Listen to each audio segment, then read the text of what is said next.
Namaste India, Namaste Delhi, good afternoon. Kya kahu, it's a beautiful Sunday at Sunder Nursery in the capital city of Delhi.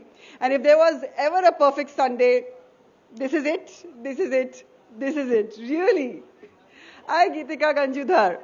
I'm enjoying the magical experience of the Khoj of hashtag India Ka Arth. At Arth, a culture fest promoted by ZEEL, Day 3, a melting point yet again of Indian art, history, traditions and culture. आप सभी कला प्रेमियों का स्वागत है इस खूबसूरत रविवार की दोपहर में।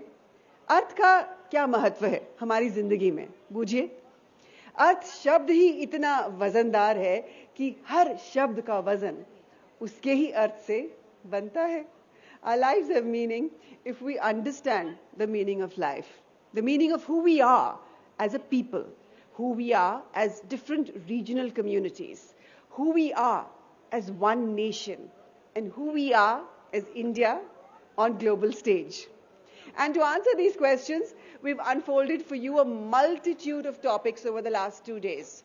And we've gained meaning on many, whether exploring the authenticity of the Aryan invasion theory, or talking about recreating traditional systems of education in India, or examining the state of the Indian film industry, or lending our minds to the myths and the miasma of a dharmic nation. Every minute has been full of Arth, really. And today, at Arth, a culture fest, we have for you a fantastic lineup of esteemed guests for the third day. Eminent dignitaries, trailblazers, change makers, and scholars of arts. We will be hosting Honorable Union Minister Srimati Smriti Irani ji, and discussions will be hemmed by people such as Dr. R. Jagannathan, Smita Prakash, Manoj Vajpayee, Raghav Chadda, Nilesh Mishra, and performances are upcoming by Kutle Khan. Do share your experiences about Arth on Instagram and Twitter. Our handles are @Arth_live And on FB, our page is Arth a Culture Fest. You could use the hashtags #Arth a Culture Fest and hashtag India का अर्थ. तो आइए आरंभ हो इस खोज का India की अर्थ का. Here comes the first session. Now Lord Vishnu in his Krishna avatar in chapter 2 verse 47 has said, कर्मण्येव अधिकारस्ते मा फलेषु कदाचन मा कर्म फल हेतुर्भू मा ते संघोष्टवा कर्मणि. You have the right to work only, but never to its fruits. Let not the fruits of action be your motive, nor let your attachment be to inaction. Wisdom from the Bhagavad Gita. At times, when time takes its own course, and we have to remind ourselves कि भाई कम करते रहो और फल की चिंता मत करो. And that in Mumbai lingo, where I am from, translates into bindas रहने का. You know what? India has this rich dharohar of holy epics that can be revisited as guiding lights for ways of living a spiritually awakened, arthapurna, joyous and righteous life. Be it the Mahabharata, Ramayana, Vedas, they have divine answers to all our human questions. It is then important to bring back into day-to-day relevance these epics and their teachings, as they have hidden gems that can center and transform millennials. Also, it is essential to revisit the scriptures and ek baar phir se spasht roop se retell epics straight and simple as they were written, without twisting or turning the content, because there can be no other foundation but the truth for our nation that anyway still lives life, drawing guidance from various epics across religions. For this session, please welcome on stage historian Ms. Ami Ganatra, alumna of Indian Institute of Management, Ahmedabad. She's authored several books on the lesser known facts of the Mahabharata and Ramayana. Please welcome her. Namaste. Aaiye please. Our next panelist, a Vedic scholar and eloquent speaker on Sanatana Dharma, Dushyant Sridhar, has authored Vedic texts, written and produced and acted in Sanskrit movies, has his own Vedic e-learning portal, and as if that was not enough, he is a recipient of coveted titles like Sarvakala Chudamani and Harikatha Bharati. His Twitter handle is followed by the Honorable Prime Minister of India, Sri Narendra Modi ji. Namaste and welcome. Please welcome on stage the eminent lawyer Raghav Avasthi, campaign committee head for the Bharatiya Janata Party. A loud applause for the formidable force, Ms. Sai Swaroop Iyer, who is an author, coach, professor, and Shri Shakti awardee. Namaste. Very warm welcome. And moderating this session is entrepreneur and philosopher Kushal Mehra. Namaste. And namaste, Kushal ji. It's over to you.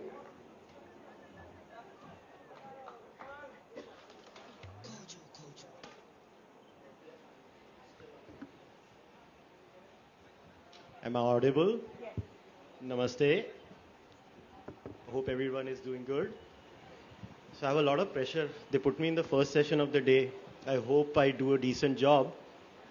So we're talking about scriptures today. So I thought we can set up like this and we can start with a theme where all four of them can maybe give a startup for 5 minutes.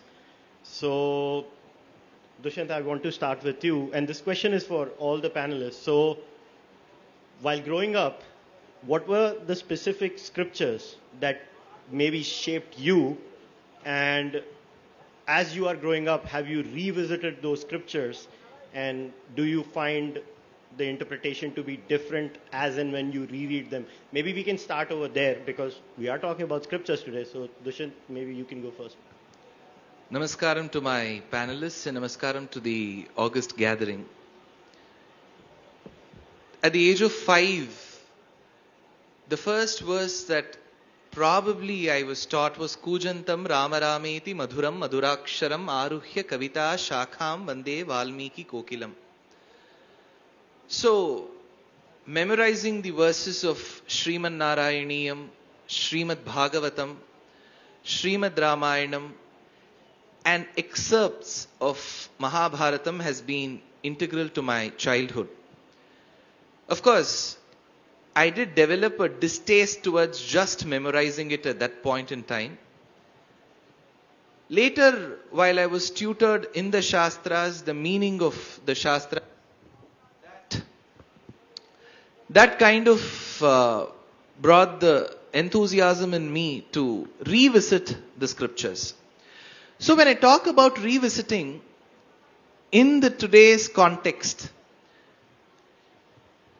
understanding Ramayana and Mahabharata from abridged versions, from Wikipedia articles, from those 3-minute short talks in 10 respondent 9 o'clock prime TV news channels has become a rage. But for me, Ramayanam or Mahabharatam has been a journey where I read it with the interpretations, with the commentaries. Like for example, Madhava Yogin's work, or Amrita Kataka, Tilaka, we have a plethora of commentaries that deal with the Ramayana and Mahabharata. So it's very, very important before we come on news channels or come on talk shows that we respect the commentaries and understand what is told in by the lines and between the lines. So that's been a part of my journey. Coming to revisiting our scriptures, that happens every day. Because as we do sadhana and read those words, there is a revelation at every point in time because it feels that, oh, I didn't know this before. So that comes through intense reading of the Shastras. I can give a variety of examples, but I'll just keep my speech short here because I need to listen to my other panelists speak about their childhood experiences with the Itihasas and Puranas as well. But one thing that I feel is the need of the hour is coming to a consensus with a lot of the incidents. Just an example. Samudra Manthana, the churning of the ocean, comes in the Balakandam, the first canto of Srimad Ramayanam. It comes in the Adi Parva of Sri Mahabharatam. It comes in the 8th skanda of Srimad Bhagavatam. It comes in the first Amsha of Vishnu Puranam. So the same incident told by Valmiki, Vyasa, Shuka and Parashara. So it is very, very important as students of Shastras that we learn the art of coming to a samanjasam, which is called as consensus. And there is various formula to that. Itihasa Purana Bhyam Vedam Samupa Brahmayet Bibheti Alpashrutat Vedat Mamayam Pracharishyati. So we deploy the UV rule of integral calculus. So we have something called ILATE. Integral, logarithmic, algebraic, trigonometric, exponential. So we have to deploy that particular rule to understand those Puranas. So my perspective in the current day context is to understand the Puranas and Itihasas in a very structured format rather than seeing 2-3 lines in news channels. This is where I'll stop. I would love to listen to the other people. Fair enough. Ami, maybe you can now start. Namaste everybody, namaste to all of you, Jai Shri Krishna, very happy to be here again. I think my introduction to scriptures was not through books, and in that I'm sure a lot of you would relate to that journey. I come from a Gujarati family, and Bhagavad has been, Srimad Bhagavatam has been a large part of our growing up years, but not really the reading of it. There is a 7-day Bhagavad Saptaha. So Katha Vachan, that happens. And I remember my earliest memory goes back to that when we young cousins were there, and Saat Din Pe, there will be one day where there is Krishna Janma. So everybody will be dancing. Some of the kids will be dressed as Krishna. Then there will be Rukmini Vivaha and many such incidents. So, but it was a lot of music, a lot of dance, a lot of good food, and that is what was my first introduction. Now it so happened that I was in that age, 4, 5, 6 years, when even Mahabharata and Ramayana were streamed on TV. So I would say my introduction to the Itihasa happened pretty much through television, which is I think the case for most of the people I know around me. Yeah, a lot of us got introduced to that. And one thing I write on Itihas, and I always say, Mahabharat mein, B.R. Chopra Mahabharat mein aise tha, but the actual text talks about something else. But today from the stage, I want to convey my heartfelt gratitude to both B.R. Chopra ji and Ramanand Sagar ji, because but for them, a chunk of us would have never explored what the Shastras were, right? Given that there is this saying, ऐसे मानते हैं, there is this thing, belief that Mahabharat को घर पे नहीं रखना चाहिए, महाभारत को घर पे रखेंगे तो महाभारत हो जाएगा. Yeah? So people don't read it. And I don't think any of our parents also wanted to read the Mahabharata to us. Anyway, so because of that, the introduction happened. And I also thought, like everybody else, that I know Mahabharata Ramayana. Then life took over, where the revisiting part then happened. That essentially happened through yoga. Because I used to do gymnastics and yogasana, and that is what I thought was yoga as a kid. I wanted to get deeper. And I opened the Patanjali Yoga Sutra to find more asanas. Yeah? And to my greatest shock, there were no asanas in Patanjali Yoga Sutra. This is like 10-15 years back. That's when I realized that there's so much out there which I don't know, or which I thought I knew but is completely misplaced. Now through that, I started getting deeper into the Shastras. Then I realized कि नहीं भाई, Sanskrit सीखना पड़ेगा, basic. Then there were lots of these discussions that used to happen around Mahabharata, because we all know that we all have very strong views on Mahabharata, different characters, अरे नहीं कर्ण अच्छा है, अर्जुन अच्छा है, whatever. So much fiction is written about it. And my reading was also fiction. That's when I was completely confused. I was like, okay, till now what I was growing up with, which I thought I knew and which I believed in, now it's all over the place. Was it even right? Do these make sense? They talk of it as Dharma Grantha. What is the Dharma here? And that's when I think the urge, the vismay, the curiosity to actually read the text for what it is happened. And having done that, I realized that there's so much out there. Abhi to bas shuruaat hui hai. So looking forward to this journey, to learning more, actually revisiting to kya, actually learning from scratch as much as I can. Awesome. Sai Swarupa. Namaste everyone. Srimatre Namaha. Yes, very great experiences told by my co-panelists. Introduction to the Purana Itihasa Cosmos, right? I believe that India, the children of India don't need an introduction, because I think we would have started our learning while we are in the wombs of our mothers. So, can anybody have that moment of when did you hear the Ramanama for the first time? Right? We don't have a memory. It's been there. It's been running in the legacy, and we are going to pass it on to our children. And it runs, Sanatana. That's the meaning of Sanatana. So I think I was blessed to have had that family, my parents, grandparents, and remaining in the fold of Bhagavan Sri Satya Sai Baba, where our introduction happened through his discourses, and then each of us explored our own ways, reading the books of Sri Ramakrishna Matha, Chinmaya Mission, and it was a free style exploration that my parents did, that I did, after a certain basic reading. But I think an important turning point is where I started revisiting, right? We accept certain narratives as a part of, the legacy that is being passed on to us. But the revisiting happened when, in my 12th standard, I had this conversation with a Muslim friend of mine.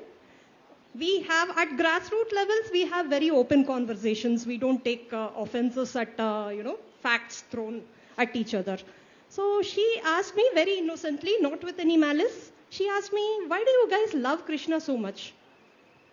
I mean, he has so many wives and all. So, what makes you love Krishna? I mean, I can understand if you are scared that he's God and he's worship, you're worshipping with a lot of love. So what's wrong with you guys? I naturally told her the story of Narakasura Vadha, saying, why does Krishna have so many wives? There was an asura called Narakasura who kidnapped so many women, 16,100, 16,000, different texts have different numbers. He kidnapped so many women, and after Krishna killed Narakasura, those women had nowhere to go. So, and he wanted to facilitate a life of dignity to all of them, and he married them. And, that's one reason why we love him more. Right? And that was a conversation that stayed with me because I think the imaginative, I'm a single child, so I didn't have brothers and sisters to fight with or talk to and, share my day's experiences. So the Pandavas or Rama, the Lakshmana and Hanuman more than Rama were my brothers virtually. Every day I would have imaginary conversations as a child, and kind of, simulate how would they reply back. So the imaginative person in me started reimagining what would this episode of Narakasura Vadha mean to one of those women rescued by Krishna. And that's how my writing journey started. I think I'll hear more responses and we can resume that later. Raghav? Am I audible? I hope so. So for me, the introduction to the epics happened because my parents come from the Hindi belt, and we have this tradition where during this spring Navratra, which happens around April, we used to have this 9-day recitation of the Ramacharita. And that's when because it's a very beautifully written poem, and the verses are written in such a way that you can actually sing them. And when I got a bit older, I read this novel called novel called Manas Ka Hans, which is in Hindi, written by somebody called Amritlal Nagar. So then I realized what a multifaceted personality Tulsidas was, and he was actually the Ramanand Sagar of his day. Inasmuch as in the 16th century he popularized the Ram Katha, and he used to direct the Ram Katha, Ram Leela, that used to take place in Varanasi. And the other thing that he came up with was that he shot different prasangas from the epic at different locations in the city. And at that point, it was a big morale boost because, of course, the country was, not the whole country, maybe that belt was under the grip of alien invaders. So for the people, it was a big source of confidence to know that ultimately the message of good triumphing over evil was something that echoed. But then when I got older, I started reading the so-called Marxist history. Then what struck me was, and it's something that I still feel very strongly about, is what a bastardized version of the epics was taught to us. And if you actually read the epics, then you realize that a lot of what was taught to us was incorrect. Like, I'll give you a very small example. Like, there is this chaupai from the Ramcharitmanas which is really popular these days. It goes something like Dhol Gawar Shudra Pashunari Sakal Tadana Ke Adhikari. And the translation is that if you are a drum, if you are illiterate, if you are an animal, or if you're a woman, then you deserve to be spanked or beaten. But if you actually go through the Ramcharitmanas, then the person who speaks it is, of course, not Ram. And it's not Tulsidas, it's not the narrator. I mean, there are multiple layers at which the narration is happening in the Ramcharitmanas. The entity that actually speaks these words is this personification or embodiment of the ocean. It's a Neptune or Poseidon type figure. And Tulsidas actually says in the previous chaupai, Binay na manat jal, in the Doha, Binay na manat jaladi jad gaye teen din beat, bole Ram sakop tab bhai bin hoye na preet. Which can be translated to that if you plead before this stupid sea or stupid ocean, then it makes no sense because it will do your bidding only when you show some anger. So the context is that Ram is trying to worship the ocean and trying to make sure that the ocean gives way to his army to cross over to the Lanka, and it's not happening. So when it's not happening, then he just says that I am going to shoot my arrows and I will dry up the ocean. And unfortunately, what's happening is that in this highly politicized atmosphere, this Marxist missionary nexus is forcing us to, is forcing this rather tendentious reading of the epics upon us. I mean, ultimately, let us be very honest, you will not find your values of liberty and equality reflected in the epics. But there are so many places, like there is a verse in the Uttarakhand where Ram says that, where in the Uttarakhand, in the Ramcharitmanas, where Ram very clearly says that it doesn't matter what caste, creed, gender you are from. And as a matter of fact, he even mentions the third gender and says that my devotion is equal to all, and salvation is something that is available for everybody, as long as you are worshipping me with the utmost devotion.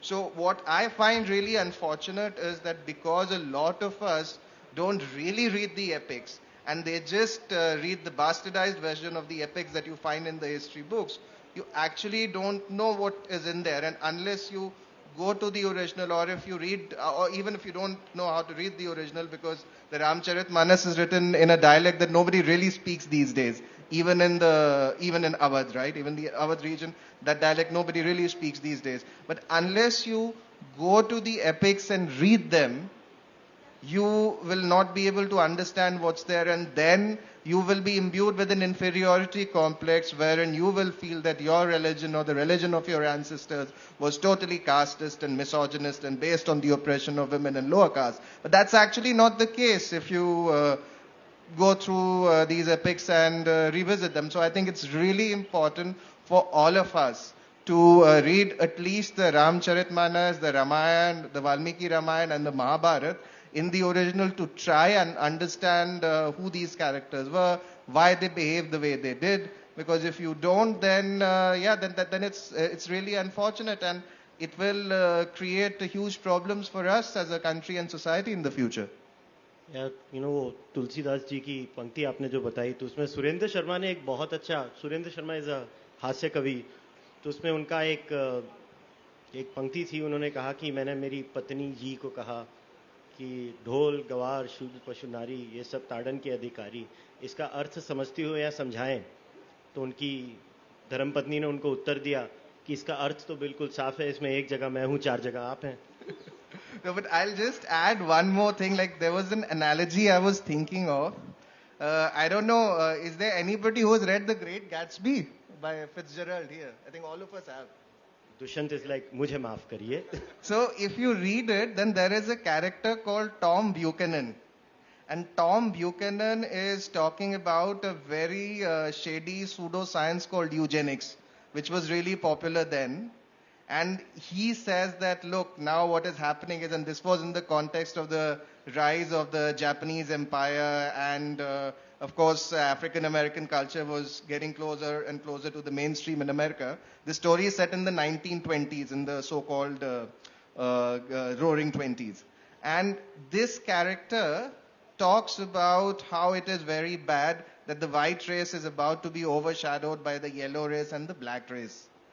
But these are views that were held by the character, and as a matter of fact, Buchanan is not a sympathetic character. So just like you cannot cancel Fitzgerald on the basis of what Tom Buchanan says, I don't think there is a case for cancelling Tulsidas on the basis of what a rather unsympathetic character in the epic says. All right, I want to come back to you, Dushyant. So you did mention that do not understand scriptures on the basis of 3-minute videos or 3 lines or a Wikipedia article. But the proof of the pudding is in the eating. How many in the crowd over here, if we could maybe do a straw poll, how many of you read any basic scripture? Put your hands up in entirety. There's the answer, Dushyant. All right, so, well, I mean, you could say 10 to 15%, but that's the reality over here. Now, an average human being, let's say if I'm growing up, I have to study those thick books. At least when all of us used to go to school, the books were really thick. So for the kids these days, you all are lucky, okay?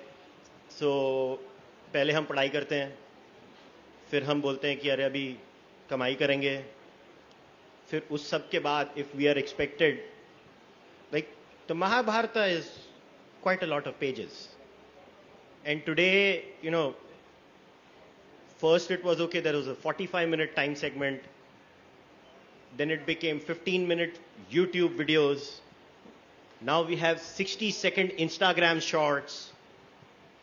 And in that process where you have reducing attention spans, Darshan, don't you think we have to simplify scripture? Simplification, in my humble opinion. I mean the essence. We can. So I'll give you an example for that. You wanted that simplification, right? Yes. So, in Srimad Ramayanam, when serial directors or movie directors have to depict Sita during the Vanavasam, which is the exile period, we see her sporting Valkalam, which is forest hermit dress. So while Rama was asked to relinquish his jewelry, his comforts, and then go on an exile to the forest, Sita is also given similar clothes.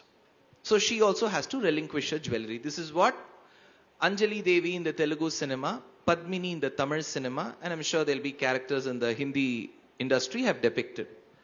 But the truth is, while Sita wanted to be as simple as what Rama was, she was commanded by her father-in-law Dasharatha, telling that you should not relinquish your comforts. Savastran abharananicha. So he commands his son Lakshmana that for the 14 years of the exile in the forest, Sita should be sporting the same silk clothes and jewelry what she used to be sporting in Ayodhya. So Lakshmana had to carry that extra big container of saris of different types and jewelry for Sita. So she had to sport silk jewelry, silk clothes and jewelry. Now the question is, what relevance will it make to a current day audience who are seated in this tent in Delhi? If I have to say that Sita was to sport all this jewelry, she had to be the way she was in Ayodhya. So she had Lakshmana attending to all her daily work. So what message does this have to convey? So let's imagine either the wife or the husband, they've been posted to some deep forests of Kodaikanal or Nagpur. The wife or the husband to that person doesn't have to give up their Netflix subscription. So the person is in the forest, so the other person doesn't have to pay the brunt of it. So Rama has been asked to go to the forest. Sita shouldn't have to give up her comfort. So this is the relevance that we can have. But this itself, Tushar, took about 2 minutes and 10 seconds. So the 60 seconds is actually not that possible. And one more thing is, at every point in time, we don't have to come down to the level of the audience. We may have to elevate the audience also to the level of the listener. That's very important. If the audience says tomorrow, tell me for 15 seconds, I don't have to give it up. If you are interested in the scriptures, of course, we are not a religion. As a civilization, technically in the past, we have never believed in luring people through money or through fear. That's technically been the point. So in this civilization, if you want to acquire knowledge, you will have to spare some time. It need not have to be the 3 hours or the 15 years of Gurukula Vasam of those days. If you can't give up even 15 minutes in your life to learning and you're restricted to 60 seconds, I'm sure, Achida Visishtan Pralaye Jantun Avalokya Jata Nirveda Karanakalebara Yogam says Shastram. Certain people are ordained to stay in this mundane world. Let them. But then, okay, Sai, Sarupa, even if they live in the mundane world, should they not know a little bit? Isn't a little bit better than a lot in many ways? Absolutely. But there is one principle behind itihasa. Maybe it will apply to the Purana part also, if we think. But there is the shloka called which goes like dharmartha kama mokshanam upadesha samanvitaha purvavritta kathayuktam itihasam prayakshati. Now Mahabharata, because everybody likes the Mahabharata, how many dynasties were there during that time, or before the Pandavas and Kauravas, after the Pandavas and Kauravas? If you read the Vishnu Purana or Bhagavatam, you'll get a countless number of kings and there all kinds of kingdoms, dynasties. But why are these particular stories taken, because there is a upadesha, there is an instruction about how to pursue dharma, artha, kama, moksha. So the way to look at itihasa itself is, if I can again reduce it, for our own selfish purposes, for our own pursuit of our dharma, our artha, our kama, our moksha. The mistake we do when we do these 15 seconds or 60 seconds or 3 minutes, even 15 minutes, I mean, a lifetime is not enough to, do the Adhyayan of Mahabharata. But still, the mistake we do is we go about judging rather than learning. So judgment is like a, free consulting. I mean, nobody's paying you for that opinion. Why do you want to spend that effort and time forming an opinion, right? You have to learn and apply it so that your dharma, artha, kama, moksha get achieved, right? I think that is the guiding principle that we need to keep in mind. And yes, as you said, once that is, strong, even in 60 seconds, we can get something useful. Right. So there was a famous song, I mean, पता नहीं, मुझे तो पता है, बाकियों को पता है कि नहीं, ब्लैक एंड वाइट पिक्चर थी, आई थिंक 50s या 60s में, उसमें लाइन थी, सिकंदर ने पोरस जो से की थी लड़ाई, जो की थी लड़ाई तो मैं क्या करूं, जो कौरव ने पांडव से की हाथापाई, जो की हाथापाई तो मैं क्या करूं. सो मैं क्या करूं, राघव, तो जो आज की पीढ़ी है, टुडेज जनरेशन, ये 1960s का गाना है, तो वो आज ये कहती है तो मैं क्या करूं, तो क्या करें वो. देखिए, मेरा इसमें यह कहना है कि कोई भी जो सभ्यता होती है, उस सभ्यता को अपने नायकों की आवश्यकता होती है. और यदि हमारे जो नायक हैं, हम उनके बारे में स्वयं नहीं पढ़ेंगे, तो और जो लोग हैं, जो दूसरी सभ्यताओं के लोग हैं, जैसे पश्चिमी सभ्यताओं के लोग हैं, वो हमें बताएंगे. जैसे साई स्वरूपा जी ने अभी एक उदाहरण दिया था कि एक उनकी मुस्लिम दोस्त थी जिसने जो है उसके बारे में जो है काफी भगवान कृष्ण के पात्र के बारे में काफी बुरी बात उनको बताई.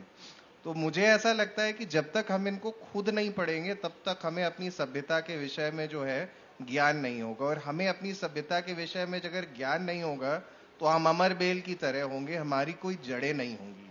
और जिनकी जड़ें नहीं होती उनको बहुत आसानी से जो है उन वृक्षों को गिराया जा सकता है.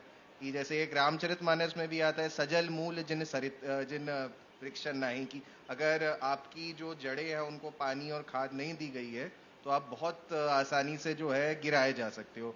और ये बात जो है मुझे लगता है आजकल जो मनोवैज्ञानिक है वो भी यही बोलते हैं कि आपके जो है कहीं ना कहीं आपकी कुछ वैल्यूज होनी चाहिए, आपकी कोई रूटेडनेस होनी चाहिए. तो इसलिए जो है इनको पढ़ना मेरे अनुसार आवश्यक है. और ये तो मैं नहीं कहता कि हर किसी के पास एक एक 2-2 घंटे का समय होता है, पर हमें बहुत सारी चीजों के लिए समय मिल जाता है. अंत में जब हम समय निकालना चाहते हैं तो हमें मिल भी जाता है. जैसे मेरे 2 बच्चे हैं, एक मेरा जॉब है एज ए लॉयर, और अदरवाइज भी मैं ऐसे पैनल्स पे आता रहता हूँ, फिर भी मुझे जो है मे भी 1 घंटा रोज जिम करने का समय मिल जाता है. तो इसलिए जो है युवा पीढ़ी को भी मैं केवल उद्बोधन ही कर सकता हूँ, जबरदस्ती तो कोई कर नहीं सकता कि दिन में आधा घंटा या 40 मिनट निकाल के इन किताबों को भी पढ़े. क्योंकि हमको कहीं ना कहीं ये बताया जाता है कि जो पाश्चात्य सभ्यता है वो हमसे बेहतर है. और लेकिन अगर आप एक्चुअली इलियड और ओडिसी को पढ़ें तो इलियड और ओडिसी का जो कंबाइंड लेंथ है, मुझे लगता है महाभारत से 10वां हिस्सा भी नहीं है शायद, कंबाइंड जो लेंथ है. और महाभारत में वो सब तो छोड़िए, आपको इतनी सारी मतलब जो कथानक है महाभारत का वो 1 लाख श्लोक हैं. और 1 लाख श्लोक में जो 80% जो है वो बाकी जो कथाएं, मतलब जो उसके पूरी टैपेस्ट्री में वीव करके जो है कथाएं बताई गई हैं, तो उनको पढ़ के जो है बहुत बार हमको अपने जो इतिहास है आज का उसके विषय में भी आपको इंसाइट्स मिलती रहती हैं. तो मुझे लगता है इस वजह से जो है महाभारत, रामायण, रामचरितमानस तीनों का अध्ययन आवश्यक है और करना चाहिए. अच्छा अमी, आजकल सबको T20 क्रिकेट अच्छा लगता है. राघव टेस्ट देखता हूं मैं, टेस्ट मैच. हाँ तो फिर बोलो मत ना कि टाइम मिलता है तो पूरा दिन टेस्ट मैच देखते हो तुम. तो आजकल मतलब मेरे और राघव जैसे ओल्ड डायनासोर्स हैं इधर जो टेस्ट मैच देखते हैं अभी भी. मैं T20 नहीं देखता, ठीक है, तो मैं तो स्क्रिप्चर पढ़ लूंगा चलो, मगर So you are an author of 2 books where basically you have summarized it. तो फिर क्यों किया? तो मेरा इस पे जो मत है वो ये है कि technology is here to stay, 60 seconds are here to stay, 15 seconds will also happen. It is how do we use this to start anchoring the youngsters to create, as you said, ना मेरा क्या, what is in it for me. जब तक यही नहीं पता होगा कि भाई मेरे को क्या है, या अरे to create that shock factor, to create the whisper factor, I think उसमें कहीं ना कहीं even the 60 seconds videos help. And I'll give one example, something that happened with me. तो एक पॉडकास्ट था जिसपे it was a long 1.5 घंटे का पॉडकास्ट जिसपे मैंने एक बात कही थी कि वो ट्रिविया था कि हनुमान जी के पास रामायण में गदा का उल्लेख नहीं है, श्रीमद् वाल्मीकि रामायण में गदा का उल्लेख नहीं है, और वो जो पॉडकास्टर है उसने उसका 40 seconds क्लिप कर दिया. स्मार्ट का है. हाँ, so now this thing went viral. ठीक है, it went viral and I got a lot of गालीज की क्या बोल रही है हनुमान जी बिना गदा के, ये तो हम इमेजिन ही नहीं कर सकते, इसको आता नहीं है कुछ. ठीक है, now of course there were some people who stopped at that कि इसको कुछ नहीं आता है. ठीक है, but there were others and there were many others who were like ये क्या बोल रही है यार, इसको कुछ आता है नहीं आता है, लेट अस चेक. ठीक है, lot of them actually went and checked. Many others are like, क्या कहाँ से बोल रही है, इसका पूरा लिंक कहाँ है पॉडकास्ट का. It is a 1.5 hour podcast. Now that has like 500,000 views, right. हम कहते हैं कि आज की जनरेशन जो है वो लॉन्ग फॉर्म नहीं देखती, हम कहते हैं कि आज की जनरेशन जो है उसमें पेशेंस नहीं है. Of course there will always be people who are going to be more mundane, ठीक है, who will prefer Bollywood over everything else. That's fine, right? पर ऐसे भी है जिनको थोड़ा भी अगर हम विस्मय क्रिएट कर पाए तो they will be attracted to what we have. But we have to create that विस्मय, we have to create that anchor for them, which the 30 seconds video do for sure. Yeah, so I think how do we use it will determine how effective we are or how effective we are not. The other thing I'll say, I was in I used to work for a German company और हम लोग को ना Germany भेजा गया एक leadership training के लिए. ठीक है, तो we had a 3-day leadership training, amazing, really nice, this that. अच्छा, at the end of the training I went up to the coach and I was like, you know, a lot of what you're teaching resonates with me because उस समय मैंने, this is like 6-7 years back, I'm like, हमारा जो भगवत गीता के concepts है वो बहुत match करते हैं आप जो कह रहे हो उससे, this is so similar. ठीक है, and I was stupid enough, मुझे लगा same हर जगह आता होगा. He smiled and he's like, I've spent 5 years in India studying yoga, shastras, Vedanta and all of that.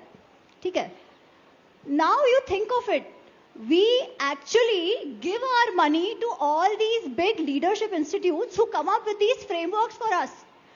Lot of them actually learn from us, but we don't know what is in it for us in those scriptures, and hence we are ready to pay all that money only for those frameworks, right? Now when we know we have that, we have to convey it to the people. How will we convey it? Using the methods we have today, by making the best use of the methods we have today, be it summarizing the text, be it making videos, be it making some great cartoon shows, right? Another example, the other day my brother lives in the US, he's married to a Russian American woman, and I have one niece and one nephew. उस दिन we were doing a video call and my niece and nephew were jumping, Jai Hanuman कर रहे हैं. ठीक है, why? Because they are watching this series on Hotstar, Hanuman, the legend of Hanuman. It is so beautifully made. Yeah, lot of times we see that the quality of what was made on our side was never great. ऐसा नहीं था कि था नहीं, but the current techniques, the current animation, all that, it is actually appealing to people. We just need to do more of this. Once they are interested, once they know that there is something in it, many of them will pick up that path and continue to walk on that path. So I am not afraid. I mean, I'm not scared at all with what we have. I think it is an opportunity for us, which we must have. I completely agree. सब लोग please podcast सुना करो. Podcast बहुत अच्छी चीज होती है. Yes, Raghav. इसमें एक दो चीज ऐड करना चाहूंगा जो एमी जी ने कही. उन्होंने जर्मनी की बात करी. तो जर्मनी में जो है आज भी जो वैगनर के ओपेरा है और जो वैगनर के ओपेरा है उसमें वो लोग ज़ीगफ्रीड और ब्रूनहिल्डा की कहानी सुनाते हैं. तो उनका जो ये जो जर्मेनिक माइथोलॉजी है वो भी उसी की कहानियों का मंचन करते हैं और वो 4-4, 5-5 घंटे चलता है और वो कहानियां बहुत ही बोर हैं. मतलब वो एक्चुअली उनका रामायण और महाभारत से जो है कोई कंपैरिजन नहीं है। और मुझे कभी कभी बहुत दुख और क्षोभ होता है कि जैसे आप गेम ऑफ थ्रोन्स का उदाहरण ले लें, तो वो जो कहानी है उसका एक्चुअली वेफर थिन प्लॉट है, कैरेक्टर्स में भी कभी कभी आपको लगेगा डेप्थ और नुआंस नहीं है, लेकिन आप उसमें पढ़ें कि जो बैटल ऑफ द बास्टर्ड्स है उसके मंचन में उन्होंने कितने दिन लगाए थे, कितनी मेहनत करी थी। और हमारे जो रामायण और महाभारत दूरदर्शन ने आज से 35 साल पहले बनाए थे, तो उसको देख के मतलब ऐसा लगता है कि लोग आपस में लाठीबाजी कर रहे हैं। और अगर आप एक्चुअली महाभारत को पढ़े तो महाभारत में जो है कैसे तलवार से युद्ध करना चाहिए उसके बारे में एक पूरा जिसे कहते हैं ना अध्याय है, जो एक मैनुअल सा है कि कैसे करना चाहिए, लेकिन हम उसको रिविजिट नहीं करते, हम उसको इंटरेस्टिंग तरीके से मार्केट नहीं करते। जैसे इन्होंने कहा कि हॉटस्टार में इनके नीस और नेफ्यू देखते हैं, तो एनिमेशन छोड़िए, मुझे लगता है हम अगर लाइव एक्शन मूवी बनाए, अगर RRR जैसी मूवी जो कि एक्चुअली एकदम ही काल्पनिक इवेंट पे बेस्ड है कि सीताराम राजू और कुमारम भीम कभी आपस में नहीं मिले थे, मतलब इतिहास में इसका कोई उल्लेख नहीं आता, वो मूवी जो है अगर पूरी दुनिया में मार्केट करी जा सकती है। या आप कभी कोई जाके देखे, यूट्यूब पे है पीटर ब्रूक की महाभारत, तो जो पीटर ब्रूक की महाभारत है वो 5 घंटे का प्रोडक्शन है, उसको लोगों ने देखा, नॉट जस्ट भारत में, उसको पूरी दुनिया में लोगों ने देखा, और उसका इंटरनेशनल कास्ट था। केवल आई थिंक मल्लिका साराभाई जो थी उन्होंने द्रौपदी का रोल किया था।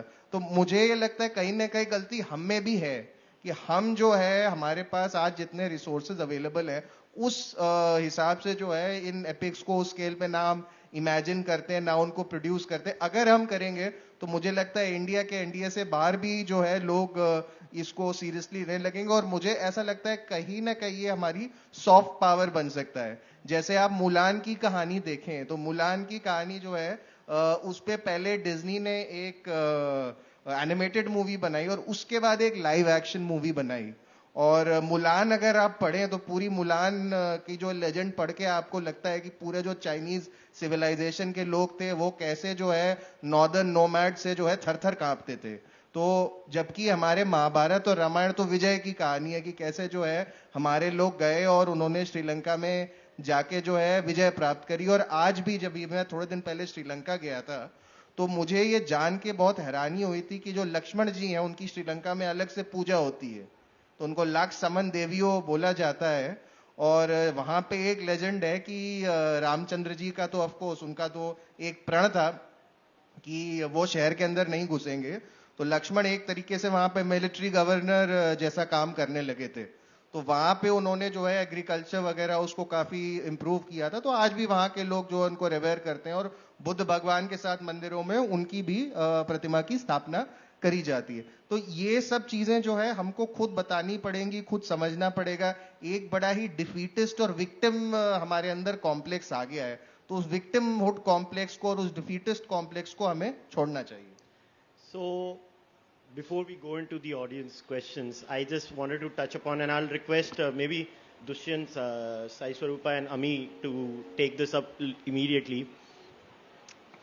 I'll give you an analogy of my experience. So, I was in America last year. I visited a temple. I don't want to take the name of the temple for reasons obvious, but the pujari knew my darshan or my point of view, and they still invited me. मैंने पूजा की, हाँ 4 वक्त पूजा भी करते हैं। सो अंदर गए, उधर the pujari called me the head and he spoke privately to me. He is like we are facing a struggle.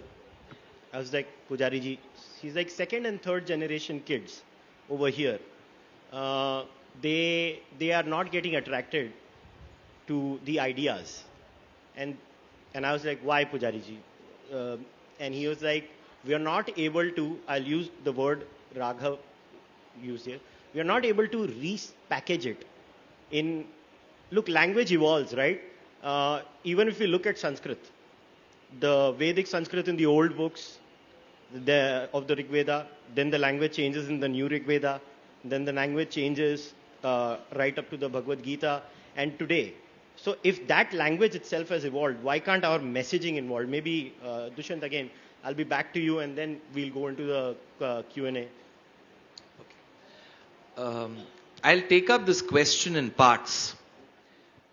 First of all, our understanding that the language in our itihasas and Puranas, which is Sanskritam, and the language deployed in the Vedas is the same, itself is a bit flawed. I'll tell you how. I'm sure there'll be experts who will even be consultants to some of the best Hindi authors here. I generally speak Hindi to a public, to an audience who doesn't speak Hindi. So that's my proficiency in Hindi. Yet I will try giving you an example. Kal main aaya tha. So based on the verb, you decide the meaning of kal, which is yesterday. Kal main aunga. Again, it becomes tomorrow based on that aunga. So that kal gets a meaning based on the verb and the participle it takes. This is how most languages are. Any language that we know is based on the context. For example, Dvijaha, that which is born twice. When Krishna is born, to see the whiteness of the teeth, the poet says, Dvijachandra Chandrikam Aikshata. The 2 rows of teeth were seen. Why is the tooth referred to as Dvijaha? Because it comes as a milk teeth and then as a permanent teeth. So it is born twice. So Dvijaha. In certain occasions, we also refer to birds as Dvijaha because they are oviparous. They come as the egg, and from the egg, the chick. So it's a 2-stage process. This is how most languages are. Whereas when you come to Vedam, Ajaha, Durmanaha, if it goes Ajaha below, then it denotes goat. Ajaha, Yevam Va, if it goes up, it is Brahma. So the way you interpret Vedas is not on the context, but on the sound. So technically, it is always better to say that Sanskritam as a language is inspired from the language of the Vedas and not the Vedic Sanskrit. One. Second thing you had asked with respect to? Repackaging. Repackaging. I am not one of those celebrated authors who's seated on the stage. I'm just a wannabe author. I'm more of a speaker. So I do travel. I give about 300 discourses a year within India and outside India in my mother tongue, which is Tamil, as well as in English. So I do find that there is a surge across generations to understand the scriptures better. But trust me, Tushar, this particular statement that the generations feel that it should be repackaged is a line that has been repeated across centuries. Absolutely. Because while I used to be in my class 9, my mother used to tell, you are not studying the way you were studying in class 8. And she used to repeat the same dialogue while I was in class 10. So it either proves that I'm exponentially deteriorating or she is lying. Whichever is the truth. The point is, at no point in time, everybody will read the Itihasas and will become the next Valmikis. And repackaging, yes. That is where I would like to conclude with this small point. In MBA, of course, I'm surrounded by, again, a lot of such people, such scholars here. We do come across this course called as communication skills. And we may end up paying an average of about 12 to 22 lakhs to do our MBA. Of course, after paying loads for the coaching. You attend a typical discourse of any person, at least if you have time, you can attend my discourse. Free discourse, it's open for all. You don't even have to register. On day 6, when I talk about Sugriva Pattabhishekam from Valmiki Ramayana, while Rama and Lakshmana go on a sojourn to search for Sita, they end up coming to a place called Hampi, the current day Hampi, which is Bellary district from Karnataka, the state from which I hail from. So, Rama and Lakshmana, they are very dejected. They've lost Sita. There were only 3 of them and 1 member is missing. So they are dejected. And there is the other person who's the excommunicated brother who has been made a pariah by his own brother called Sugriva. So Sugriva asks Hanuman to go and check who these gym-bodied men are. So Hanuman has to come and check who these men are. Hanuman comes and just speaks 4 sentences. And after those 4 sentences, Rama turns towards Lakshmana and says, and gives about 10 verses. This is called Bhashana Kaushalam. The right way of speaking. Avistaram asandigdham adhritam avilambitam urastam kanthakam vakyam vartate madhyame sware samskara kramasampannam udhritam avilambitam ucharayati kalyani vacham hridayaharinim. While you speak in the public, you should ensure that every person listens to you, you're audible, you shouldn't shout at a high pitch, you shouldn't talk at a baritone, you should not give gap between words, avistaram. You should not talk in such a way that the speed is so high that people are not able to understand what you're speaking, because that is an art to not allow people to ask questions. If you speak so fast, people won't understand and ask questions. Isn't that a smart way? So, you should be talking words which are acceptable to the general audience. Whichever situation you are put to, even in the TV debates, you should never use words which are uncharitable. That is the control that you should have. Sadhana gives you that control. You should learn how to control your tongue. No word, see, TV debates should not become 13 plus or 18 plus. Right? All children, there are children seated, you should know how to frame your sentences, not repeat. So these are all important things. Now you tell me, I am just expressing what is told in Ramayanam. And how better can I repackage it? And if people are not even ready to listen to this, so be it. I'll now ask others. Can I? Yeah, Okay, quick so- points because we have to go to yeah. Q&A. So my question, I am not, as in, I belong to maybe one generation older, but the same generation also, which was like, Arey, I can't relate to this. Hai na? Why is this important? Why are these dharma granthas there? That is where my journey itself started. That it's not making sense to me. What is in it for me? Now, why is it that our youngsters don't connect is the first question. It is. Why is it that our youngsters don't connect? Because they believe that somehow the value systems which these scriptures talk about is not relevant today. What is relevant today? Equality, everybody same, freedom to decide, my way, highway, whatever. And we believe that our scriptures are actually anti to that. ठीक है? So they feel कि यार इसमें कोई मजा नहीं है. आज के लिए ये कुछ भी relevant नहीं है. Now, is it true is the first question. If it is not relevant, तो पढ़ने का कोई मतलब ही नहीं है. ठीक है? Why would you waste your time reading if it is not relevant? But the fact is that's not true. A lot of values today also that we talk about are actually, it's not as if कि हमारा शास्त्र कुछ और ही कहते हैं. I'll take one example. Whenever we talk about Draupadi, we only talk about the Vastraharan episode. Yeah? Vastraharan, फिर she's crying, she's demanding revenge, da. There is one episode, ek to that itself, like her character in Mahabharata is very, very evolved. She has a poise. Yeah, and she has a wonderful personality. But there is one episode of Draupadi Satyabhama Samvad, where Draupadi is actually telling Satyabhama that how, when she was the queen of Indraprastha, she used to manage not just the entire household, but the activities within the palace, where like 1 lakh plus people would come to eat every day. Then there were thousands of maids and helpers who would be needed to actually serve all of them. So it was a huge project management exercise, yeah. And she says, I am the one who was managing all of this, yeah. Then she also says that the treasury of Indraprastha was unfathomable. It was huge. Eko aham api vedmi, she says. I am the only one who has complete transparency to the treasury of Indraprastha. Yeah? Not even the brothers. Only I know what is the I and the Vyai, what is coming in and what is going out.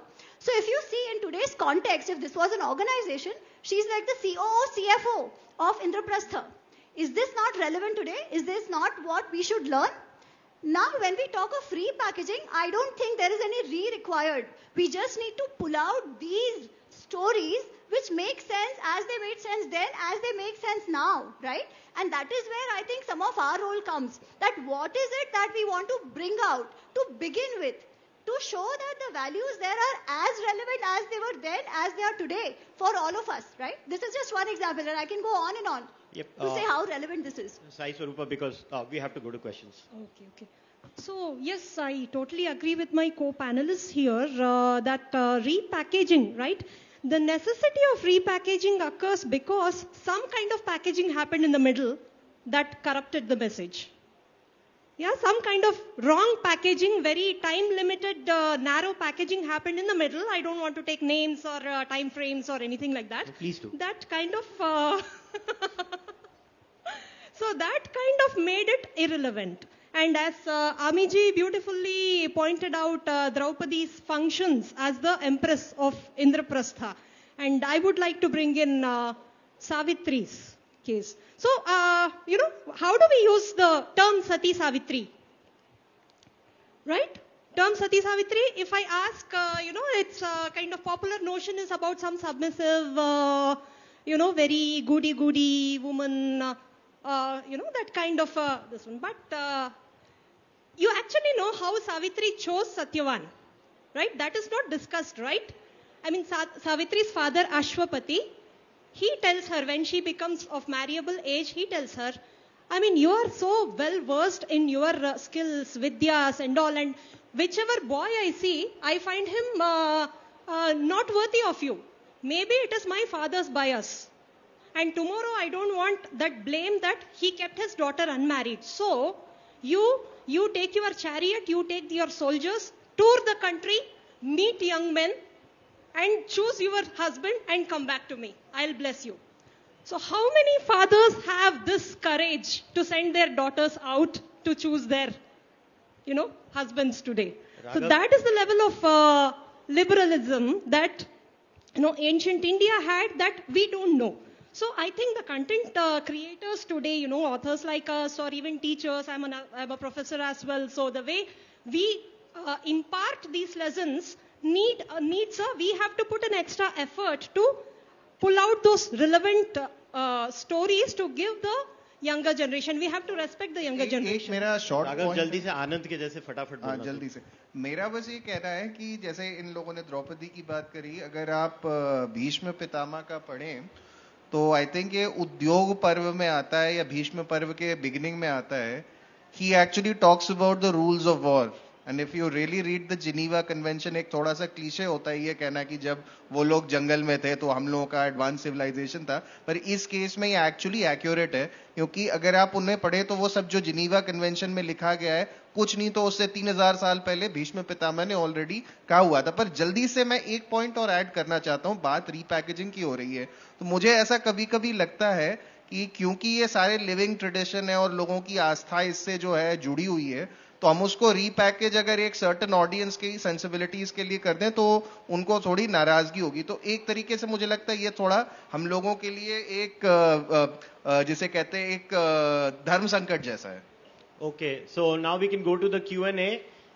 My request to everyone is कि आप लोग हमेशा 60 seconds के video मांगते हो तो 3 minute के question मत पूछना.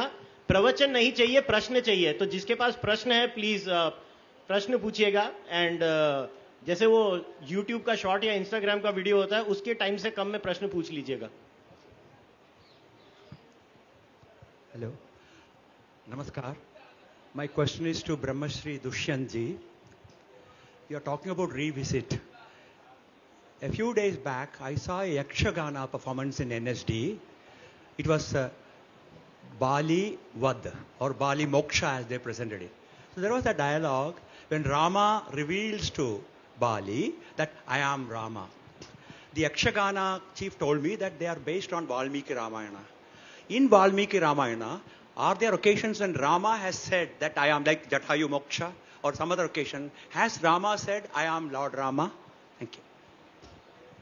Sir, your question is, has Rama revealed that he is divinity? Yes, yes.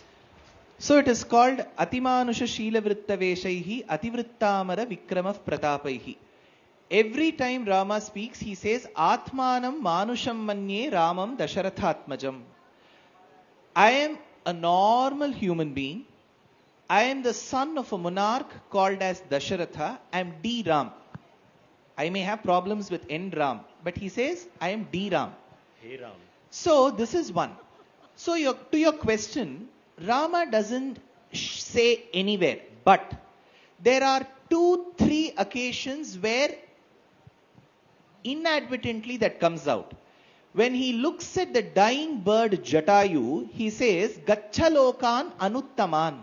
Go to that abode from which there is no return. Nasapunaravartate says Brahma Sutram. From which there is no return. So moksha pradatvam, the ability to grant moksham is vested only with Paramatma. One. Second, while Hanuman sees Rama in Kishkinda Kandam, he says, Bahavaha. Hanuman says, I see hands in front of me. Bahavaha in Sanskritam is Bahuvachanam, not Dvivachanam. Bahu, Bahavaha. So he says, I see more than 3 hands. So for which the commentator says, only to Hanuman, Rama was able to showcase his 2 other hands, which is 4 hands. Chaturbhuja Veshena Hanumat Vesho Abhavat. That is another one. Towards the Uttarakandam, he takes all the sentient matter to moksham. Anna characharangalai vaikundatteti says Kulashekar Alvar. So these are 3 instances where Rama doesn't say it, but does it. Yeah. Anybody else has a question in the audience? Well, Bhai, can you take the mic over there?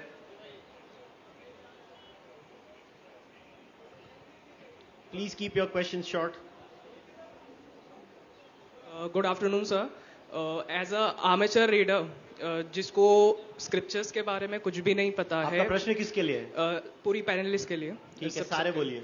तो वो basic कहाँ से start करे जिसको scriptures की reading start करनी है? Very good question. Very good question. Everybody give a fast answer. I started my reading with Amar Chitra Katha and went to the interpretation by Dr. Rajagopalachari.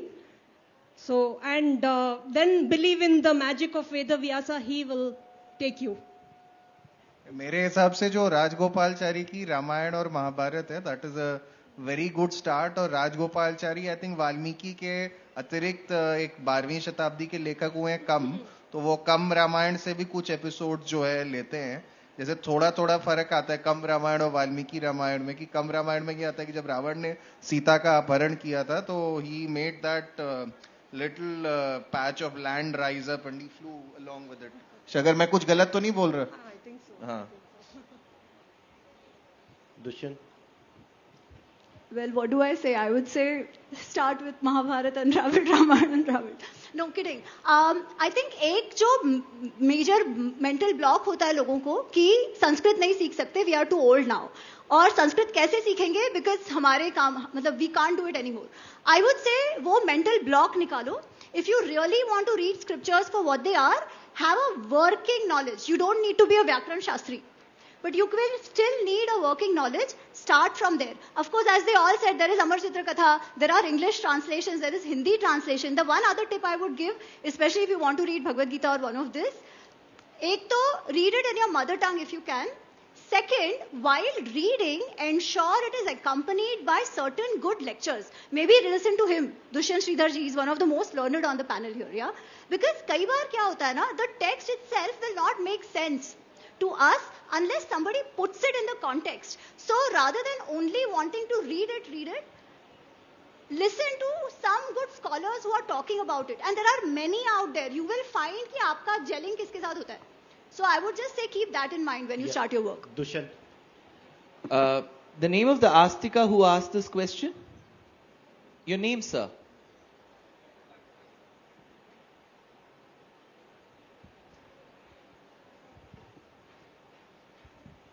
My name is Kapesh. Kapesh. Yes. Kapesh ji, if I can just reframe your question, where should I begin? That will be a better question because you had made it a very concrete question. Where should I begin reading? So that's where I'll concur with her.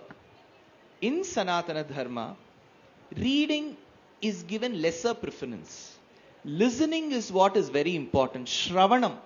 Listening, because we are a civilization of Shruti and Smriti.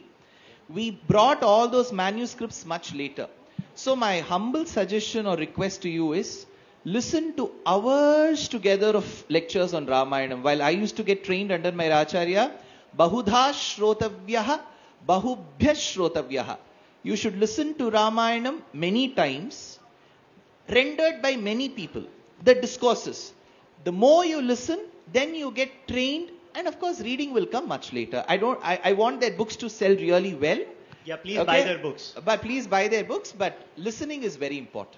Yeah, so we can take a couple of more questions. Maybe we can start over there and then come over here. Hello. My question is with all the panelists, as we have talked about repackaging, and I have heard about a book called Ikigai, and a lot of my people talked about Ikigai and how good it is. But when I read about the book, in the first 3 or 4 chapters, it tells us the exact same thing that Bhagavad Gita told us. But a lot of people don't even know about us. So my question is, it's not, instead of telling people what happened in Mahabharata, why can't we tell them what values we can learn from Mahabharata and Ramayana?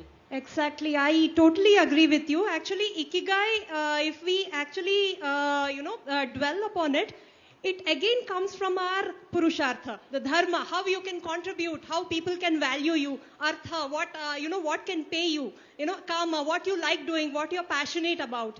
Right? All these things. So I am actually personally working on a goal setting mechanism based on a Purushartha. So yes, I agree with you that we have to start imbibing our teaching or our whatever we teach the younger generation. It has to be based on our Sanatana frameworks like Purushartha, Panchakosha, and all that. That's the work that we academics have to do. I have started my work, but also, these are also doing exceptional work, so do please refer to their works also. I would just add, there is no or, either or here. Yeah, we need everything because there's so much out there for us to learn. There is a lot of work happening also on what you said. Just bring out the values. Yeah, there is an organization called Ritambhara which works on using frameworks from Mahabharata for organizational learning and development and behavior. So a lot of work is happening. The thing is, we have to ensure we do our research well, we do our due diligence well. Yeah, so abhi to hai. The effort is going to be ours to dig deeper, find out and get educated and propagate it more. We have everything out there. All right. Yeah. Gentleman in the red shirt. Firstly, wonderful session, beautifully moderated by Kushal. Quick question for whichever panelist wants to take it. I'm about 550 pages through reading the Bhagavad Gita. Whenever I mention it to somebody, their first question is, which interpretation? And then they will go on to insist why one interpretation which they like is better. Firstly, why this division? And would anyone like to answer the question? Would anyone like to answer the question as to the differences between the interpretations and why you would recommend one as opposed to the other? Sarvopanishadu. Thank you very much for your question. I will request the panel to take it off stage because we have our guest who has a further appointment and is now ready to join us on stage. Thank you very much. I have my orders from there. Thank you. Thank you all. Thank you, moderator. Thank you to the panelists. Bahut bahut shukriya aap sabka. Ladies and gentlemen, our next guest today is an embodiment of Shakti, a self-made woman with a mind of her own. She inhabits many worlds with guts and with gumption. She was a superstar on television as Tulsi. She's carved out for herself a space in the top rung of Indian politics. She turned writer with a thriller set in the Maoist heartland. She is an administrator, currently as Minister of Women and Child Development. She's a homemaker with 3 children, a beautiful home, and a husband who is truly her partner in the journey of life. She's also a storyteller, one who has a way with words, spoken and written, who can hold an audience in the palm of her hand with her oratory abilities. She's proud of the change that the present government has driven for the betterment of women of India, following up ideas and ideals with actions of importance by Prime Minister Narendra Modi ji, a vocal proponent of women empowerment, whether the Ujjwala Yojana, Beti Bachao, Beti Padhao, Swachh Vidyalay, Mudra or Jan Dhan. They say, don't they, ladies and gentlemen? Let your actions speak louder than your words. Well, who better then to word out gender inequality than the Nari who created balance in an uncertain world? May I please call her an absolute rock star? Can I do that? Well, I just did. Please welcome on stage Honorable Union Minister for Women and Child Development and Minister of Textiles, Srimati Smriti Irani ji.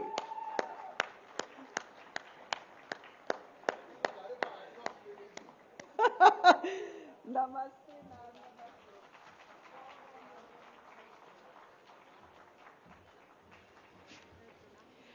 In conversation with the Minister is public policy expert Anurag Saxena, whose work has been featured in Washington Post, Financial Express, Economic Times, Sunday Guardian, and has worked with GE Capital, Prudential, Deutsche Bank, and Credit Suisse. Over to you, Anurag. एक बार फिर से जोरदार प्यार भरी तालियों के साथ अभिनंदन करें माननीय मंत्री जी का. Namaskar, Smriti ji. Namaste. And welcome everyone to the most awaited session of the day. Now, before I start off, first question. Sounds very ominous. Hello, Anand. I'm sorry, I'm having a fangirl moment. So, before we start off, Smriti ji, given that this is a panel on gender and equity, inequity, what are your preferred pronouns? You know, this is literally fodder for a man like Anand. But I also know that the question is posed to generate headlines. But if you ask a woman, how would she like to be defined? Is it only that we would depend on the gender? I think most women want to be defined by their capacities. Most women will want to be defined by their relationships, because we are mostly denoted by our responsibilities. So if somebody has to present me to the world, if you look at my way of life, Sanatan Dharma, which is the me that you will present. So I think the beauty of the religion I'm born in, the region I'm born to, is that they are manifestations of a variety of thoughts. But penultimately, if I am myopic enough to restrict myself to the pronoun, then I do a great injustice to my journey, not only as an individual, but also as a small speck in what we call Sanatan Dharma. So how does India and Indians operate in a world, so if you believe gender identity is reductive, how do we operate now in a world which expects labels, that expects to wear your identity on your sleeve, which... I take exception to the term operate. Indians have quintessentially never used relationships to operate. We have existed. We have flourished in that existence, or we have carried many burdens and moved irrespective of the weight on our shoulders towards solutions. We have moved from challenges which possibly set such stages on fire through conversation towards peaceful existence. So for me as an Indian, I take a huge exception to the term how do we operate, because we quintessentially have never created relationships or created ecosystems to operate. We have been a part of systems so that we could all flourish. We have been competitive, but I think foundationally we've all been very compassionate. I think that is what defines me as an Indian and many Indians that I know. Well, speaking about being competitive and about peaceful coexistence, I'd like to bring in your constituency and the young leader who had the fortune or misfortune of laddering elections against you. Now, there was a headline at that time which said, the Smriti Irani is a woman in a man-led patriarchal party, defeating a young man in a woman-led party. How is this progress for her gender? I think that when you look at the battle, as you so call it, for Amethi, it was never a man versus woman battle. I never presented myself as the female candidate of the Bharatiya Janata Party opposing the male candidate of the Congress Party. I think it was an ideological fight. I possibly represented ideology, and I think Prime Minister Modi very wisely worded it when he came to the election campaign in Amethi in 2014, and he said, "मैं बदले की भावना से नहीं, बदलाव की भावना से आया हूँ." And I had just had 20 to 22 days to fight that election. everybody who has been participative or for that matter even witnessed electoral politics in India up close knows that you're going into battle not with the promise of victory but with a definite outcome of a defeat. That you can go into such a battlefield with absolutely no political pedigree. That you can go into such a battlefield knowing that you will not lead an army but just a smattering of people. That you can go into such a battlefield knowing that you will fight not only an individual but an institution which has had a 50-year entrenched somewhere attitude towards the constituents. That is what I was fighting. I was not fighting an individual called Rahul Gandhi. I was fighting an institution. And when you take on an institution which is a 5-decade-old institution in one geography, you also recognize that the relationships that institution has helped flourish from the grassroots up are so strong that they are economically entrenched in terms of their interest towards that individual or to that political organization. So to go with a smattering of people in 2014, and BJP had never won more than 30,000 votes there in the entire Lok Sabha constituency. Max we went to a 33,000 markup. So to go from 33,000 in 20 days to 3 lakh was a big sign from the people who I think wanted to depart from that rot and become a part of change. So Modi went there as a man but translated into a movement for the people of Amethi. And that movement then helped crystallize a victory in 2019. So it was 5 years versus 5 decades. And I think that for me, as somebody from my ideology, it is one of my greatest joys that a simple Karyakarta of the Bharatiya Janata Party, I'm not saying male or female, because today we are here in Sunder Nursery during this cultural fest having this conversation. I was born barely 18 kilometers from here. In Munirka, whoever is well versed with the geography of Delhi, I lived in Munirka above at Tabela with my parents who had $150 in the year 1976.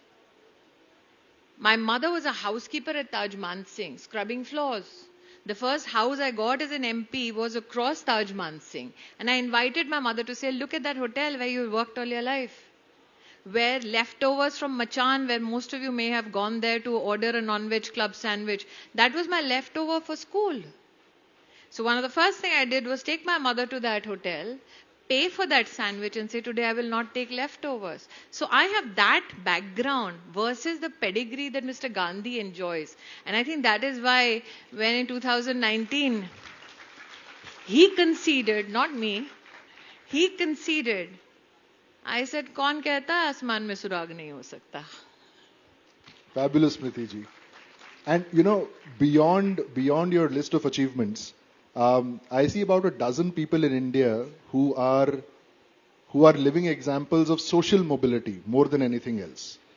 All of us have been through, a pretty meteoric rise as far as India is concerned, and now under the Prime Minister's Amrit Kal effort, the next 25 years, we are likely to see a more meteoric rise.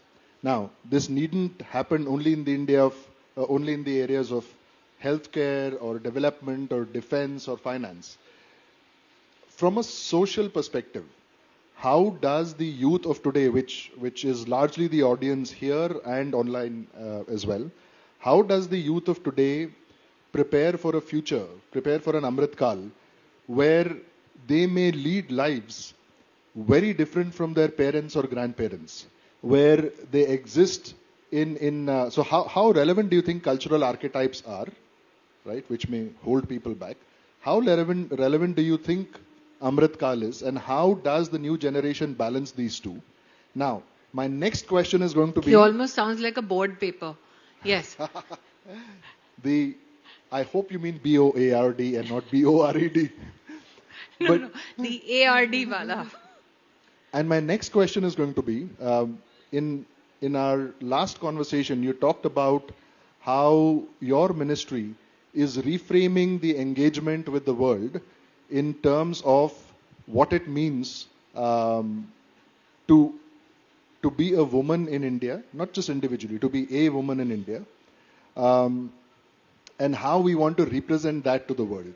So if you could take these two questions, how do we prepare the youth for the Amrit Kal, and how does the system enable that reframing, especially for women?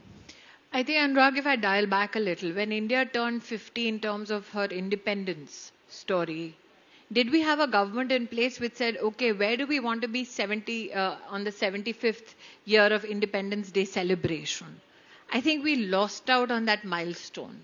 And that is where the milestone, which could have been set by our parents or us as youngsters, could have come into play.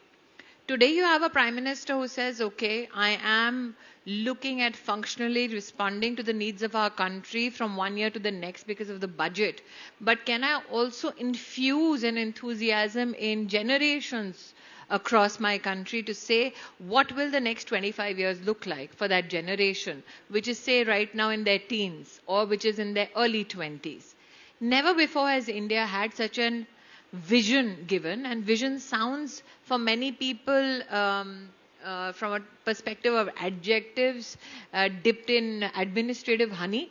But I think that one needs to be mindful of the fact that till such time you designate a goal for a people or a populace to reach, how can you have a pathway created? The interesting thing is that Amrit Kal now is part of a conversation in a cultural fest, which means it's not an administrative proclamation. It is actually a people's movement or a people's desire to reach a particular destination. But in a layered way, it also means there's an acceptance by our elders. I will not be there maybe 25 years from now, but let me help you achieve foundationally that goal 25 years from now, which means there is a partnership between generations. There's a partnership between people and the Prime Minister that has never been seen before. So again, would I be restrictive enough to say, okay, for 25 years from now, or the journey from here to 25 years, I will restrict how women are to possibly conduct themselves in polity, in administration, culturally, societally, because of a particular framework? I think one of our greatest strengths and joys is the vibrancy of our culture, of our people. That with each progressing day, with each progressing month, we will have something new that will come forth as a challenge, something new that will come forth which is a solution not only indigenously but can be applicable to the world. So let me contextualize it. Sure. 3 years ago, did we know we'll have a global scale pandemic? No. But 3 years from now, can we say assuredly on this stage there won't be another pandemic? No. But what can we as Indians say resolutely, even if there is another challenge? We will meet it with solutions not only for us domestically, but we will also be in a position to help nations across the world. We've done it when it was least expected of us. So I think what the Prime Minister has set off is genuinely a Jan Andolan, not for politics, but for nation building. This is very, very interesting, ma'am, and I can just tell you, as a very ordinary citizen of this country, even if I might not live in the ordinary people don't work with Washington Post. Yes. Well, no, just to clarify this micro slander here. Washington Post has written. I don't think there's a slander of any kind. I think that as somebody, and I will not speak on this platform as a minister, but let me just speak as somebody from the right wing, which is backed also by the likes of Anand on Times Now every night. 30 seconds, yes. The issue is, restrictions was thrust upon us as ideologues, or for that matter, people who are part of a particular ideological movement.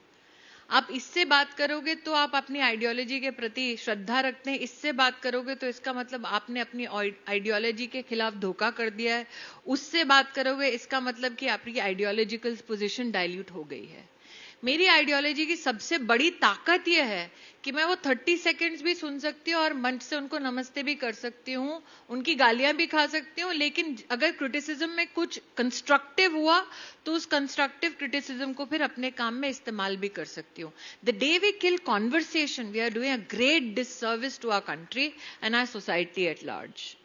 मुझे लगता है आज अगर मैं इस मंच से, मैं विक्रम से मिली और मैंने कहा कि one of the greatest contributions that could be done to the legacy of Veer Savarkar was the works of the likes of Vikram Sampath.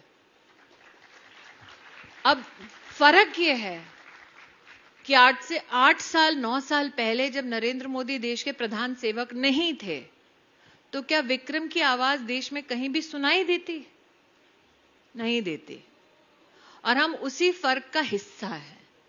So I think it is incumbent upon us, irrespective of the cacophony from the ideologies that hate us, who killed every crevice, in every crevice they killed talent. I don't mind celebrating potentials like Anurag in Washington Post. Why not? क्योंकि उस युद्ध की भूमि पर जाकर अपनी बात कहने में एक अलग किस्म का जिगर चाहिए, और वहां जाकर फैक्चुअली बात कहकर अपनी आवाज पहुंचाने के लिए भी मुझे लगता है कहीं ना कहीं हमें अभ्यास करना चाहिए.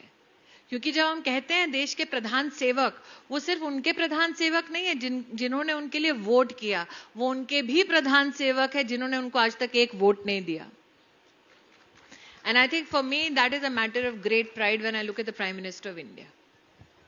That सड़क बनाते वक्त उन्होंने ये नहीं कहा कि जो मेरे धर्म में, मेरे कर्म में विश्वास करेगा वही उस सड़क पे चलेगा, कि मैं ब्रिज वहीं बनाऊंगा जहां मैं चुनाव जीता हूं.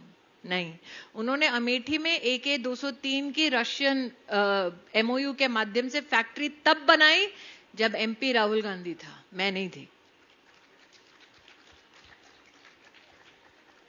Fair points, Priti ji. Now, I'd like to extend this a little further. Let's talk about the polarization of media and the lenses through which we are viewed as either or and othering and all of that. Now, as an individual, somebody might say ki Anurag is like this or the other or whatever it is. It doesn't matter because Anurag is not publicly relevant. Now, when they call you... No, so I'm again distancing myself from that thing. That is another problem that we have within our ideology, and I'm sorry I'm counting you as a part of the ideology. I'd like no matter how much people within my ideology do well in the world, they are always modest enough to say, "Nee, I don't matter that much. Please heed my plea. You all matter." Because reducing the ideology to only, let's say, a minister on gender would be a great disservice to the ideology. So Anurag Saxena matters as much as, let's say, Vikram, as much as, let's say, me, because we cannot restrict the voice of our people, our thought, to just a few people. I think that is what the left ideologies did to us. They selectively picked which talent to kill. And everybody said, इसको मार दिया, इसका मतलब अपना कोई chance नहीं है. अगर हम उनके साथ अलाइन नहीं करेंगे तो हम जिंदा नहीं रहेंगे एज ए प्रोफेशनल. तो मुझे ऐसा लगता है प्लीज अपनी अचीवमेंट्स को, आप मॉडेस्ट हैं, इसका मैं स्वागत करती हूँ, लेकिन ये हमारा दायित्व है, हमारा कर्तव्य है कि हम एक एक ऐसे अचीवमेंट को हर मंच से उसको प्रोत्साहित करें, उसका अभिनंदन करें, टू प्राउडली से yes, Anurag is a part of my ideology. Vikram is a part of my ideology. And what is my ideology? My ideology is nation first. Should I be ashamed of it? No. So if you put India first, you're from my ideology. So how do we, you see, media has evolved in a very interesting way. In the past, yes, as you said, the way they would deal with disagreement or dissent is death by silence. They would just ignore you and make sure that... No. They would not only ignore you. I'm coming to that. Anurag, I've served as Minister Education and I've witnessed. How will they kill you? Professionally.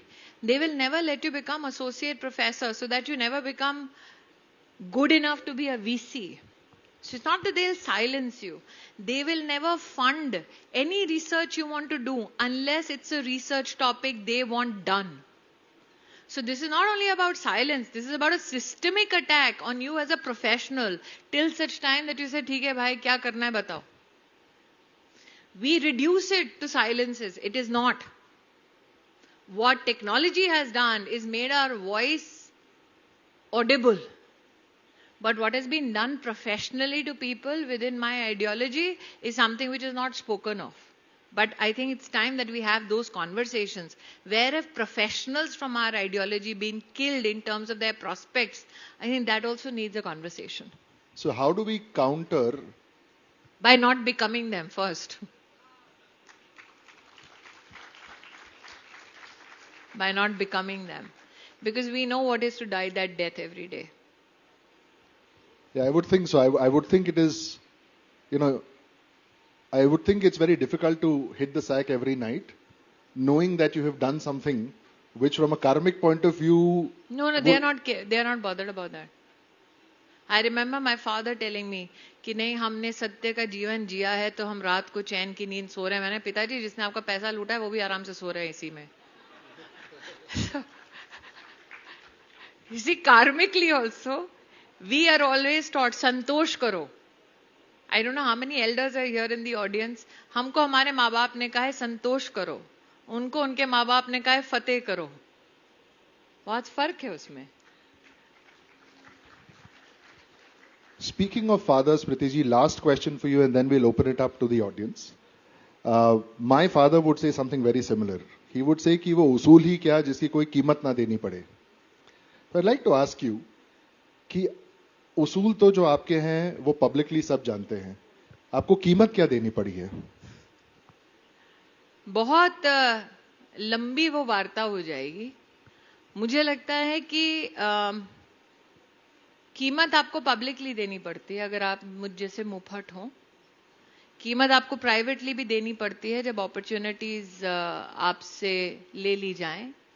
और मैं politically बात नहीं कर रही हूं. मैं media में भी एक सहभागी रह चुकी हूं. बहुत आसान होता मेरे लिए साल 2014 में दिल्ली में, क्योंकि मैं मीडिया से हूं, सबके साथ दोस्ती करना. मुझे याद है साल 2003 में मुझे एक बहुत ही वरिष्ठ भाजपा के मेरे नेता ने बुलाया चाय पर. मैं तब लगभग 26-27 साल की थी. उन्होंने कहा आज एक हिदायत दे रहे हैं तुमको, इसको गांठ बांध लो कि have your own circle of media people and PR people, you'll do well, you have potential. I at 27 was stupid enough to look at him and say, sir, अगर यही सब करना होता तो हम में और उनमें फर्क क्या है? उन्होंने माथा पीट लिया अपना. उन्होंने कहा तुम बहुत पछताओगी आगे चल के. उन्होंने कहा कि, और शायद उनके अपने जीवन का ये अनुभव रहा हो, कि बहुत आसान है सिस्टम में फिट हो जाना.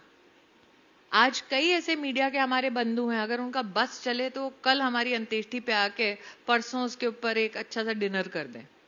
हम मजबूरी हैं उनकी. लेकिन मैं हमेशा ये कहती हूं कि वो जो आपके पिताजी वाली दिक्कत है ना, कि वो असूल ही क्या हो जिसकी कीमत ना चुकानी पड़े.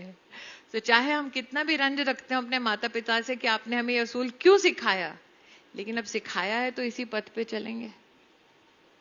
Thank you madam. Thank you. Now we have. और अनुराग, मुझे लगता है सबसे बड़ा उसूल का संतोष ये होता है जब you're a nobody and you defeat for the first time in the history of your country, the sitting president of the Indian National Congress.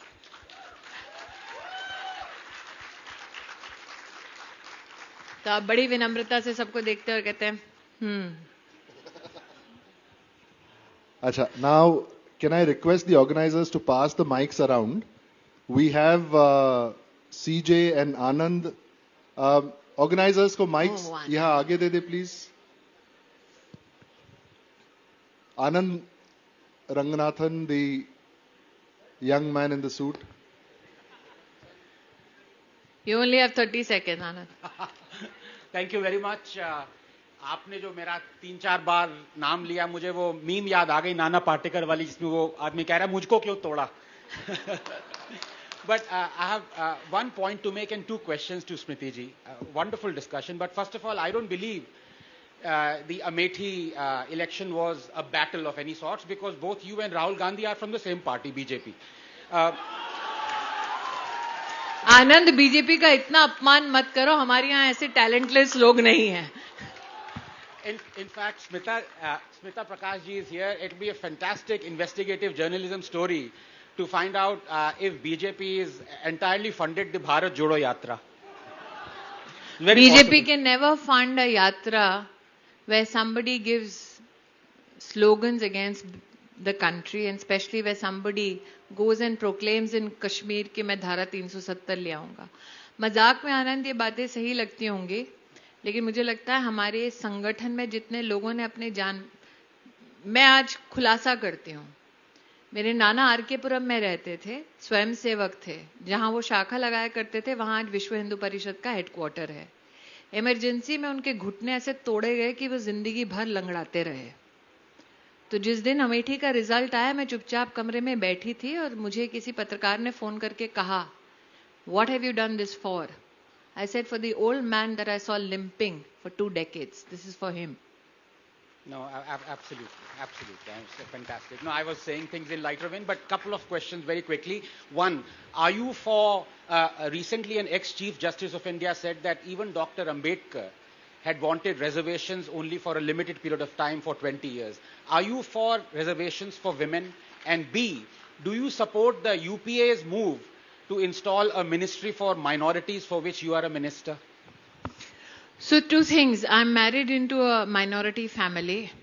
Until such time that the constitution deems it fit that this ministry exists, I will serve at the pleasure of the Prime Minister in his government in this particular administrative capacity.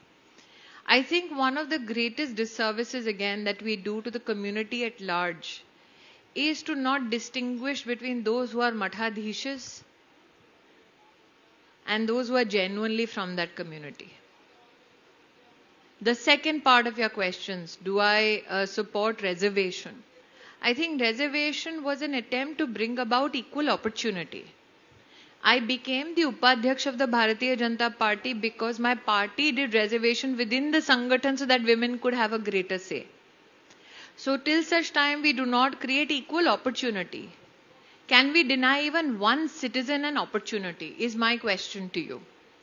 To just simplify these issues to one question or one answer or one proclamation on behalf of the Supreme Court of India, I think would be doing great injustice. Even if we leave one woman, child or person behind, man behind, I think that is a heavy burden I don't want to carry as a citizen. So the question we need to answer ourselves, have we given everybody an equal opportunity? The fact that today you have a Prime Minister who does not talk about the community he belongs to, the class that he belongs to, but he gets abused every day, Anand. His dead father gets abused, his dead mother gets abused. Do you think his community looks at him and says, it is good enough to be Prime Minister and you will be absolved of all abuse? So I think that till such time you have sanctimonious people like the Gandhis who have denied opportunities of equality. Do we need such instruments to provide a equal level playing field for every community in our country? That is something that we need to have a larger discussion on. To reduce it to a mere few sentences or a conversation from a stage, I think would be doing, like I said, injustice. Can we pass the mic around, please? And quick, short questions. We'll try and get 2 or 3. Very short question. Good afternoon, ma'am. My name is Papa CJ. Quick question. In terms of how your life has unfolded, what have been some of the major personal and professional trade-offs, and how did you come to those decisions? I'm not known to be trading off things. There we go. Short question. I'm known to be very obstinate. When I believe in something, I'll go the whole hog. There is a price to pay for it, but I'm happy to pay that price to be what I am today. That there's been nobody in this world who will point and say, I made her. Not a soul. That there will be people in my life who've been at the receiving end of many queries from me, and on whose behalf I've been at the receiving end of kindness is known. But from somebody, like I said, who 18 kilometers away lived above a tabela and Tokus ka tabela, no trade-offs. Wonderful, ma'am. Acha, can we pass the mic to the lady in the piche jo white salwar suit? Okay. Off-white salwar suit. Very good afternoon, ma'am. Ma'am, I had asked you a question which Mr. Anand has already asked in 2019. Anand is known कि अर्थ का अनर्थ करते हैं. Yeah, in 2019 I had asked you the same question. क्या हम घड़ियाल की तरह विलुप्त हो रहे हैं जो हमें रिजर्वेशन की जरूरत है? This year I am not asking you the same question. This year I want to ask, in G20 our commitment to the world is how many decision-making ladies can come in courtrooms and in government. So from you, I would like to ask, how many JS, how many lateral hires this year from female fraternity? Madam, two things I'd like to respond to. Firstly, you want me to speak on behalf of the G20 community, which I cannot. But I think what has happened in the G20 is the women's issue was always on the sidelines.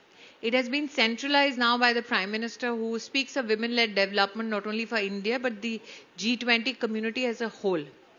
With regards to how many people come in terms of lateral entry, again, or for that matter GSs, recently we've had additional secretaries who are women, which is a level higher than the GSs. But the quintessential question that I want to answer, which is not being asked, is how many young women are we supporting so that they can prep to sit for the UPSC exam?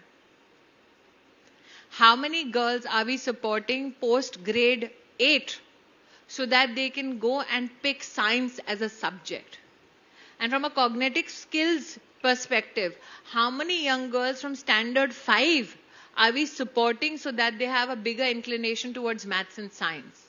So while you look at entry-level posts for women in administration, which is a given, let's say in corporate India or administrative India, today we have, and the cameraman can, if they just move a bit, आप हट जाएं भाई साहब, mustard t-shirt वाले.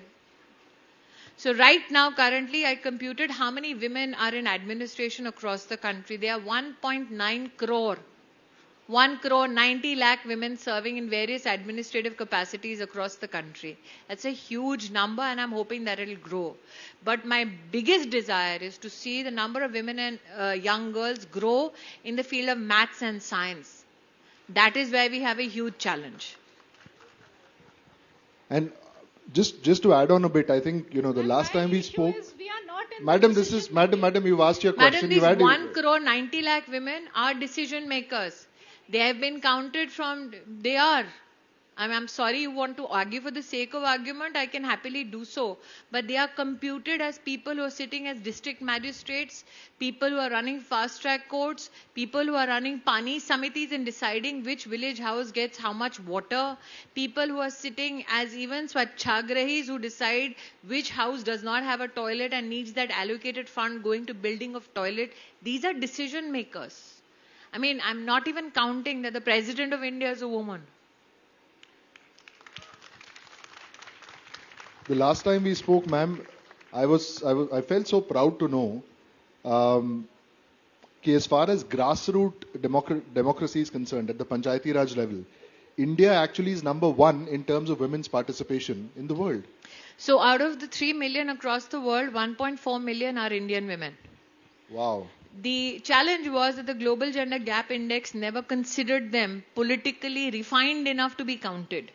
So that is why this year I had the blessed opportunity of engaging with the World Economic Forum to ask them only one question.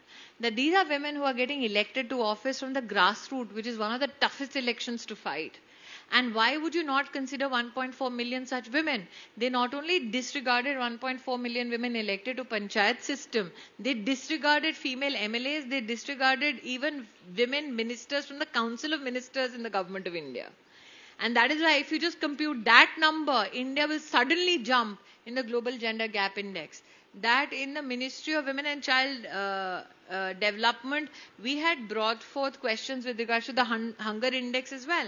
That these international indices do not compute the realities from India. For instance, they will say कि circumference of the arm इतना ही होगा, height इतनी होगी. हमारे यहाँ बच्चा अगर पंजाब से है तो उसकी हाइट अलग है, बॉडी स्ट्रक्चर अलग है. बच्चा अगर नागालैंड से है तो उसकी बॉडी स्ट्रक्चर अलग है. बच्चा अगर तमिलनाडु से है तो उसकी बॉडी स्ट्रक्चर अलग है. बच्चा अगर लद्दाख से तो उसकी बॉडी स्ट्रक्चर अलग है. वो कहते हैं नहीं, हम अमेरिका में जो स्ट्रक्चर बोलेंगे उस हिसाब से नापो. वो बच्चा अगर उस हिसाब से ठीक है तो ही वो बच्चा हृष्ट पुष्ट है. ग्लोबल हंगर इंडेक्स में उन्होंने हमारे लोगों को फोन करके बोला, अच्छा भूख लगी है क्या? That was a question. I said, how is it scientifically measured? They said, no. Gallup called up people and said, are you hungry? I mean, I call Smriti Irani now. I have not had lunch or breakfast. Of course I'm hungry. But scientifically, have you measured that hunger? No. It seems Pakistan does better than us. They have no atta. But it seems you are hungry. On that note, ma'am, we've just exceeded our time. I'd just like to thank you for being here. It's always, for me, I mean, it is personally a cleansing experience listening to you.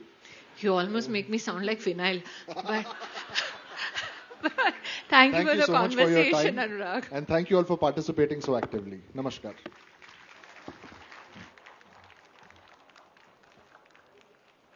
Once again, we must put our hands together and thank the Honourable Minister for her presence here at Arth Culture Fest, promoted by ZEEL. Thank you very, very much, ma'am.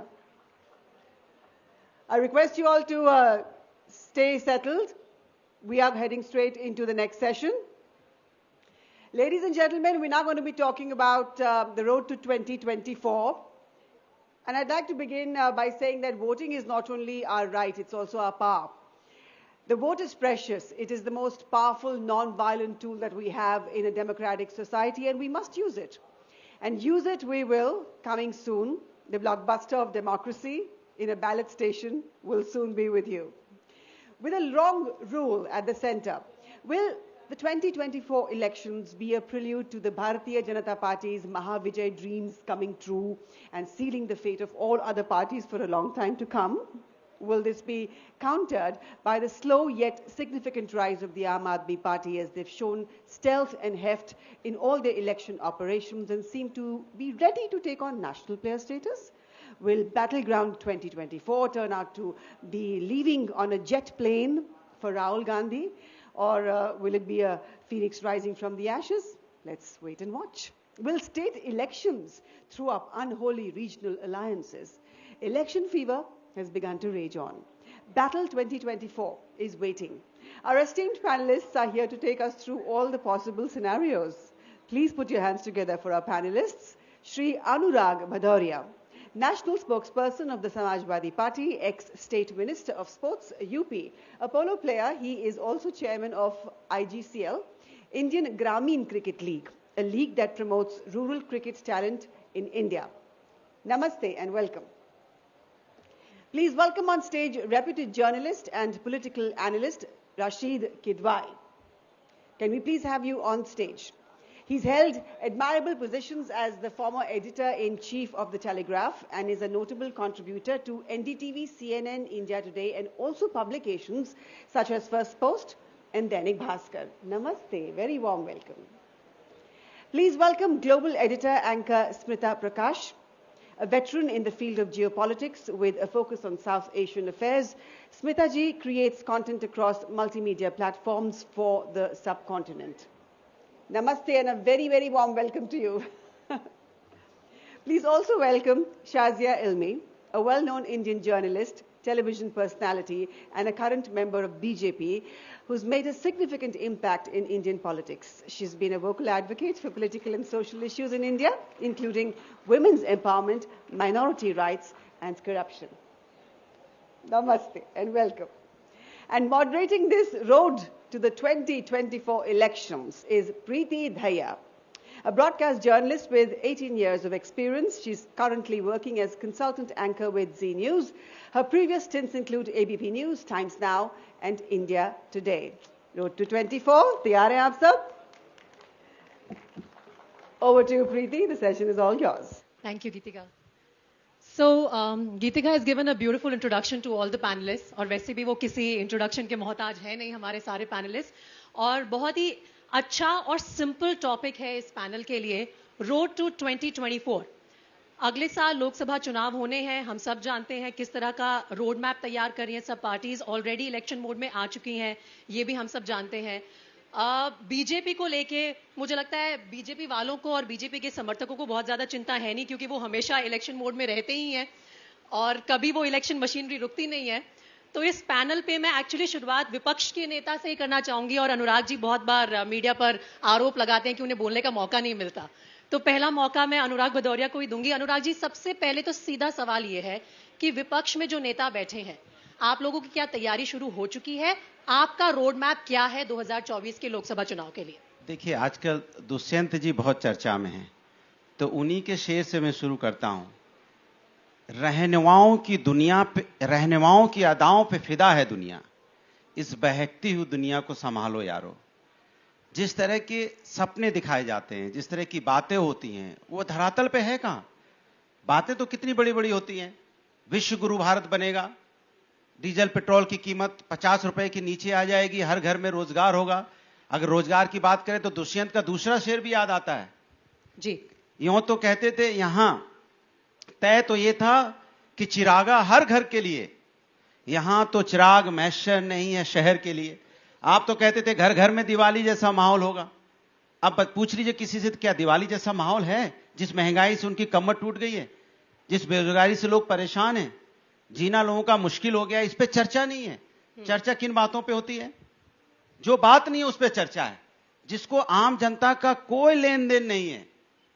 कौन क्या करता है, कौन नहीं करता है, कौन शेरवानी पहनता है, कौन सदरी पहनता है, कौन पाजामा कुर्ता पहनता है, कौन जूता पहनता है, कौन क्या पहनता है, कौन चप्पल पहनता है, इस पे तो चर्चा हो रही है। सोचिए आप, ये चर्चा का विषय है कि क्या कौन शेरवानी पहनेगा, कौन सदरी पहनेगा, कौन धोती पहनेगा? चर्चा का विषय है कि महंगाई क्या है, बेरोजगारी क्या है, अर्थव्यवस्था हमारी कैसी है, हमारा रुपया पतला हो रहा है कि मोटा हो रहा है, इस पे चर्चा होनी चाहिए। चर्चा होनी चाहिए युवा परेशान है तो क्यों है, हर घर में एक माहौल खुशी का होना चाहिए कि हर घर में रोजगार की व्यवस्था होनी चाहिए, इस पे चर्चा नहीं है। किसान परेशान है, किसान की तो इनकम दुगनी करने की बात की गई थी और कहा गया था ये हिंदुस्तान का किसान सबसे संपन्न किसान होगा।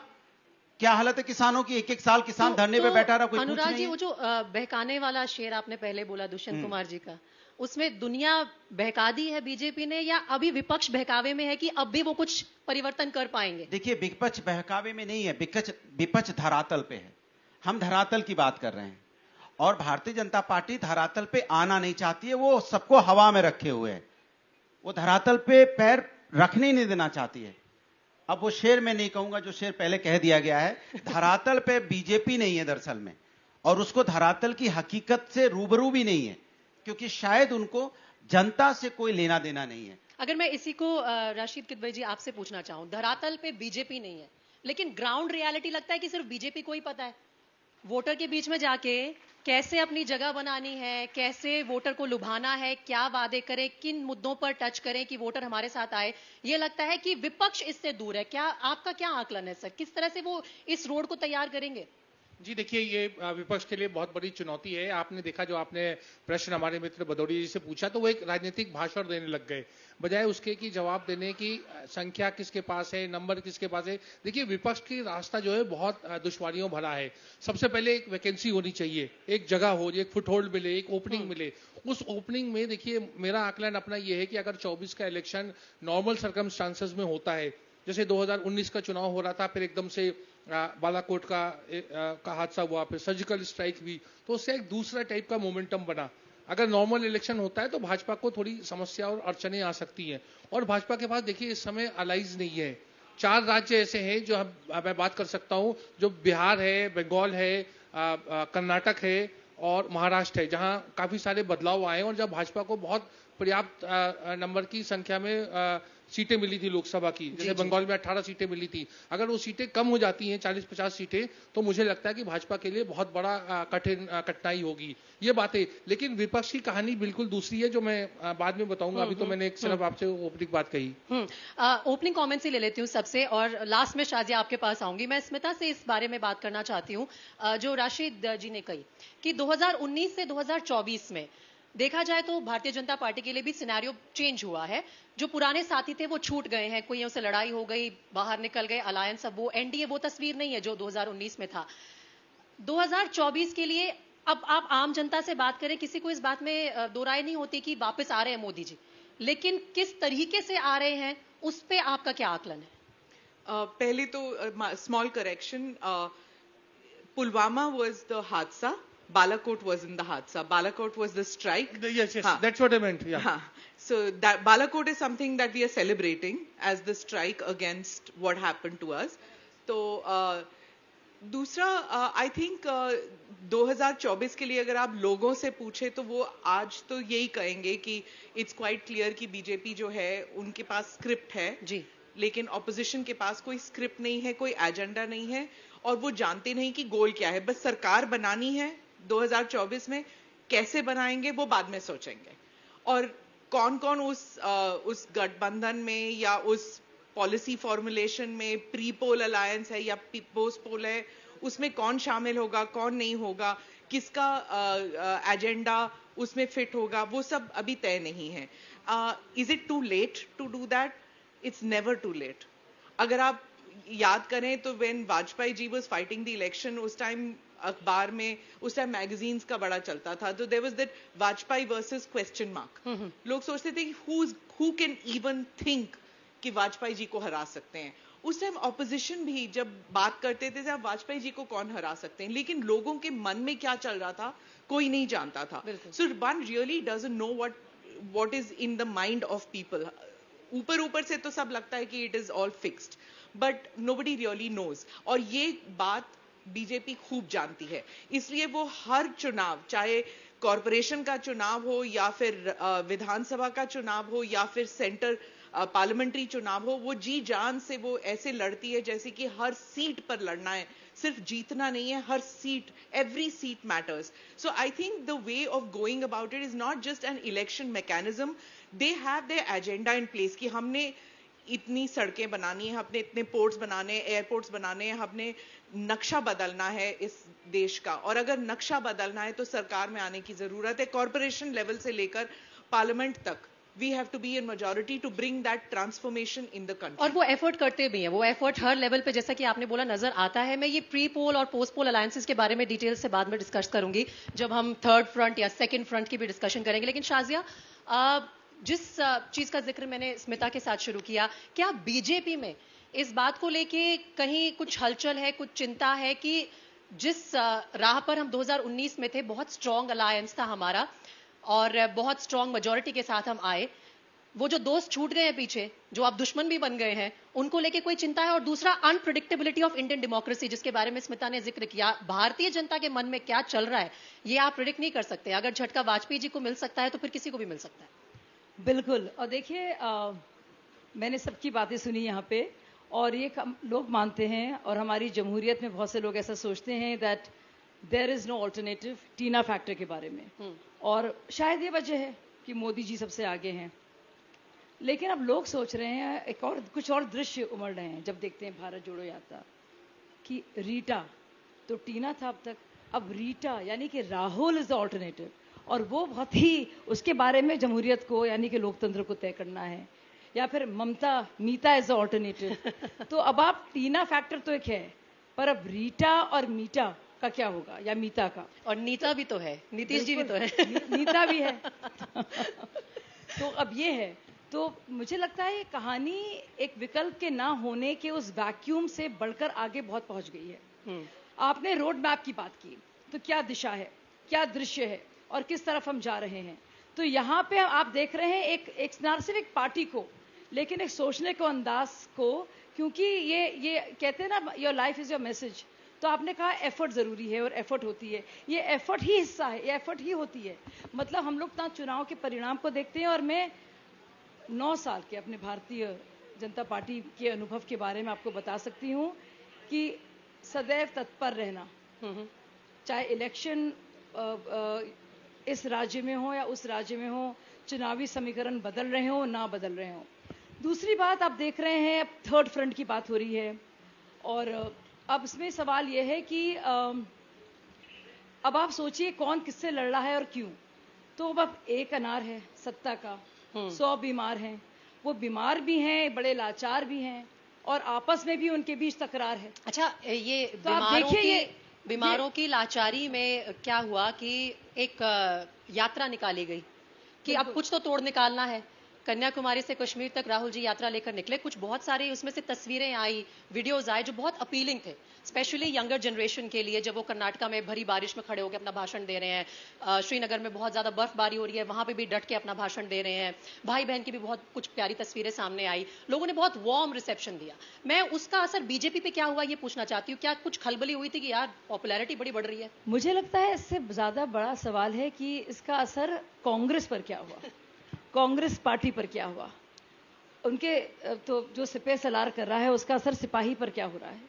तो मुझे लगता है ये बहुत ज़रूरी है, और उसका तो जो ट्रांसलेशन है वोट्स में या पॉलिटिकल डिविडेंड्स में कि क्या उससे मिलकर उनके लिए आ रहा है। देखिए एक तरफ तो ये हो रहा है, यहाँ तो आप देख रहे हैं कि एक अजीबो गरीब स्थिति है कि मैंने भी सुना भी, ये जो थर्ड फ्रंट के जो लोग हैं और जो बात कर रहे हैं कि कांग्रेस को ये सोचना चाहिए कि उनकी लड़ाई क्या ममता बनर्जी से है या फिर अरविंद केजरीवाल से है या फिर भाजपा से है। तो आप अपना राजनीतिक अस्तित्व बचाने के लिए ये सारी पार्टियां या तो उसके लिए अपने अहम को निकलेंगी, लेकिन स्वयं ही ना खत्म हो जाए, यानी कि उनके अस्तित्व के क्या होगा, वजूद का। ये बहुत इंटरेस्टिंग बात आप कह रहे हैं, और मेरे ख्याल से इसी को लेके जितने भी भारत में अगर कोई आज ये सोच रहा है कि ठीक है मैं आगामी चुनाव में केंद्र में सरकार बदलूं तो मैं किसको वोट दूं, उसके लिए रीता, मीता, नीता और केसीआर ने भी एक ऑप्शन तो दिया, अनुराग जी। लेकिन जो शाजिया बात कह रही है कि पहले तो आप अपनी ईगो को सेटल करें, फिर आप एक दूसरे की ईगो पैम्पर करें, और फिर आप लोगों के सामने एक ऑल्टरनेटिव दें। बहुत ज्यादा काम है, समय बहुत कम है, क्या तैयार है इन सब कामों के लिए? देखिए सवाल यह है कि विपक्ष की चिंता भारतीय जनता पार्टी को ज्यादा रहती है। अगर विपक्ष की चिंता की बजाय जनता की चिंता करते तो शायद उनको विपक्ष की चिंता करने की जरूरत नहीं पड़ती। लेकिन विपक्ष को बीजेपी की चिंता क्यों नहीं है कि वो ऐसे एक रोड रोलर की तरह बढ़ती जा रहे हैं? विपक्ष को कोई बीजेपी की चिंता नहीं है, विपक्ष जनता के साथ अपना काम करता है। हमें लेकिन चिंता इसी बात की है कि विपक्ष को बीजेपी की चिंता क्यों नहीं है? इसलिए नहीं ना, क्योंकि बीजेपी को जाना तय है। बीजेपी को 2024 में जाना तय है, क्योंकि बीजेपी ने जो जनता के साथ धोखा किया है, जनता उसका बदला बड़े हिसाब से ले लेगी। जैसा कि अभी स्मिता प्रकाश जी ने बोला कि इसके पहले वाजपेयी जीते तब भी इसी तरह से ये आज इनकी हालत ये होगी कि इनके साथ कोई खड़े होने को तैयार नहीं है। नीतीश जी इनका साथ छोड़ गए, अकाली दल इनका साथ छोड़ गए, और जो इनको तो क्या है, तो पीडीपी के साथ भी सरकार बनाने को तैयार रहते हैं जब सरकार मिलने की बात आती है। दूसरों को कहते हैं कि सरकार के लालची। सबसे ज्यादा अगर सरकार में रहने की लालसा किसी को है, लालच किसी को है, तो भारतीय जनता पार्टी को। सेवा की नहीं, जनता की सेवा के लिए। लालच और ललक में फर्क होता है। नहीं, हम बता रहे हैं जनता की सेवा के लिए नहीं, इसलिए मैंने ऐड किया। इनको जनता की सेवा नहीं करनी है। जनता की सेवा के लिए होते तो शायद आज हिंदुस्तान की स्थिति जो लोगों की है वो दूसरी होती। इनकी स्थिति ये रहती है कि कैसे हम कोशिश करके विपक्ष को टारगेट करें। विपक्ष कुछ बोलेगा तो उसके लिए परेशान है, जनता कुछ बोलेगी तो भी नहीं, लेकिन कुछ खास लोगों के लिए बड़े परेशान रहते हैं। यह समझ में नहीं आता कि भारतीय जनता पार्टी को खास लोगों से प्यार क्यों है, आम जनता से प्यार क्यों नहीं है। सवाल इस बात का है। स्मिता कुछ कहना चाह रही है? जी, जैसे आपने कहा ना कि विपक्ष की चिंता इस बात की है कि विपक्ष को बीजेपी के बारे में चिंता नहीं है।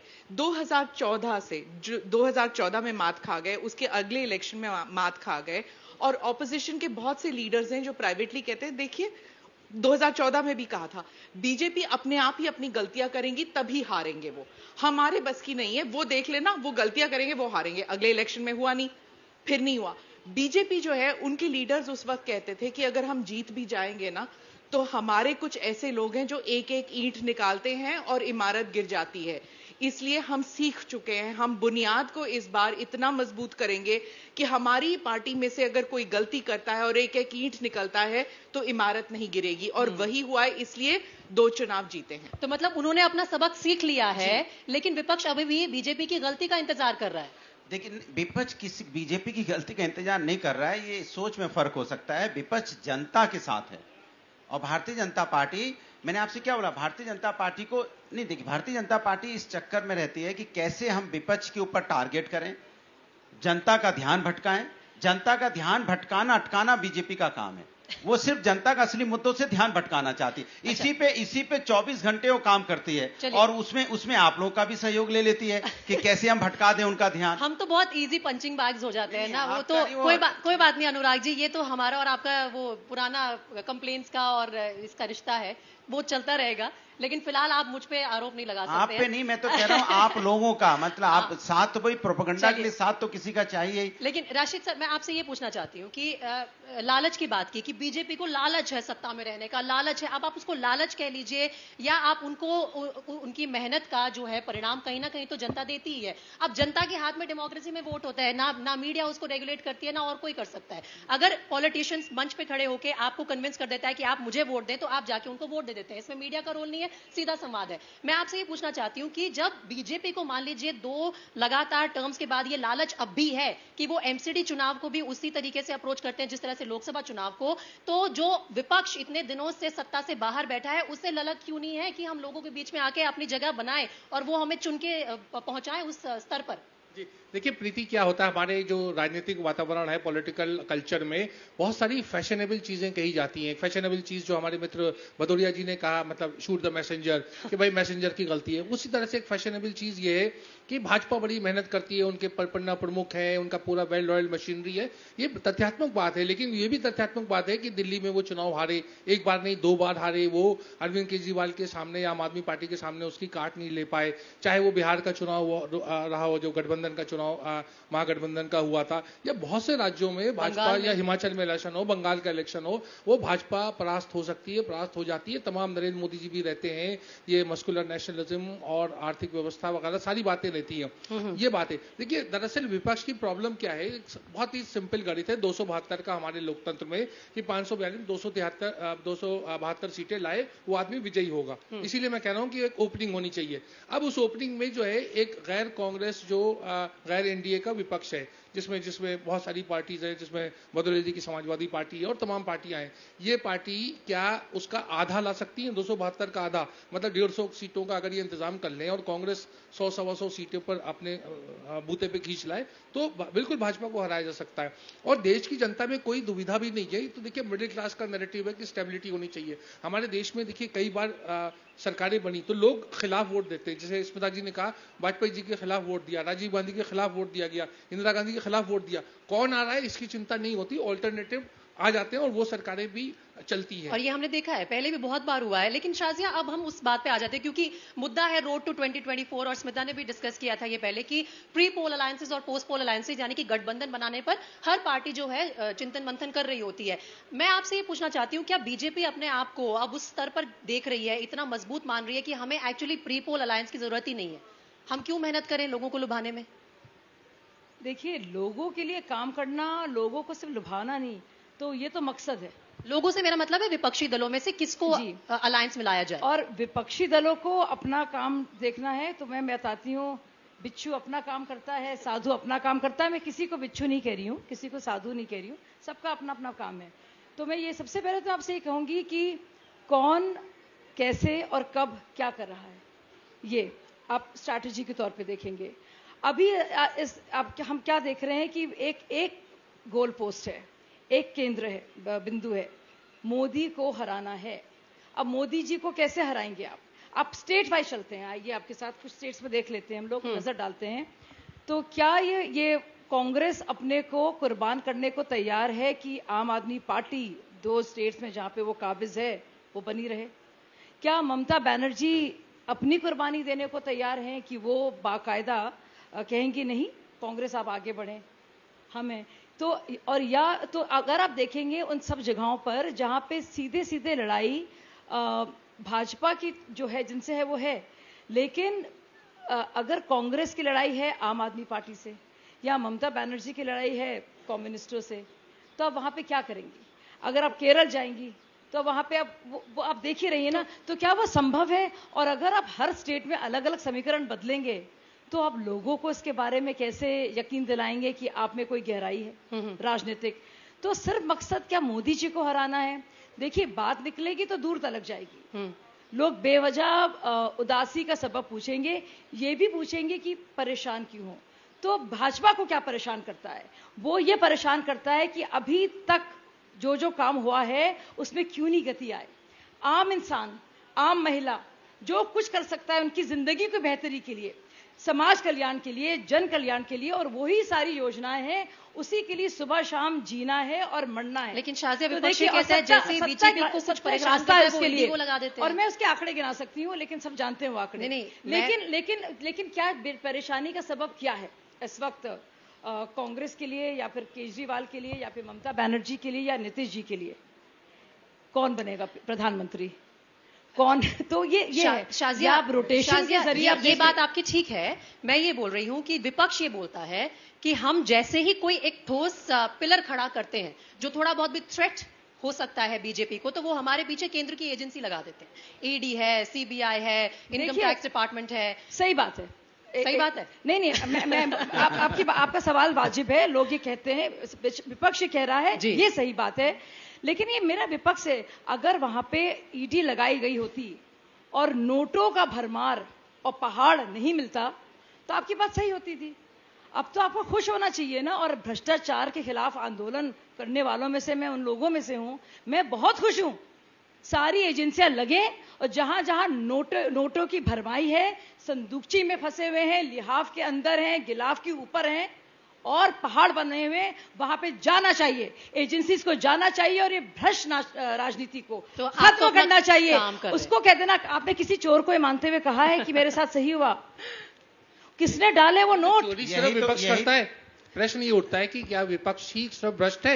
ये प्रश्न वही मैं पूछ रहा हूं। क्योंकि हमारी जो चुनाव की जो प्रणाली है, उसमें हमें देखते हैं कि ब्लैक मनी, देखिए जो 542 लोग इलेक्ट होते हैं, उसमें तमाम लोग एक एफिडेविट देते हैं कि उन्होंने 50 लाख असेंबली में और 75 लाख लोकसभा के चुनाव में खर्च किया। जब हम जानते हैं तो उसका 10 गुना कम से कम खर्च होता है। चुनाव बहुत महंगे हैं और वो तमाम राजनीतिक दल करते हैं, और उसमें भाजपा भी शामिल है। लेकिन आप ईडी का रिकॉर्ड देखें, सीबीआई का, इनकम टैक्स का, कि 85-95% लोग जो है केवल विपक्ष के ऊपर रेड होती है। तो ये एक प्रश्न है जो डिस्टर्बिंग है। भ्रष्टाचार के खिलाफ हम सब हैं। आपसे लूंगी रिप्लाई। 20 सेकंड बोलिए।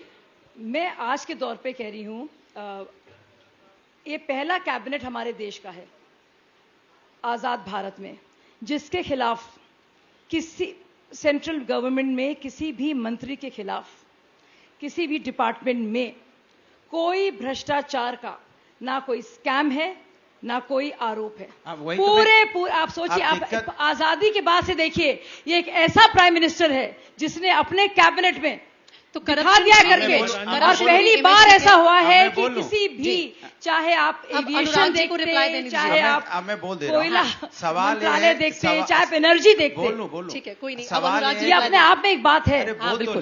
सवाल ये है कि एजेंसीज कंट्रोल आपके पास है, ईडी सीबीआई आप भेजते ही उन्हीं के पास है, विपक्ष के पास में। आप जाने कहां दे रहे हैं? सत्ताधारी के पास में। सत्ताधारी जो बैठे हैं यूपीए 2 के वक्त ये जो विक्टिम का नैरेटिव है, हिडन वर्क तो अनुराग जी सुनिए, ये जो विक्टिम का नैरेटिव है, विक्टिम का नहीं है। नैरेटिव है। अरे विक्टिम का कैसे? अभी इन्होंने क्या बात कर रहे हैं? आप जब चुनाव होता है, करोड़ों रुपए खर्च करती है भारतीय जनता पार्टी के जो प्रतिनिधि करते हैं, कहां से आता है वो? कि सेलेक्टिवली टारगेट किया जाता है विपक्ष के नेताओं को, तो आप विक्टिम हुए ना। मैं उस नजरिए से पूछ रही हूँ आपसे, तो आप जनता को क्यों नहीं इस बात पे? जनता समझ रही है, जनता समझ गई है, लेकिन बीजेपी अब नहीं समझ पा रही है। 2024 के रिजल्ट के बाद उनको समझ में आएगा कि जमीन उनके नीचे से खसक चुकी है, क्योंकि वो समझने को तैयार नहीं है। वो इतने अहम में अभी नहीं समझ रहे हैं, क्योंकि जनता की तो बात करते ही नहीं है। स्मिता, जनता की बात ही नहीं करते। अगर जनता की बात कर रहे होते तो क्या बिहार उनसे जाता? जनता की बात कर रहे होते तो अकाली दल उनसे जाता? किसानों के मुद्दे पे तो अकाली दल गया है ना, बिहार भी तो इसी मुद्दे पे हटा है ना, जोड़ तोड़ की। क्या वो जनता की बात करते तो उनके एनडीए घटक जो धीरे धीरे उनसे निकलते जा रहे हैं, सुन लीजिए, और जो उनका वोट परसेंट गिरता चला जा रहा है, तो वो वोट परसेंट लाएंगे कहां से? अब आपको लगता है कि केंद्र में जब चुनाव होंगे तो ऐसा उनको झटका लगेगा? अरे झटका, ऐसा करंट लगेगा, उन्हें पता नहीं चलेगा कि करंट आया कहां से। स्मिता, आपकी क्या अंडरस्टैंडिंग है? आप इतना लोकली वॉच करती हैं, हर पार्टी को भी और जनता की नर्व को भी जानते हैं। आप बताइए, कुछ लग रहा है, ऐसा कुछ संभावना है? अभी तो कुछ नहीं लग रहा। और दूसरी बात, अगर इनकी बात में इतना दम होता तो योगी जी दूसरी बारी ना जीतते जिस तरह जीते थे।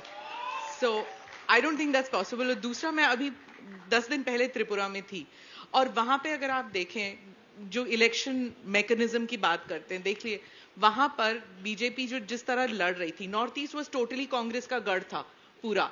जिस तरह कांग्रेस ने छोड़ दिया कि वहां लड़ना ही नहीं है। और त्रिपुरा में देखिए, छोटा सा राज्य है, आई थिंक 3rd स्मॉलेस्ट और समथिंग लाइक दैट, एंड वहां पर 1 सीट जाती लोकसभा पर। जैसे बीजेपी वहां लड़ी है, मोदी जी 2 बारी गए, अमित शाह जी गए, नड्डा जी गए, हेमा मालिनी गई, मिथुन चक्रवर्ती, मतलब सुवेंदु गए, ईस्टर्न इंडिया के तो काफी सारे गए, पर मैं कह रही हूँ हेमा मालिनी जी को क्या पड़ी थी, है ना, उत्तर प्रदेश की हैं लेकिन वहां गई। मिथुन चक्रवर्ती भी गए, क्यों, जरूरत क्या है? सब कह सकते हैं ना कि मेरी this is got nothing, Yogi ji भी गए, जाने की क्या जरूरत थी? वो कह सकते हैं कि this is not my constituency, लेकिन वो एक यूनिट की तरह काम करते हैं, हर जगह जाते हैं। मैंने देखा है इवन इन कर्नाटका जब इलेक्शंस होते हैं तो योगी जी जाते हैं। नाथ समुदाय के कुछ लोग हैं, वो लोग they are fans of Yogi ji, इसलिए वो जाते हैं वहां पे कैंपेन करते हैं। वो ये तो नहीं कहते कि मैं उत्तर प्रदेश का मुख्यमंत्री हूं, मैं कर्नाटका क्यों जाऊं, त्रिपुरा क्यों जाऊं, लेकिन यहां पर अपनी पार्टी के लिए भी करने को तैयार नहीं है। कांग्रेस अपनी पार्टी है, राहुल गांधी एक बार भी नहीं गए, प्रियंका गांधी एक बार भी नहीं गई, हिमाचल गए थे लेकिन वहां नहीं गए, क्यों? भारत जोड़ो वाज ओवर बाय देन, लेकिन नहीं गए। मेहनत नहीं करनी तो फिर कहां से सीटें आएंगी? और भारत जोड़ो का भी पॉलिटिकल बेनिफिट सर कुछ नहीं है। अगर आप देखें भारत जोड़ो यात्रा जो थी उसी दौरान चल रही थी जब गुजरात में इलेक्शंस हो रहे थे, बहुत कन्वीनियंटली गुजरात को बाईपास कर दिया बाद में भी। ये जो स्ट्रैटेजी है, लैक ऑफ स्ट्रैटेजी एक्चुअली मैं ये बोलूंगी कांग्रेस पार्टी की तरफ से स्पेशली, क्योंकि ओल्डेस्ट पार्टी है, लार्जेस्ट कब तक बचेंगे नहीं बचेंगे ये कोई नहीं कह सकता, लेकिन ओल्डेस्ट तो है। लोगों को उम्मीद होती है कि जब देश आजाद हुआ था, जब कांग्रेस पावर में थी, कांग्रेस ने हमारे देश पर इतने साल तक अपने प्राइम मिनिस्टर्स बिठाए हैं, अब जो एक्सपेक्टेशंस है कहीं ना कहीं ये खतरा नहीं है कांग्रेस को कि लोग अब उम्मीद करना भी छोड़ देंगे? जी प्रीति, आपका प्रश्न बहुत महत्वपूर्ण है और दिलचस्प भी है। देखिए, बड़ा भारत की राजनीति में बड़ा विरोधाभास होता है, मतलब पैराडॉक्स होता है, कॉन्ट्रडिक्शन होता है। राहुल गांधी ने जो शुरुआत करी भारत जोड़ो यात्रा और जो उसको रिस्पांस मिला, तो उससे जो है जो कांग्रेस के जो साथी हैं जिनकी हम बात करते हैं, जो थर्ड फ्रंट, सेकंड फ्रंट वगैरह, वो सब लोगों में थोड़ी सी चिंता है। तो बड़ा मैं आपको थोड़ा अटपटी बात लगेगी, लेकिन ये तथ्यात्मक बात है कि राहुल गांधी इस समय विपक्षी यूनिटी के लिए सबसे बड़ा रोड़ा है, सबसे बड़ा मतलब एक hurdle, he is the biggest hurdle. अच्छा, the reason is that see Rahul Gandhi strength is going to weaken the opposition unity, because whether it is Nitish Kumar या ममता जी हो या अरविंद केजरीवाल हो, इनको कोई बिल्कुल, ये बहुत क्लियर है, ये छत्रप है, राज्यों में इनका अमल दखल है, पकड़ है, ये राहुल गांधी को प्रधानमंत्री नहीं बनने देंगे। और राहुल गांधी इस स्थिति में नहीं है कि वो खुले मंच से कहे कि वो प्रधानमंत्री पद के दावेदार नहीं है। तो ये एक बड़ा अपोजिशन और जो कांग्रेस और गैर कांग्रेस में एक बड़ा ये कॉन्ट्रडिक्शन है। इसी बात को शाजिया भी कह रही थी कि अपनी ईगो को पीछे शाजिया जानबूझ के कह रही थी, क्योंकि ये जो है भाजपा चाहती है कि नरेंद्र मोदी वर्सेस राहुल गांधी एक नैरेटिव बने, जैसा जो 14 में और 19 में हुआ, और भाजपा आसानी से चुनाव जीत ले। लेकिन राहुल गांधी ऐसा नहीं चाहेंगे कि वो चुनाव, तो अभी आप देखिएगा, अभी बहुत समय है, जैसा स्मिता जी भी कह रही थी, बहुत सारे हम उतार चढ़ाव देखेंगे, और उस उतार चढ़ाव में देखिएगा तो 24 आते आते मुझे लगता है अच्छी लड़ाई होगी। शाजिया कुछ कह रहे हैं, उसके बाद आप रशीद भाई, सवाल ये नहीं है कि भाजपा क्या चाहती है, सवाल ये भी है कि ये तवक्को करना विपक्ष के नेताओं द्वारा कि राहुल गांधी एक तरह से कुर्बानी दें सिर्फ इस मकसद से कि भाजपा हारे। अब और भाजपा से नफरत तो एक चीज़ है, लेकिन खुद से भी मोहब्बत इंसान को होगी कि आप स्वयं को पूरी तरह से निगल कर फना होकर मोदी जी को जिताना चाहते हैं, तो मोदी जी को हराना चाहते हैं, माफी चाहती हूँ, क्या आप अपने को खत्म करके, क्या आपका मकसद ये है क्या मोदी जी को किसी तरह हराना है? तो क्या नीतीश जी और ममता जी और केजरीवाल जी ये बाकायदा कह रहे हैं राहुल गांधी जी से, क्योंकि मकसद तो हराना है मोदी जी को, और कुछ हम जानते नहीं, तो आप फना हो जाइए राजनीतिक तौर पर। देखिए, अब ये सवाल है, देखिए लोकतंत्र में ये सोच लेना कि हम ही प्राइम मिनिस्टर बनेंगे, लोकतंत्र में तो ये होता है ना, सभी चुन के आते हैं। इसके पहले भी 89 में हुआ है, 96 में भी हुआ है, उसके बाद भी हुआ है, 2004 में भी हुआ है कि जब आप चुनाव जीत के आ जाते हैं, विपक्ष के लोग सब चुनाव जीतते हैं, जीतने के बाद सभी पार्टियां दल एक साथ मिलके बैठते हैं और एक नेता चुन लेते हैं। यही तो लोकतंत्र है। इस लोकतंत्र पे आपको विश्वास क्यों नहीं है? क्यों? आपको भी तो यकीन करना पड़ेगा ना कि नेता इन्हीं में से निकल आएगा। भाई यहाँ पे गुजराल जी बने थे, देवगौड़ा जी बने थे, इसी में यहाँ पे उसके बाद यूपीए के मनमोहन सिंह जी भी बने थे। तो ऐसा है कि प्राइम मिनिस्टर कैंडिडेट अलायंस था ना, वो कहाँ है? गठबंधन कहाँ है? नहीं, पहले भी नहीं था, उसके चुनाव के बाद ही हुए थे, आपको शायद याद हो। एक एक करके आप लोग ईंटें इकट्ठा करेंगे। देखिए, सवाल ये मान के चलिए कि इस समय देश को जरूरत है कि जो देश के असली मुद्दों पे बात करे। तो देश के असली मुद्दों पे तो चर्चा भारतीय जनता पार्टी करना नहीं चाहती। असली मुद्दा है ही क्या? एक ही तो असली मुद्दा है, जनता और उसकी परेशानियां। यही तो मुद्दा है। जनता की परेशानी के अलावा सारे मुद्दों पे भारतीय जनता पार्टी बात तो करेगी। जनता की परेशानी स्मिता आप कह रहे हैं कि अनुराग जी कह रहे हैं कि बीजेपी तो नहीं भाप रही है, ये लोग भाप रहे हैं, लेकिन फिर भी जनता कन्विंस नहीं हो रही है। पर जैसे शाजिया ने कहा, मतलब क्या ये खुदगर्ज हैं या अपने आप को फना करने के लिए तैयार हैं? ये दो चीजें होती हैं। जैसे एक बार चला था, जैसे रशीद को भी याद होगा, इंदिरा हटाओ देश बचाओ। जब वो किया था, you have to swallow your ego. हम लोग सब कि हाँ चलो ईगो हटाओ, पहले ये फर्स्ट गोल है कि इंदिरा हटाओ, उसके बाद देखेंगे कि कौन प्रधानमंत्री बनता है। वो जमाना अलग था। आज के ही अखबार में एक नोटेड पॉलिटिकल कॉलमनिस्ट है, उन्होंने कहा कि बहुत से लोग ये सोच रहे हैं ऑपोजिशन में कि Rahul Gandhi should play the role of Jayaprakash Narayan.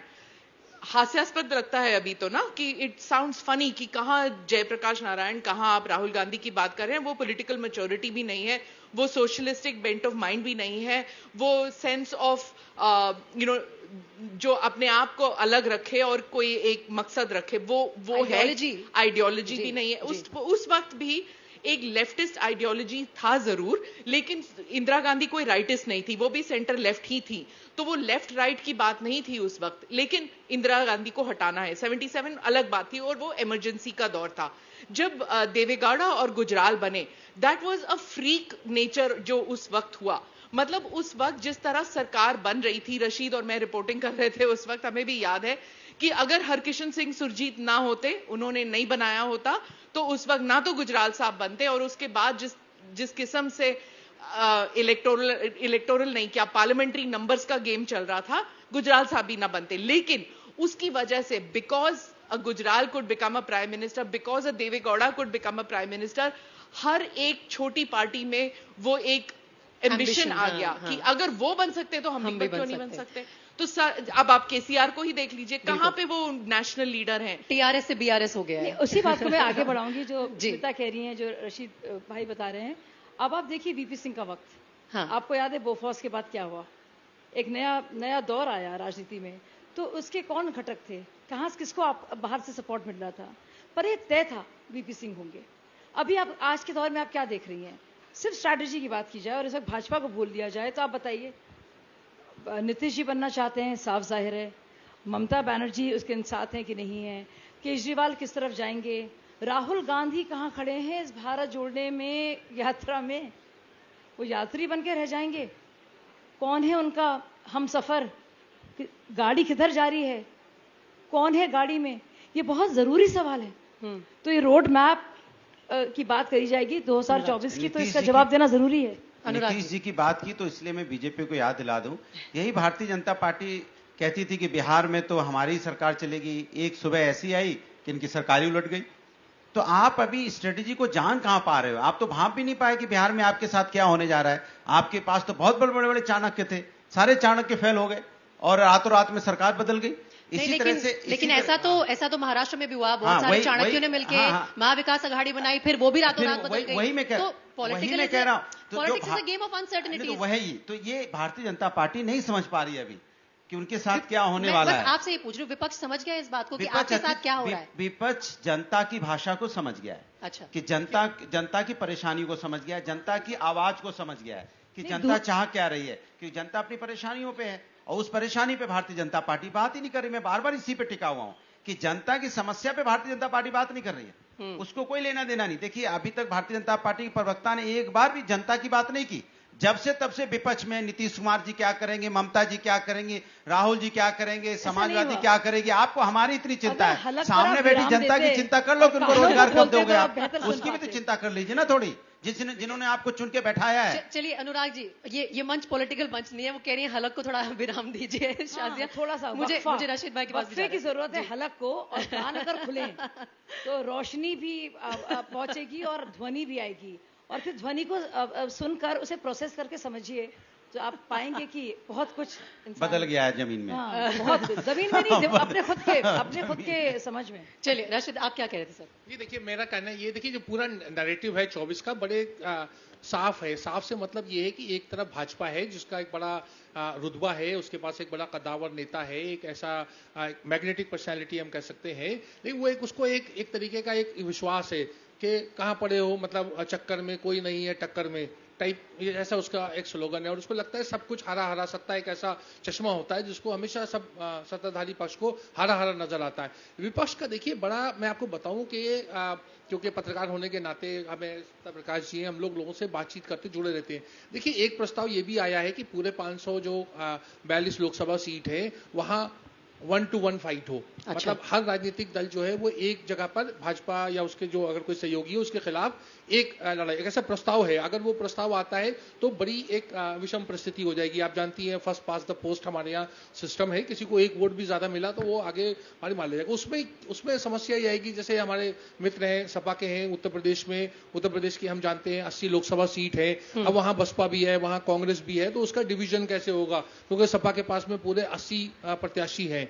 इसी तरीके से बिहार की हम बात करें, कोई राज्य करे तो बड़ी कठिनाइयां हैं, लेकिन मतलब थ्योरी में जो वही होता चीज है कि अपने आप की कुर्बानी कौन देने जी के हाँ लिए जी हाँ, मानेगा। तो गणित है। हाँ। और जो बात कही जाती है ना कि मोदी के खिलाफ सब, तो मुझे स्मिता जी ने कहा, इंदिरा जी, मैं अपने पूरे जीवन यही सुनता आया हूँ। तो जो लीडर है वो लीडर अपने आप को देश और सबके बराबर एक जोड़ लेता है, और वो कहता है कि वोट अगेंस्ट हिम, चाहे वो जवाहरलाल नेहरू जी हो, पूरा हर आदमी को लगता है कि वो देशद्रोह कर रहा है। मतलब अगर उस प्रधानमंत्री को लोग वोट नहीं दे रहे हैं, उसको समर्थन नहीं कर रहे हैं, तो वो लोग जो है उन्हें देश के प्रति मतलब समर्पण की भावना में या सम्मान में उनकी कमी है, जो मुझे लगता है कि बड़ा ही खराब या पॉलिटिकल पॉइंट ऑफ व्यू से बड़ा खराब नैरेटिव है। सबसे बड़ी वही चीज है जो लिमिट कर रही है ऑपोजिशन को कहीं ना कहीं। और मैं क्लोजिंग कमेंट्स अब आप सबसे ले लेती हूँ, उसके बाद अगर कुछ सवाल होंगे ऑडियंस के तो वो भी लेंगे। Smita, I will give you the first right to reply here. जो एक बात प्रधानमंत्री ने राज्यसभा में भी कही, जब मेरे ख्याल से राष्ट्रपति के अधिभाषण उन पे स्पीच पे रिप्लाई कर रहे थे, उन्होंने कहा था कि एक अकेला कितनों पे भारी। उस वक्त अदानी के मुद्दे पर घेरने की कोशिश की जा रही थी बीजेपी को, लेकिन वो अकेला फैक्टर जो है वो कितना रेलिवेंट है एज वी लीड टू 2024, और विपक्ष के पास क्या कोई विकल्प है या नहीं है? आप एनालाइज करके इसको कैसे रैप अप करेंगे? अभी तो कोई विकल्प नजर नहीं आ रहा, क्योंकि उसी वक्त मेघालय में चुनाव चल रहे थे। तो जो रशीद ने कहा कि they could have practice that, अभी है ना कि एक तरफ होते कि 1-on-1 ले लेते हैं, बीजेपी को आड़े हाथ ले लेते हैं, लेकिन क्या हुआ? आपने देखा कि राहुल गांधी ने ममता जी के खिलाफ बयान दिए, महुआ मोइत्रा और डेरेक ओब्रायन ने राहुल गांधी के खिलाफ बयान दिए। तो उसी वक्त चल रहा था, पार्लियामेंट सेशन के 3 या 4 दिन बाद ये हुआ। ये पेनल्टिमेट ईयर है, 8 या 9 इलेक्शंस हैं शायद विधानसभा के।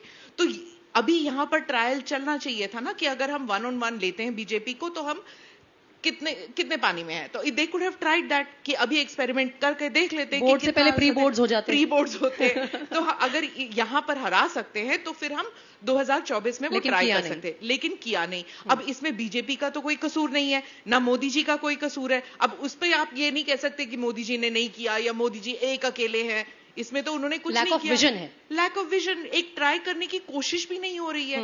This is what you were saying, you started with that ना कि दिक्कत मीडिया को हमको हमेशा इल्जाम हम पर लगता है कि हम क्यों विपक्ष के बारे में बात कर रहे हैं। अरे we are seeing it for a fact ना that they are not even trying. तब गुस्सा चढ़ता है ना कि हम पर इल्जाम जरूर लगता है कि हम नहीं कर रहे हैं, हम प्रोपेगेंडा कर रहे हैं। मीडिया गलत है, लोग गलत है, बस ऑपोजिशन गलत। हमें चिंता है कि कोई विपक्ष नहीं बचता जा रहा, लेकिन विपक्ष को चिंता नहीं है कि बीजेपी इतना क्यों बढ़ रही है।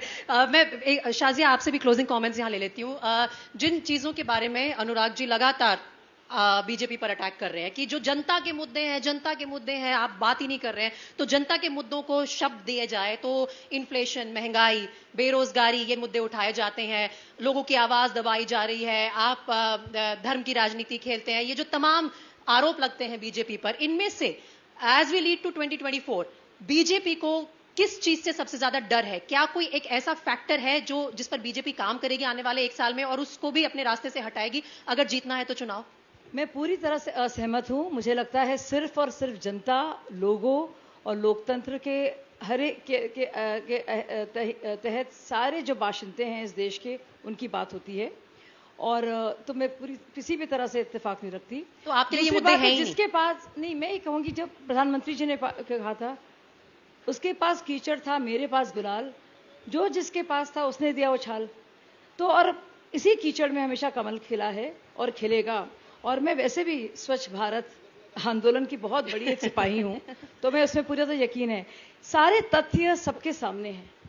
आप चाहे वो जल का कनेक्शन देख लीजिए, या वो एलपीजी गैस देख लीजिए, या वो जनधन का अकाउंट देख लीजिए, या बाकायदा एक सड़क को देख लीजिए, आप जनता देख रही है। तो बस मैं क्या, हमारे कहने से क्या हो जाएगा? सिर्फ बातें करना, लेकिन काम करके दिखाना। तो और धरतल की बात हुई यहाँ पे, तो धरतल में तो सबसे बड़ी रियलिटी है वो बूथ और वो बूथ कार्यकर्ता। अनुराग जी, बातें करना और काम करके दिखाना। एक उदाहरण दूंगी आपको, और इस उदाहरण को आप सबने बहुत उछाला है कि जब यूपीए की सरकार थी और प्याज महंगा हो रहा था तो स्मृति ईरानी सड़क पर आ गई थी, इन्होंने बहुत प्रोटेस्ट किया था, बहुत हाईलाइट हुआ था, तो लोगों के बीच में ये मुद्दा गया था कि भाई महंगाई बहुत ज्यादा है, अभी भी प्याज के दाम बहुत बढ़ते हैं, लेकिन फिर भी कोई विपक्ष का नेता आके हमारे बीच में बैठ के हमारे नारे नहीं लगाता है, तो ये कमी किसकी है? नहीं, विपक्ष के नेता खूब नारे लगाते हैं। अब आपका कैमरा नहीं घूमता तो हम क्या करें? हम लोग तो हमेशा प्रदर्शन, लोगों की आंखें तो घूम रही हैं। नहीं, इसलिए मैं कह रहा हूं ना, जो बीजेपी के प्रवक्ता कह रहे हैं कि हम जनता देख रही है, बिल्कुल जनता सब देख रही है। यही आप नहीं समझ पा रहे हो कि जनता देख रही है। आपको लग रहा है कि जनता आपकी तरफ देख रही है, लेकिन जनता आपकी तरफ लाल आंख करके देख रही है। देख जरूर रही है, लेकिन वो समय आने पे वो लाल आंखों पे जो देख रही है आपको, वो बटन के माध्यम से आपको दबा देगी। चलिए, मुझे इस बात की खुशी है कि हमारे माध्यम से मत देखिए, चश्मा जो मीडिया का है कोई ना लगाए, क्योंकि सबका अपना इंडिपेंडेंट वोट है, अपनी आंखों से देखिए। लाल आंखों से देख जब रही है। सपा के नेता बैठे होते हैं सड़कों पर, तो जाके उनको बताइए कि वो आपके मुद्दे उठा रहे हैं या नहीं उठा रहे हैं, हम इंतजार करेंगे। राशिद सर, आप closing comments. Road to 2024 clear है या अभी भी स्कोप है? Road to 24, it's advantage BJP, but the opposition cause is not lost. We must remember, Preeti, the alliance politics is in India is from position of strength. The Congress is at present, in spite of Bharat Jodo Yatra, is perceived to be weak. अगर कांग्रेस कर्नाटक में चुनाव जीत जाती है और जो साल के अंत में चुनाव है मध्य प्रदेश, राजस्थान और छत्तीसगढ़ में, तो खासतौर से मध्य प्रदेश में अगर वापसी हो जाती है और छत्तीसगढ़ में फिर कांग्रेस जीत जाती है, राजस्थान बचाएंगे? राजस्थान का मामला मुझे काफी गंभीर नजर आता है। मुझे नहीं लगता कि कांग्रेस वहां वापस आ पाएगी, लेकिन मध्य प्रदेश में और जैसा मैंने कहा छत्तीसगढ़ और कर्नाटक का ऐसा पोलस्टर्स भी ऐसा मान रहे हैं कुछ लोग। तो मेरा कहने का मतलब यह है कि अगर कांग्रेस कर्नाटक में चुनाव जीत जाती है तो आप देखिएगा कि बिल्कुल एक उसमें नया रंग ढंग और नया रिसर्जेंट वो आएगा, और विपक्ष में भी थोड़ी सी हलचल और मचेगी। क्योंकि देखिए बड़ा एक दिलचस्प अंदाज होता है, वो जैसे एक फिल्म का गाना भी था ना कि तू मेरे पैरों में घुंघरू बांध दे फिर मेरी चाल देख ले। तो जो थोड़ा सा चुनाव जीतने के बाद में जो चाल आती है ना, वो देखने से ताल्लुक रखती है। अच्छा, ठीक है, लेकिन और इसी बात का जिक्र स्मिता ने भी कहा था कि एक्चुअली विपक्ष को ये जो 9 राज्यों में विधानसभा चुनाव है उसे प्री बोर्ड के तरीके से देखना चाहिए था, ताकि बोर्ड के एग्जाम की तैयारी अच्छी होती, लेकिन कहीं ना कहीं वो लॉस्ट अपॉर्चुनिटी में काउंट होगा। अब नतीजे क्या आते हैं वो तो जनता के हाथ में, वो देखेंगे। मैं रैप अप कर रही हूँ, अपने पैनलिस्ट ने अपनी बातें रख दी हैं। अगर ऑडियंस में से किसी के पास कुछ सवाल हैं तो प्लीज जिस पैनलिस्ट को आप एड्रेस कर रहे हैं उनका नाम जरूर ले लीजिएगा। आपके पास माइक आएगा, अपना नाम और जिस पैनलिस्ट से आप पूछ रहे हैं प्लीज। हेलो, मेरा नाम देवे है और मेरा सवाल अनुराग जी से है और बड़े लेवल पे विपक्ष से है। मैं राजस्थान से हूं और जहां पे अभी एनपीएस पेंशन स्कीम को ओपीएस में कन्वर्ट कर दिया गया, तो मैं ये जानना चाहता हूं कि विपक्ष इस बारे में क्या सोचता है कि जब एनपीएस का पर्सपेक्टिव ऐसा था कि लॉन्ग टर्म फिस्कल रिस्पॉन्सिबिलिटी को कहा जा सकता है उसके अकॉर्डिंग, लेकिन ओपीएस आज रिलीफ दे रहा है, लेकिन फ्यूचर में जो मेरी जनरेशन जब मैच्योर होगी तो वो रिस्पॉन्सिबिलिटी हमारे ऊपर आएगी। तो अब ये जो इशू है आज का relief versus long term responsibility, उस मामले में मुझे ऐसा फील होता है कि लॉन्ग टर्म रिस्पॉन्सिबिलिटी को थोड़ी तवज्जो देनी चाहिए। तो इस मामले में आपके क्या व्यू हैं? तो इसके मतलब आप अपने पिताजी के बारे में नहीं सोचना चाहते? वो रिटायर होके अगर उनको ओल्ड पेंशन स्कीम अगर मिल जाए हमारे सीनियर्स को हमारे घर में, तो आप उसके पक्ष में नहीं है क्या? उनके तो बस उन्हीं नहीं, अरे आप पेरेंट्स अपने उनको ओपीएस लेने दीजिए ना उनको। भाई ओल्ड पेंशन स्कीम में उनको रिटायरमेंट के बाद पेंशन मिलेगी, इसमें दिक्कत क्या है? नहीं, उनको दिक्कत नहीं है, फिर उसके एडजस्टमेंट में क्या प्रॉब्लम? कोई एडजस्टमेंट नहीं है। वो आपको ऐसा लगता है कहीं कोई एडजस्टमेंट नहीं है। सरकारें होती हैं, सरकार फ्यूचर के लोगों का भी ध्यान रखती है और अपने जो हमारे सीनियर उनका भी ध्यान रखती है। मेरी जिम्मेदारी होती है कि हम युवाओं का भी ध्यान रखें और अपनी सीनियर्स का भी ध्यान रखें। ठीक है, thank you. Please avoid cross questioning, एक क्वेश्चन अगर सबको मिल जाएगा तो इजी रहेगा। हाँ जी, बताइए। नमस्कार सभी को, मेरा नाम शिवांग है। मेरा प्रश्न डाइस पर बैठे सभी लोगों से है और स्पेशली अनुराग सर से है। सर, हम लोग कहीं ना कहीं देखते हैं कि जनता जो सबसे बड़ी दुविधा में है कि if not Modi then who. और हम लोगों को देखने के लिए पता चलता है कि राहुल गांधी पर जनता उतना ज़्यादा अपना विश्वास नहीं दिखा पा रही है। तो कहीं ना कहीं आपको नहीं लगता कि उन्हें पहले किसी राज्य का मुख्यमंत्री बनकर पहले अपने आप को प्रूव करना चाहिए, ताकि जनता के अंदर में भी ये वाला विश्वास जगे कि हाँ, he can be the right choice for becoming a PM. Thank you. आप बस इतना ध्यान रखिए कि जिस विधायक को आप चुन रहे हो, जिस लोकसभा के सदस्य को आप चुन रहे हो, वो आपके लायक है कि नहीं, आपके समाज में, आपके मोहल्ले में, आपके कस्बे में काम कर रहा है कि नहीं कर रहा है, आपकी मदद कर रहा है कि नहीं कर रहा है। अगर वो विधायक आपकी मदद कर रहा है, वो सांसद आपकी मदद कर रहा है, तो आप उसी को चुनिए। ज्यादा चक्कर मत पड़िए कि कौन कहां प्रधानमंत्री बनेगा, कौन मुख्यमंत्री बनेगा। जो इमीडिएट आपको जो इमीडिएट रिलीफ देने वाला कौन होगा, इमीडिएट आपका विधायक है। फिर जब विधायक अच्छा चुनोगे तो अपने आप ही लीडर अच्छा मिल जाएगा आपको।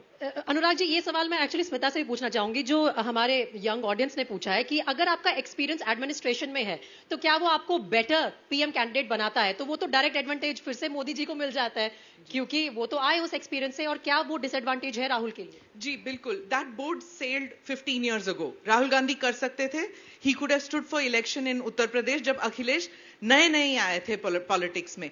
अखिलेश जी पता नहीं क्यों अपने आप को राहुल गांधी से कम काबिल समझते हैं। इवन जब उनका जो अलायंस बना था उस टाइम भी, if you remember, he was playing the secondary role, Rahul Gandhi को आगे रख रहे थे। And even at that time I had asked him in an interview कि क्यों, आप तो एक बार चीफ मिनिस्टर रह चुके हैं, why are you playing the secondary role? उनको तो कोई भी एडमिनिस्ट्रेटिव एक्सपीरियंस नहीं है। And neither him nor Sonia Gandhi, they both did not take any role in government formation.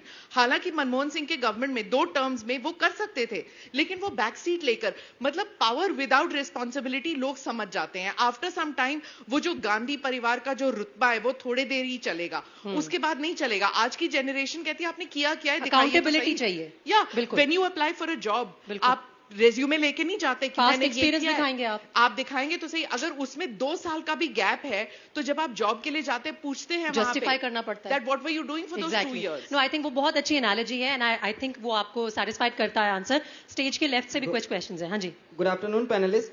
मानस है और मेरा सवाल राशिद सर और स्मिता मैम से है कि मैम, जब हम कई राज्यों में देखते हैं कि वहां पे विधानसभा के इलेक्शंस में बीजेपी नहीं आगे आ पाती, लेकिन जब लोकसभा के इलेक्शंस होते हैं तो पब्लिक जो होती है वो नेशनल इंटरेस्ट और वेस्ट को लेके हमारी क्या पॉलिसी है, जस्ट लाइक एस जयशंकर को आज हम लोग देख रहे हैं, अपने फॉरेन मिनिस्टर को। तो इन सब चीजों पे जनता आजकल ज्यादा कॉन्शियस है, पहले इतनी नहीं थी। तो क्या विपक्ष ये चीज समझ नहीं पा रहा है कि आज की कॉन्शियसनेस अलग है 2014 से? मतलब मुद्दे आप कह रहे हैं कि अलग है, नैरेटिव जनता के लिए अलग है। हाँ, राशिद सर पहले आप। अच्छा, ओके। देखिए, आपने देखा होगा 2 दिन पहले की बात है, नीतीश जी ने किसी को मंच से कहा कि आप किसानों की बात करते हैं, बिहार का किसान जो है अंग्रेजी नहीं समझता, आप अंग्रेजी में क्यों बात कर रहे हैं, हिंदी में बात कीजिए। उस वक्त एक पत्रकार मारिया शकील जो है, उन्होंने कहा कि दिस इज द प्रॉब्लम, कि बिहार के जो पॉलिटिशियंस हैं ये नहीं समझते कि बिहार का किसान भी एक एस्पिरेशनल क्लास है, वो भी चाहता है कि मैं अंग्रेजी में बात करूं, मैं अंग्रेजी समझूं। इसीलिए आप देखेंगे जो यूट्यूब चैनल्स सबके चल रहे हैं आजकल, वो अंग्रेजी बात करते हैं, हिंदी भी बात करते हैं, हिंदुस्तानी बोलते हैं, उर्दू बोलते हैं, because the aspirational youth of today want to speak all these languages, Angrezi में भी बोलना चाहते हैं। और फॉरेन पॉलिसी की जहां बात थी, जो पहले होता था कि हाँ सिर्फ मीडिया के कुछ फॉरेन बीट जर्नलिस्ट जो फॉरेन पॉलिसी करते हैं वो ही समझाएंगे, वो उनके एक्सप्लेनेशन के माध्यम से हम समझ सकेंगे कि भारत की जो फॉरेन पॉलिसी है वो क्या है, वो सब बदल चुका है। अब G20 को ही ले लीजिए आप, 40-50 शहरों में, कस्बों में G20 के प्रोग्राम्स चल रहे हैं। क्यों? क्योंकि हमको भी, we also want to know, लोग जानना चाहते हैं कि भारत पाकिस्तान के बारे में हम क्यों इतना बात करते हैं। गांव में, कस्बों में भी लोग जानना चाहते हैं। जी सर, आपसे भी पूछा था ये सवाल। जी देखिए, इसमें एक और बात होती है, स्मिता जी की बात से मैं पूरा सहमत हूं। उसके अलावा क्या होता है इसमें, देखिए सरकार को एडवांटेज होता है, विदेश नीति या रक्षा से जुड़े हुए जो मुद्दे होते हैं उसमें जो सत्ता में होता है, सरकार में होता है, और कांग्रेस भी रह चुकी है बहुत सालों सरकार में, उसकी बात जो होती है वो क्योंकि देश की नीति होती है, वो किसी व्यक्ति की या किसी राजनीतिक दल की नीति नहीं होती, तो उसको एक एडवांटेज होता है। लेकिन वो एडवांटेज मुझे लगता है कि देश का जो वोटर है वो बहुत समझदार है। आप उड़ीसा में आप चुनाव देखें तो उड़ीसा में एक ही समय चुनाव हुए, असेंबली में बीजू जनता दल को बहुमत मिला और लोकसभा में भाजपा को सीटें मिली। तो इस तरह का क्या नैरेटिव होता है। एक नैरेटिव बनाना होगा। दरअसल राहुल गांधी की जो बहुत सारी समस्याएं हैं, उन्होंने एक सिविल सोसाइटी का या एनजीओ जो है, योगेंद्र यादव जी जैसे लोग हैं, उनसे ज्यादा वो प्रभावित नजर आते हैं। तो वो मुद्दे बहुत उठाते हैं, लेकिन उन मुद्दों का कोई समाधान हो, इसमें उसका अभाव रहता है। तो इसलिए जनता से उस तरह से कनेक्ट नहीं कर पा रहे। और एक आखिरी बात मैं कहना चाहूंगा, देखिए लोकतंत्र के बारे में हम ये कहते हैं अरे मुख्यमंत्री तो सिर्फ 4 ऐसे प्रधानमंत्री हुए हैं जो मुख्यमंत्री की पृष्ठभूमि से आए। देश का संविधान क्या कहता है? भारत का नागरिक हो, उसका दिमागी संतुलन ठीक हो और उसकी उम्र जो 25 साल की है वो हो। उसके बाद बस उतना ही पर्याप्त है। उसकी डिग्री क्या है, उसने क्या काम किया, ये सब चीजें जिससे जरूरत नहीं है। धन्यवाद। Thank you so much. Completely running out of time, मुझे इंडिकेट किया जा रहा है और हमारे पैनलिस्ट को भी जाना है मेरे ख्याल से। Thank you very much Rashid Kidwai, Anurag Bhadauria, Smita Prakash and Shazia Ilmi. And I hope आप लोगों को ये सेशन एंगेजिंग लगा होगा। Thank you. Over to you Geetika. And thank you to the moderator. एक बार फिर से आप सबका बहुत बहुत धन्यवाद for taking time out and joining us at Arth, a culture fest promoted by ZEEL. Thank you.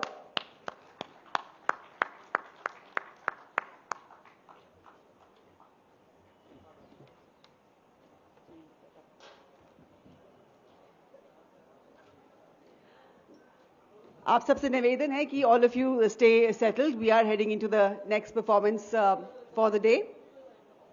And I hope all of you are sharing your experiences by tweeting, by posting on Instagram, Facebook. You could use the hashtags, hashtag India Ka Arth, hashtag Arth a Culture Fest. We're just warming up. We're heading into lots and lots of more sessions coming up, lots of more performances coming up, lots happening still at day 3 at Arth a Culture Fest. Okay, here comes the next performance. मैं लगातार 2 दिन से ये कहती आई हूँ आप सबसे कि at Arth when we decide कि हम इस साल कौन सी ऐसी performances हैं जो अर्थ में present करेंगी on Earth stage, a lot of thought goes into that. You know, is it something that has been seen before on Earth stage? Is it something that's rarely seen by Indian audiences? Does this form of art need more support than something else that's more popular? A lot of thought has gone behind curating the art and culture that you're enjoying here from Earth stage. This one is very special too. Believed to have been founded by Parasurama, Lord Vishnu's disciple. Kalaripayattu is known as the mother of all martial arts. Really, taaliyan ho jaye. It's said to have originated from the Dhanurveda, a scientific treatise on the art of warfare in ancient Bharat. Though the art form's significance as a combat code has receded in a phoenix-like resurrection, this form of martial art is today emerging as a source of inspiration for self-expression in dance forms, both traditional and contemporary, theatre and fitness. Practicing Kalaripayattu increases one's flexibility and agility, strengthens the muscles and tendons by exercising the body without the need for any equipment. Please welcome Krishna Das and company, who are exponents of this very impactful art form. बहुत सारी तालियों के साथ इनका स्वागत करें and enjoy this one. It's fantastic, by the way.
Good evening. Namaskar. We'll start the Kalaripayattu demonstration with a salutation of Kalaripayattu.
Thank you so much. Kalaripayattu is an ancient martial art of India and which has been practiced for centuries. The next item is called Puliyankam. Puli means a tiger, Ankam means fight. Very advanced weapon from Kalaripayattu, which we are using for sword and shield. Shiva is the Moola Guru and Parashurama is the founder of Kalaripayattu. The sword is a divine weapon from Lord Shiva and shield is a divine weapon from Lord Shakti. You need a lot of concentration, focus, balance, breath control, etc. etc. That is the next item. Puliyankam, sword and shield.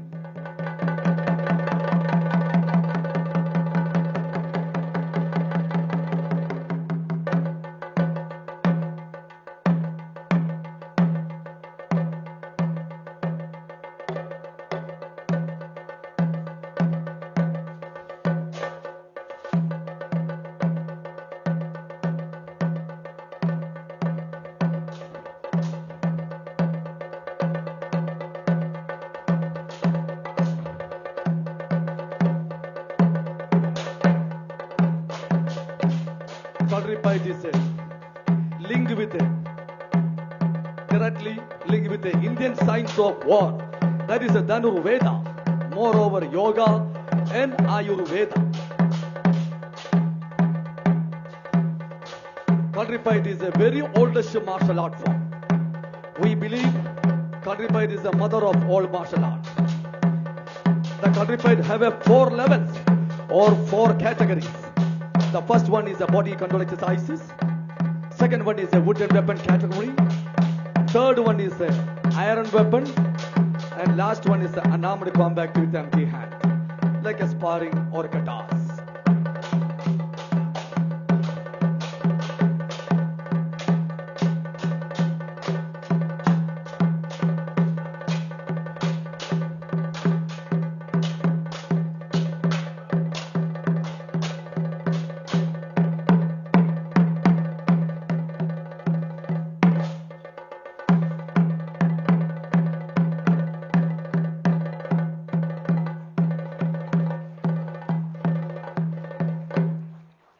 Thank you so much. So the next item is called Anka Sadagatam. Anka means a part of the body. Sadagam means training again and again to make a perfection of each movements. Kicking the exercises. And this is a basic and fundamental exercise which we taught at the very beginning level. First leg, near call, kicking straight.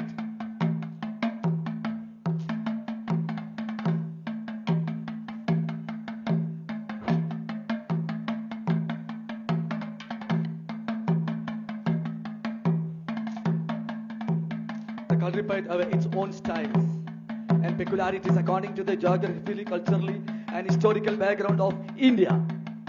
The next item, cone call, kicking to the corner.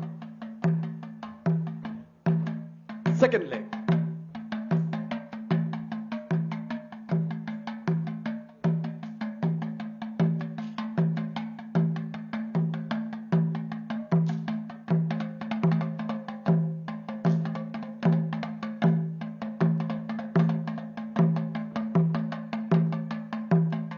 Next one is the third leg. There's an opening leg, circle leg, Vidukal. We apply ginger oil, sesame oil or til oil, whole body and do the exercises minimum 1.5 hours.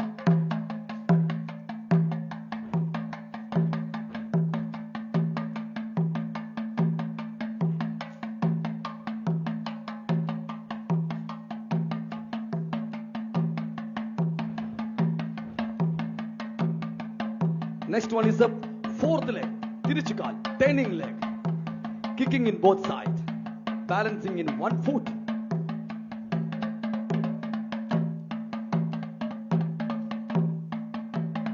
To get more flexibility,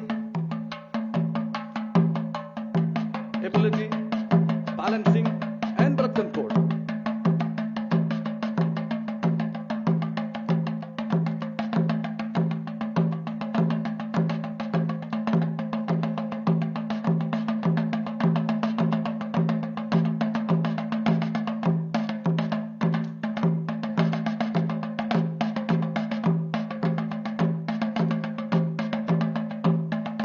next one is a fifth leg. That's called Iritika. The whole body make a movement to make a more suppleness and more flexibility.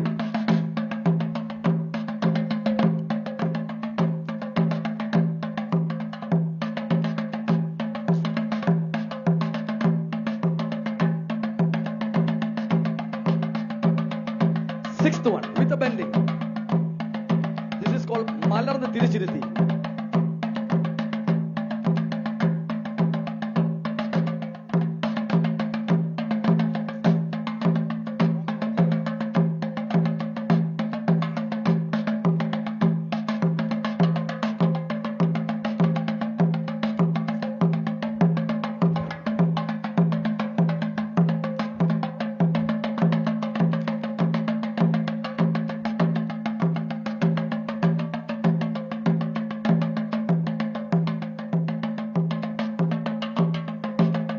The next one is the seventh leg. That's called Suchikar. Full stretching. Kalaripayattu is connected with the yoga and Surya Namaskar. Full stretch. Having sanctum sanctorium, no any other restrictions for learning Kalaripayattu. Anybody can learn. I mean, no caste, no religion, no gender.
Thank you so much.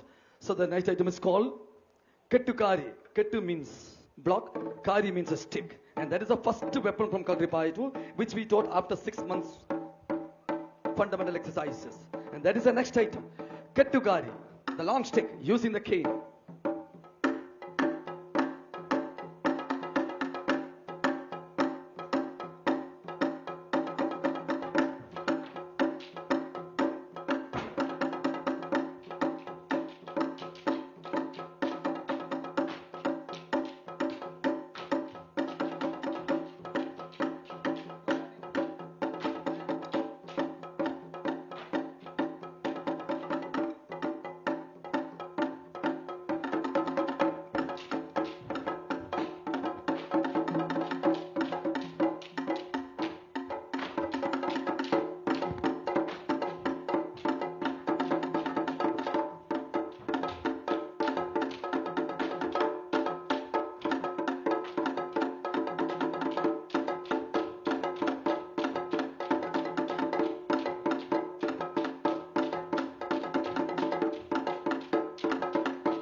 Thank you so much.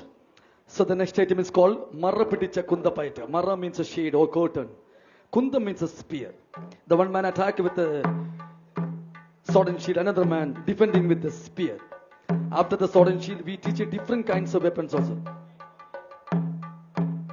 That is the next item. Spear wise, sword and shield.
Thank you so much. So the next item is called Muchan, short stick.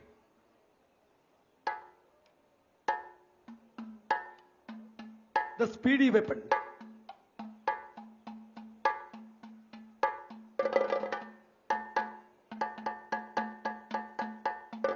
The second weapon from wooden category. We believe in a minute you can make a minimum 300 bows at a time.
Thank you so much.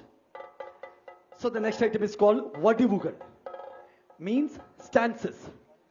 In Kalaripayattu, the all movements based on steps and stances. In Kalaripayattu, we use mainly 8 animal postures, Ashta Vadivugal. One by one, we'll show you.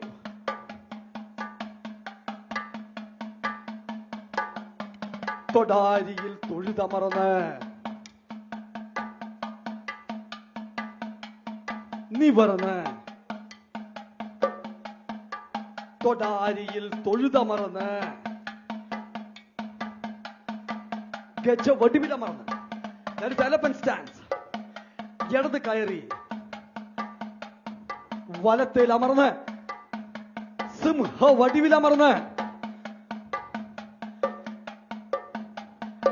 Next അശ്വ വടിവിലമർന്ന്. Next വലിഞ്ഞമർന്ന് മത്സ്യ വടിവിലമർന്ന്. That is a fish. Next മാർജാര വടിവിൽ അമർന്നിരുന്ന്.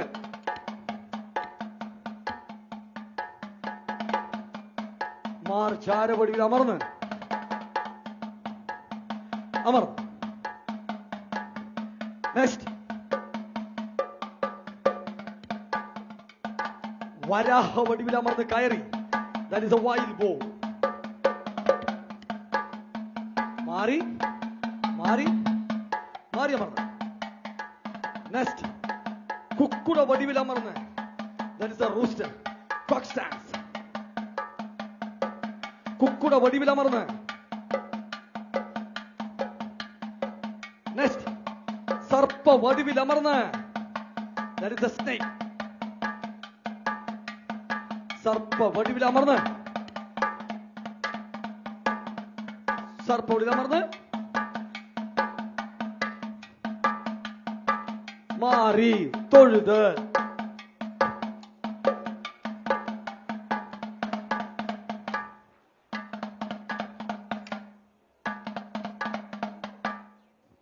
Thank you. The next item is called dagger, kataram. The first weapon from third category, iron weapon. After the long stick, short stick, ottakol, we taught the students dagger fight.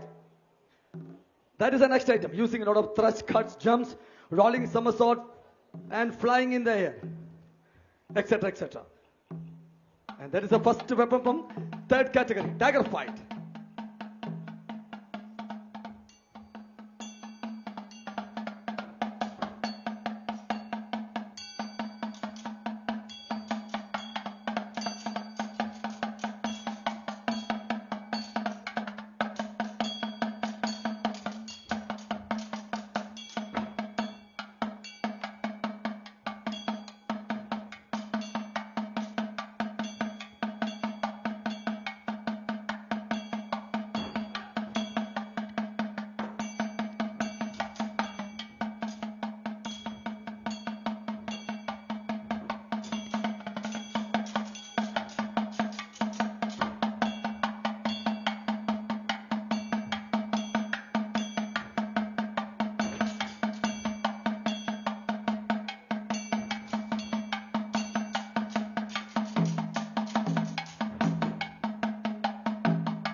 Thank you so much. So the next item is called May Piet. May means a body. Piety means exercises. After the leg exercises, after the animal postures, we connect together the whole body movements. That is called May Piet. How to increase the stamina and how to get the stamina as much longest on the stage and during the practice. Connected with the leg exercises, animal postures, leaps, jumps, etc. etc. The Guruji, Gurukul giving the side commands or vocabulary or text with a rhythmic one. That is the May Piet. തൊടാരിയിൽ തൊഴുതമർന്ന്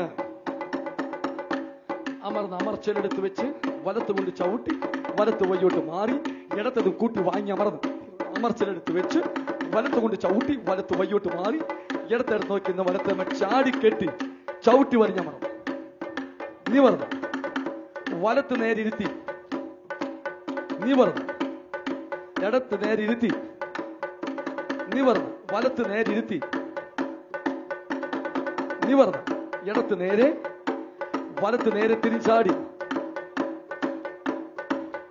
ചവിട്ടിത്തുള്ളി പന്തിട്ട് നിന്ന് അമർന്ന് നിവർന്നു ഇടത്തെടുത്ത് നോക്കി നിന്ന് വലത്തെ വെച്ച് ആടിക്കെട്ടി ചവിട്ടി വലിഞ്ഞമർന്നു നിവർന്നു വലത്ത് നേരിരുത്തി മലർന്ന് തിരിച്ചിരുത്തി കൈ വീതിരുത്തി നിവർന്ന് ഇടത്ത് നേരിരുത്തി മലർന്ന് തിരിച്ചിരുത്തി കൈ വീതിരുത്തി നിവർന്ന് വലത്ത് നേരിരുത്തി മലർന്ന് തിരിച്ചിരുത്തി കൈ വീതിരുത്തി നിവർന്ന് ഇടത്ത് നേരെ വലത്ത് നേരെ മുന്നിൽ വെച്ച് തിരിഞ്ഞ് വലിഞ്ഞമർന്ന് വലത്ത് ചവിട്ടി വലംവരി മലർന്ന് ചാടി ഇടത്ത് ചവിട്ടി ഇടംപിരി മലർന്ന് ചാടി വലത് കയറി തച്ചു വളഞ്ഞ് ഇടംപിരി തച്ചു വളഞ്ഞ് തൊഴുതുകുത്തി ഓതിരം മറഞ്ഞ് ഒത്തടി പൊന്തി ചാടിക്കെട്ടി ചവിട്ടി വലിഞ്ഞമ്മ നിവർന്ന് തെരുത്ത് പൂത്രയ്ക്ക് തൊഴുത് തൊട്ടുവന്നിച്ച് സൂചിക്കിരുത്തി തൊഴുത് മാറി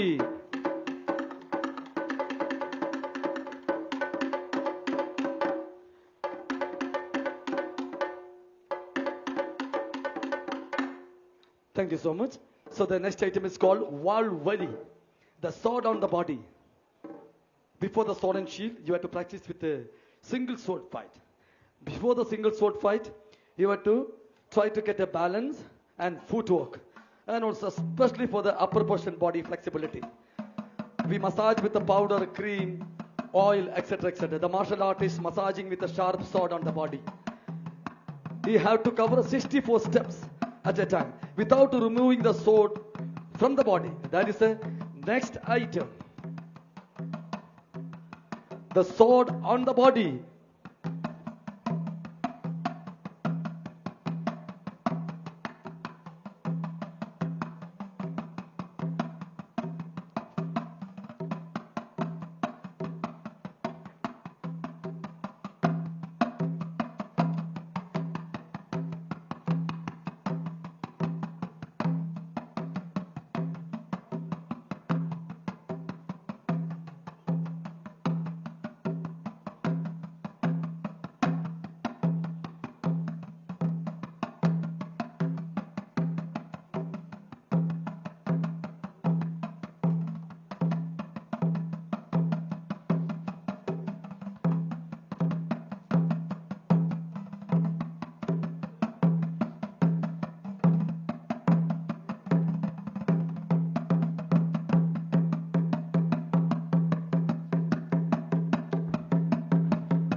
Thank you so much. The next item is called Chumatadi or Vetti Chumadu. Steps. Chumudugal. That is the next item.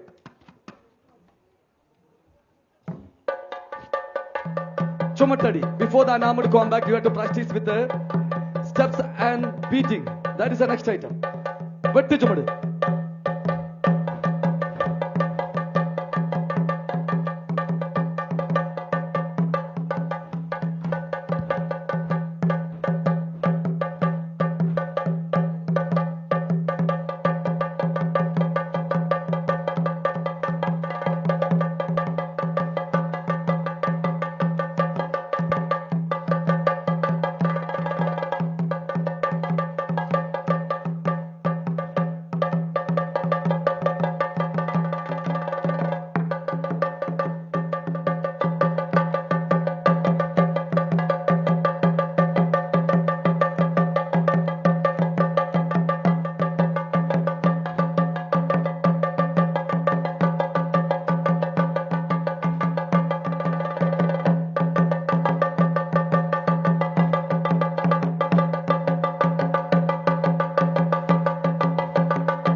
Advanced level. Start.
Thank you so much. So the next item is called Kattiyum Tala. Katti means a knife. Tala means a piece of cloth. Very advanced weapon from the Kalaripayattu, from the 4th level. One man attacked with his 2 knife, another man defending with empty hand. After some time he is using a piece of cloth. That is called Kattiyum Tala. Katti means a knife, Tala means a piece of cloth. Thank you.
The next item is called Udawan, fencing sword.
Thank you so much.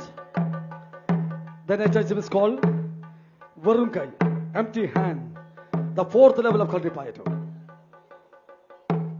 Sparring, katas, block technique, rolling, somersault, and flying and kick. That is the fourth level of Kalaripayattu. And now I'm going to combat with the empty hand. Thank you.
Thank you so much. So the next item is called flexible sword. Very rigorous and very dangerous and double tempered spring. Tempered spring. That's we are using. That's the next item and last item. And we conclude the program with the salutation of Kalaripayattu. We have 2 more items only. Next item, flexible sword, Urumi Payat. The 5 people on stage at a time. After that, we conclude the program with the salutation of Kalaripayattu. That is a system or a custom in Kalari. Thank you so much.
Thank you so much.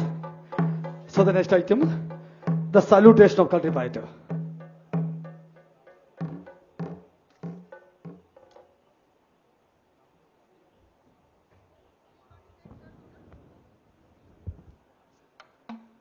തൊഴുത് വലിഞ്ഞമർന്ന് വലത്ത് നടന്ന് കളരി തൊട്ട് ഒന്നിച്ച് തൊഴുത് വലത് കാലെടുത്ത് വലത്ത് കൊണ്ട് തൂക്കി നീക്കി ചവിട്ടി ഇടത് കാലെടുത്ത് ഇടത് കൊണ്ട് തൂക്കി നീക്കി ചവിട്ടി അമർന്ന് വലത്തിൽ പന്നിട്ട് മുട്ട് തൊട്ട് മുയിപ്പ് തൊട്ട് കൈ നേരെ വാരി കുത്തി തൊഴുത് മുട്ട് തൊട്ട് മുയിപ്പ് തൊട്ട് കൈ നേരെ വാരി കുത്തി തൊഴുത് മുട്ട് തൊട്ട് മുയിപ്പ് തൊട്ട് കൈ നേരെ വാരി കുത്തി തൊഴുത് തൊട്ടു വന്നിച്ച് അമർന്ന് നിവർന്ന് വലത് കാലെടുത്ത് വലത്ത് കൊണ്ട് തൂക്കി നീക്കി ചവിട്ടി അമർന്ന് ഇടത് കാലെടുത്ത് ഇടത്ത് കൊണ്ട് തൂക്കി നീക്കി ചവിട്ടി അമർന്ന് വലത്ത് തൊട്ടിച്ച് തൊഴുത് വലത് മാറി വലപ്പുറത്തിൽ ഞാൻ പറഞ്ഞു ഇടത്ത് നീക്കി ചവിട്ടി വലത്ത് തൊട്ടിച്ച് തൊഴുത് വലത് മാറി വലപ്പുറത്തിൽ ഞാൻ പറഞ്ഞു ഇടത്ത് നീക്കി ചവിട്ടി വലത്തിൽ തൊട്ടിച്ച് തൊഴുത് തൊഴുത് മാറി മാറി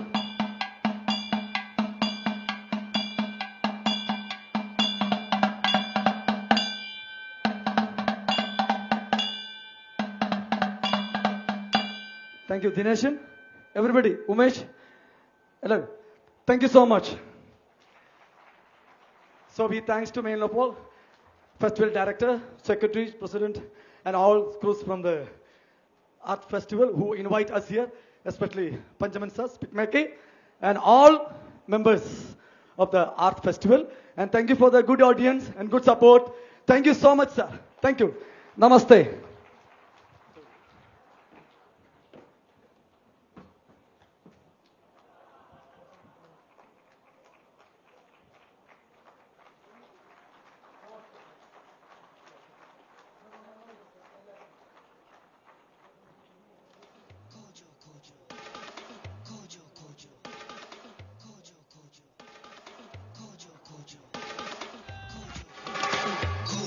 खोजो खोजो खोजो खोजो खोजो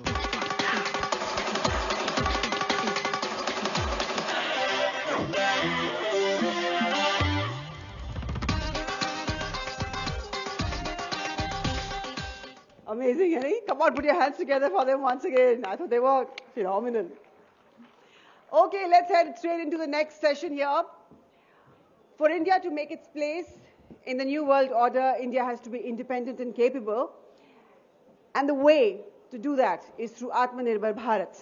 The Prime Minister had said this in the Lok Sabha in 2021. Now, the world is moving very fast towards a new world order following the COVID pandemic. India should not miss this opportunity, is what the wise men are saying.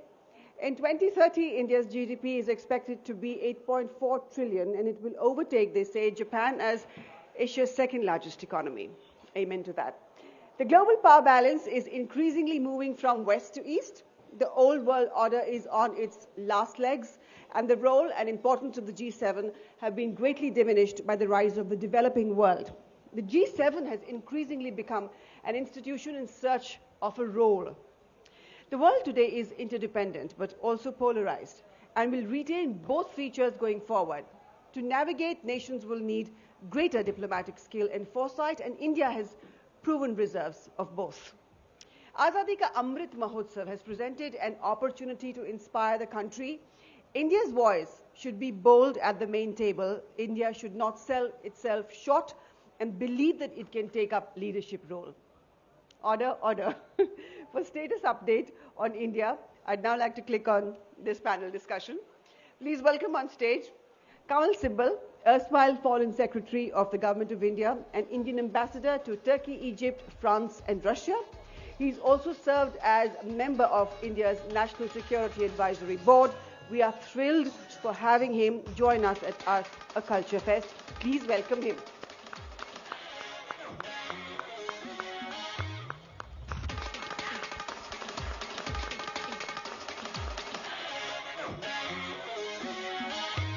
Namaste. Aye, sir, please.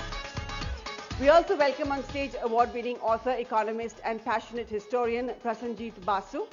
He's won awards for his first book, Asia Reborn, that tells the story of Netaji Subhash Chandra Bose and INA mutinies that helped bring an end to the British Empire's presence in India. He was also the chief Asia economist at Credit Suisse and Daiwa Securities.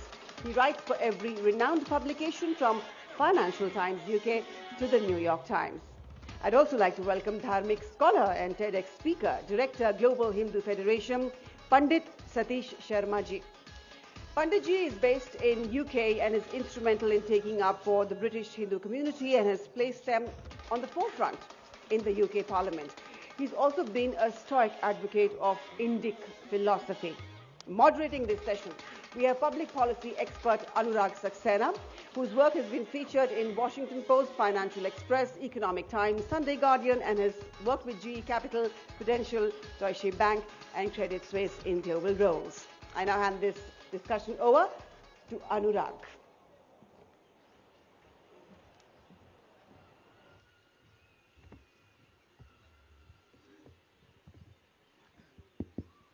Good afternoon, everyone. So if you're enjoying the sun, give us a shout. Okay, hating the sun, give us a shout. That's it?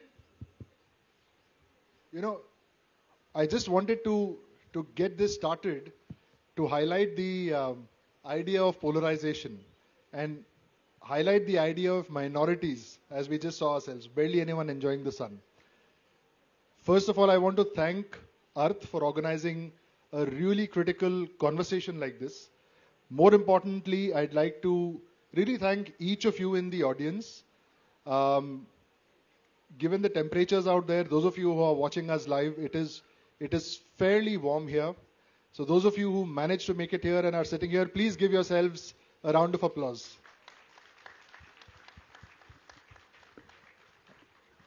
Now, a quick beginning on how we're framing the conversation today. Ambassador Saab here is, as we all know, a focus on, an expert on geopolitics, on security issues, on international relations.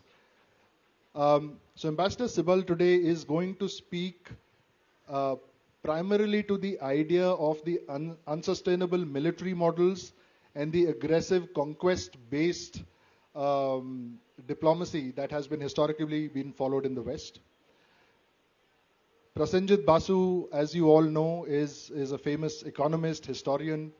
Now, as some of you have read one of my articles and videos that went viral, I personally believe that communism is dead, so communism is dead in the grave.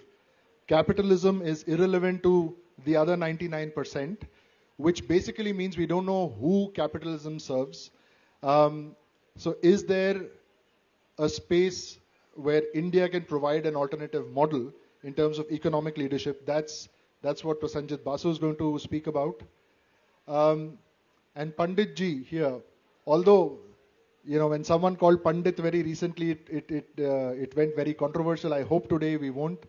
Pandit Ji is going to present the lens of the Indic diaspora based in the UK, not just from an individual level, but also from the lens of an organizer that presents the India story within the UK and to the West. So that's a broad structure of the format. We will have about 30 minutes of a conversation followed by Q&A. So please keep making notes. I'd like it to be more interactive today, not just from an audience point of view, but for us as well. So let's just quickly get started. Opening comments from Ambassador Sibal. We each get 2 minutes each, and then we move on to the conversation. Well, thank you, Anurag.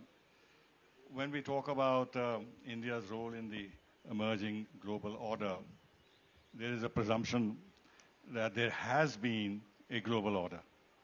I like to describe whatever has existed as controlled disorder. After all, United Nations was set up for what? To prevent future generations from the scourge of war. And since 1945, how many conflicts have we had? And even today, we have a major conflict in Europe. The United Nations has not been able to play its role. The Security Council has not been able to do that. International law has been violated. The Charter of the UN has been violated.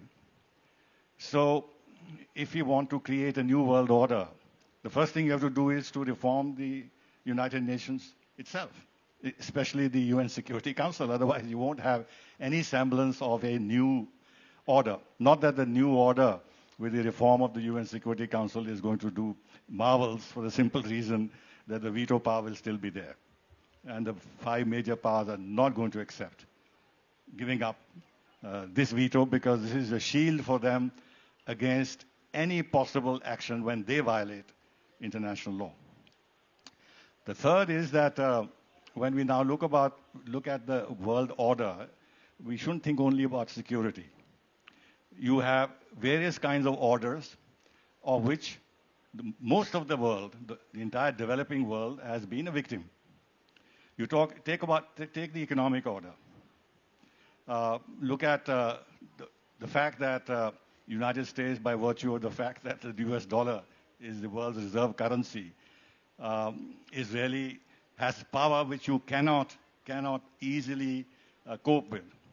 And they have weaponized finance today in the manner in which they do, and the sanctions that they have imposed, which we have suffered from and other countries have suffered from, because you always fear the consequences of secondary sanctions on you if you intentionally or unintentionally violate them. Second is the information order. The entire narrative about what's happening in the world is controlled by the West. And I see it, unfortunately, in our own press. I mean, our press is so much supportive of Ukraine as if Russia doesn't matter. And why is this? Because the entire feedback that they get about what is happening is through agencies and other channels, and is coloring their thinking. And they have no independent voice in this. In terms of the security order, leave aside the United Nations, there is the whole issue of multipolarity. Now, India supports multipolarity. BRICS is based on multipolarity. SCO in its own way is based on multipolarity. Can we move towards real multipolarity? is not a question that can be easily answered today, though I think we are moving in that direction. And finally, there is this whole thing about how we cope with the cultural and religious elements that also infuse diplomacy. After all, India is under attack, Hinduism under attack. Why is that? Why is that?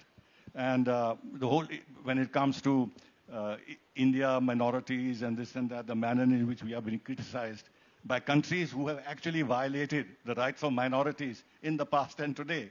But they are giving moral lectures to us about how we are mishandling our minorities and this and that, on, targeting us for curbing religious freedom and stuff like that.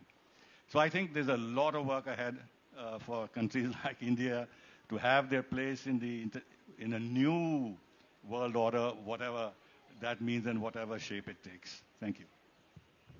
Wonderful.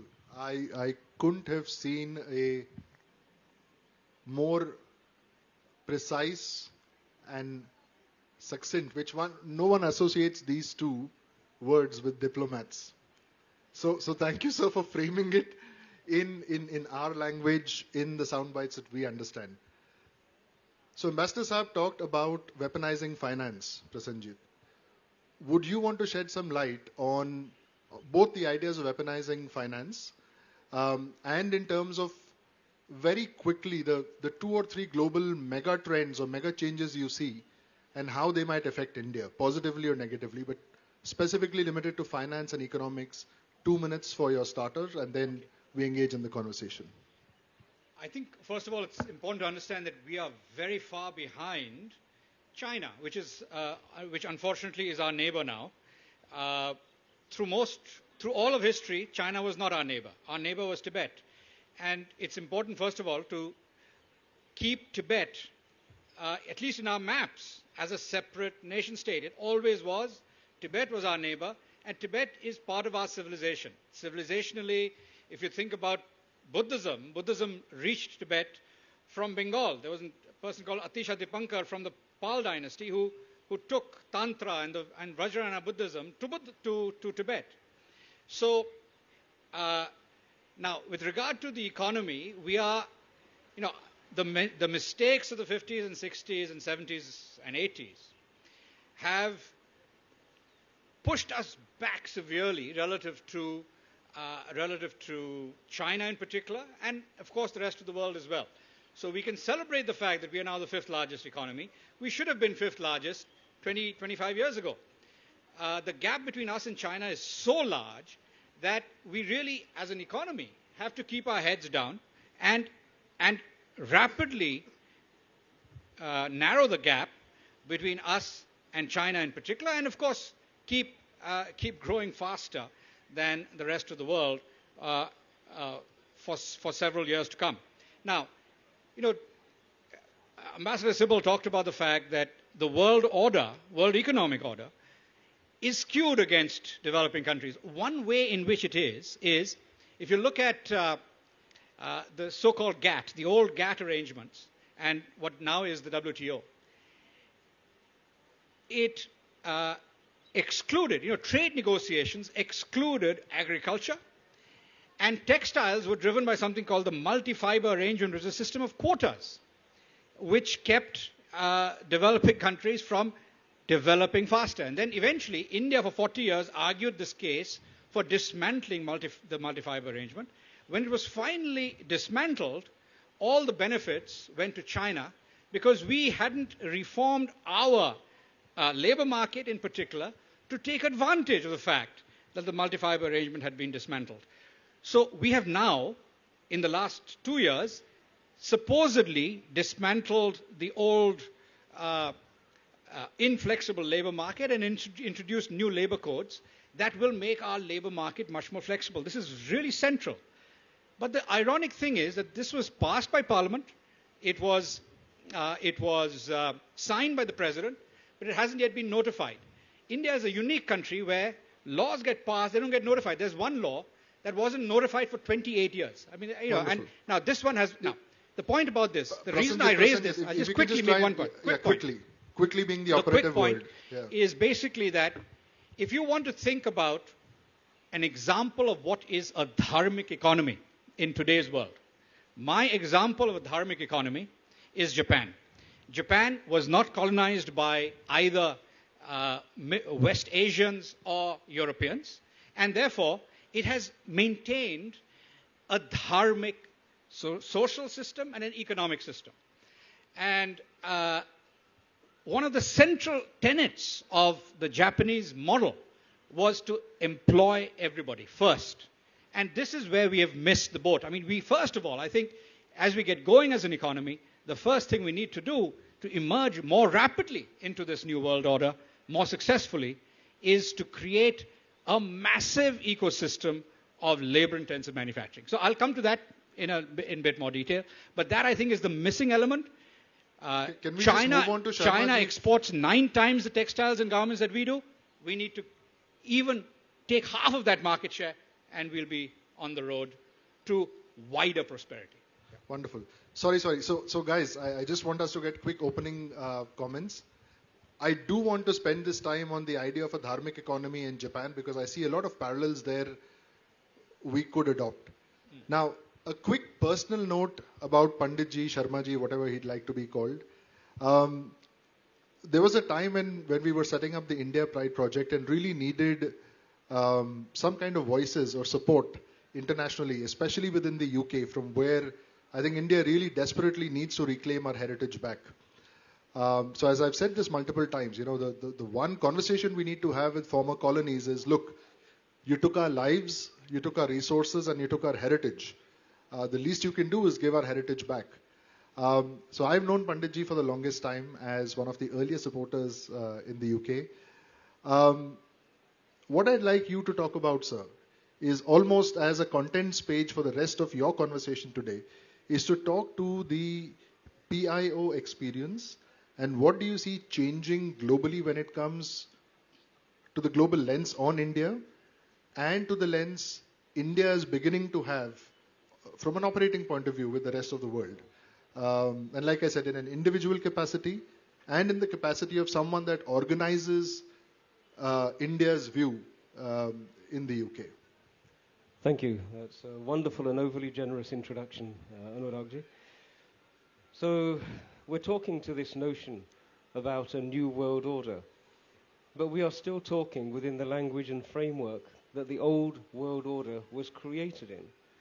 Now, as members of the diaspora, we have lived within that framework and seen it at first hand.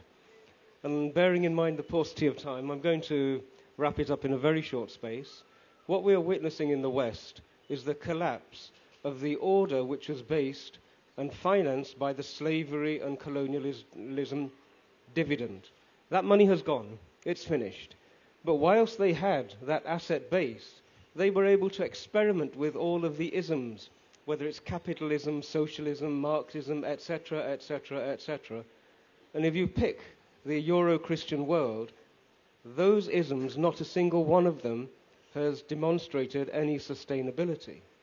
So we have a slightly different perspective which we can offer them. If you look at the diaspora community, we live in little silo communities generally, but we live in dharmic principles. We don't cause suffering to anybody else. We are relatively quiet. We're not obtrusive. We are not obnoxious. We don't push the boundaries.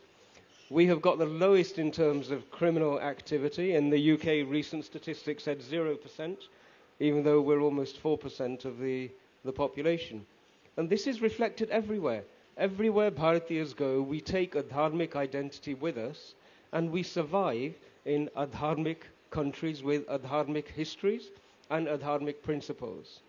In order for us to navigate the future, that experience, I think, is really worth considering. And I would share with you, in terms of the West, it's almost like a train wreck. It is a train, it's a runaway train. It has a huge amount of energy. The speed with which it's moving is very fast. Some of the carriages have already caught fire. And it's irrecoverable. It's irrecoverable because the principles upon which they make decisions are completely against human evolution, against peace, against tranquility, against prosperity. They are civilizations built on calm and earth. They are stuck in the calm earth loop. They decide something. Is it going to give me more calm? Yes, it is. Great, we will go ahead and do it. Can I get more Arth from this? Yes, let's go and bomb Iraq and steal their oil and their gold. Those are the first two Purusharth. As an ancient civilization, we know the next two, which is Dharma and Moksha. And Dharma and Moksha are the two elements which give us sustainability. Minimum of consumption, minimum of suffering, maximum anand for all jivatmas. And those are the only principles which will allow a society to survive for a long period of time. Thank you, Anuragji. 2 minutes. Wonderful, sir. Oh, actually 2 minutes. So this is very interesting now. So Ambassador Saab talked about the idea of weaponizing, whether it's finance or technology or diplomacy or what have you. Prasenjit ji spoke about complexity and the need for India to reform internally. The need for India to reform internally alongside making diplomatic effort. And Panditji here spoke about the idea, if I could paraphrase, that our biggest export could actually be a humane view of coexistence with the rest of the world. Now, I would like to throw in a challenge here to each of the panelists. Within these core ideas that you presented, what is the one big do and one big do not that we as Indians, what tack would you like most changed? So what are we getting wrong which we need to do today? What are we not which we need to stop? Ambassador Saab, you first. And I think the first thing to do is to accept our limitations. Yes, we have ideas how the world should be governed, how society should be governed. We are 1.4 billion, 1/5, 1/6 of humanity. We have a role to play. But the manner in which this world has been constructed over the last few centuries and the reality of the domination of the West in the entire ecosystem that we have is not easy to dilute or work against effectively and develop a new notion of how societies should function and what should be the relationship between nations and how world governance should be, on what basis it should be constructed. I think first is to realize your limitations. And I say this because what are we at the moment constrained to do, even if we don't want to do it? I don't think we don't want to do it, but the reality is, what are we looking for? More foreign investment, developing our manufacturing sector with the help of technologies that come from abroad. All the major initiatives on the global stage, all the major initiatives, including climate change, are coming from the West. And we are responding. We may modify them, tweak them, make sure that our interests are not neglected, but we work within the frameworks that they decide for us. We have not, yes, we've just organized this Voice of the Global South conference, but the South is so terribly divided. And when push comes to shove, the South will also try to follow their respective goals and interests, though in a very broad way they may go along with India because India has the voice and capacity to make their concerns known on the world stage. So, to answer your question very briefly, and in conclusion, I would say that we have constraints. Within those constraints, we are doing reasonably well. And the fact that the Prime Minister is now talking about human-centric development is precisely what one of our panelists, Panditji, said just now. But the reality is, as we see around us, the West, when it talks so, with such double standards and with such hypocrisy about human rights and things like that, they are not going to be dictated by us about how the world should be human-centric. It will be West-centric as much as possible for them to maintain that hegemony.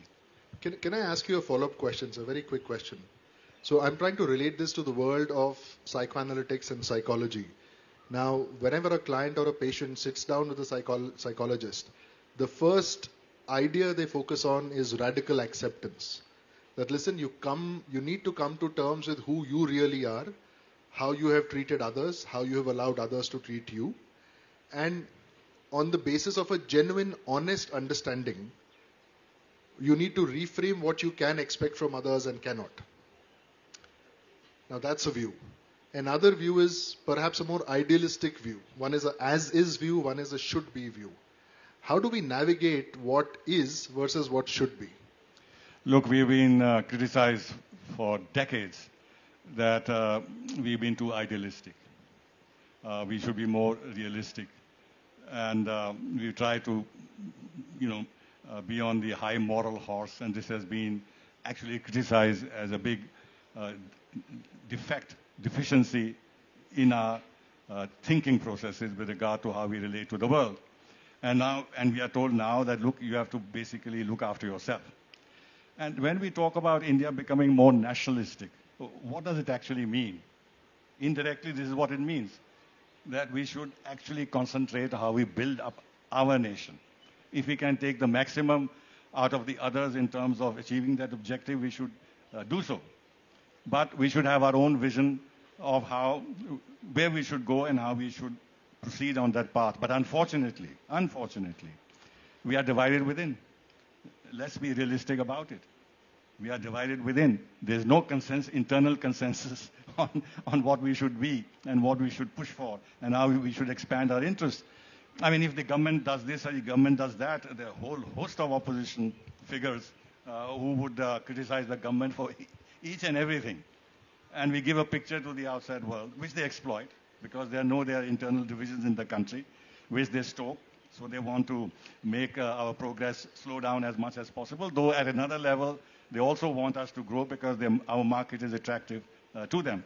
So it's a very complex situation that we face. So to answer your question, we are divided. This is what is.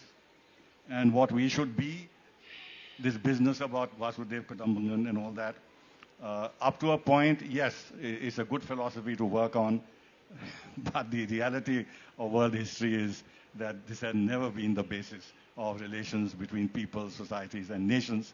And until we become like the United States of America, that we can fashion the world according to our thinking, our desire, our values, it's a huge struggle ahead for us. This is a very interesting segue. So we're saying that we're moving from Gandhian or Nehruvian pacifism to now a more assertive state. We perhaps could be a little more assertive. And that's a change or evolution we need to go through. Now, speaking about the idea of change, at the risk of being facetious, Prasenjit Basu was here day before yesterday in a suit. Yesterday in trousers, shirt and a Modi jacket. And today in a dhoti, kurta and a jacket. So I haven't seen anyone adapt to change so quickly within 3 days. But on a serious note, I know you do have a view on us needing to get out of the idea of pacifism and perhaps even Vasudeva Kutumbakam, which I believe is a little controversial not controversial, but contrarian to the stand India needs, or at least is officially taking on paper. So how do we... Okay, so I think the first thing is that absolutely I agree that we need to develop our own strength, economically first of all, and then once you have economic strength, you have the capacity to develop strategic military strength as well. But I think we can learn a lot from this gigantic neighbor. If you think about Maoist China, Mao was the greatest genocidal maniac of the 20th century. And yet, he was embraced by Nixon, Kissinger, and even by Jimmy Carter.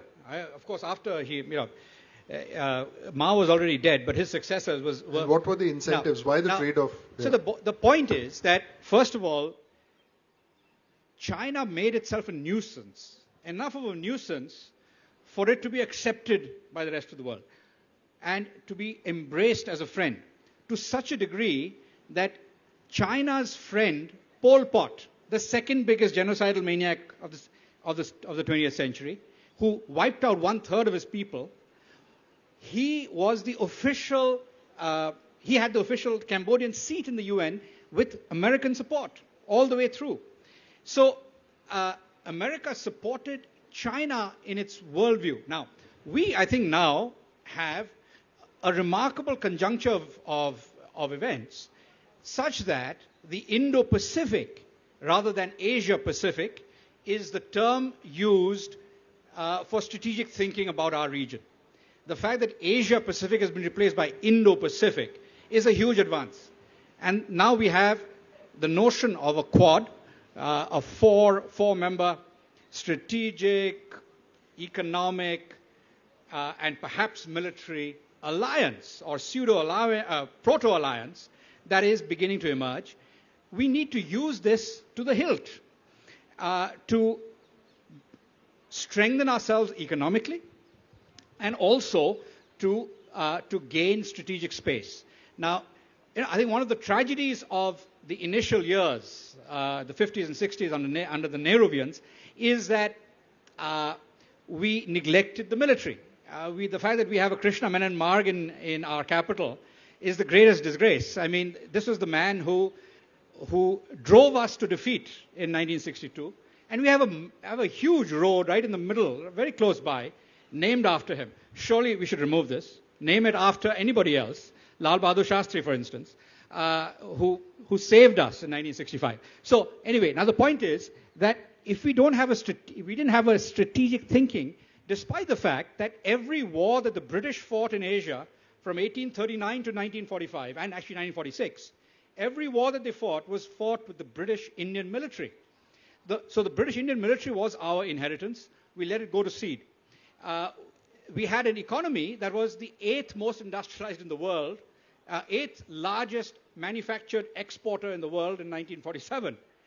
And we have let that go to seed. So now rebuilding is really important. And I think, at this point, we are at a stage where we need to rebuild quickly, close the gap between us and the top 4 economies in the world, and particularly the second largest economy in the world, which is a huge threat. Now, if you just think about that threat, I think it's important when Nixon went to meet Mao, Kissinger and Nixon were absolutely gobsmacked by the fact that Mao spent all his time, more than half of the time, talking not about the Soviet Union, but about India. The fact that India was so central to his worldview as a rival was something that somehow our foreign service never took on board. All you have to do is read Nixon's papers and the Nixon-Kissinger papers, and you see very clearly that India was the strategic threat, because we are the only civilization that has survived for 5,000 years, just like the Chinese, and we are seen as a civilizational threat to China. And if we don't understand that, and if we don't make policy on that basis, then we are going to be making mistake after mistake. And I think the first mistake is to have given up Tibet. I mean, obviously Tibet is not for us to have given up in the sense that it wasn't ours, but it was part of our civilization, and to have forgotten that is awful. We need to find ways of making Tibet quite central. Now, we already have in Ladakh and Arunachal a significant Tibetan-linked ethnic population. So I think we have the basis to start pushing back against China via Tibet and East Turkestan. I mean, these two were never part of China throughout the history of China. And yet, we now have almost come to accept East Turkestan and Tibet as Chinese. What nonsense. Panditji, question to you. Before the question, would you like to respond to the whole idea of letting go of the era of pacifism or Vasudhaiva Kutumbakam? Would you hold a different view, or would you tend to agree? In principle, I would agree. We have this notion of non-violence, but we have no notion of non-force.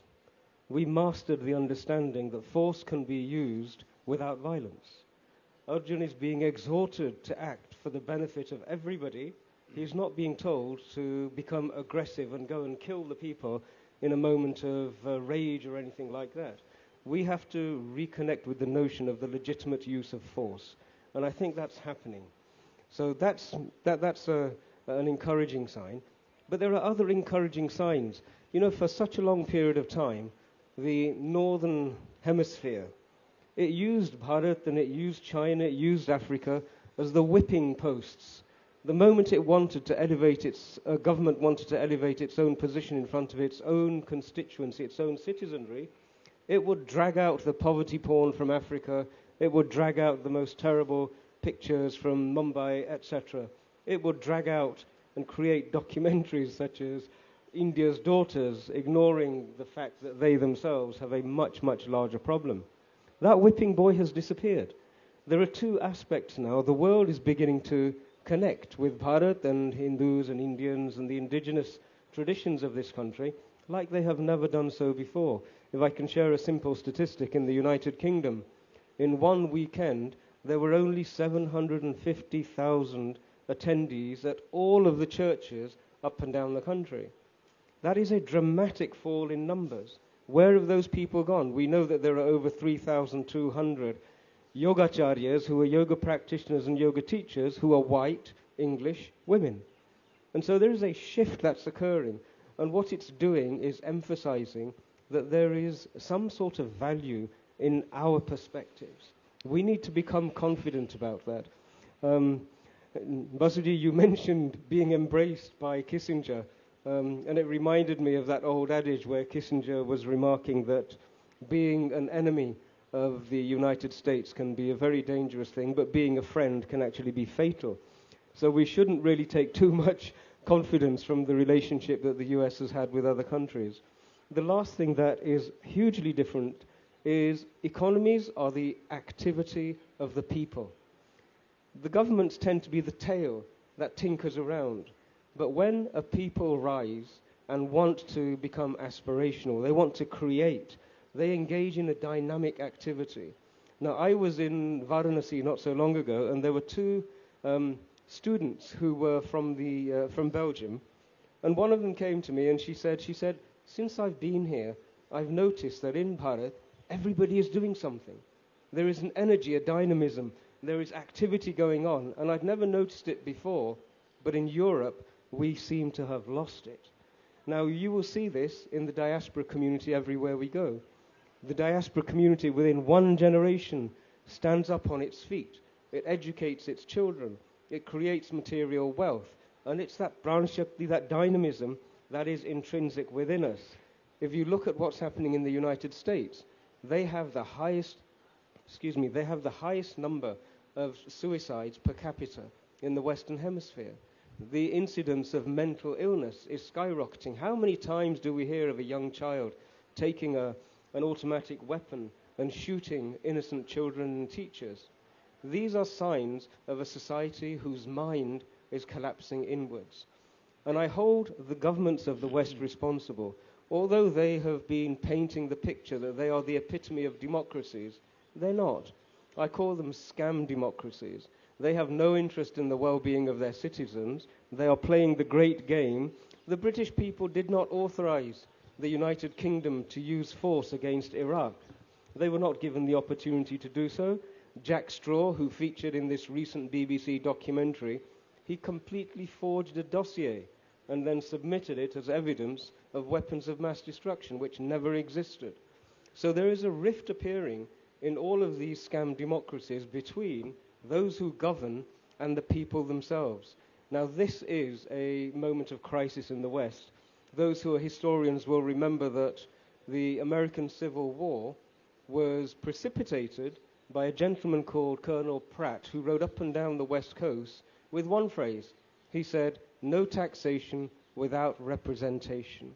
In the UK, in the US, the people are saying, why are we paying taxes to you when we have no representation?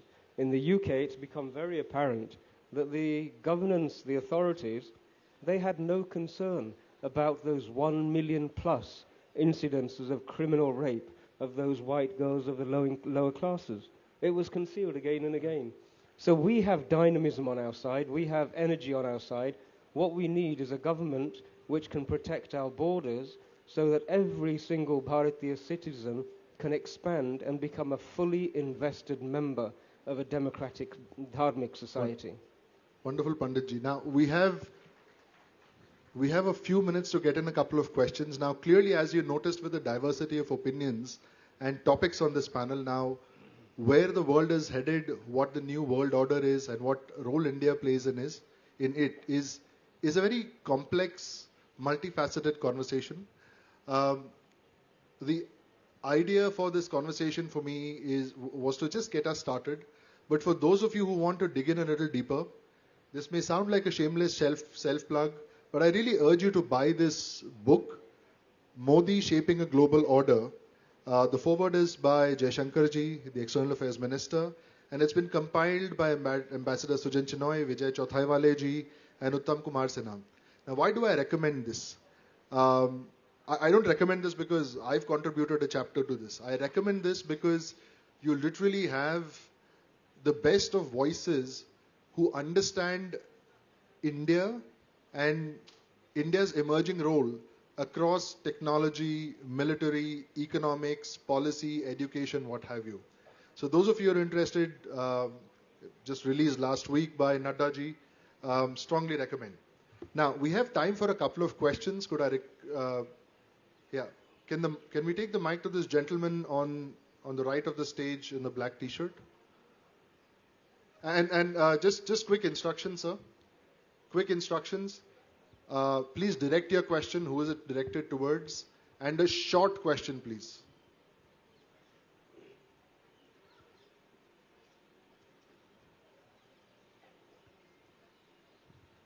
Hello. Hi, sir. My question is directed towards Ambassador, sir.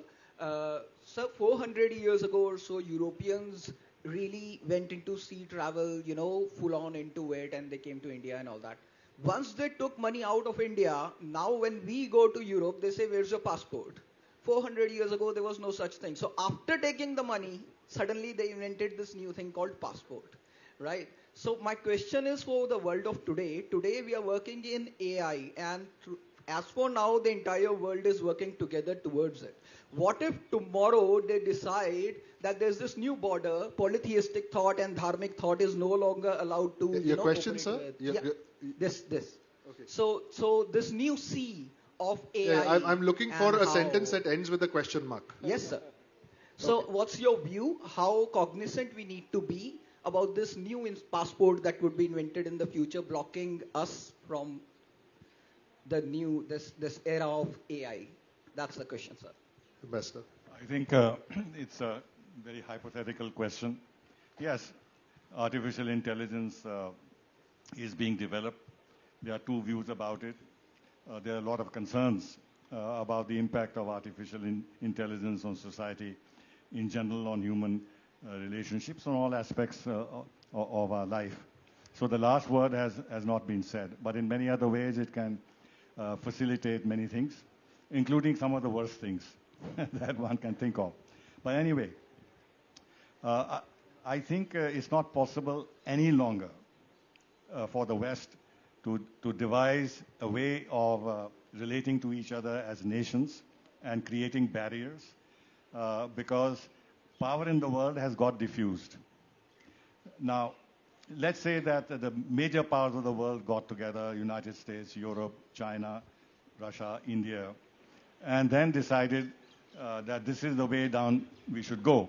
But I can't think of any consensus developing in this regard. On the contrary, there's serious competition between US and China, for instance, in terms of who gains ascendancy in this sector, in terms of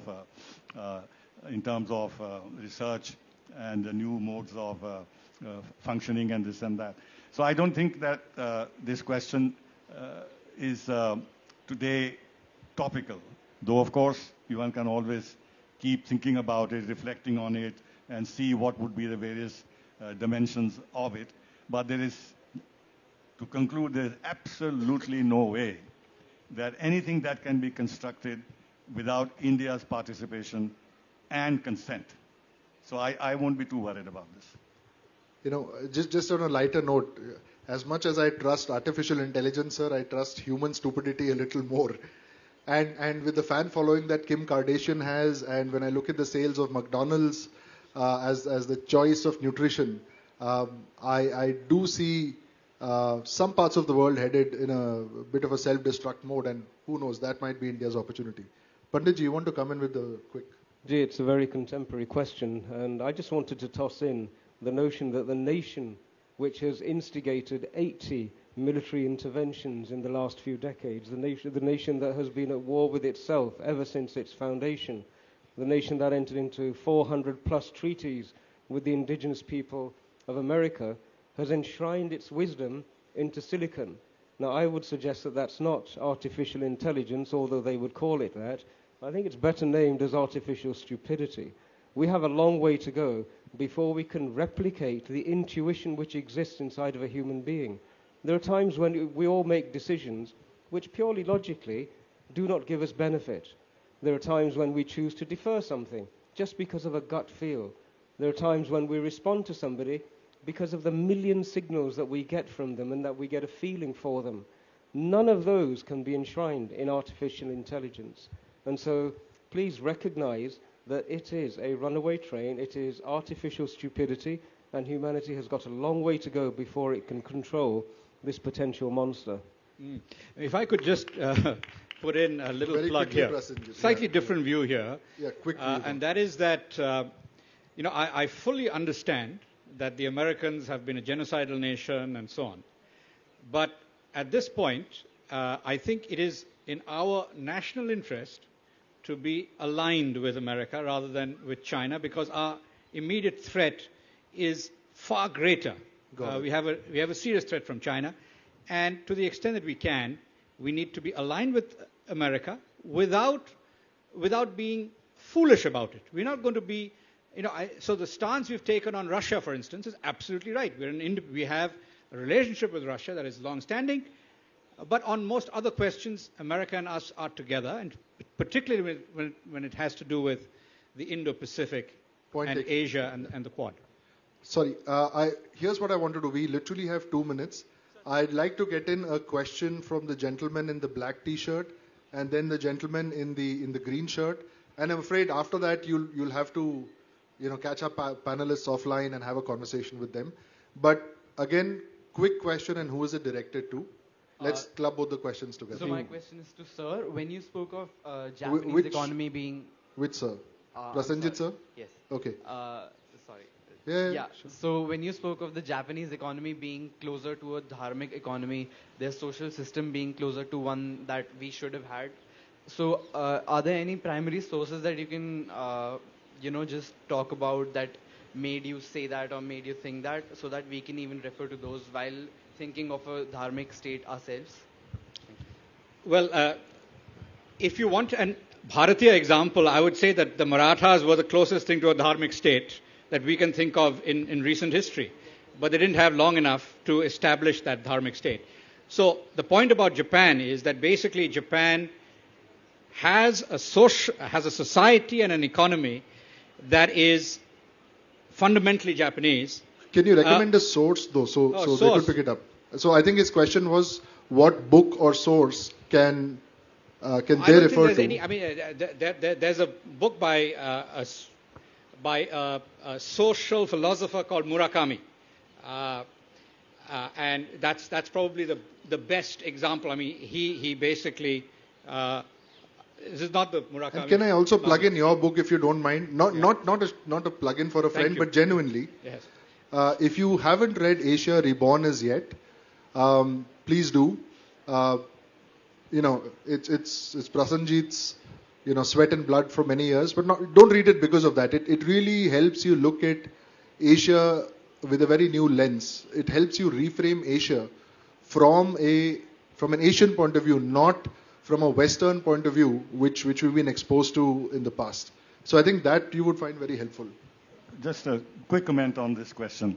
One is that Japan is a very homogeneous society, which we are not. Secondly, if you see the state of the Japanese economy today, they are in serious difficulty. They have been stagnating now for the last about 3 decades or so. 25, 30 years.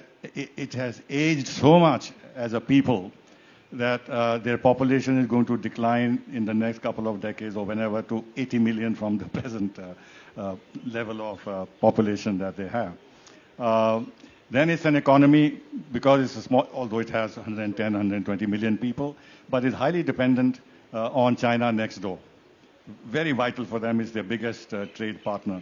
So I don't think the Japanese model, apart from what you rightly said in terms of full employment, even that is changing. But yes, if you join the company, then for all your life you are employed by that company. They will not, it's not hire and fire as it is in the Western capitalist, especially American system. So yes, there are aspects of it, but there are some vital differences.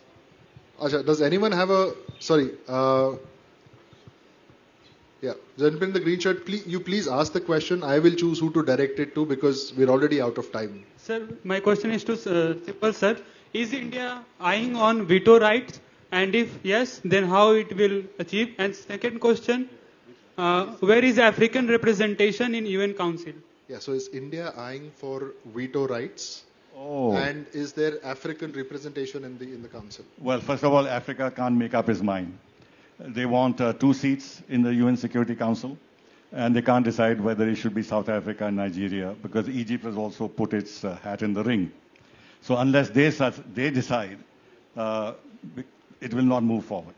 Number 2, there is a huge resistance to any other permanent member, if it happens, acquiring veto power, because veto has actually been the bane of the UN Security Council. So we will not get support even from those who want us to be a permanent member, if he said that we would like to be a full permanent member, not a diluted permanent member with veto rights. It won't fly. Any chances? No. Yes, in this new world order that we're thinking of, it's very possible that as America's decline becomes more violent and it starts to implode at a greater rate, that there could be a wonderful relationship between Africa and Bharat. An African-Bharat relationship would change the nature of human affairs on the planet. And it's so natural, I think it's so obvious that it needs to happen. We just need a little bit of political will and vision to spark that process. The gentleman over there asked about passports, and Ambassador Ji responded to boundaries. But remember, the Americans only 2 days ago were producing social media material to influence the Nigeria election. Our Bharatiya people, we should recognize that there are no boundaries left. This is a global world. The Kurukshetra is everywhere. The Dharma Yudh is being fought everywhere. And we have got the one secret to sustainability. Everything that we do is to secure Anand. And we understood how to get Anand with Tyag and with Moksha. The highest Anand that a human being can experience is zero consumption. And isn't that the ideal formula for global sustainability? That's what we have to share with them. Wonderful, Panditji. Now, I just realized one thing while I was sitting here. The hypocrisy in myself, sir. I was on the earlier panel with Smriti Irani ji on gender equality. And here I am running a manel. So what I'd like to do is to break that a little bit by giving a lady a chance to ask a question. Please bring in a perspective which is very diverse from the old men you see on stage. Oh, sir. Sir, my question is very simple. The panel was talking about the weaponization of finance, the sanctions. My question is, in US, what is more powerful, the economic sanctions or the weapon industry, or in simple words, the Pentagon? I would like to know who is more powerful, the Pentagon or the sanctions? Well, you know, since US is the biggest economy in the world and the dollar is a reserve currency, so in terms of weaponizing finance, the United States is placed in a way in which it can impose its will on others. And it's doing so successfully. After all, they succeeded in breaking entirely our oil ties with Iran. Even in areas where sanctions do not exclude certain humanitarian things, our companies are very hesitant to go into those areas because the sanctions laws of the United States are so complex that the banks and the private sector don't want to fall afoul of them. It's a very, very powerful tool that they have in their hand. though mind you, they have not succeeded fully in their sanctions policies, repeated sanctions on Russia, for instance, but Russia is suffering. Insofar as the Pentagon is concerned, that is the other handle or weapon that the United States has in terms of their global dominance. They have hundreds of military bases all around the world, hundreds. And their defense budget is over $800 billion. It is larger than the next 10 countries, their defense budgets combined. This gives them enormous power. They know that U.S. preeminence in the world rests on two things, the dollar and the military-industrial complex. Wonderful, sir, wonderful. Thank you all. Thank you all for participating and shedding these lights. Thank you, audience, again, for bearing with us despite this heat. May I remind you again to please have some water, shikanji, whatever you feel like.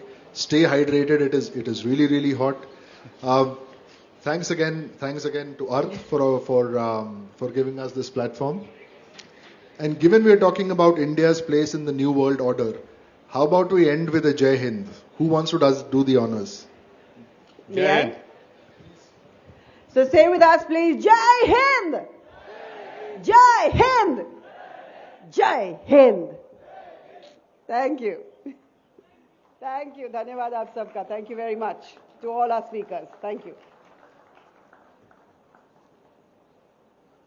Like he said, keep yourselves hydrated with water, though the weather is now changing and the weather will soon get really, really nice. And I hope all of you have visited that little stall back there that says, "Are you registered to vote?" Go take a look at that too. All right. Heading into the next session at Arth Culture Fest promoted by ZEEL, India's inevitable march to becoming an economic superpower, the next session coming up at Arth. Now, the three defining criteria of a superpower are economic strength,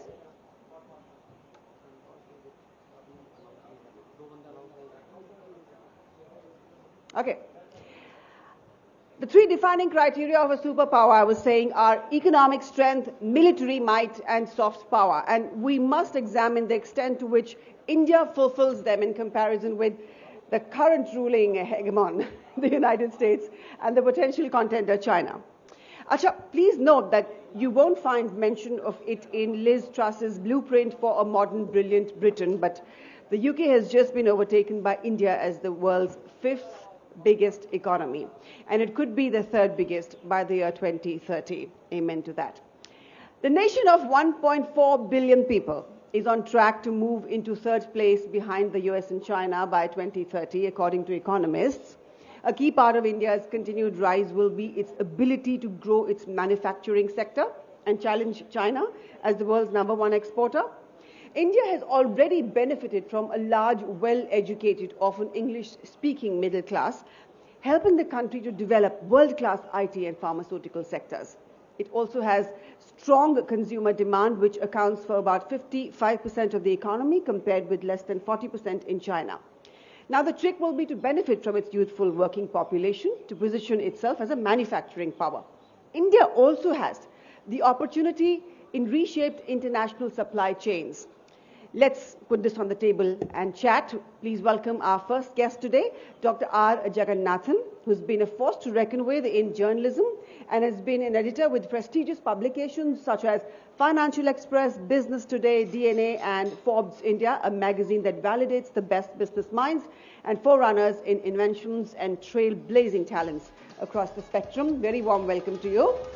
Dr. Jagannathan has led his passion project to fruition through his latest book, Dharmic Nation, that we put under the spotlight on Arth stage. I'd also like to invite on stage the rest of the panelists. I'd like to invite on stage Shehzad Poonawala, youngest national spokesperson of the Bharatiya Janata Party, specialist in administration and governance. Namaste and a very warm welcome to you. He's a noted columnist for the Times of India, Hindustan Times, and Indian Express. Moderating this session is technocrat Amit Parantwe. He's an alumni of the prestigious Indian Institute of Technology, Mumbai, and University of Wisconsin, Madison, Let's take this supercharged topic to our panelists and get their stamp of approval. Over to you, Amit. Thank you.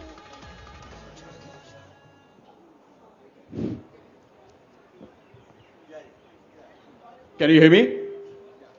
So we'll get started. We have had some dynamic rescheduling and a couple of our panelists should be joining in the next 5 minutes, but we'll get started directly with this topic. Now, the topic that has been given to us is quite interesting. It's we're talking about the inevitable rise of India, but many people here, including all the people on our panel, we have had a brief discussion, and some of you will have the same question in mind. Is it inevitable? Is everything inevitable? And there are a lot of challenges. So what we'll try to do on this panel is get the perspective from all my co-panelists and hear from them what they see as the path for India from an economic growth standpoint, and more importantly, what are the challenges that they see, and do they agree with what they see as the opportunities, and what are their solutions or their suggestions that need to be undertaken to address some of these challenges. So, Jaggi, let's start directly with you.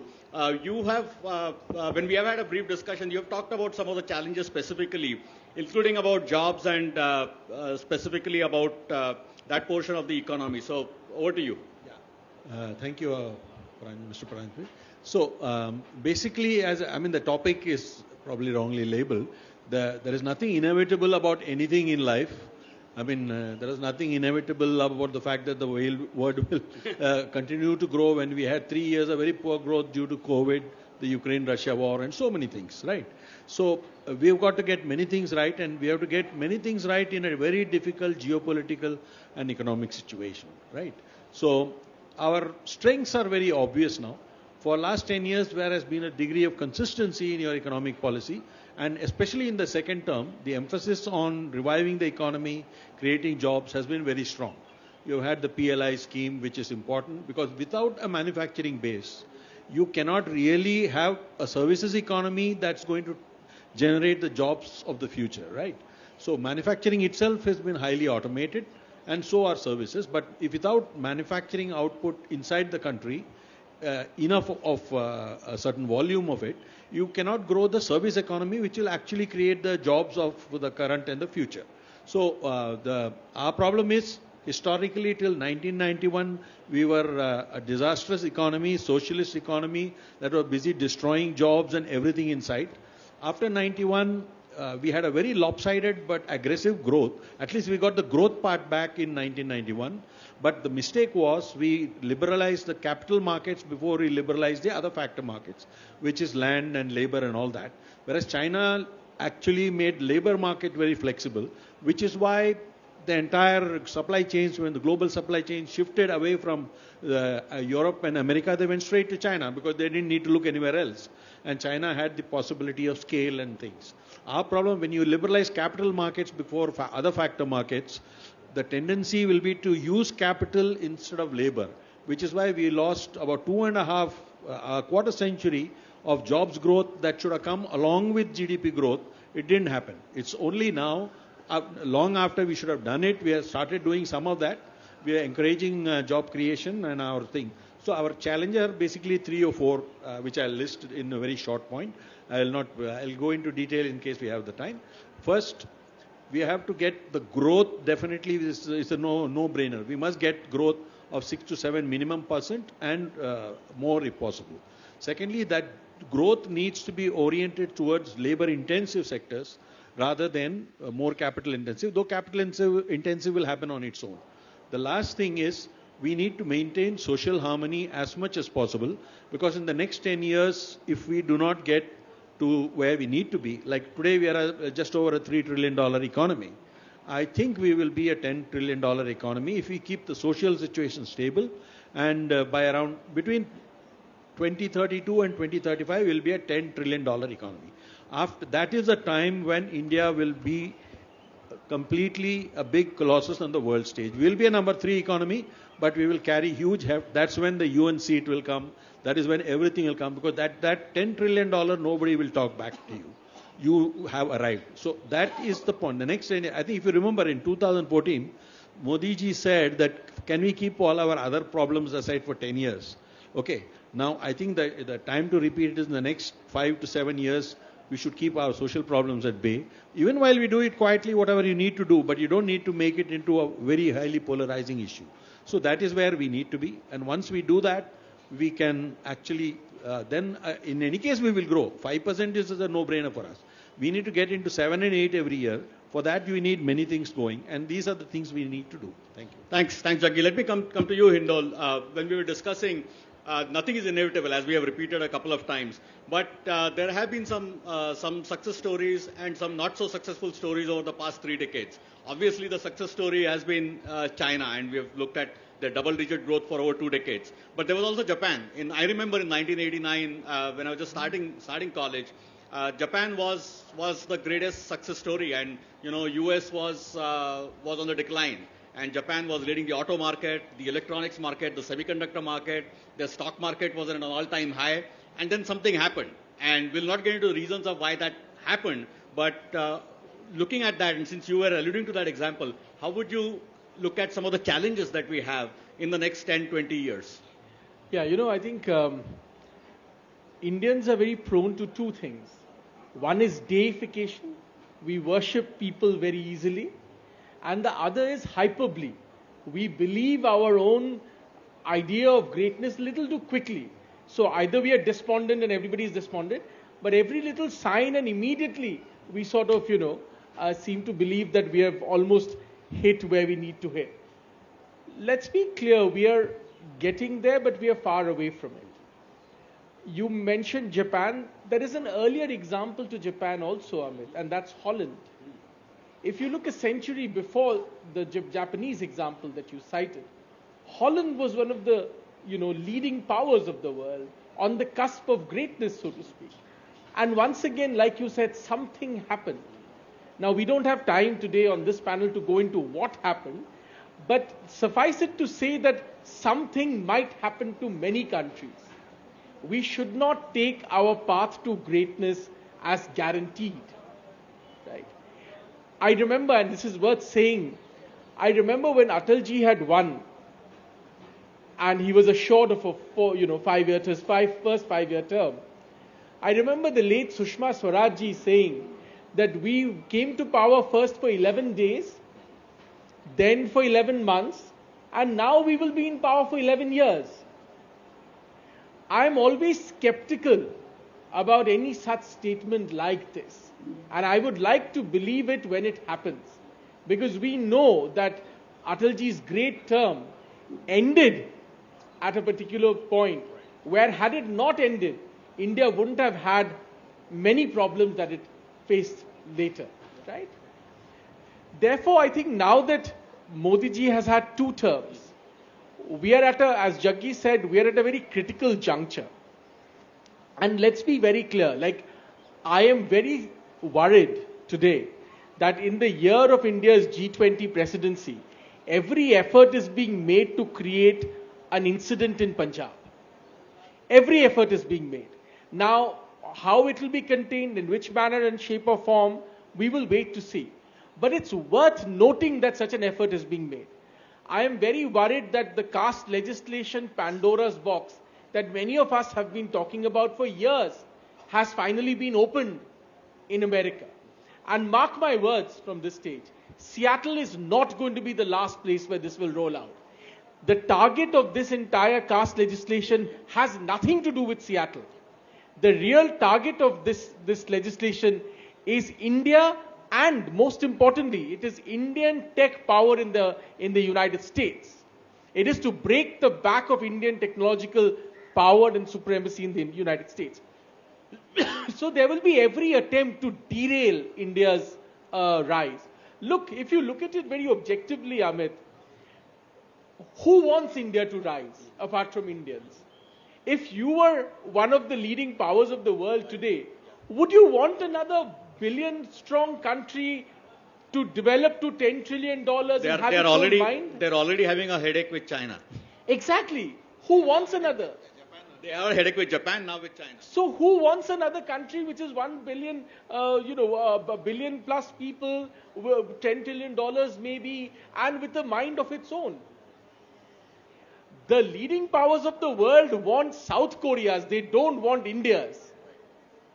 They want, in some senses, people or countries who are absolutely in tune to whatever they say. Right? So therefore, all of these things, we should be now, I would highly urge from this stage, from now to the next decade is a point of caution. And to ensure that nothing goes wrong. And this belief, we were very lucky to get a Prime Minister like Narendra Modi. Absolutely. Now, we need to maintain that momentum. How that momentum will be maintained? Who will maintain that momentum? In what shape and form? Jaggi alluded to an intractable land problem. We know what happened with the farmer legislation. People like me said that this farm law agitation has deeply embedded Khalistani roots. At that time, people said, no, this is all prejudice. But today, everybody can see what's happening. The same Deep Sidhu, who later died in a car crash, the same movement that he was running, this new character, who was a taxi driver in Dubai till recently. But it's no laughing matter. Sadly, it's no laughing matter. You saw the crowds at Golden Temple the other day. So I really want to advise and caution to all of us, right, that in our rhetoric, as Jaggi also pointed to, not only in our policy making, but also in our rhetoric, it's important to maintain a degree of caution. Let us get there first. Right. No, I think very well said. Let me come to you, Shehzad, and I'll further extend this internal security issue, because while we have various challenges, there are economic challenges, there are engineering challenges, there are technology challenges for our growth. I think we've already started agreeing here that internal security and external security, basically national security, is an important issue, especially for a country like India. It's true for every country, but especially true for India. What would you look at that and talk about some of those and how we should be looking at them for the next 10 years, as Indol said? पहले तो धन्यवाद. क्या मैं हिंदी में बात कर सकता हूं? Sure. देखिए, अर्थ के मंच पर अर्थव्यवस्था की बात कर रहे हैं. नाम भी अर्थ है, हिंदी में नाम है या संस्कृत इंग्लिश में है, पर भाव हिंदी का है. या तो देखिए, सबसे पहले तो मैं कुछ हद तक आपकी बातों से पूरी तरह से इत्तेफाक रखता हूं कि इकोनॉमिक सुपर पावर एक टाइटल है. ये टाइटल की अलग अलग परिभाषा हो सकती है, पर अगर मुझसे पूछा जाए तो इकोनॉमिक सुपर पावर को अगर परिभाषित करना है तो उसका एक फॉर्मूला है जो मैं हमेशा इस्तेमाल करता हूं, वो है Gita formula. Gita formula, GITA. ये GITA अगर आपको दिख जाए, गीता अगर दिख जाए, तो मान सकते हैं कि आप इकोनॉमिक सुपर पावर बनने की श्रेणी में शामिल हो चुके हैं. गीता का मतलब क्या है? G फॉर ग्रोथ एंड गरीब, I for infrastructure and investment, T for technology and A for आत्मनिर्भरता.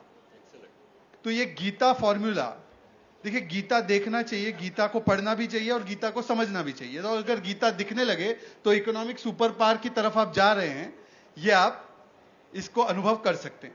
अब मैं आपको चारों में बहुत शॉर्ट में बताता हूं और आपके सवाल पे आता हूं.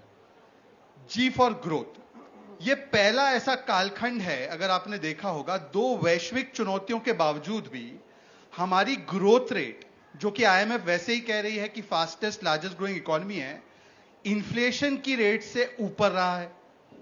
एक समय था वाजपेयी जी के जमाने में, फिर जो कालखंड आया मनमोहन सिंह जी का, उस समय डबल डिजिट इन्फ्लेशन भी गया. आमतौर पर औसतम इन्फ्लेशन 8.5-9% का था प्रतिवर्ष. आज वो इन्फ्लेशन स्पाइक भी हुआ है कोविड काल में, परंतु अगर एवरेज एनुअल इन्फ्लेशन निकाले तो वो 5% से कम रहा है और हमारी ग्रोथ रेट इन्फ्लेशन के ऊपर रही है. गरीबों को पॉवर्टी से निकालने की कई लोग बोलते हैं कि हमने बहुत बड़ा काम किया. Average removal of people from poverty was at a rate of 8.5% during the entire period of 2004 to 14, which is right now from 2015 onwards to 22 at a rate of 11 to 12%, which is considerably higher. तो गांव और गरीब के growth और गरीब के लिए कुछ हो रहा है. आपने देखा है कि आज जिस प्रकार से इंफ्रास्ट्रक्चर के लिए ये बजट की भी बात हो, 10 लाख करोड़ दिए गए हैं. जिस रफ्तार पे हाईवे बन रहे, 200% faster growth rate of highways, 11 kilometre प्रतिदिन होता था, आज 37 किलोमीटर प्रतिदिन है. 70 वर्ष में 70 एयरपोर्ट हमने बनाए, पिछले 8.5-9 वर्ष में और 70 एयरपोर्ट ऐड कर दिया है. आज रेलवे स्टेशन की बात करें या रेलवे की बात करें तो 2.4 lakh crore has been invested in railways for suvidha, safety, station and passenger comfort etcetera. Vande Bharat train शुरू हो चुकी है which are world class train. टी से देखें तो टेक्नोलॉजी, और ये विषय आपके बहुत करीब है. जिस प्रकार से हमारी पूरी जनरेशन, और आप, आई एम ग्लैड कि वो हम जनरेशन से हैं जहां पर एक एक कागज के लिए हम इन लाइन खड़े रहते थे. आज मोदी जी ने ऐसा किया है कि इनलाइन वाले सब ऑनलाइन हो चुके हैं. ये वो जनरेशन है जिसने देखा है, we have gone from VSNL connection which used to be dialled और 5-10 मिनट होते थे तो मेरी मां बोलती थी कि चलिए बंद करिए इसको, बिल लंबा आ जाएगा. 300 रुपया प्रति जीबी से आज 9 रुपए प्रति जीबी पे है. पूरा खान सर का क्लास और अर्थ की आप आई होप स्ट्रीम करके सब लोग यूट्यूब पे देख रहे हैं. ये वो जनरेशन है कि आज हमने 5-6.5 लाख किलोमीटर ऑप्टिकल फाइबर गांव तक डाल दिया है. तो ये केवल internet is not just available in Delhi, Mumbai, Pune, it has become a digital setu of Modi ji. Just like Ram Setu connected Ramji's Janmabhoomi and Ramji's Bhoomi to Lanka, now we are connecting India and Bharat through digital setu of Modi ji. And the reflection of that is seen in whether it is UPI platform, the unified payments interface, the manner in which India is leading in that, or whether you see the CoWIN platform, or whether you see the JAM Trinity, whether it's private sector or delivery of public sector goods in an efficient, transparent manner, where 1 rupee sent by namesake of Rajiv Mantri is not eaten up by a mantri, but it goes to the person who deserves it. So goes to Rajiv. Rajiv had said it, and Rajiv is experiencing it. कि आज जब imagine आज 25 लाख करोड़ रुपए प्रधानमंत्री जी ने भेजे गरीबों के लिए, तो 25 लाख करोड़ रुपए वहां पर पहुंचे. अगर राजीव के नेम से होते तो 25 लाख करोड़ में से 21 लाख करोड़ खा जाते और 4 लाख करोड़ पहुंचते. ये बदला. और आखिरी में अगर मैं देखूं तो आत्मनिर्भरता, इसमें एक ही आपको एक उदाहरण देता हूं. 2 मोबाइल फोन की फैक्ट्री थी हमारे देश में. मोबाइल फोन जैसी चीज इंडिया इंपोर्ट करता था, इससे हमारा फॉरेन एक्सचेंज कितना खर्च होता था. हमारे देश में जिस प्रकार की अब PLI स्कीम का जिक्र किया गया, ये PLI स्कीम इस प्रकार की लाई है कि जहां 2 मोबाइल फोन की फैक्ट्री हुआ करती थी, आज 200 मोबाइल फोन की फैक्ट्री है. सैमसंग और एप्पल के सबसे बड़े manufacturing plant Noida, greater Noida में है. और आज हम $1 बिलियन के केवल सैमसंग और आईफोन्स एक्सपोर्ट करने की स्थिति में आ चुके हैं. यह आत्मनिर्भरता और मेक इन इंडिया का एक सबसे बड़ा उदाहरण. डिफेंस में जहां पर हर defence scheme was to be a defence scam, आज हम लोग डिफेंस में जब 6 लाख करोड़ खर्च करते हैं तो इसमें इस प्रकार से अब चीजें बदली है कि हम आत्मनिर्भर होते हुए केवल इंपोर्ट की नहीं बल्कि defence exports which have reached 12,000 crore this year, that has also been achieved. And people want our aircraft, light combat aircraft, somebody wants our missile, somebody wants some other equipment. So we have changed, and wherever you can see this Gita, wherever you see Gita, you see superpower. And you can see that Gita formula will lead us to economic superpower, whether we have the title or not. Now, as far as your internal security issue is concerned, look, national security is a very important facet of ensuring that that stability remains. And only when that stability remains in this country, then we can have economic prosperity. Initially, and you would remember, Amit Bhai, that for never had we heard that there would be a terrorist attack in Pune. The only time a terrorist attack took place in Pune was an unfortunate time when the German bakery blast took place. Every 2010. second or third week, there would be a Mumbai blast, Pune blast, Delhi blast, blast in Hyderabad, blast in other parts, Jaipur, Varanasi. We had become accustomed to living in blasts. Then there was the 26/11 attack. And it was primarily because the leadership of our country was not confident in giving a proper response. After 26/11, our armed forces were always strong, always competent, even at that time, even when they did not have the most modern equipment which we are giving them right now, but they were always capable of delivering a message to the enemy.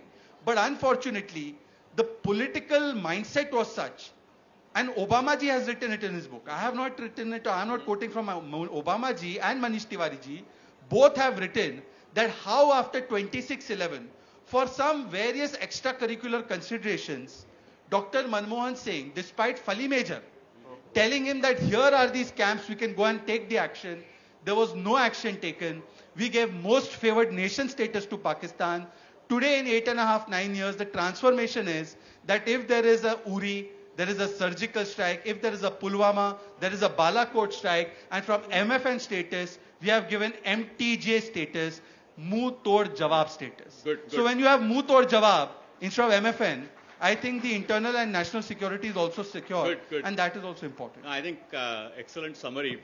Rajiv, I mean, a lot to discuss on this topic, but let me first get a full round done before we get into individual specific questions. You've done a lot of work in policy. Jaggi briefly alluded to the manufacturing versus services discussion debate that we have had in India for the last 20, 30 years. And clearly by some accounts, our manufacturing play hasn't been as great as it should have been. Whether it should be what it's right now, around 14, 15%, should it be 20, should it be higher than 20, or where China was, or is even higher, about close to about 25%.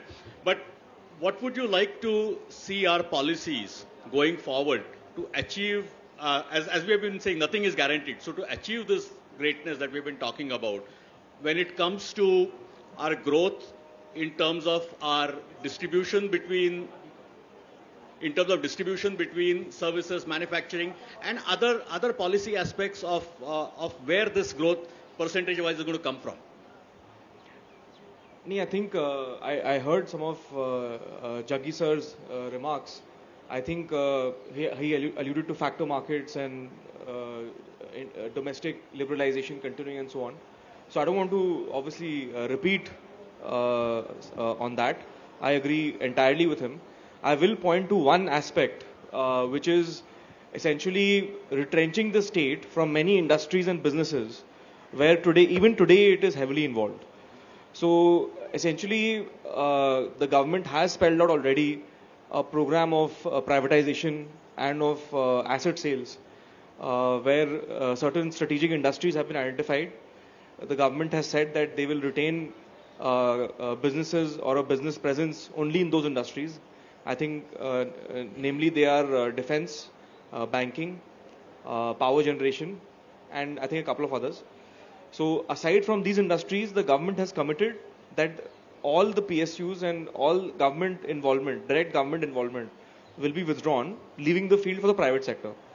So I think this was one of the most important policies enunciated by any government in independent India. I think nobody else has come out with such a clear statement of intent. But what obviously we need is that intent should be translated into actions.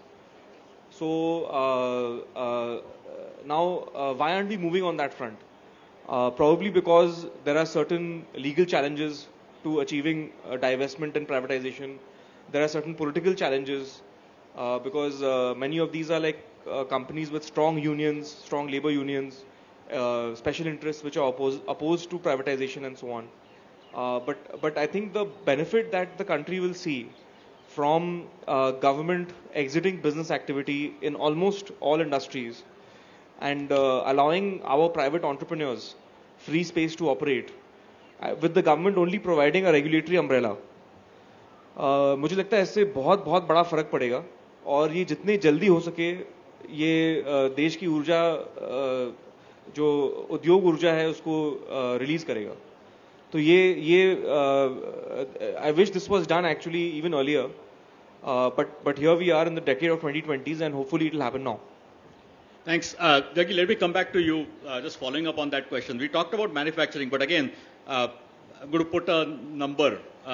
Should it be 15%? What should we aspire for in terms of manufacturing? Because all of us have been saying that we have not looked at manufacturing as critically as we should have. And such a large country can't just be a services-led economy. I mean, there were some people, I think I remember reading about this 10 plus years back, were saying that, we have just bypassed manufacturing. We are, just as we were talking about the IT services and phones, just as we bypassed the landlines, we have just bypassed the manufacturing and we are just directly, I mean, that doesn't work that way. I mean, it may work for a small country like Singapore. Are you referring to a famous economist and wannabe politician?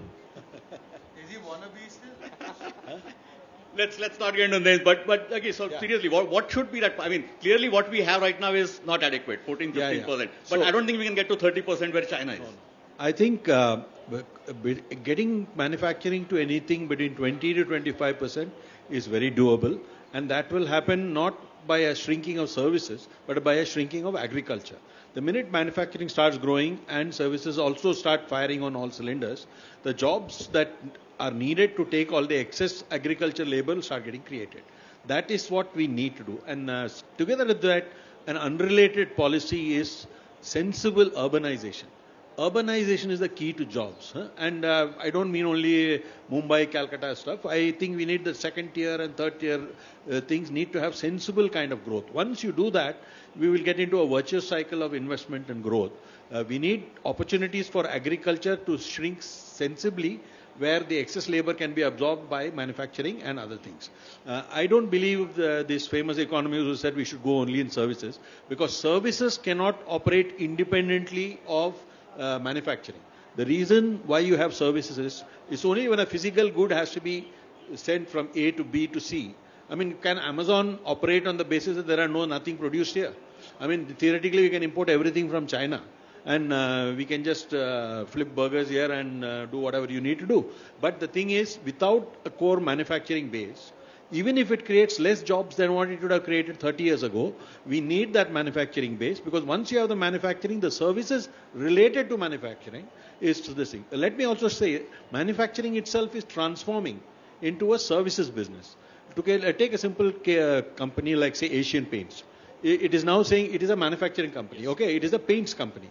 But they know that the real margins will not come from using the same raw materials and creating the same paint and selling it. Branding, of course, is part of the margins. But they are going forward into home decor and other things. These are services related to the painting thing, and it's not restricted to painting. So Asian Paints is actually transitioning from being just a manufacturing and branding company, marketing company, to a more services oriented thing. So all manufacturing will have an extension in services.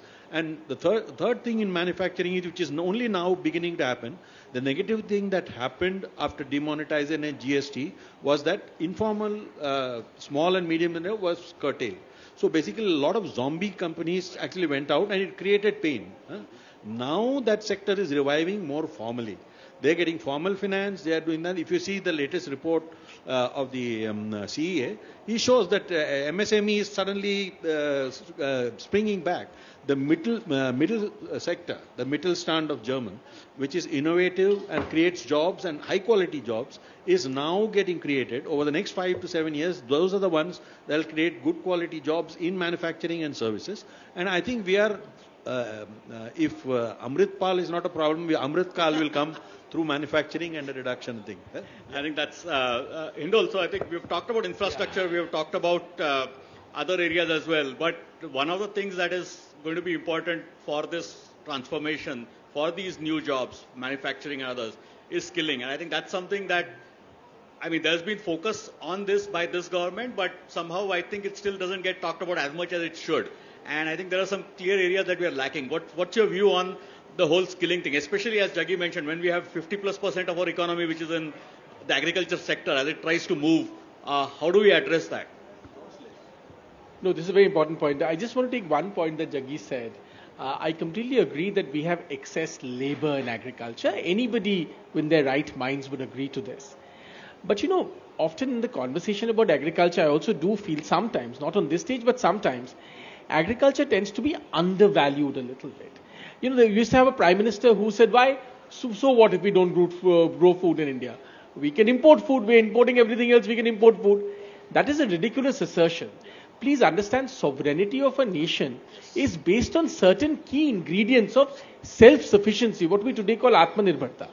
Unless a nation is self-sufficient on certain key ingredients, there is no sovereignty. And sovereignty has no meaning, right? You cannot say that, oh, well, whatever we eat, somebody else will give us and then we'll buy. That means, that's not sovereignty, right? Also, critically, agriculture is important because in the next 15 to 20 years, there will be a food crisis in the world. The world does not have enough production mechanisms. With today's technology, you may say tomorrow there will be a massive enhancement of technology and so on and so forth, but I'm saying with today's technology and today's assessment, to feed the entire population of the world. One of the major places where there will be a problem is China. You can already see China is buying large swaths of land, and farms in Africa to feed its population. They have one of their staple diet is pork, but they don't have enough pork. This entire cattle problem with Bangladesh that we have a problem. Most people don't understand why is there a problem and why are we not able to solve that problem entirely. It's not that Bangladesh is not cooperating. Of course, there's other problems with smugglers and so on and so forth. There is a demand supply issue. Bangladesh doesn't have enough cattle to fulfill the demand for that sort of food in that country. So where will it go? And please remember, Amit, as many people understand, look, some part of global warming we will not be able to stop. And if we can't stop it, as the seas rise, as the Bay of Bengal rises, a part of Bangladesh will be subsumed. That part of Bangladesh that will be subsumed, it's a country of 200 million people. At least 5 to 20 people, between 5 to 20 million people. Where will those people go? They will come towards India. Now, no democratic government, in fact, no government, forget democratic, can stop tens of thousands of people coming towards their border. What are they going to do? Tell the army to shoot those people? No, it's not possible. So therefore, these are clear challenges that are coming for India. Therefore, food and supplying food, not only is it important for our sovereignty, I would strongly argue that it is a future strategic lever for us. Right? So therefore, we need agriculture. However, we have too many people in agriculture. Agriculture productivity in India is one of the lowest in the world. Even much smaller countries like Vietnam and others have far higher agricultural productivity. The point about skilling is very important. You see, in India, we have this process where skilling is so bad, which is why some edtech companies have done great work.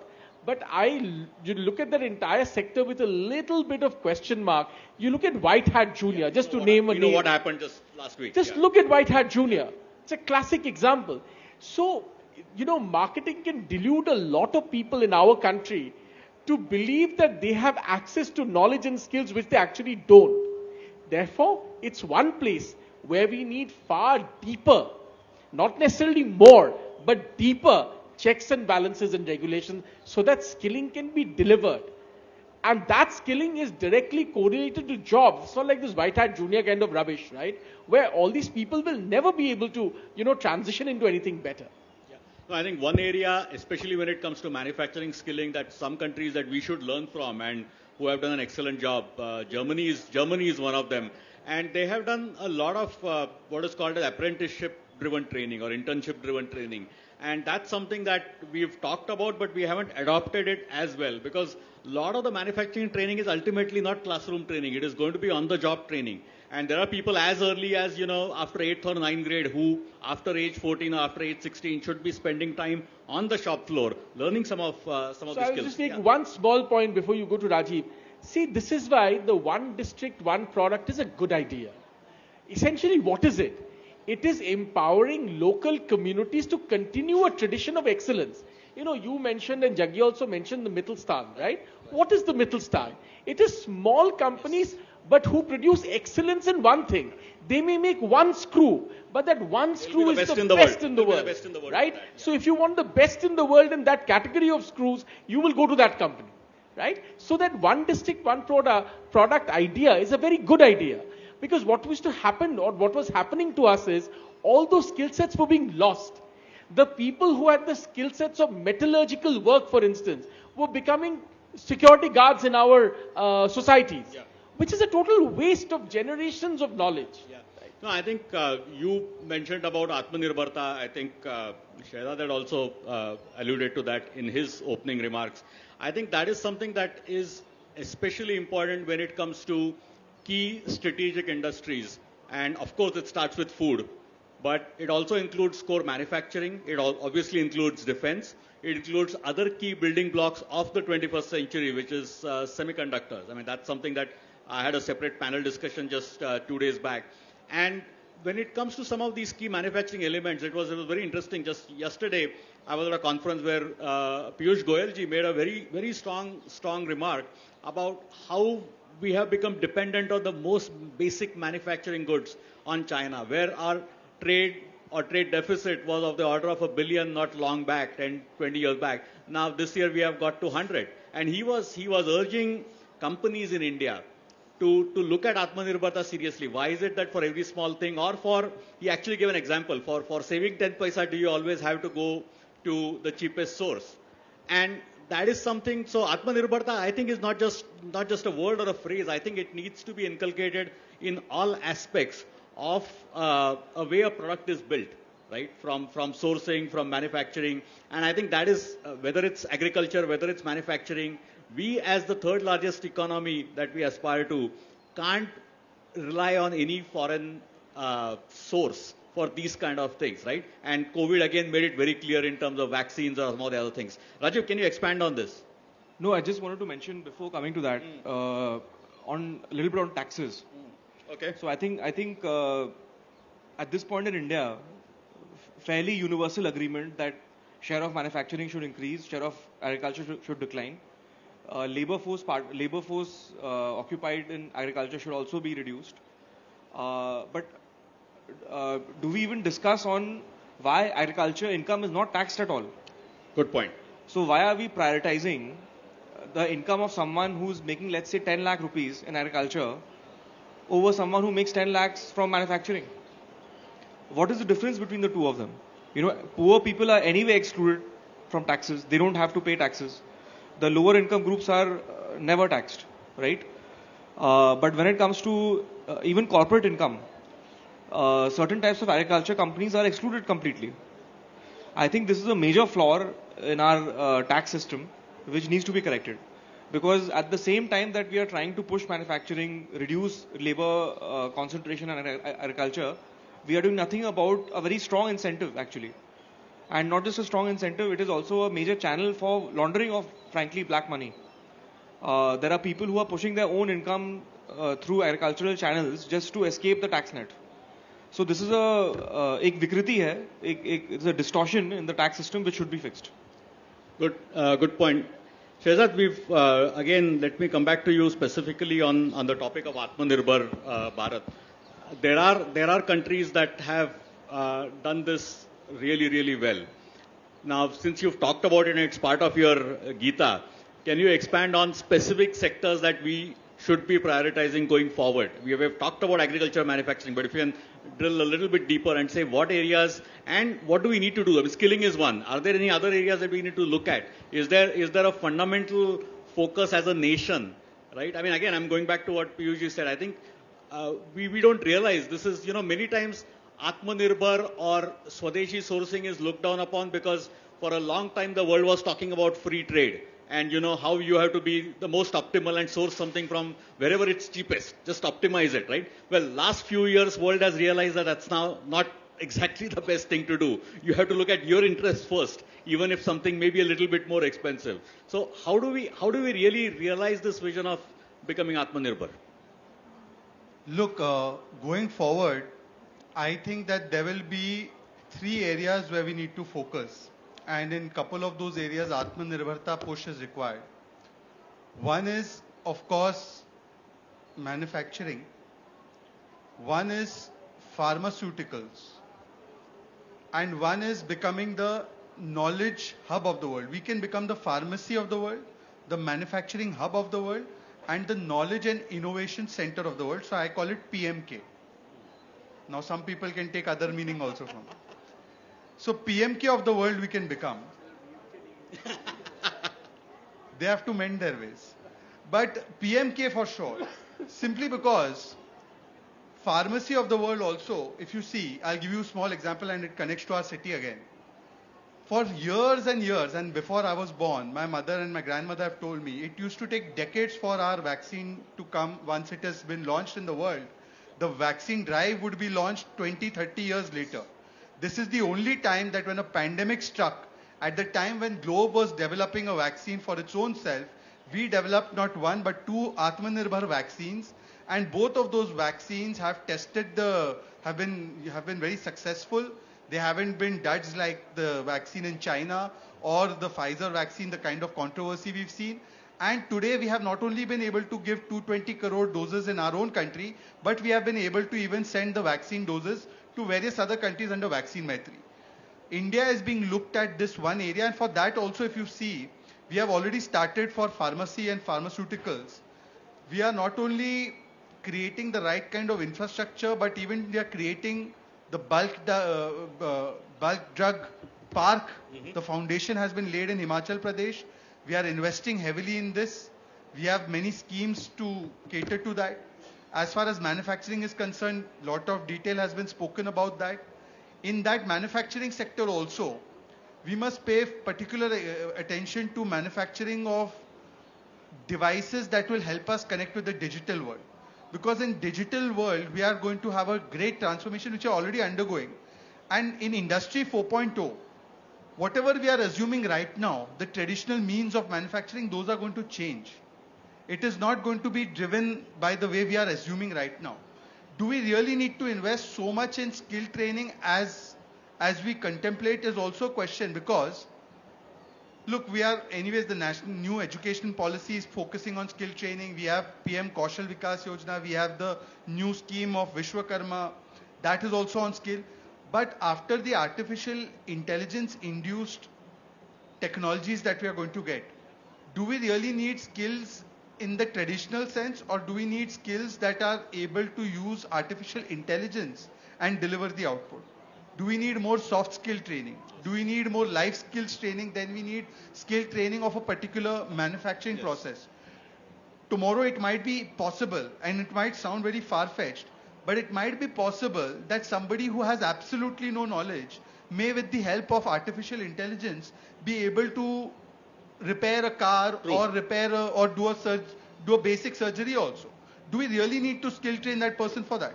So we have to look 50 years forward and see what kind of skills also we need to impart. And thirdly, knowledge and innovation. That is where we must focus on.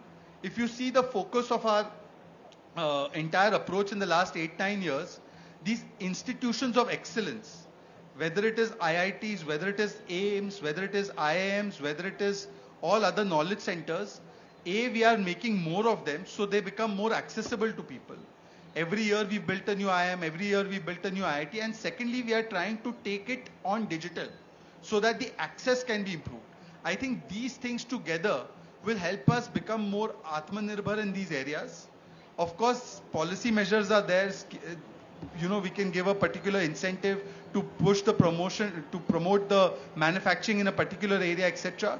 But the larger focus has to be on these areas, and that is what this government is also doing.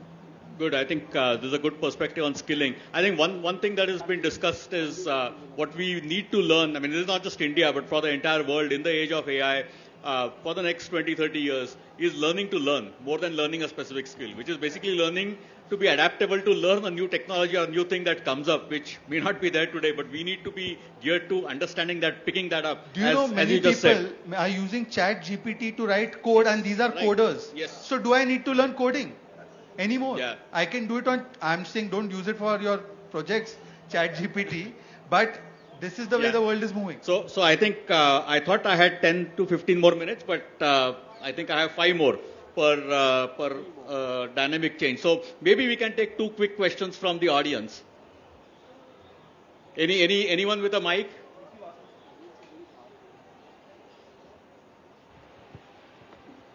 Hello okay sir, मेरा question Shahzad Poonawalla sir से है.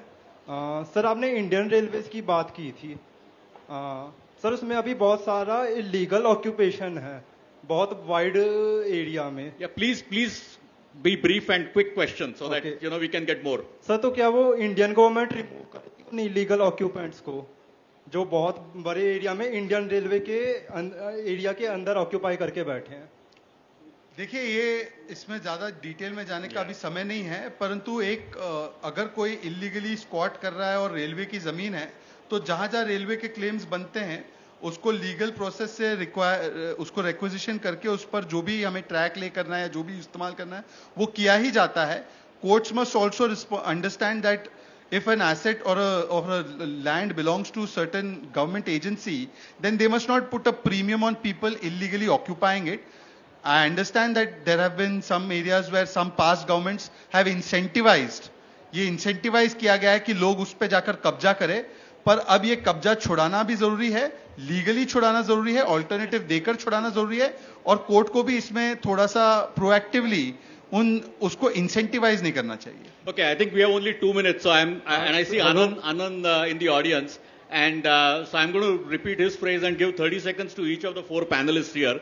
One quick starting question: should we aspire for 10% growth, or is 8 is fine, or even 6 or 7 is fine? But you have 30 seconds each. No, I think 8% plus is eminently doable. I think we have all the pieces in place. Productivity-driven growth sustained at 8% plus is, I think, should be the target for us for the next couple of decades at least. I think if India's social situation holds, and if there aren't any major disturbances to its social and security situation, 8% plus is absolutely doable. I think all the ingredients, as Rajiv was just saying, have fallen into place. But I must add a line of caution. We must be extra vigilant to ensure that nothing disturbs, especially nothing in terms of social disturbance or security disturbance occurs to derail this. Absolutely. Shehzad? IMF has already predicted that we are going to be the fastest, largest growing economy in the world.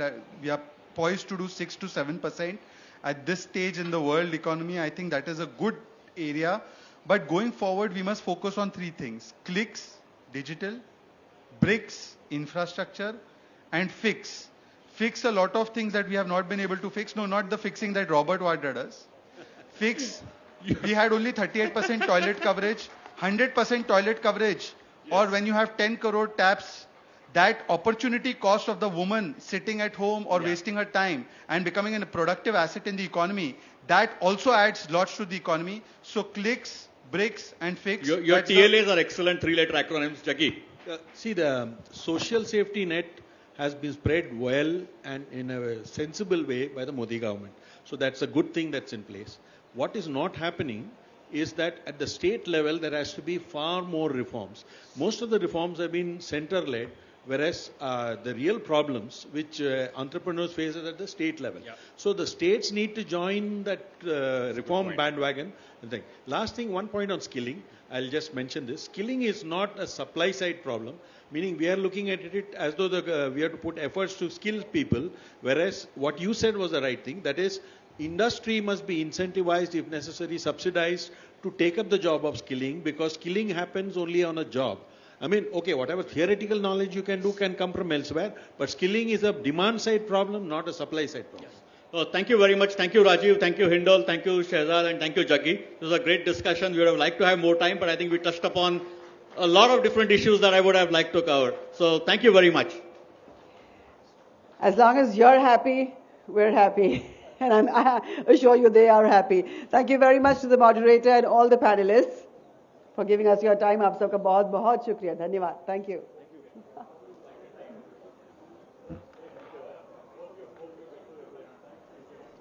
Okay, so the sun has begun to set. The weather here is beautiful now. The lights are coming on.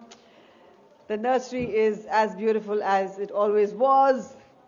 Session after session, performance after performance. Arth has been magic this year. This is my first year at Arth, and I think it's absolutely magical. Okay, let's move into the next session here. Now, this one's very interesting because we're putting the spotlight on something that has been bothering probably all of us for some time now. India's democracy, I believe, is taking a rankings battering these days. For my country, which prides itself as the world's largest democracy, this is strange news.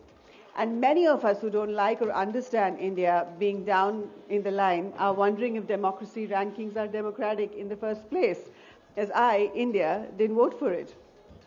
Democracy Index is based on measures of freedom of speech, freedom of religion, individual economic choice, freedom of association, freedom of assembly, freedom of movement, and women's rights. Personally, I have all of these forms of freedom, and I'm sure you'll concur with me that most of us do. Note kiya jaye, the freedom to be in and out of this ranking is also my choice.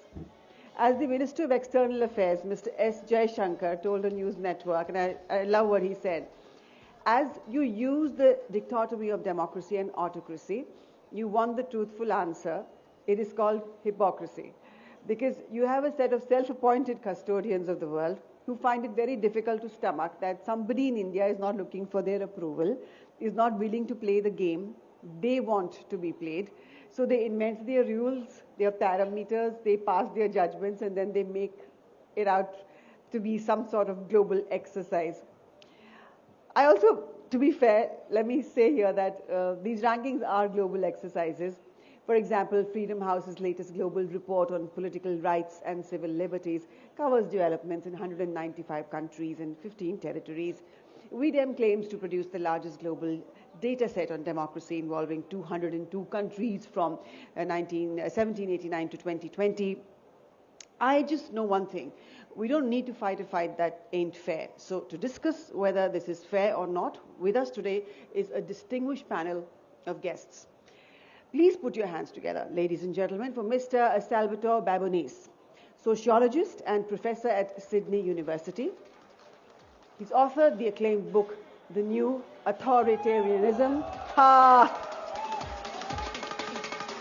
Good evening, namaste, welcome. I love what you're wearing. Betty, please. I'd also like to invite Anand Ranganathan, well-known socio-political speaker, a genetic engineer by profession, winner of the coveted Jawaharlal Nehru Centenary Scholarship for Cambridge, United Kingdom. His columns regularly appear in First Post DNA and News Laundry. He is also consulting editor of Swaraj. Over to you.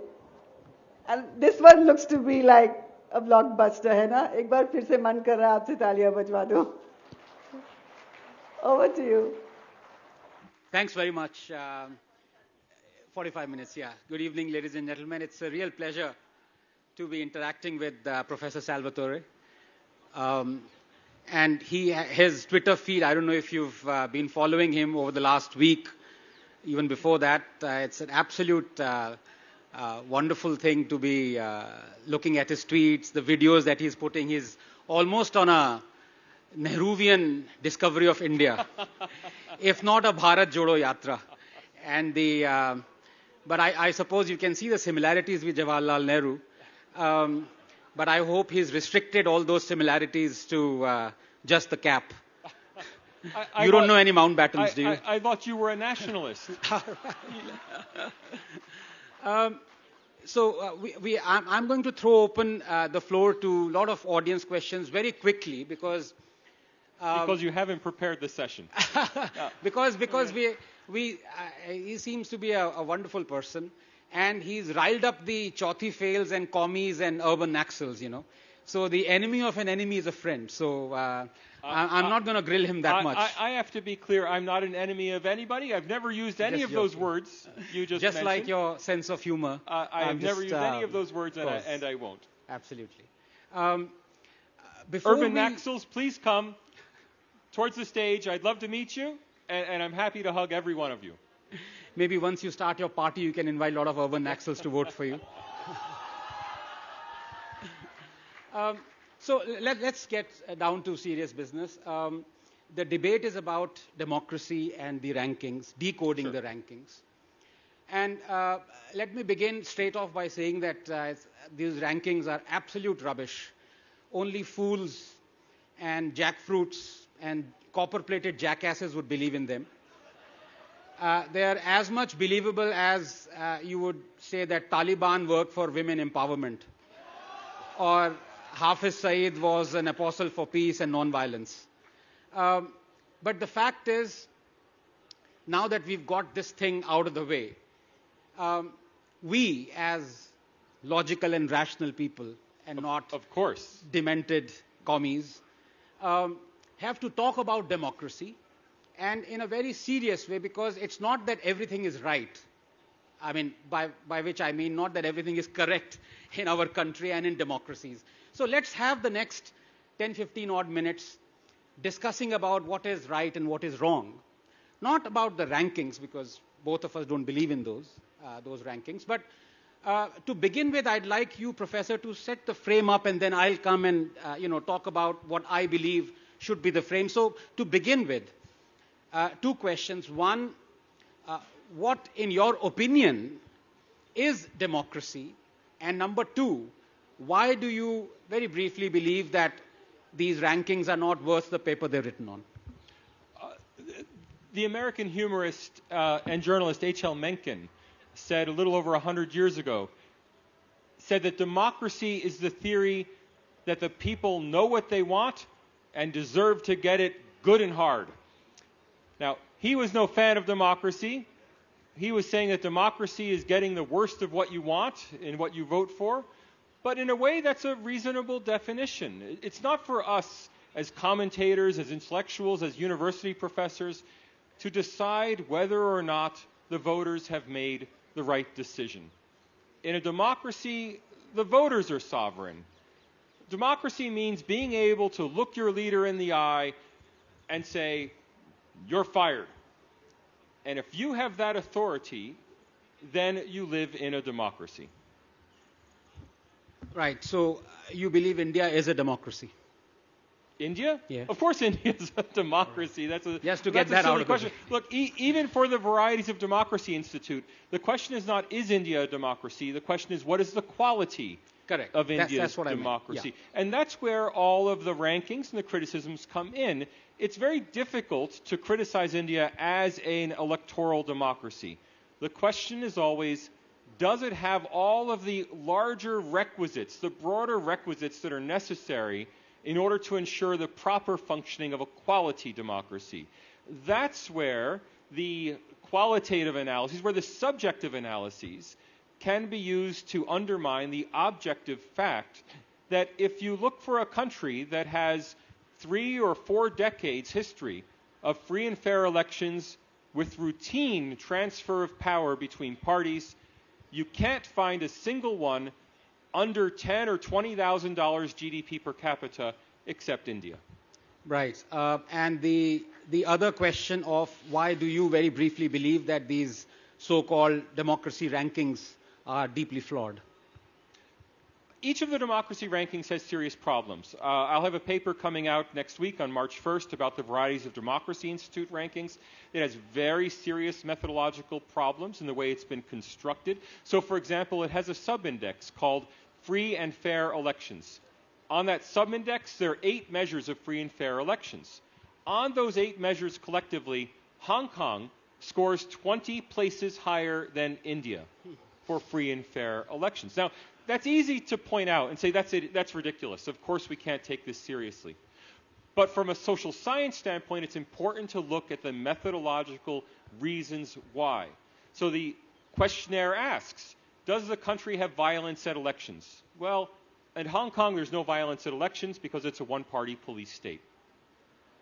Is there any vote buying? Well, in Hong Kong, there's no vote buying. There's only one party you can vote for. Does the Electoral Commission have full authority to manage the election? Well, in Hong Kong, it's perfect authority, absolute authority over a single-party system. Okay. And the examples go on like that. Right. So the problems are deeply embedded in the methodology of the rankings, not in any ill will towards India, and I always want to emphasize that.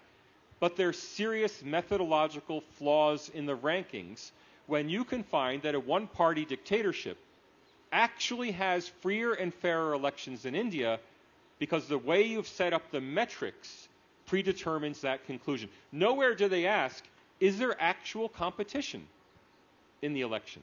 Right. That's So not one of the metrics. Sure. I mean, I got what you said. Let's kind of play around with this theme a little bit. Let's raise the bar a little rather than comparing us to Hong Kong. Both of us actually believe that these democracy rankings that come out from the Nordic countries or the West are deeply flawed when it comes to India. No, but they're deeply flawed. That's what I said. Yeah. Not when it comes to India. Oh, per se. Right. They're deeply flawed. They have serious methodological shortcomings. Right. Where they fail to measure actual competition in the real world. Sure. Is it possible to unseat the party in power? Right. That should be the number one question of a democracy rank. But 30 seconds. This is important. All right. 30 seconds. As long as you pay me 10 rupees for using that phrase. They don't actually ask, is the election competitive? So a country that has the election won 95 to 5 can get the same ranking as one where it's 51-49. That's what first use. I don't know if you've seen the OTT Fuzzy, but I need to make sure. Yes, yeah. Especially because you're wearing that cap, you might be. Legit, thank you. No, but if you were to say a perfect democracy is 10, let's say, ranking, where would you fit India? Be honest. I can't tell you India's ranking as a democracy. Of course, Indian democracy has challenges. Every democracy does. In my own experience, in research I've been doing the past 3 to 5 years, most of the challenges facing Indian democracy are challenges of poverty. And they're challenges of history, not challenges of actual That's such an answer that a politician would give. I mean, But they honestly, are. he's already formed his party. And his party symbol is Mysore Pak. No, but you mean to say you haven't really thought about, on a scale of 10, how much would you guess I for? can't tell you. I would say 5. You don't have an answer to you're that? lowballing India. I think you're lowballing India. Look, everything in the world depends so I'm on lowballing, GDP so per now I'm going to capita. put you on the thing. So you think it's 7? If think 5 is that- lowballing, let me benchmark it instead to what kind of countries Australia. have Why don't you similar benchmark democracies. Australia on 10? I don't think India has quite the same quality of democracy when it comes to its organizational operation as Australia does. Right. Okay. In Australia, polling is essentially flawless. There are no issues with electoral registers. There are no problems with candidate symbols. Same is the case with India as well. But there are no problems. There are no objections. Everything just runs smoothly. Now, does that make Australia a better democracy? I'm not sure, because those are the conventional measures of democracy. A better measure of democracy is, can people get the policies they want? Yeah. In Australia, the answer is typically no. In Australia, the political establishment has one basically agreed set of policies, and no matter who you vote for, you're not really going to change that consensus. In India, by contrast, that's what I said at the beginning, democracy is the theory that people know what they want and deserve to get it. Right. Whether it's good for them or not. Excellent. Before we move further, let me put my frame. So I might say India actually has a higher quality democracy than Australia. If by democracy we mean, do elections have consequences? Can the people get what they want? And can the people fire their leaders? Right. And in India, the clear answer to both of those at the national level and at the state level is yes and yes. Yeah, excellent. So this is how I put my frame. I think India is a democracy. I would, on a scale of 10, I would give it 5. But I also believe that India is a banana republic. Now let me qualify that. And I say this from 3 points of view. Number one, in no other country is the majority population so actively discriminated against constitutionally and legally. Now, that can only happen in a banana republic. Here is how, Professor, I describe democracy, much along the lines of how you have. But essentially, in order to grade democracy, you look at 2 great institutions of democracy. One is you would look at the way elections happen in any country, so election commission. And the other is the judiciary.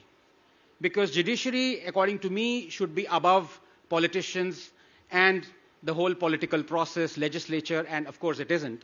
But the fact is Supreme Court. So essentially, if you look at the two most important indicators of democracy, the Supreme Court of India and the Election Commission, I would say by and large, barring a few faults that are traditional or they crop up every now and then, they are independent. Election Commission is independent and the Supreme Court is independent. It is, you have a lot of cases where I'll come to why I call this country a banana republic. And I talked about just one issue yesterday, which is that you had the ethnic cleansing and genocide of the majority population in Kashmir 30 years ago. And 700,000 people are displaced. In no other large economy you would find the majority population being refugees in their own country. But India is that case where Kashmiri Hindus have been discriminated against. Not only that, the Supreme Court refuses to open cases of persecution of Kashmiri Hindus, saying, quote, too much time has elapsed. Now, is that democracy? But Anand, I have to disagree with you on each of these points. Democracy is, can you vote for things and get them done? Now, liberal internationalists want to accrue to that definition of democracy all of their own personal pet politics, their own personal pet projects. It strikes me that you're doing the same. You just have a different set of pet peeves from what liberal internationalists have. A democracy means, can you vote and get what you want? The people voted to abrogate Article 370, and you got an abrogation of Article 370. Yeah. The plight of the Pandits will be taken up when the people of India want to take up the plight of the Pandits. And until that becomes a major election issue in India, it's not going to be a major issue for the parties, because India is a democracy. When it comes to independence of institutions, no, I'm sorry. In America, courts are highly politicized. We elect our judges. No collegium system. We elect our judges in many states in the United States. So what you're saying, I'm just extending the definition of... So, I mean, if you were to restrict the definition of democracy as just electoral, then what you're saying, of course, makes sense. Electoral, but as I said, and everything needed the election commission is independent. And, elections happen in this country fairly independently throughout the length and breadth of this country, state elections and central elections.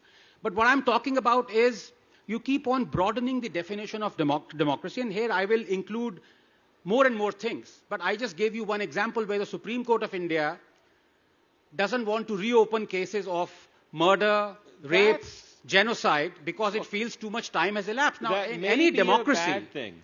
That's what I mean.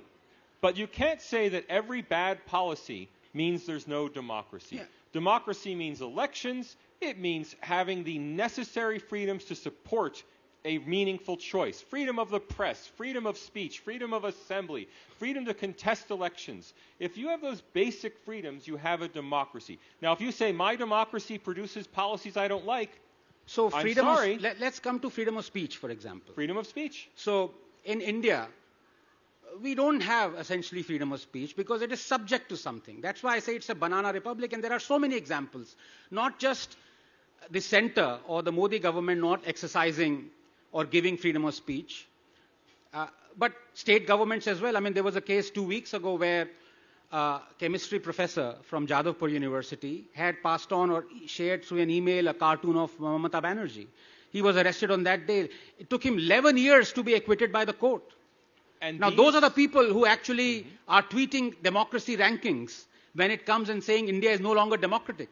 And these are problems of poverty. These are problems of living in a country where there is a history of communal violence. Of course, India has narrower limits on what is allowable speech because India, just to be frank, has a history of people killing each other over these things that we don't have in Australia, that we don't have in the United States. That's a bit patronizing. I'm sorry, but it's true. You saying that Indians don't deserve the extent of freedom of speech that Australia does. I'm saying Indians, through their institutions, I think have made a sensible and reasonable decision to put limits on freedom of speech that we don't accept in the United States. Right. So now, according to you, let me finish. Look, it's heating up, which is good. 10 seconds. 10 seconds, all right.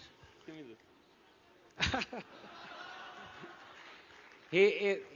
He is really going to be a politician. All right. There we go. Freedom of speech is limited, sure.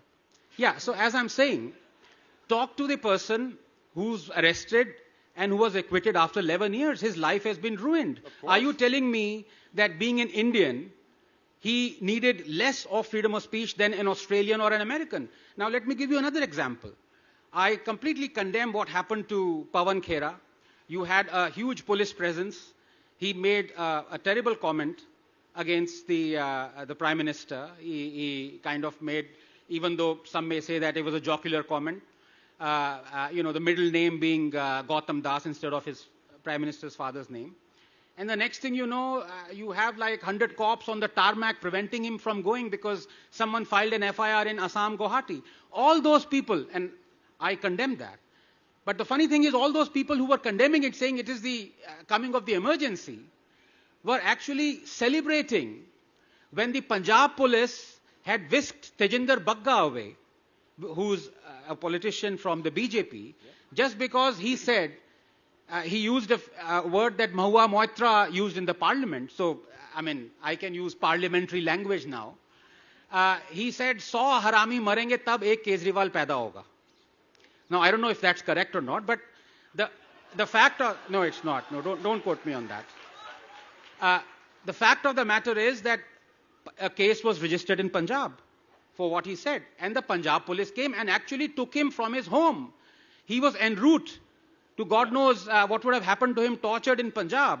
Haryana police came in and kind of freed him. The fact of the matter is all those people who were crying the death of democracy when Pawan Khera was being arrested were celebrating the arrest of Tejinder Bagga. I can give you another example. So many of those. When Article 370 was abrogated, India turned off the internet in Srinagar.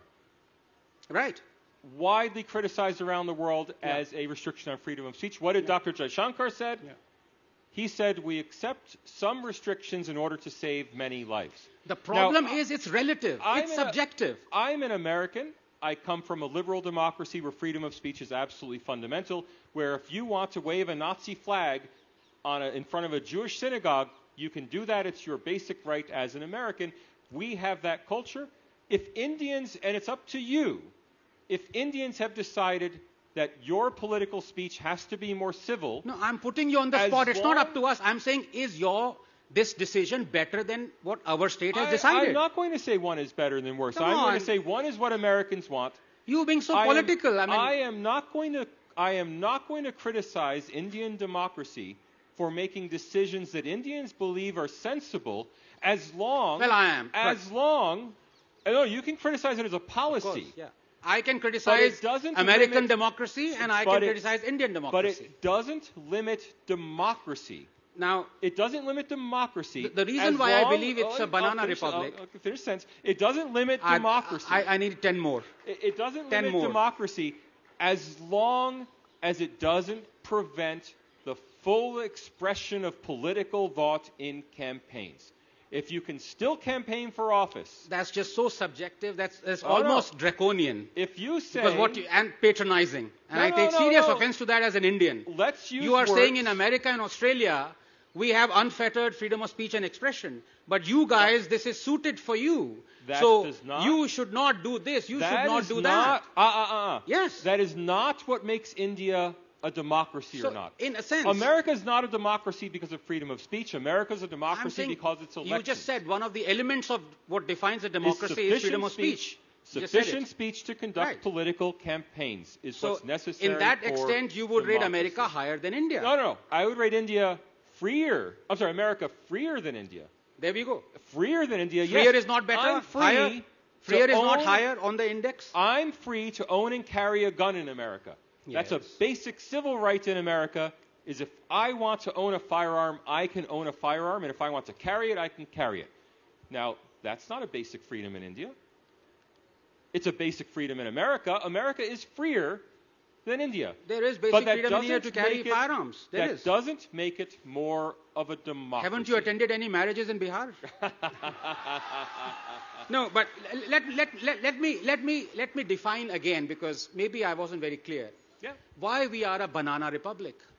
Here, Hindus are prevented from legally going to the court in demanding their temples back. Temples that have been destroyed and mosques built over it.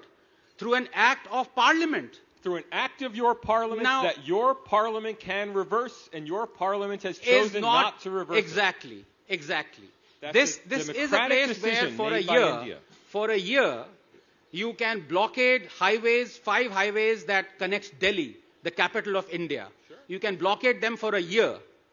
And still, the Supreme Court says, we are not going to remove those blockades. Is this not a banana republic? When you talk of press freedom. Now, in Chhattisgarh, a journalist complained of power cuts. He was charged with sedition. You had Kunakanam nuclear power plant activists. In one day, 8,000 of them were arrested under charges of sedition by the Congress. The BJP has done the same. I mean, in Gujarat, an editor, Mr. Patel, Dhaval Patel, not the Dhaval Patel I know of, the BJP person, but He criticized the COVID handling of the Gujarat Chief Minister. He was charged with sedition and arrested for 15 days. When do the questions come? So it's a freewheeling discussion. Okay, thank you. I gauge the quality of your answers, so I'm not going to ask you many more questions. No, just joking. The point of the matter is, the point is the India rankings may be whatever they may be, whoever is coming up with those rankings there.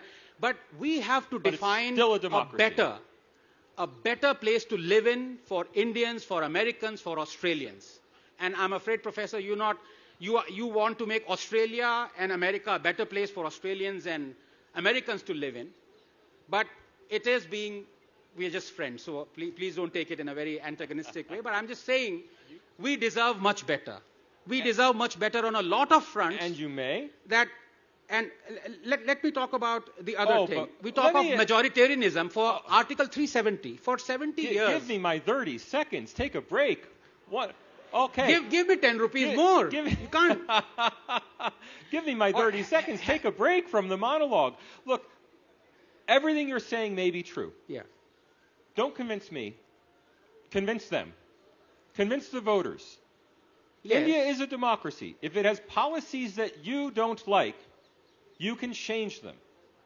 That's what the heart of a democracy is. You can't say, I don't like this policy, so India is not a democracy. The protesters are blocking the streets, so India is not a democracy. The farmers are not getting their money, so India is not a democracy. You just now talked about freedom of speech. You said it's part of democracy. A journalist was beat up in some town. India is not a democracy. No, Professor, constitutionally, that's not the question. Constitutionally, we have been restrained.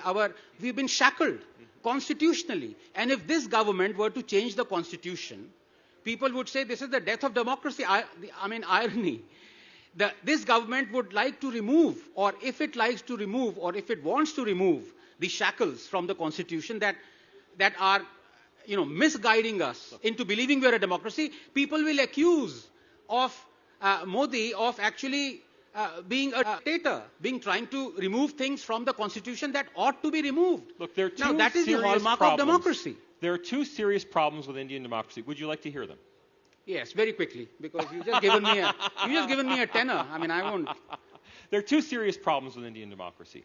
One you've already gotten to, which is the extraordinary reach of the Supreme Court.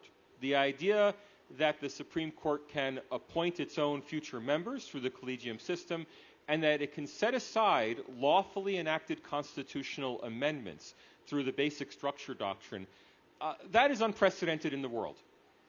And I think that you really have to see, it may be a good thing. I can't tell you whether it's good or bad for the Supreme Court to have such powers. I can tell you that it is undemocratic for the Supreme Court to have such powers. What would be more democratic is for the Supreme Court to be beholden to the electorate, either directly or indirectly via your elected representatives. That's the first problem. So now you're grading democracy, right? Because you're grading it. I'm saying that is not First it was freedom of speech, then it was collegium system, which is logical. No, I'm agreeing with you. It's not democratic because you can't vote on it. Now, okay. The second thing it's not democratic, so there are two major problems. The second is the lack of reapportionment in India's Lok Sabha since 1971. That lack of reapportionment is profoundly undemocratic. Democracy means one person, one vote. And India no longer has that systematically.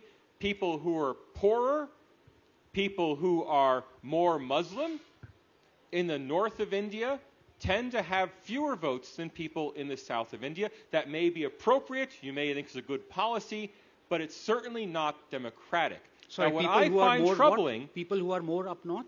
The entire north of India is underrepresented in the Lok Sabha because of the freezing of reapportionment since 1971. Now, those are two things that are undemocratic. Now, what I find troubling, as someone who studies democracy, is that not a single one of the international democracy rankings cites these two clear transgressions of international democratic norms when they criticize Indian democracy. Not just because that. They agree with these policies. Yeah, they refuse the other to thing, condemn if you were to read some of the democracy rankings and the reports, they say before 2014, rarely, if ever, the governments were draconian in stifling universities. So they completely ignore the 8,000 charges of sedition on activists and so many other things, stifling of press freedom and all that. So obviously, we're not discussing that. Incidentally, so I'm not in much disagreement with the professor and his views, except on a very lighter vein, who he calls as his guru and mentor. I don't know whether you know. The guru, as Professor calls him, was responsible for the quote-unquote coup story. And the mentor was the guy who punched someone in New York. These are the journalists who, for the professor, are... Oh, there are it's three. like... It's okay. It's, You're leaving them out. Now, my condemnation. We have to tell people. No, let who me the finish. mentors are. You can't interrupt me as yet. You're not an anchor. So my condemning words will not do justice to the preposterousness of him choosing those two as his gurus and mentors. So I have to play something that will be sufficiently provide the outrage.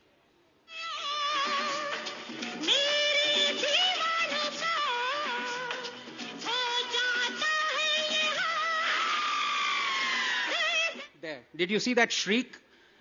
That shriek signifies our outrage at who you've chosen as your guru and mentor. Look, these are the people. There are... Now they say, now one second, they say journalism is the second oldest profession. These two people, journalists you've chosen as your guru and mentor, have made it the world's oldest profession. There are three people I've learned more from. It is, now when you want to say hear that the people answer or must, not? now one second, no, All right. one second. You need to explain how on earth are you choosing such people who are responsible for spreading the most vicious lies and propaganda and fake news and setting false narratives over the last 2 decades as your gurus and mentors? Explain. Would you like an answer? Please. All right. There are three people who've taught me more than anybody else about Indian democracy. Shekhar Gupta, absolutely number one. Rajdeep Sardesai, number two. I just proved my point. You wanted to hear Karan Thapar, number three. Now it goes from bad to worse. My God. If you like what I've been writing about Indian democracy for the past 6 months, you have to credit them. Because I didn't learn it from Anand. I am now watching Anand on YouTube. Quite unfortunate, but I'm starting to pick up. The fact of the matter is, let us take a chemistry books. You wanted democracy, vox populi. But let's take a vote. But how many of you think that his three gurus are worthy of being called gurus?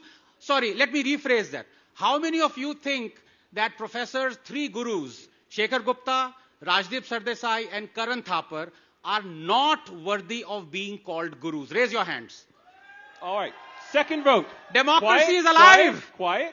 Second vote. I think let's end Second there vote. and let's throw the Second floor vote. open for some questions. Second vote. Professor. Second vote. Now 1 second. Please. Any 30 questions? seconds. Be quiet. Any Second questions vote. for the Second for the vote. pupil of You'll Shekhar have to Gupta stop and this, Rajdeep so we'll never Sardesai? get to questions. Second vote. How many of you like the education that I have received from these three gurus?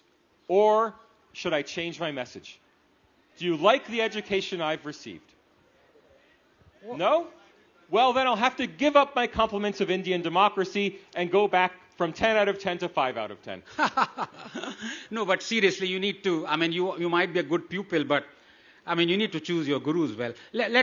We have a couple of minutes, I think, to throw open the floor for questions for the pupil, if not the gurus. Anyone? Hello. Yeah. Sir, you often say that your work is focused on the indexes and not particularly on India. So you've essentially shown the emperor has no clothes and the indexes are not worth the position we're giving them. So how do you see the way out of it? Do you suppose in future we'll have China coming up with a world index of something and Iran with something and that's the future you foresee? Or do you leave it open to young people to solve this problem? What do you see the solution? You're not going to change the indices. What you have to do is get more data out there. And I would like to see the government of India commission more real, solid survey data so that when we see allegations in the Western media about negative views of Indian democracy, you can turn to hard survey data where people are systematically asked, do you feel that your voice is being heard? Do you feel that you're able to freely select your leaders? If there were hard survey data on India, that would be a fantastic counter-narrative to the subjective evaluations we currently see. Thank you. On a closing note, just 10 seconds. I think we as Indians, deserve better. We will demand better, critically, and we will not hate our government, we will not hate anyone, but we will always stand up for democratic values, freedom of speech, and we'd like to be as equal as any other citizen of any other country without being patronized to. Thank you so much. Thank you.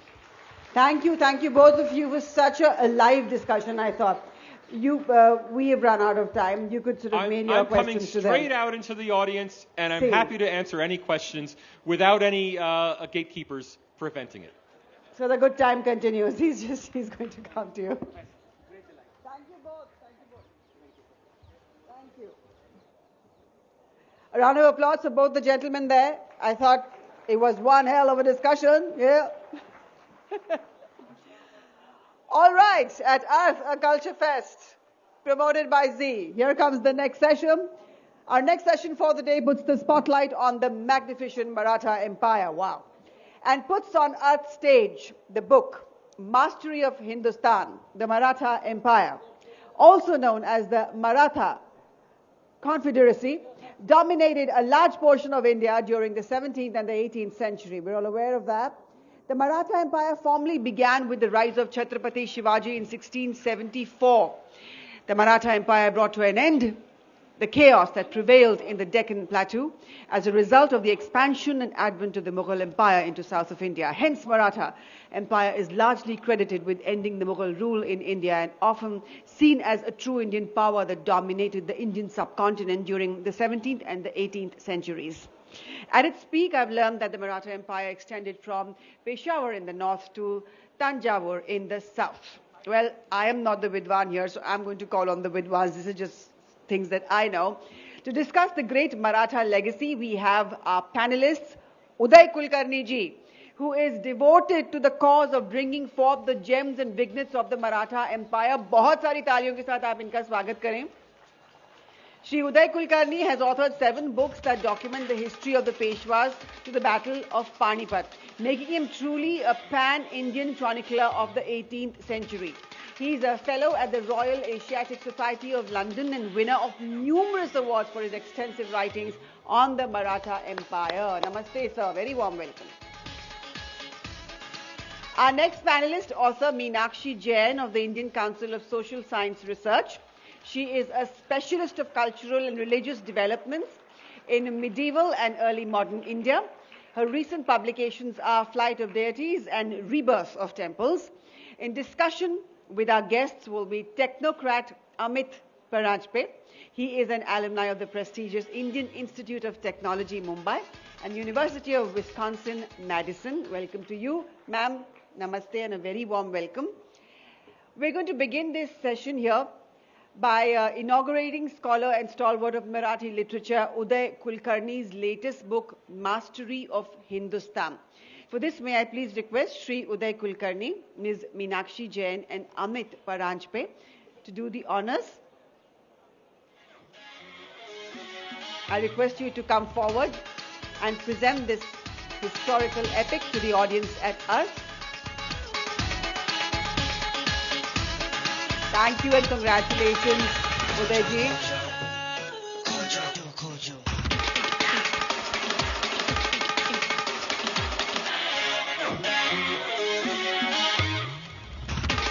Wow. And this book is available there in the Kunzum Books store, everybody. You could also get it signed from the author after the session once he heads there. All right. Amitji, I hand this panel over to you. Is this on? Yeah. Thank you very much. This is going to be a very, very interesting conversation with my very good friend, Dr. Uday Kulkarni. And we are very honored to have Meenakshi ji here on our panel as well. So let's get right to it, right? I think the Maratha Empire, as was discussed just now, how many of you here have heard about that empire? One of the things that we see or think is outside of Maharashtra, not many people have even heard about it, right? And the standard perception here in our history is we had the Mughals through the 17th century, and then we had the British in the 19th century. And 18th century was this era of chaos where, a lot of small things were going on, some fights were going on, there were a lot of regional powers. And then there was this big loss at Panipat. Suddenly the Marathas come out of nowhere and lose at Panipat. Nothing how it got there. And then there's Plassey. And we are told that after Plassey, the British pretty much took over. And that's quite far from the truth, but for whatever reasons, that's the history that most of us have learned, some in Maharashtra and many outside Maharashtra. What Dr. Kulkarni has been able to do through his series of books about the 18th century is talk about an empire, a power that was essentially the key power in the 18th century, and that took power from the Mughals, and finally it was the British who had to take India or capture India from this power. So we're going to learn about this. Dr. Kulkarni, let's get to the title of this session. It said magnificent. But magnificent in what way? Is it in terms of the monuments they built, or in terms of the strategy they had, or the odds that they were against, or some of the reforms they did? Why magnificent? Let me look at the way I look at it. Magnificent is actually usually addressed to buildings, monuments built by great emperors like you see in Delhi or Agra. The Marathas did not leave such monuments behind, built in marble and painted Rura and such things. But their monuments are basically in the forts. If you come to Maharashtra, there are over 500 forts built in basalt stone. That was their architecture. And they did not have time to build pleasure palaces because they were too busy fighting a very stubborn enemy whom they overcame and spread throughout the 18th century. Now about these magnificent Mughal monuments, they remind you that there was a dynasty which ruled here, because when you look at a monument, you wonder who built it, and that gives you the clue that there must have been a dynasty which built them. But I just wanted to give a quote about one of the authors who wrote the history of India along with Romila Thapar, that was Percival Spear. And it's very interesting to note what this gentleman wrote. He was a teacher of history. He taught in several Delhi schools. And he says that prestige dictated display in the form of personal pomp or magnificent buildings. To this we owe the Mughal architectural heritage from the Taj Mahal downwards. They were the Mughal equivalent of Marie Antoinette's chocolate cake for the peasants. You could look at them but not subsist on them. The nobles followed the imperial example. If the emperor was building a huge mausoleum for his wife, the nobles followed that. And they virtually confiscated their fortunes at death. When all these drafts had been made upon the annual national surplus of the country, little remained for productive works. And Percival Spear in the end says, a few fine bridges and sarais, a few trunk roads, and the repair of Firoz Shah's canal to Delhi leave little else to be added. The Mughals preferred a garden to a canal, and their officers a tomb to a well. So the great opportunity of spreading the concentrated national surplus on productive work was missed. India was the scene of much economic activity, but little economic progress. So what you see in these monuments is the money of the people, which was squandered on a display of their own prestige, and which was something which is today called magnificent, but the Marathas probably would be called magnificent for the ideology for which they spread their empire. So let me come back to the 18th century. You've argued in your books about how this was one of the last indigenous empires from which the British captured. But if we go back 500 years, in North India especially, large parts of India, this was the first indigenous empire as well. Can you talk a little bit about that and how this transition came about? Starting with, I know it's a tough ask, but starting with Chhatrapati Shivaji in the 17th century, how did this Swarajya begin and end up being a Samrajya in less than 100 years? Actually, if you go back to the history, if you go in the 13th and the 14th century, that is when the invasions which started in the 12th and 13th century in the north, they gradually spread through the peninsula. And at various places, there were various kingdoms and empires which built up. And uniformly, if you find, there was discrimination against the indigenous population on economic, social, as well as political grounds and based on their faith. Now, this was something which was not sufficiently resisted until the arrival of Chhatrapati Shivaji Maharaj. he was the man who realized that we have to get out of this thraldom, of this slavery which we have been imposed upon us. And that is why he first enunciated the word Swarajya. I'll put it to you that Swarajya as a word has been used only twice in Indian history. First when Chhatrapati Shivaji Maharaj used it, and the second time when Lokmanya Tilak used it. And both these times we were actually under some kind of slavery. Because the Mughals and the Delhi Sultanates which were ruling over us were essentially Turco-Persian people, Afghan people who ruled over here. And the sign that they were aliens was very simple. The test for that is very simple. All you have to see is the court language, the standard religion which was followed, the system of promotions which was offered. There's an excellent book by Athar Ali of Aligarh Muslim University where he lays down the mansabdaris given during the Mughal period from Akbar to Aurangzeb. And you'll find the highest mansabdaris were reserved for those who came from Turkic and from Persian descent. And even the Rajputs and the Marathas had to make do with very small amount of mansabs. The clause was very simple. If you want to rise socially, economically, and in your political career, you have to convert. And from that point of view, it was a kind of operation which was on the indigenous people. That's why I say that after 500 years of foreign rule, the Marathas were the first indigenous empire of India, and it was also the last indigenous empire of India before the British took over. Today, if you look back at your history of the last 800 years, you would find if this 175-year empire was not there, there would be very little for you to look back and feel proud about and hold your head high. And that is the importance and the magnificence, as it is said, of the Marathas. And that's why it is important that sooner or later our textbooks start bringing out these things.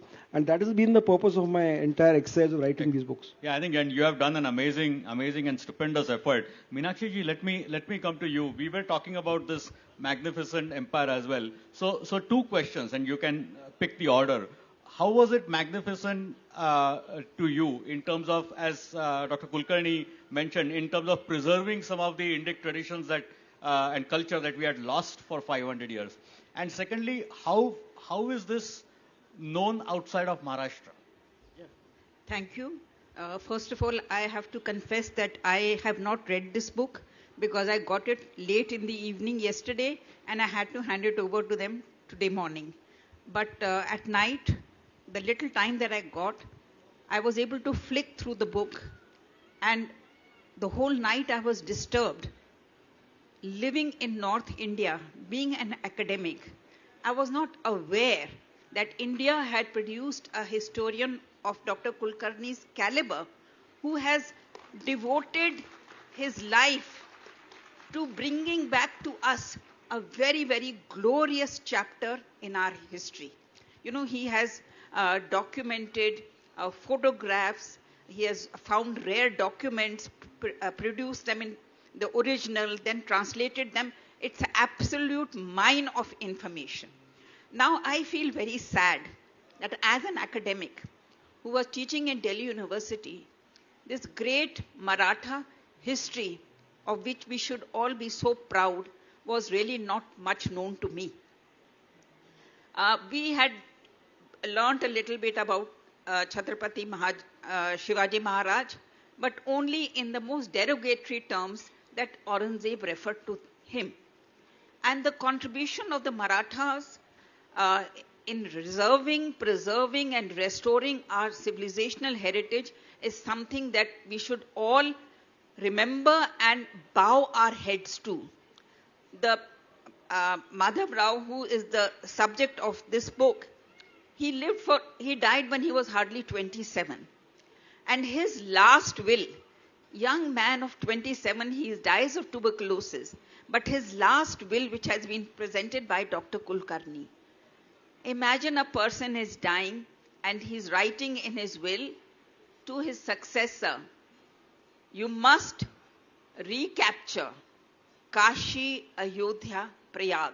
So that sense of identification with the land was something that the Marathas exemplified so well in this period. And you know, there's so many instances that he has documented. And I just want to mention one or two. You know, there was in the 16th century, when the Mughal Empire was at its peak, 6 Maharashtrian Brahmin families came from the Deccan and settled in Kashi. Now that was a period when Mughal might was at its peak. But these 6 Maharashtrian Brahmin families with no money, with no state power, they thought that it is their civilizational duty to come to the land of Kashi. And they come there. And it's amazing what they do there. One family, they take the initiative to rebuild the Kashi temple. In the time of Akbar, their Todar Mal is the revenue minister. He's in charge of this area. And this Maharashtrian family tells him that it's your duty to rebuild the Kashi temple. So this Maharashtrian Brahmin family, with the help of Todar Mal, builds the Kashi Vishwanath temple. And great-grandson of this same family, sitting in Kashi, far away from the western Deccan, when Shivaji runs away from the Agra fort, he provides him shelter at Kashi and arranges for his safe travel back home. And when Chhatrapati Shivaji Maharaj reaches Raigad, this person travels to Raigad and tells him, it is my duty to coronate you as king, as Chhatrapati, because you have to deal with so many powers, you should deal with them with equality. So he arranges and presides over the coronation ceremony of Chhatrapati Shivaji Maharaj.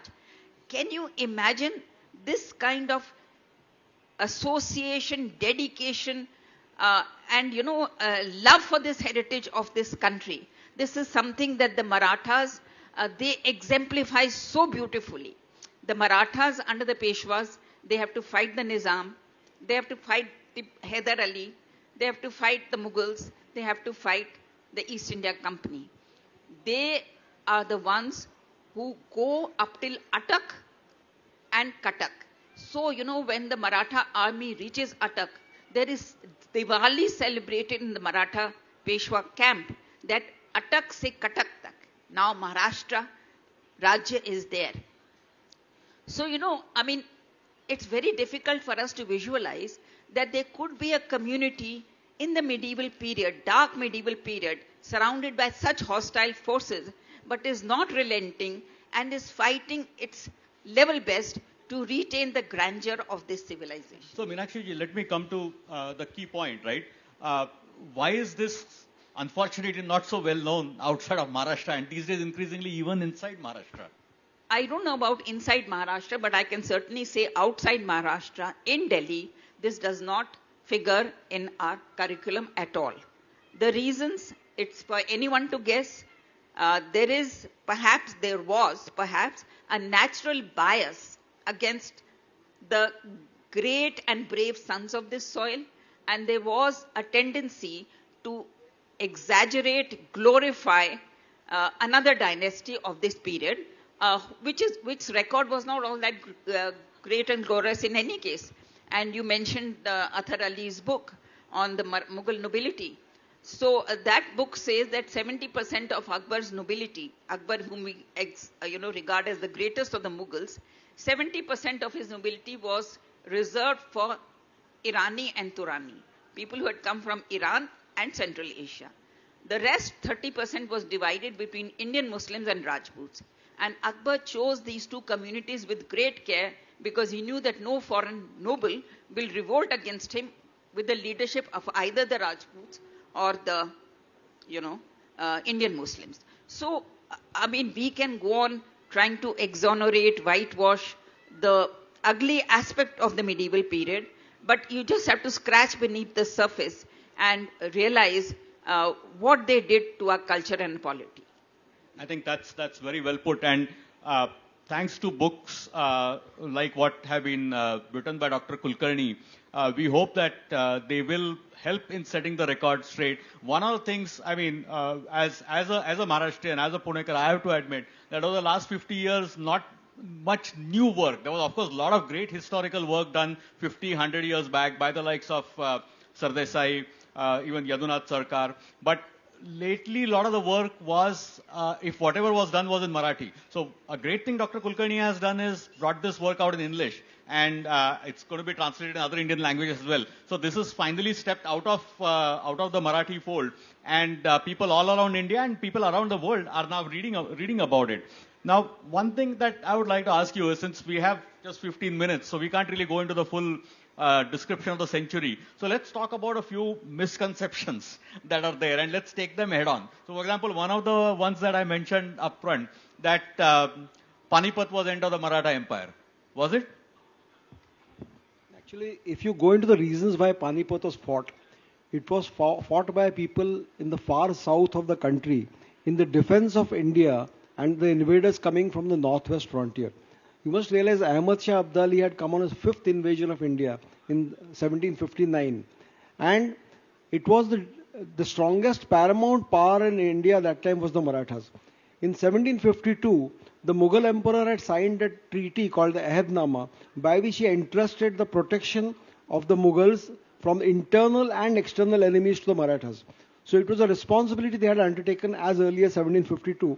And in 1757, when Abdali came, he not only looted Delhi, and he looted it to such an extent that all the animals and the horses and the donkeys were also taken away from here. There was not even a washerman's donkey left to carry the treasure away. After that, he went to Mathura and Vrindavan, where he massacred the pilgrims. It is said the waters of the Yamuna there ran red for several days. That's a scale of massacre which was carried out. And when he went back, the Marathas followed him, and Raghunath Rao and Mallarao Holkar, these names may seem new to you. They followed him, captured Delhi, and entered the Punjab and captured Lahore, Attock, Peshawar and Multan. So these four cities which are today in Pakistan were under Maratha rule for no less than 18 months. At Lahore, Raghunath Rao Peshwa was approached by the Shah of Iran at that time, saying that you come from the east and I will come from the west, and let us crush Abdali between us. You take Kabul, I will take Kandahar. And Raghunath Rao writes to Nana Sahib Peshwa in Pune that I say this offer has come, but Kandahar was part of India till Shah Jahan's time, and why should we give it away to Iran? So that was the concept of India's borders in the Maratha mind, and you can imagine Lahore was almost 1,500 miles from where Pune was, so supply lines was heavily stretched. Now Punjab was the province from where Abdali got most of his resources, because it was a rich province. So immediately the Marathas entered Punjab, immediately got rid of his difficulties in his own country, and he was welcomed by the Rohilla chief here called Najib Khan, who was at Najibabad. He came down with 60,000 soldiers. Dattaji Scindia was defending Delhi at that time. He was killed on Makar Sankranti Day in 1760. And in the south, there was a huge victory won over the Nizam around the same time. And a large army was sent north to face Ahmad Shah Abdali, because he would not go back in the summer months as he usually did. He settled down in Anup Shahar on the Ganga. And he was supplied by all his friends there, the Rohillas, who were in the Doab, in the Trans-Ganga region, Shujaud Daula, Awadh. They all became his allies. And a large army from the south came to evict this invader, and Sadashiv Rao Bhau, who was leading that army, you find him writing to Shujaud Daula that first let us get rid of this invader, apas ki baat we can settle later on. So this was the concept. I think this was one of the earliest enunciations of the Indian nation, or at least the political boundaries of what was understood as India. So the Battle of Panipat which fought, it was a near-run thing. There's a document written by a historian in Abdali's camp, where he says at one stage the Marathas came so close to Abdali, who was always in the back of his army, that he mounted his women on fast camels and horses, so if the Marathas reached them, they can be taken away to the nook of safety. That is the limit to which they had almost won the battle, when a bullet struck their prince, Vishwasra, who was an elephant, and that set off a chain of events which finally led to the debacle that happened at Panipat. But have you ever heard of the Marathas actually, after winning a battle, slaughtering the non-combatants?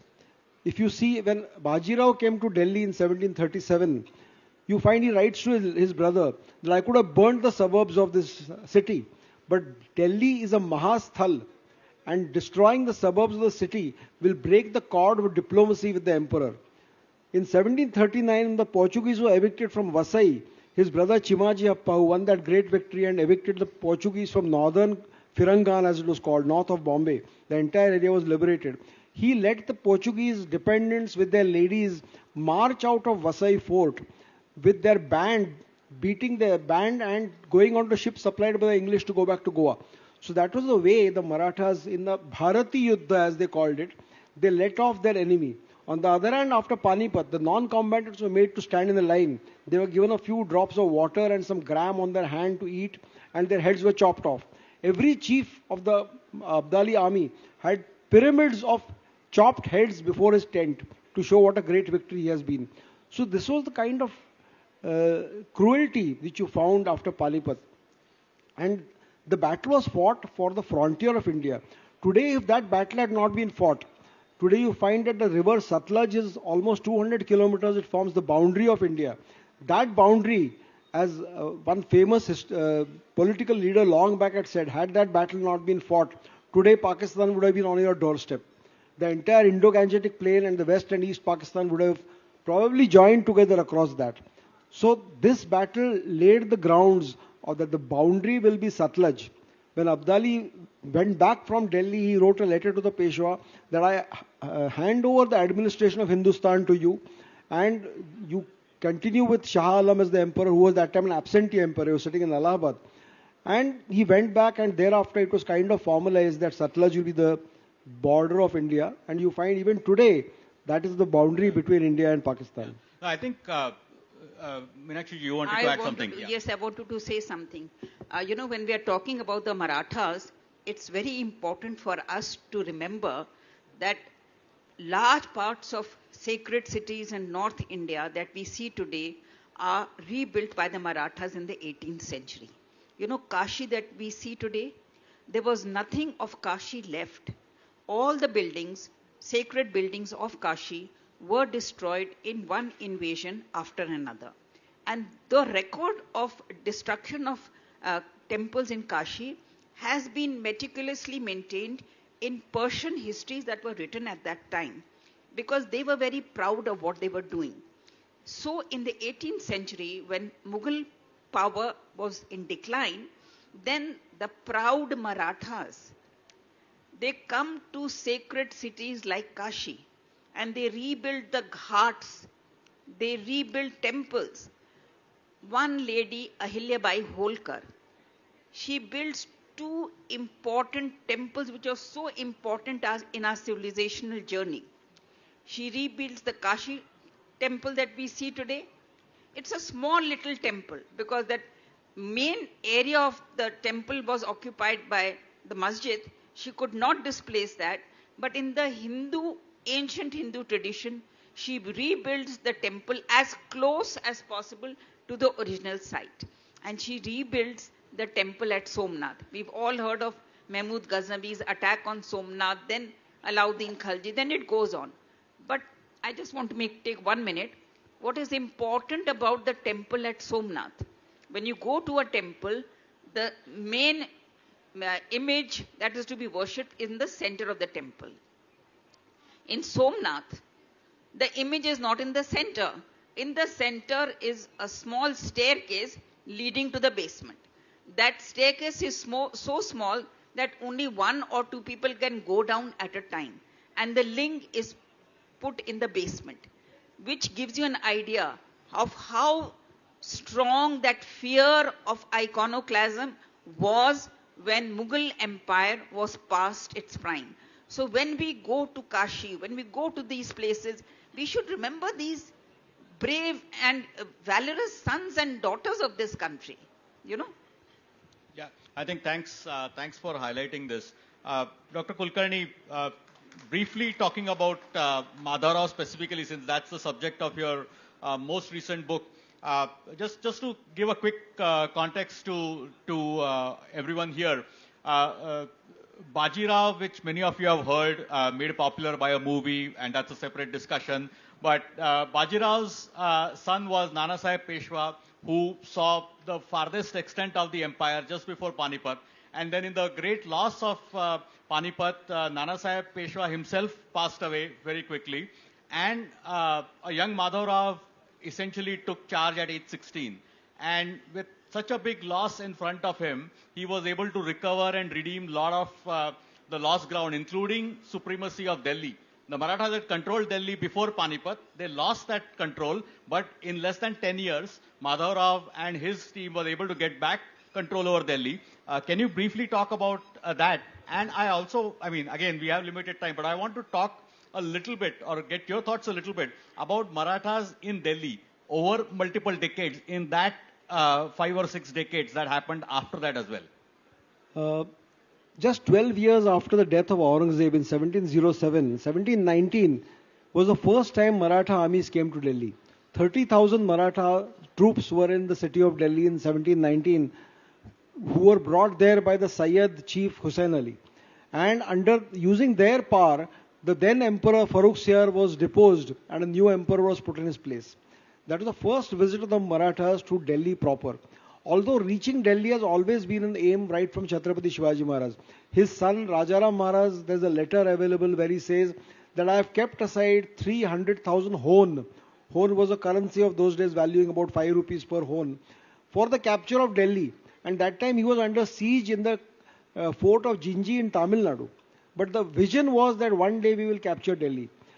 When 1719 was the first time they came there. In 1737, I mentioned Baji Rao reached Delhi because he wanted to force Muhammad Shah, who was the emperor, to cede Malwa to the Marathas.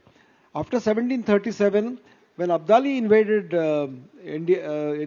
India, Muhammad Shah invited Nana Sahib Peshwa to come to his help in 1748, and Nana Sahib Peshwa came to Delhi and met the emperor, but by that time Abdali had already been defeated. That was the first invasion of Abdali. In 1752, you find that the Wazir, Safdarjung, whose name is associated with several monuments here, was defeated by the Rohilas. And he sent men to Sindhia and Holkar that please come and help me. So they rescued the Wazir from the Rohilas, and the Wazir and the Emperor at that time signed the Ahadnama, which granted several provinces to the Marathas in exchange for protection of the Mughals from their internal and external enemies. The next arrival here was in 1754-55, when they again came here under Raghunath Rao. They came back here in 1758, again under Raghunath Rao. 1759, Dattaji Shinde was here trying to defend Delhi against Abdali once again. 1760, Sadashivrao Bhau with a large army was here. Till 29th of January 1761, when Abdali entered Delhi and handed over the city to his protege, who was Najib-ud-Dawla of Najibabad. And when the Marathas retreated from Panipat, there was an upsurge of enemies around. The Nizam of Hyderabad, Hyder Ali from the south, Shuja-ud-Dawla crossed the Jamuna and took the fort of Jhansi. Najib-ud-Dawla was in control of Delhi. You find even some Rajput princes attacking in the Marathas and the battle taking place between them at that time. So the first part of my book talks about the abyss that they had fallen into. Besides, there was civil war raging into their own house. Madhav Rao was 16 years old and his uncle wanted to grab all the power in his hands. And the first 2 years were spent in defeating the Nizam till August 1763. The Nizam was so decisively defeated that he never raised his head in the south for the next 30 years. Following that, there were 3 or 4 campaigns against Hyder Ali. Hyder Ali was defeated every time. An indemnity of 32 lakh rupees was taken from him every year for every defeat that he sustained under Madhav Rao. In 1771, on the outskirts of Srirangapatnam, there's a temple heritage town called Melukote, where Hyder and Tipu had to run away from the battlefield dressed as beggars. And that is a very well documented chapter in the capture of the Carnatics right up to the Srirangapatnam region. Thereafter, a large Maratha army came to the north in 1769, and after subduing several enemies, they captured Delhi in February 1771. The Shah Alam, who had proclaimed himself emperor, was that time an asylum under the English. And in 1771, it was he who was escorted to come back to Delhi and occupy the throne here with promises of territory and money again. Now everybody wonders, why did they put the Mughal emperor back on the throne? I guess that's a question I was going to ask. I mean, that's a question. Why did they not occupy the throne themselves? For one, Delhi was far away from their power center, which was in Maharashtra, in Pune.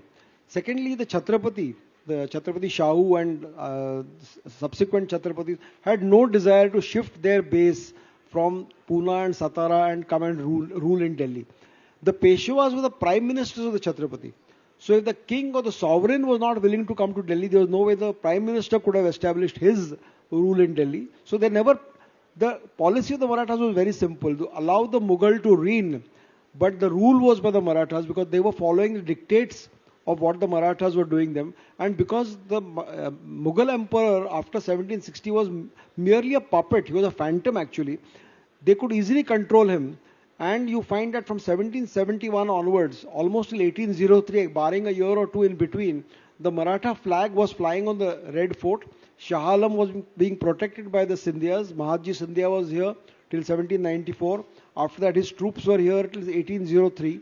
And the most important evidence of this, you just have to cross the river, go to Noida, visit the golf course, and see the large monument there to the Battle of Patparganj, which was fought between the East India Company and the Marathas. Delhi was captured not from the Mughals. Delhi was captured by the East India Company from the Marathas. And therefore the entire myth that the Mughals emperor gave way to the British Empire is completely false.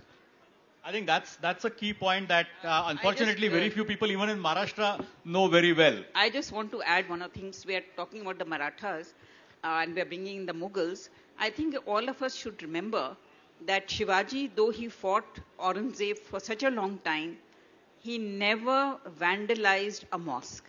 So when we talk about the Marathas, we have to be very clear that they may have whatever the reasons for waging a war, they were very conscious of their heritage. They were determined to preserve and protect that heritage, but they never vandalized another mosque or Eidgah. Second point is that I just want to continue what you said about the Battle of Panipat. The invitation to the Afghans to invade India was actually given by a Delhi cleric, Shah Wali Ullah.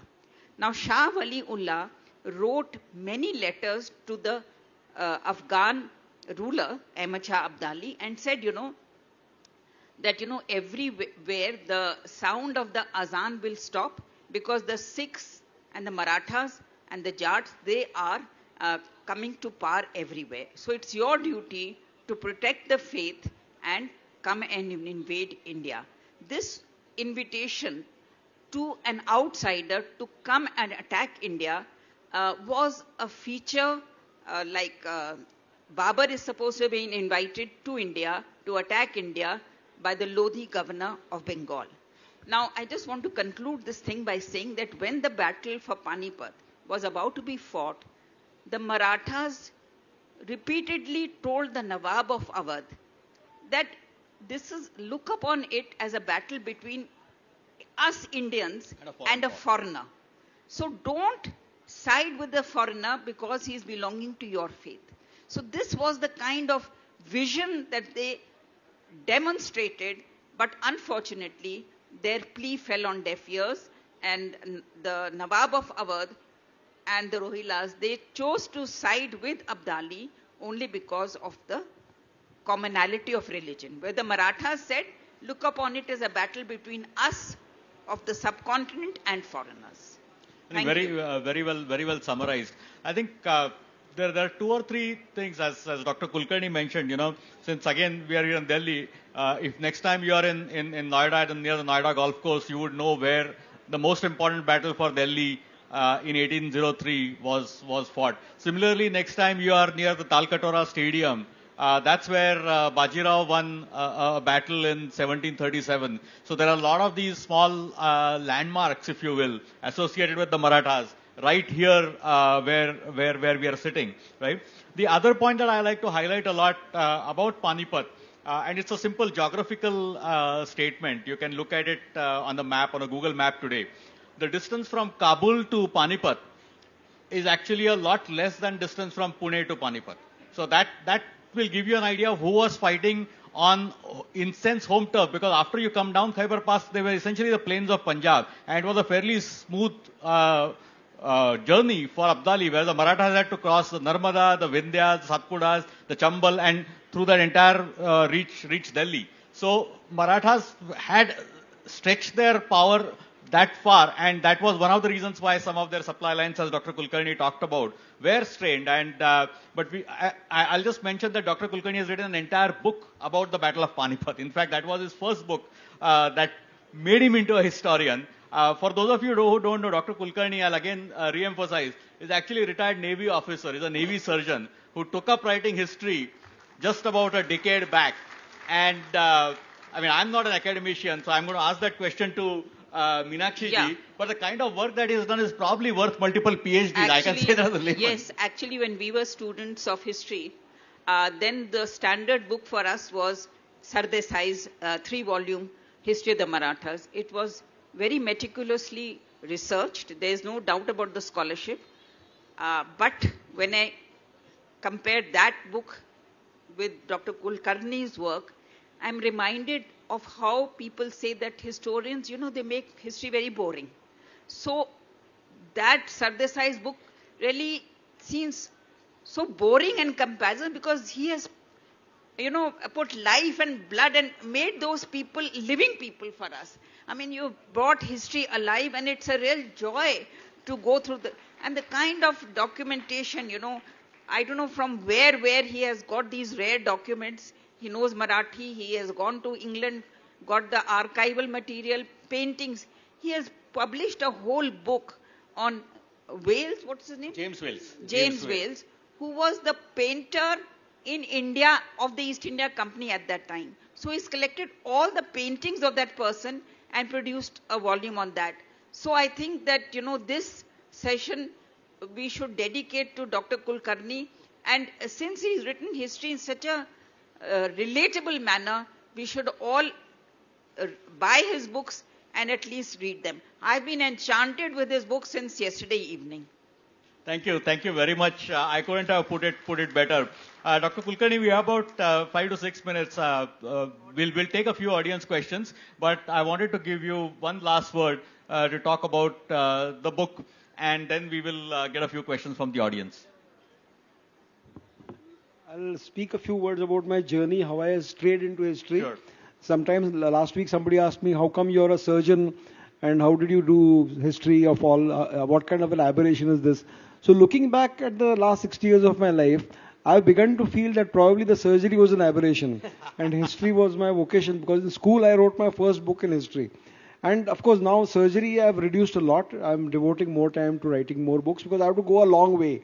I have to finish the entire period till 1818, and I hope I get the time to do it in the next 10 years. So basically I strayed into this because there was a lot of annoyance, I would say, when I read histories written by others. And most of these people who have written histories in English have not referred to the Marathi documents at all, because there are thousands and thousands and thousands of letters which were never translated into English. They've always been, the last of these books were published probably 100 years back. They are very difficult to get. A few university libraries, probably Deccan College in Pune. That's all. That even they are not even been digitized and put on the internet. And getting those books together from 2007, I used to get books from the library, and I used to literally photograph it page by page. I must have taken about 60 to 70,000 photographs because I had to build my own library on my hard disk. And that is why during the COVID period in 2.5 years when I was sitting at home and I couldn't visit any library, I could write 3 books because all the references were at my fingertips. And even this book I could finish in 2 years because all the references are on my hard disk today. So that angst against the kind of history written by English authors, even today, the way they are referred to, they usually tiptoe around the Maratha period because they don't know much about what the Marathas have done. And they try to avoid the issue or brush it under the carpet, thinking that the reader will not notice, and most of the time they get away with it. That is my observation. And therefore I had to set the record straight. And nobody knew who was Uday Kulkarni in 2010 when I started writing this book on Panipat, because I wanted to release it on the 250th anniversary of the battle on the 14th of January 2011. And I had no time to find a publisher, so I decided I'm going to start my own publishing firm, and that is working quite well, thank you, for the last 12 years, because I don't have to answer an editor, I don't have to answer a publisher, I don't have to see what he is doing with my book, what are the production values of the book, what kind of paper he is using, what is the design of my cover. It's all in my own hands. So I would recommend all the authors over here that please try self-publishing once. And you'll realize the benefits of it. You don't have to go from door to publisher, asking him, please publish my books. They are not worth the effort, let me tell you that. I think you should write a separate book about self-publishing someday. Because you're right, it will help so many of the, especially young authors Astonishingly, in the world of academia, self-publishing is looked down upon as some kind of, a lower level of writing. Yeah. I thoroughly disagree with this because you will find a lot of trash published by these publishing houses. And most of it is trash actually. So when you put your name on a book, you have to ensure that you have to claim that responsibility that you have written it. Otherwise, don't put your name there. So, audience questions, quick. We'll take a couple of them. Is there a mic by any chance? There's a hand up here. Please get a mic quickly so we can get more questions. Yeah, maybe we'll take 2-3 questions and then we'll answer. So I've read 2 of your books, Mauji, as we've discussed. But I think the aspect that perhaps the rest of the world needs to know a lot more about is the role of the remarkable Maratha women. 100 years before Jane Austen was writing her books where English women were only looking for husbands, you had Jijabai, Yasubai, 2 great queens. But you also had Tarabai, who actually defeated Aurangzeb. Last 7 years of Aurangzeb's life, he was defeated by Tarabai, a woman. That's the ultimate ignominy, I think, for this male chauvinist. And then there is also Ahilyabai, of course, which you've talked about just now. There was Lakshmibai, and I think 758 was actually a Maratha-led revolutionary war. So please don't stop at 1818, take it to 1858. And also, of course, there was Baijabai, who I think is the unsung heroine also. Today we talk of gender equality. In the Maratha household, there has been gender equality from the 17th and 18th centuries. It was not just Jizabai, Shivaji Maharaj's mother. It was, as you said, Yesubai, Tarabai. Later on in the Peshwa period, the Radhabai, who was Bajirao's mother. She was a very strong lady. Till the 1750s, she had a very strong say in the administration. Nana Sahib's wife, Gopika Bai, who lived long till 1784, and her word counted even in Madharav's days.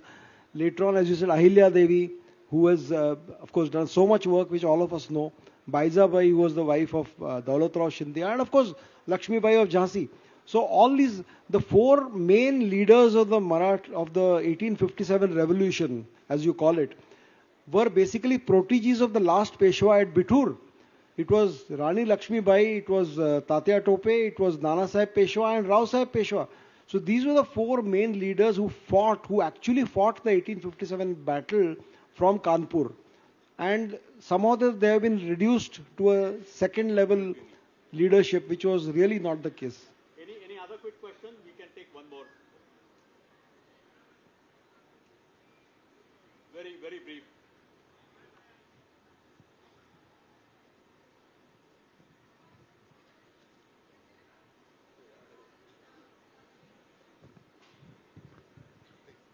Please be brief.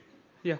Ma'am, I understand that there is need to rewrite the history. Where is the Northeast in this image? Listen, every region needs its own place. I'm saying that history, many parts of India have been neglected. Northeast is one of them. Today we're discussing the Marathas who have been totally ignored. You see, so Northeast, as you rightly say, but we are not part of the curriculum, we are not part of the syllabus making thing. So we cannot say anything on this. But individual efforts are being made, like Vikram Sampath has written a little bit on the Northeast. He has written on Lachit. Dr. Kulkarni is producing so much on the Marathas. So, now the discipline is actually democratized. Anyone can venture and write something on an area which has been neglected. The only thing is that your sources have to be meticulous. You have to do detailed research. Don't depend on the state to do everything. It will not do anything. Thank you, ma'am. Yeah, I think that's a great note to close on. So I would like to thank Meenakshi ji and Dr. Kulkarni. Once again, Dr. Kulkarni's books are self-published and they're available on Amazon.in. So please do check them out. and do take a look at this period of history that's not that well known. Thank you very much.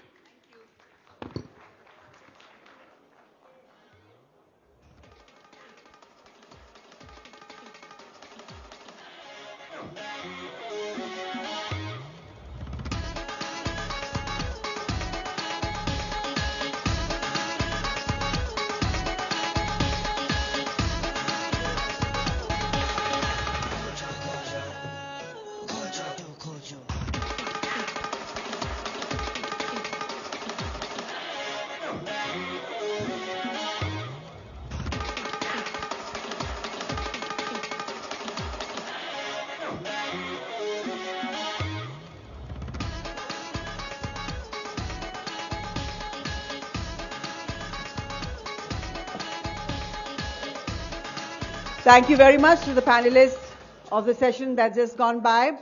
कितना बढ़िया मौसम है नहीं? Excited हैं आप सब अगले session के लिए? ओहो! मतलब you looked into your schedule and you know what's happening. Okay. Yeah, even I'm looking forward to watching Joram. You know, Shyam Benegal had said about him that he is a consummate actor and he is a complete dream to work with. He also said, and I agree, that the film industry has not really made full use of him. As a member of the Indian audience, I would love to see them benefit from the brilliance of Manoj Vajpayee. Manoj Vajpayee has survived rejections, dejections, and sneers to emerge as one of Indian cinema's most acclaimed actors. Regarded as one of the finest actors of Indian cinema, he is recipient of 3 National Film Awards, 6 Filmfare Awards, and 2 Asia Pacific Screen Awards. In 2019, he was awarded India's 4th largest civilian honor, the Padma Shri, for his contribution to the arts. Ladies and gentlemen, asli maino mein Mumbai ka king kaun? V. Kumatre. Please put your hands together in a huge round of applause for this brilliant actor. Oh, he's so brilliant. Manoj Vajpayee. Namaste. Good evening. Namaste.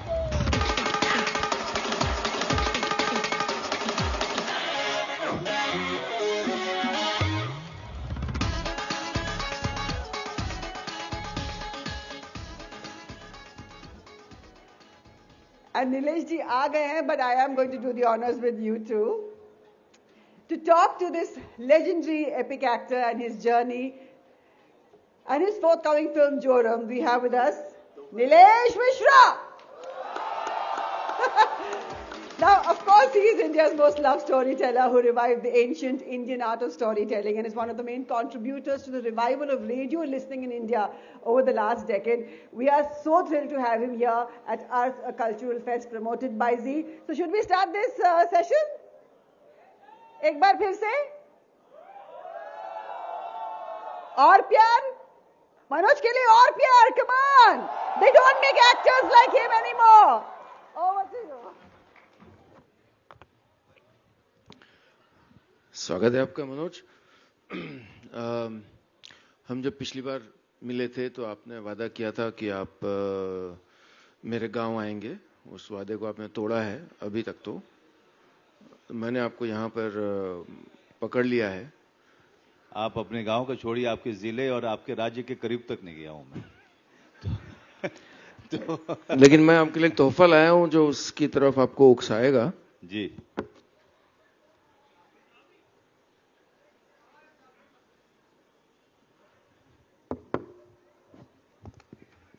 इन सबको दिखाते हैं। इस पे लिखा है छोटे शहर का बंदा हूं मैं।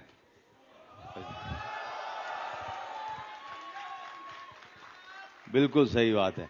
इस पे लिखना चाहिए था कि छोटे गांव का बंदा हूं मैं। छोटा शहर नहीं, मैं गांव का हूं और पूरी तरीके से इस बात को जो है हमेशा सोते जागते मैं इसको याद रखता हूं। लेकिन धन्यवाद नीलेश भाई इस सुंदर से तोहफे के लिए। और इसको मैं कल पहन करके इंस्टाग्राम पे डालूंगा। आएगा सबको सब। जड़ों जी जोर से बोलिए। इतने फिट दिख रहे हैं, एक्स्ट्रा लार्ज नहीं चाहिए उनको। जड़ों की बात करते हैं। सबसे पहले आप जड़ों से जुड़े रहते हैं और पिछली बार जब हम बात किए थे तो आपने कहा था कि जो कुलबुलाहट आप में रहती है जी वो है जिंदा। वो सिर्फ बढ़ती जाती है इस उम्र के साथ, वो जिंदा नहीं रहती है। वो आपके जीवन का और आपकी पहचान बन जाती है।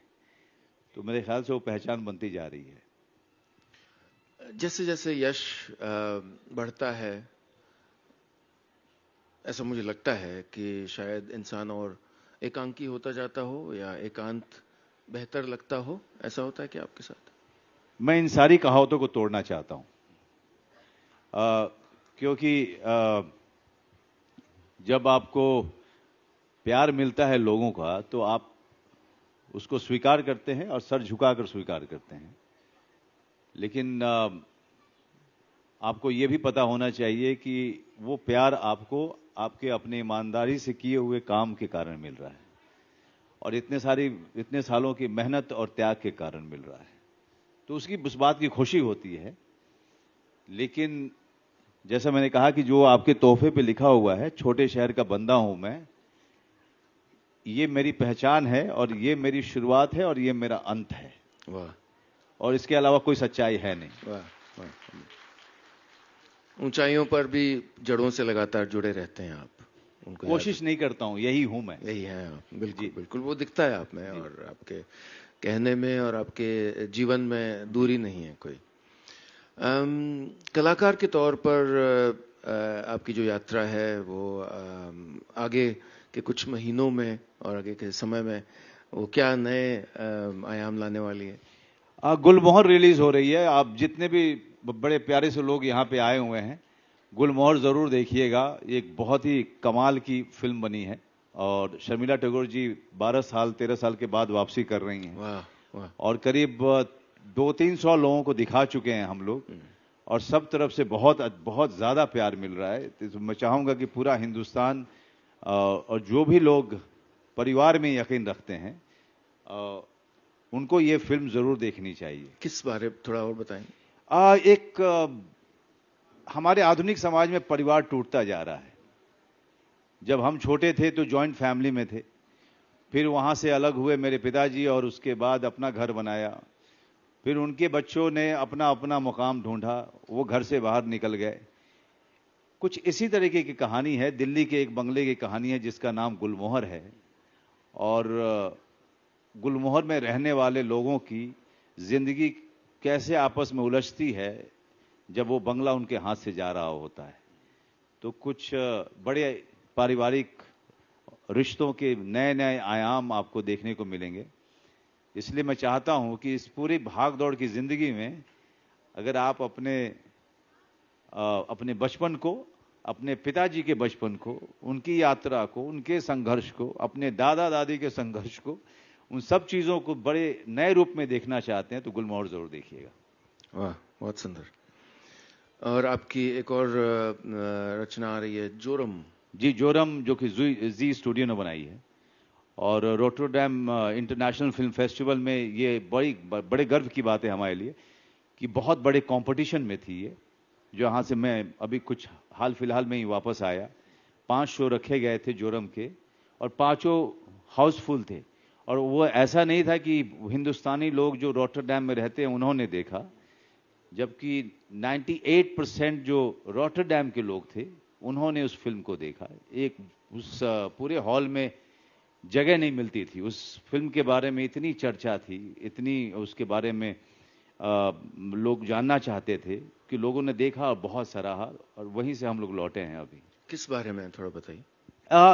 एक आदमी है जो जंगल में रहने वाला आदिवासी, जो किन्हीं कारणों से वो मुंबई शहर के में आके रहता है और वो कंस्ट्रक्शन में साइट पे काम करता है और फिर वो अपनी छोटी सी बच्ची को लेकर उसको भागना पड़ता है वापस जंगल की तरफ, क्योंकि न सिर्फ उसको अपनी बच्ची की जान बचानी है, अपनी जान बचानी है, बल्कि ये भी पता करना है कि ये कौन है जो ये सब कर रहा है। जड़ों से कटना, जड़ों से दूर हो जाना, विस्थापित हो जाना, ये भारत के बहुत से लोगों का दर्द है, और क्या उस दर्द को कहीं ना कहीं समेटती है ये कहानी? जी जी बिल्कुल। जब जंगल से, गांव से एक ट्राइबल अपने गांव से जो है विस्थापित होता है, और वो किस तरह से वो अपनी जड़ें तलाशता रहता है, और जहां पर है वो वहां पर भी खुशी नहीं है, लेकिन उसे सिर्फ एक बात की खुशी है कि उसका अपना परिवार वहां पर है। लेकिन जो चार दीवारें हैं वो दीवारें भी नहीं हैं वहां पर। लेकिन वापस से सब कुछ का आंसर आपको वापस जड़ पे ही जाके मिलता है। ये इस फिल्म की कहानी है। वाह, बहुत से लोगों के लिए प्रासंगिक है ये, चाहे वो शहर में रहते हों या गांव में रहते हों। जी जी। तो बहुत शुभकामनाएं आपको इस फिल्म। धन्यवाद। ऐसा अक्सर फैशनेबल हो गया है कहना कि आप अलग तरह का काम कर रहे हैं, लेकिन आप तो इसके अगुवाई रहे हैं। आपने तो ये यात्रा शुरू की थी, आप अग्रणी रहे हैं तब जब ये फैशनेबल नहीं था। जी जी जी बिल्कुल। और अब आप जब इसको मुख्य धारा बनते देखते हैं, वो जो पैरेलल माना जाता था, जी, तो क्या थॉट्स हैं आप? उसमें बहुत बड़ा योगदान ओटीटी प्लेटफॉर्म्स का रहा है, और ये जो यंग लोग यहाँ पे आए हुए हैं, ये इनमें इन लोगों का योगदान बहुत ज़्यादा है, क्योंकि इन लोगों ने इस तरह की फिल्मों को आगे बढ़ाया है। इस तरह की फिल्मों के लिए इन लोगों ने पब्लिसिटी की है, इन लोगों ने देखा है, इन लोगों ने सोशल मीडिया पे इन फिल्मों को अपनी आवाज़ दी है। तो इनका मैं बहुत शुक्रिया कहना चाहता हूँ कि आपने एक अलग तरीके की फिल्मों को आगे बढ़ाया। मुझे ये भी लगता है कि हम जो हमारी जो कम्युनिटी है कम्युनिकेटर्स की, उसने भारत के युवा लोगों को बहुत गलत समझा है और स्टीरियोटाइप किया है बहुत लंबे वक्त से, ये कहते हुए, ये सोचते हुए कि सिर्फ उन्हें सतही कंटेंट चाहिए या एक तरह का कंटेंट चाहिए। अगर आज के वक्त में एक आदिवासी की कहानी एक मास प्लेटफॉर्म पर हो पा रही है, तो जैसा आपने बिल्कुल कहा, वो इन दर्शकों की बदौलत है और इन युवा दर्शकों की बदौलत है खासकर। तो क्या आपको ये लगता है कि इस ऑडियंस को कहीं, और इसकी समझ को और इसकी सोच को कहीं मिसअंडरस्टैंड किया गया है क्रिएटर्स के द्वारा? अब बिल्कुल हाँ, जो एक कन्वेंशनल क्रिएटर होता है, जो फॉर्मूला की तलाश कर रहा होता है, वो कहीं ना कहीं ऑडियंस के टेस्ट को भी उस फॉर्मूला में डाल के देखना चाहता है कि दर्शकों को ये पसंद है, दर्शकों को वो पसंद है, दर्शक को वो नहीं समझेंगे, दर्शक ये नहीं समझेंगे। अगर वो सब सही था तो मैं यहां पर क्यों हूं? अगर मैं यहां पे हूं तो वो सिर्फ इसलिए क्योंकि इन दर्शकों के ओपन माइंडेडनेस की वजह से, इनके स्वीकारने की वजह से मैं आज यहां बैठा हूं। जबकि मेरी यात्रा बहुत लंबी है, लेकिन आज का जो युवा वर्ग है, आज का जो पीढ़ी है, वो उसके हाथ में एक बहुत बड़ा संसार है, और उस संसार को वो देख रहा है, समझ रहा है, और वो नए तरीके से देख रहा है। नए वो, क्योंकि उसकी पैदाइश इस समय में हुई है। वो 1970 की पैदाइश नहीं है, उसकी 1960 की पैदाइश नहीं है, वो इस समय की पैदाइश है। तो उसके लिए वो हाथ में जो संसार है, जो इंस्ट्रूमेंट है, उस सच्चाई के साथ पैदा हुआ है, और उसको अपने ढंग से वो उसका उपयोग कर रहा है। तो जब वो इसका उपयोग कर रहा है तो उसकी आशाएं आपसे बिल्कुल अलग होती हैं, जो किसी 1960 के आदमी की होगी या 1970 के आदमियों की होगी। हमें एज ए क्रिएटर उनके हिसाब से अपने आप को अडेप्ट करना पड़ेगा, ना कि हम सोचें कि वो हमारे हिसाब से अडेप्ट करेंगे। तो उनके हिसाब से आपको उनकी कहानी देनी पड़ेगी। आपको उनके टेस्ट को, उनकी सोच को रिस्पेक्ट करना पड़ेगा। बिल्कुल। अभी तक अक्सर ये सोचा जाता था कि ऑडियंस को ये देखना चाहिए, या जहां तक उनको ये पसंद आएगा इसलिए हम उनको ये दिखाएंगे। It was a one way conversation, right. और अब वो कॉन्वर्सेशन बराबरी का है। हम ऑडियंस की आंखों में आंखें डाल के देख पा रहे हैं और उनसे समझ पा रहे हैं कि वो चाहते क्या हैं और क्या नहीं चाहते हैं। जी बिल्कुल, बिल्कुल सही कह रहे हैं आप। क्योंकि आज अगर आप अपने नैरेटिव सेट करना चाहेंगे इनके साथ, तो आप फेल हो जाएंगे। आपको अपने आप को चैलेंज लगातार करना पड़ेगा, और लगातार बाहर जा कर के, चाहे वो सोशल मीडिया पे हो, चाहे अखबार के माध्यम से हो, चाहे टीवी के माध्यम से हो या किताब के माध्यम से हो, आपको लगातार जानना पड़ेगा कि ये जो आज का समय है वो है क्या, उसकी सोच क्या है, उसकी चुनौतियां क्या हैं। अगर आप उसके साथ अपनी रचना को सामने रखेंगे तभी आप इनके दिलो दिमाग में उतर पाएंगे, नहीं तो नहीं उतर पाएंगे।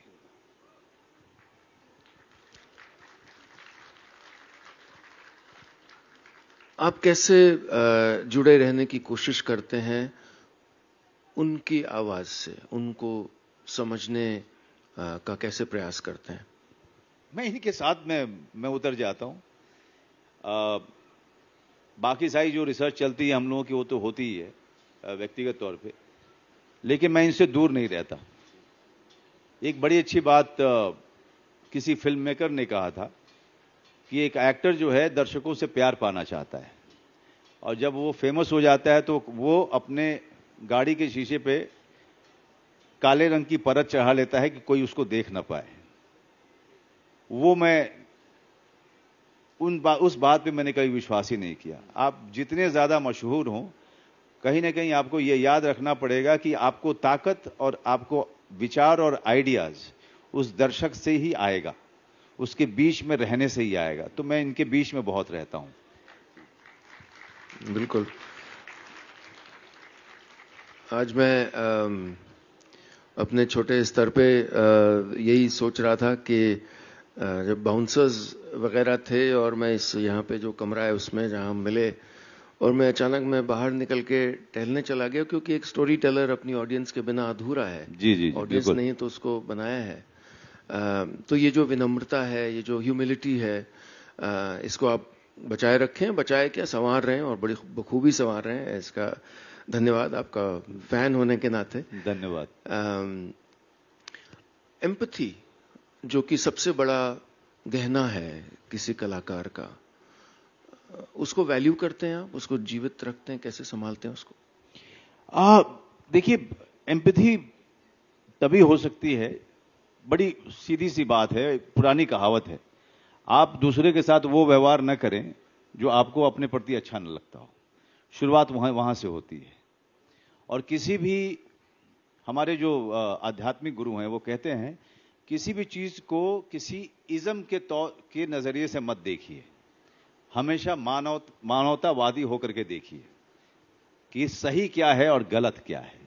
जब आप सही और गलत को पहचानना शुरू करते हैं बिना किसी इज्म के, तब आपको चीजों के बारे में उसके गहरे में जाके पता चलना शुरू होता है कि गलती कहां है या कौन सही है।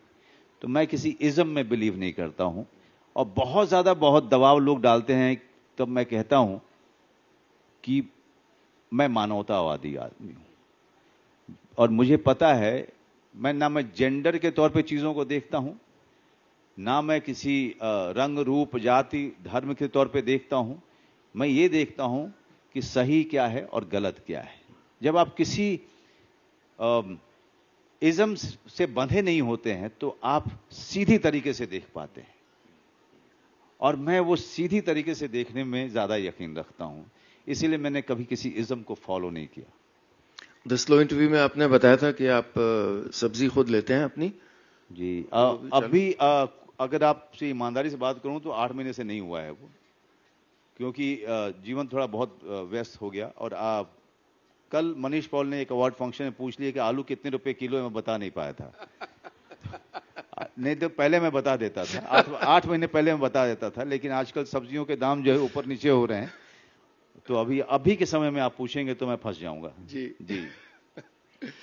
और आपने एक पिता के तौर पर अपनी बेटी से जो बताया था, जो आपका खूबसूरत रिश्ता है, वो कैसे इवॉल्व कर रहा है?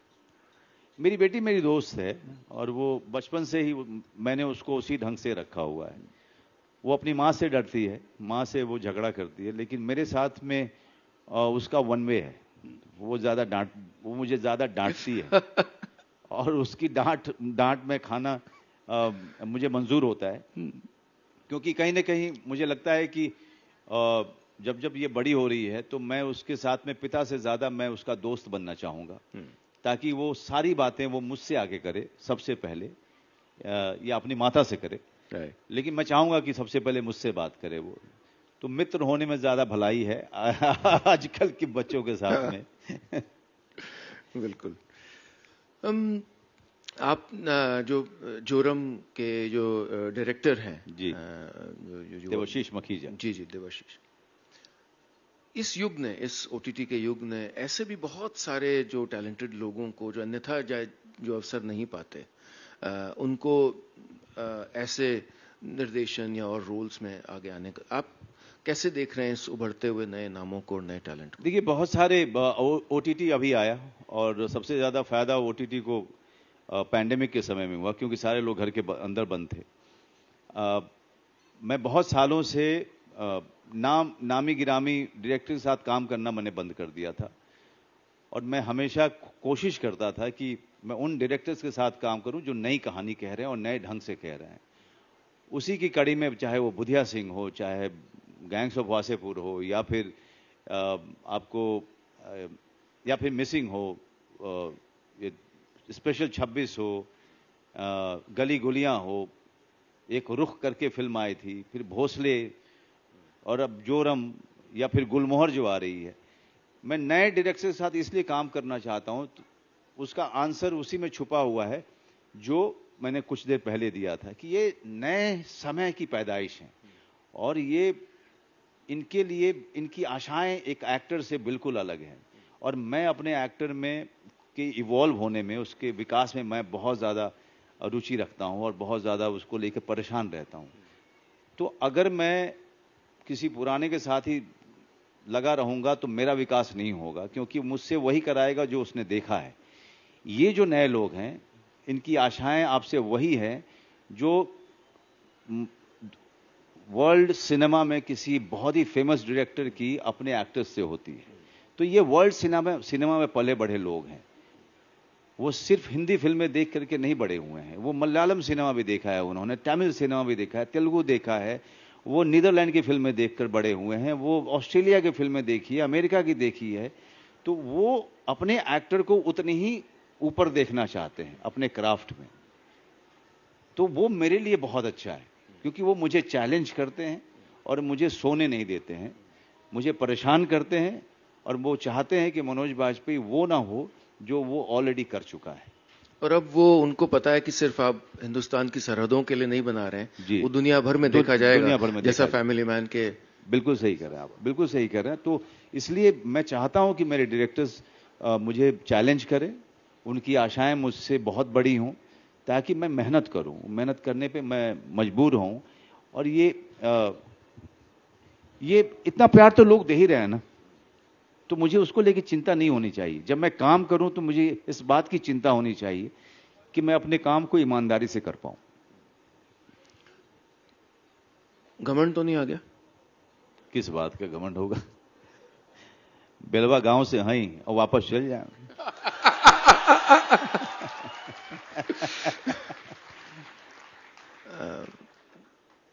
ये जो ऑडियंस है हमारी, इसमें कल के निर्देशक, कल के एक्टर, कल के कलाकार हैं, तो मुझे लगता है कि आपकी बातें सुनने के बाद बहुत हिम्मत उन्हें आई होगी, जोश मिला होगा। लेकिन कहानी के साथ आपका रिश्ता क्या बदला है, इन द सेंस कि पहले जब अब आप ज्यादा पावर सेंटर में हैं, sort of creative power centre में हैं इन अ वे, जब एक फिल्म आप बना रहे हैं, हो सकता है कि अब ज्यादा फीडबैक दे पाते हों या सजेस्ट कर पाते हो कि इसको ऐसे ढाल दिया जाए। क्या आपका पार्टिसिपेशन, आपका इन्वॉल्वमेंट, आपका कोलैबोरेशन अब बढ़ा है? नहीं, पहले भी करता रहा हूं मैं, पहले भी करता रहा हूं। ये है कि थोड़ी सी इन दर्शकों के कारण थोड़ी सी हैसियत मेरी थोड़ी सी बढ़ गई है। लेकिन जो इंक्लूसिवनेस और कोलैबोरेशन और एक democratic nature on the set, इसको मैंने पहले भी मेंटेन किया और आज और भी ज्यादा मेंटेन करता हूं। वर्कशॉप्स ज्यादातर मैं अपनी फिल्मों के खुद ही लेता हूं, और अब मैं ज्यादा मेहनत करता हूं ताकि जो नए कलाकार हैं या जो मुझसे जूनियर हैं, वो उनको ये एहसास हो कि हम लोग यहाँ पर काम करने आए हैं और हमको अपना बेहतरीन काम इस सेट पे और कैमरे के सामने देना है। तो हमारे बैरिजॉन हमारे टीचर थे, तो जब हम पहुंचते थे रिहर्सल करने के लिए तो हमेशा देखते थे कि वो झाड़ू उठाते थे और वो फ्लोर को साफ करना शुरू करते थे। तो वो अपने आप ही सारे के सारे स्टूडेंट्स हमारे जैसे कुछ ना कुछ करना शुरू कर देते थे। तो मैं उस टीचर का सिखाया हुआ हूं कि वो आपको कहता नहीं था कि आप फ्लोर साफ कीजिए, वो पहले अगुवाई करते थे, वो खुद करना शुरू करते थे, कर करके वो फिर एग्जाम्पल सेट करते थे हमारे लिए। तो मैं उसी तरह का आदमी हूं, मैं किसी से कहता नहीं हूं, मैं उतनी ही मेहनत करता हूं, शायद ज्यादा करता हूं, ताकि बाकी लोगों को ये लगे कि अगर ये आदमी कर रहा है तो हमें भी करना है। कितनी बड़ी और कितनी अद्भुत बात कही है अभी मनोज ने। और क्यों मैं आपको बताता हूं, ये लाइफ लेसन है, और क्योंकि ये लीडरशिप और लीडर की पहली निशानी है। चाहे आप एक्टिंग में हो या आप किसी स्टार्टअप के फाउंडर हो, यहाँ बहुत से फाउंडर्स होंगे और कल के बड़े बड़े सफल एंटरप्रेन्योर्स होंगे, ये लीडरशिप की निशानी है। और it is truly a life lesson, I think, जो आप में से बहुत से लोग सुन रहे होंगे। आप ह्यूमिलिटी को वैल्यू करते हैं, लेकिन क्या आप अपने आसपास देखते हैं कि जो इतनी शोहरत अचानक इस युग में, स्टार्टअप, इंटरनेट, तुरंत वायरल हो जाना, इसको आप आसपास कैसे देख रहे हैं? देखिए, मैं ये चुनाव है नीलेश, मैं आपको सच में बताऊं, और हर किसी का व्यक्तिगत चुनाव है कि वो 2 साल के लिए मशहूर होना चाहता है या 20 साल के लिए होना चाहता है। ये व्यक्तिगत चुनाव है। अगर 2 साल के लिए मशहूर होना चाहते हैं तो बहुत सारे ऐसे माध्यम सोशल मीडिया पे आ चुके हैं जहां पे आप मशहूर हो सकते हैं। अगर आप 20 साल तक के लिए होना चाहते हैं तो उसके लिए आपको कम से कम 4 साल देना पड़ेगा अभी, बिना किसी डिस्ट्रैक्शन के। हमने 10 साल दिया था, और ऐसा नहीं कि हम देना चाहते थे, हमारे पास में कोई और माध्यम था ही नहीं कि हम 5 साल थिएटर करने के बाद कहीं जाकर के हम कंज्यूम हो जाएं। हमारे पास कोई उस समय दूरदर्शन था और नया नया जो है जी टीवी आ रहा था। लेकिन जो नए कलाकार आते हैं, मैं उनसे हमेशा कहता हूं, आप कम से कम 3 साल थिएटर कीजिए, आप क्राफ्ट को सीखिए, पहले उसमें पूरा दम लगा दीजिए। क्योंकि देखिए, आप मेहनत 30 साल की उम्र तक ही करते हैं, उसके बाद जो आपने मेहनत की हुई है उसका कमा के खाते हैं आप, क्योंकि वो सबसे पहले आपकी तकनीक को ठीक कर देता है। डिस्ट्रैक्शन बहुत है आज के ज़माने में। सबसे बड़ा चैलेंज जो यंग टैलेंट को है कि उस डिस्ट्रैक्शन से अपने आप को कैसे बचा के रखे, क्योंकि हर 6 महीने में कोई ना कोई फेमस होता है। लेकिन इनको एक बात हमेशा याद रखनी चाहिए कि वो आदमी जो 6 महीने में फेमस होता है वही 6 महीने के बाद गायब हो जाता है, कोई दूसरा आ जाता है। तो आपको वो चाहिए, या आप अगले 20 साल तक आप जो है काम करें और लोग आपकी इज्जत करें, आपके काम को सराहें, आप उस स्थिति में जाना चाहते हैं। मेरा चुनाव था कि मैं काम को ज्यादा से ज्यादा सीखूंगा, वो मेरा चुनाव था। ज्ञान मैं कभी किसी को नहीं देता, क्योंकि मेरा अपना मानना है ज्ञान देने वाला सबसे बड़ा बेवकूफ है, सबसे बड़ा। क्योंकि हर का जीवन, हर की परिस्थिति, हर की सोच अलग है, और वो मेरे जैसी ही यात्रा किसी की होगी ये मुमकिन नहीं है। मेरे भाइयों की नहीं हो पाई, एक ही घर में पैदा हुए, और मेरी बेटी का जीवन कैसा होगा मैं नहीं तय कर सकता। मैं उसको सिर्फ रास्ते बता सकता हूं। रास्ते पे जाना है तो आप जाइए, नहीं जाना है तो मत जाइए, लेकिन मैं ज्ञान कभी नहीं दूंगा उसको, क्योंकि अंत में आप बेवकूफ बनते हैं, और बनना स्वाभाविक है, क्योंकि आपकी यात्रा उसकी यात्रा से भिन्न होने वाली है, आप उसको रोक नहीं सकते। लेकिन फिर भी आप सबके लिए एक लाइफ लेसन इसमें था। सॉरी, मैं पोस्टमैन का काम कर रहा हूं और मैं परिभाषित कर रहा हूं। जो आपने कहा कि शुरुआत के सालों की तो तपस्या है, और खासकर आज जो इंस्टेंट फेम का जमाना है, जब टेस्ट मैच से हमें क्रिकेट के छोटे स्वरूप में आ गए हैं, जब 3 घंटे की फिल्मों से 15 सेकंड पे आ चुके हैं, तो यश भी और शोहरत भी खासकर जो युवा लोग हैं उनको जल्दी मिलती है, या ऐसा लगता है कि तुरंत मिल जाएगी। वो जिस भी करियर को परस्यू कर रहे हैं, मुझे लगता है कि आपने बहुत बड़ी और बहुत काम की बात कही है कि अगर वो इनिशियल ग्राइंड नहीं होगा तो इट्स नॉट गोइंग टू पे ऑफ। जो भी कर रहे हो, चाहे आर्ट्स में हो या कुछ भी जीवन में किसी भी जीवन के किसी भी हिस्से में आपको कम से कम 4 साल 5 साल देना पड़ेगा, और वो भी 16 घंटे 18 घंटे, और वो भी बिना किसी डिस्ट्रैक्शन के। वो पूरा दीजिए, उसके बाद फिर बल्ले बल्ले है, फिर आप बड़े मजे से आप अपने काम को बड़े जुनून के साथ और प्रेम के साथ कर पाएंगे, और उसका फल भी भोग पाएंगे। रिग्रेट्स हैं, कोई अफसोस हैं आपके? गांव छोड़ने का। मेरे माता पिता गुजर गए, और पहली बार मुझे रिग्रेट हुआ कि मैंने उनके साथ ज्यादा समय नहीं गुजारा। तो रिग्रेट कहें या मैं उसको, चूंकि आपने सवाल रिग्रेट का किया इसीलिए उस तरह से जवाब दे रहा हूं, लेकिन मैं हमेशा जो है डेस्टिनी में बिलीव करता हूं, प्रारब्ध में मेरा विश्वास है, और मुझे लगता है कि शायद मेरे प्रारब्ध में नहीं था कि मैं उनके साथ ज्यादा समय गुजार पाया। क्या इसने आपको प्रेरित किया कि जितना हो सके अपनी बेटी के साथ ज्यादा समय गुजारें? मैं उसके साथ ज्यादा समय गुजारता हूं, क्योंकि मैं तो एक ऐसे परिवार का मैं पैदा हुआ था जहां पे बहुत सारे लोग थे। मेरी बेटी एक ऐसे परिवार में है जो न्यूक्लियर फैमिली है। उस पूरे घर में सिर्फ 2.5 लोग रहते हैं, पति पत्नी और 12 साल की बेटी। तो जाहिर सी बात है कि जो भी समय हमारा खाली होता है वो उसी के साथ बीतता है या पत्नी के साथ बीतता है। उसकी वजह से नहीं बताता मैं उसको मेमोरी देना चाहता हूं कि मैं था उसके साथ में।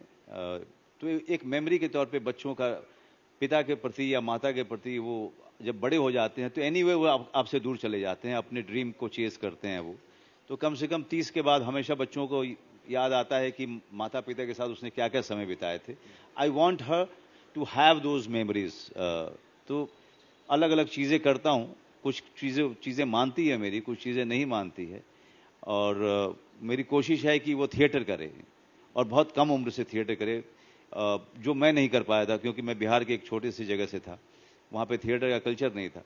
लेकिन मैं चाहता हूँ कि बैरी जॉन साहब अभी बहुत एक्टिव हैं और मुंबई में, उनके पास वो जाना शुरू करे, भले ही जाकर के बैठे या फिर फ्लोर को साफ करे, वो भी चलेगा, लेकिन एक रंगमंच की का जो डिसिप्लिन है उसको जाने और समझे, ये मैं चाहता हूँ।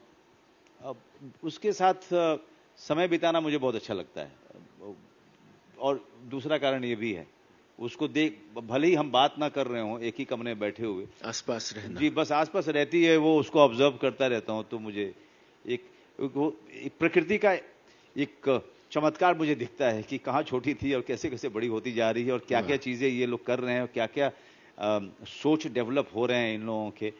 तो प्रकृति का चमत्कार है वो अपने आप में। हर पिता की सोच को आपने इतने खूबसूरत शब्दों में कहा, मैं भी वैदेही को देख के ऐसा ही ऐसे ही महसूस करता हूँ। आप ज्ञान देने में विश्वास नहीं करते हैं, लेकिन अपना अनुभव जरूर मुझे बताइए कि आपने असफलता के साथ बहुत सामना किया है। इस ऑडियंस के लिए खासकर जिंदगी में असफलताएं भगवान करे ना आए, लेकिन आएंगी, तो मुझे लगता है कि आप जो कहेंगे वो लाइफ लेसन ही होगा उनके लिए। मैं सिर्फ इतना कहना चाहूंगा कि देखिए, मैंने बहुत ज्यादा रिजेक्शन और बहुत ज्यादा उतार चढ़ाव की जिंदगी देखी है, बहुत ज्यादा।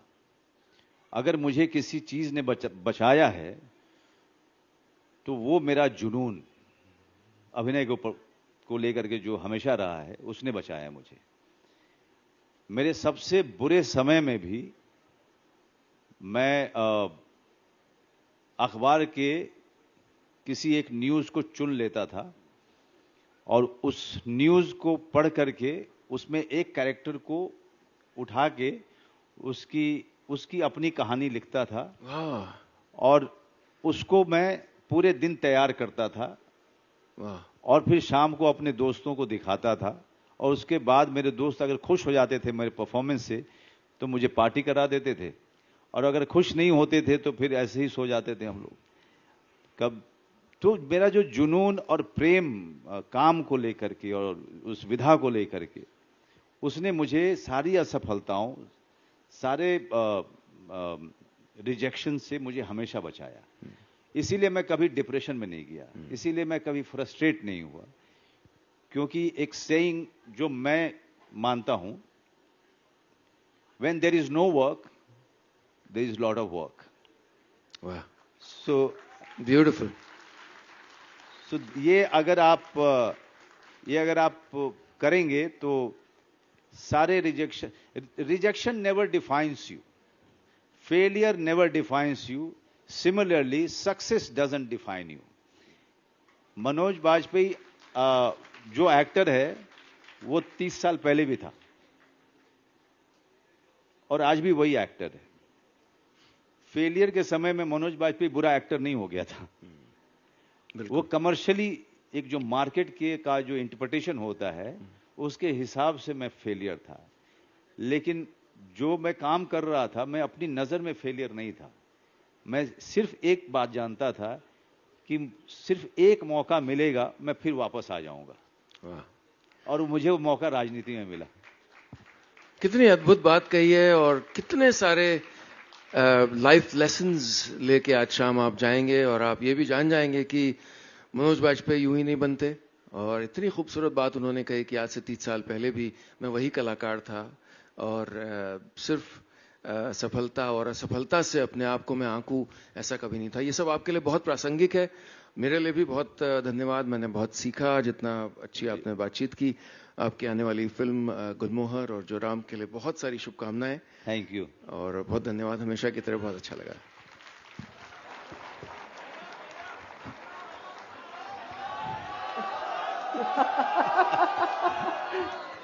हजरात हजरात हजरात,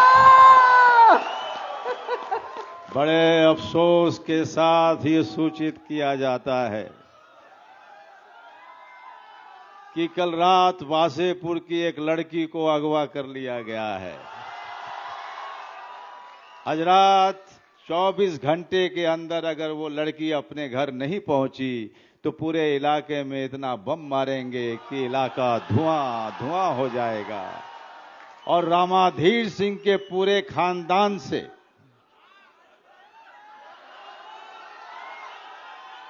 हजरात हजरात हजरात, अस्सलाम वालेकुम. चला रे. Oh thank you so much. आपका बहुत बहुत धन्यवाद Manoj for joining us on that stage. And Nilesh ji, thank you so much as usual. बहुत ही खूबसूरत बातचीत.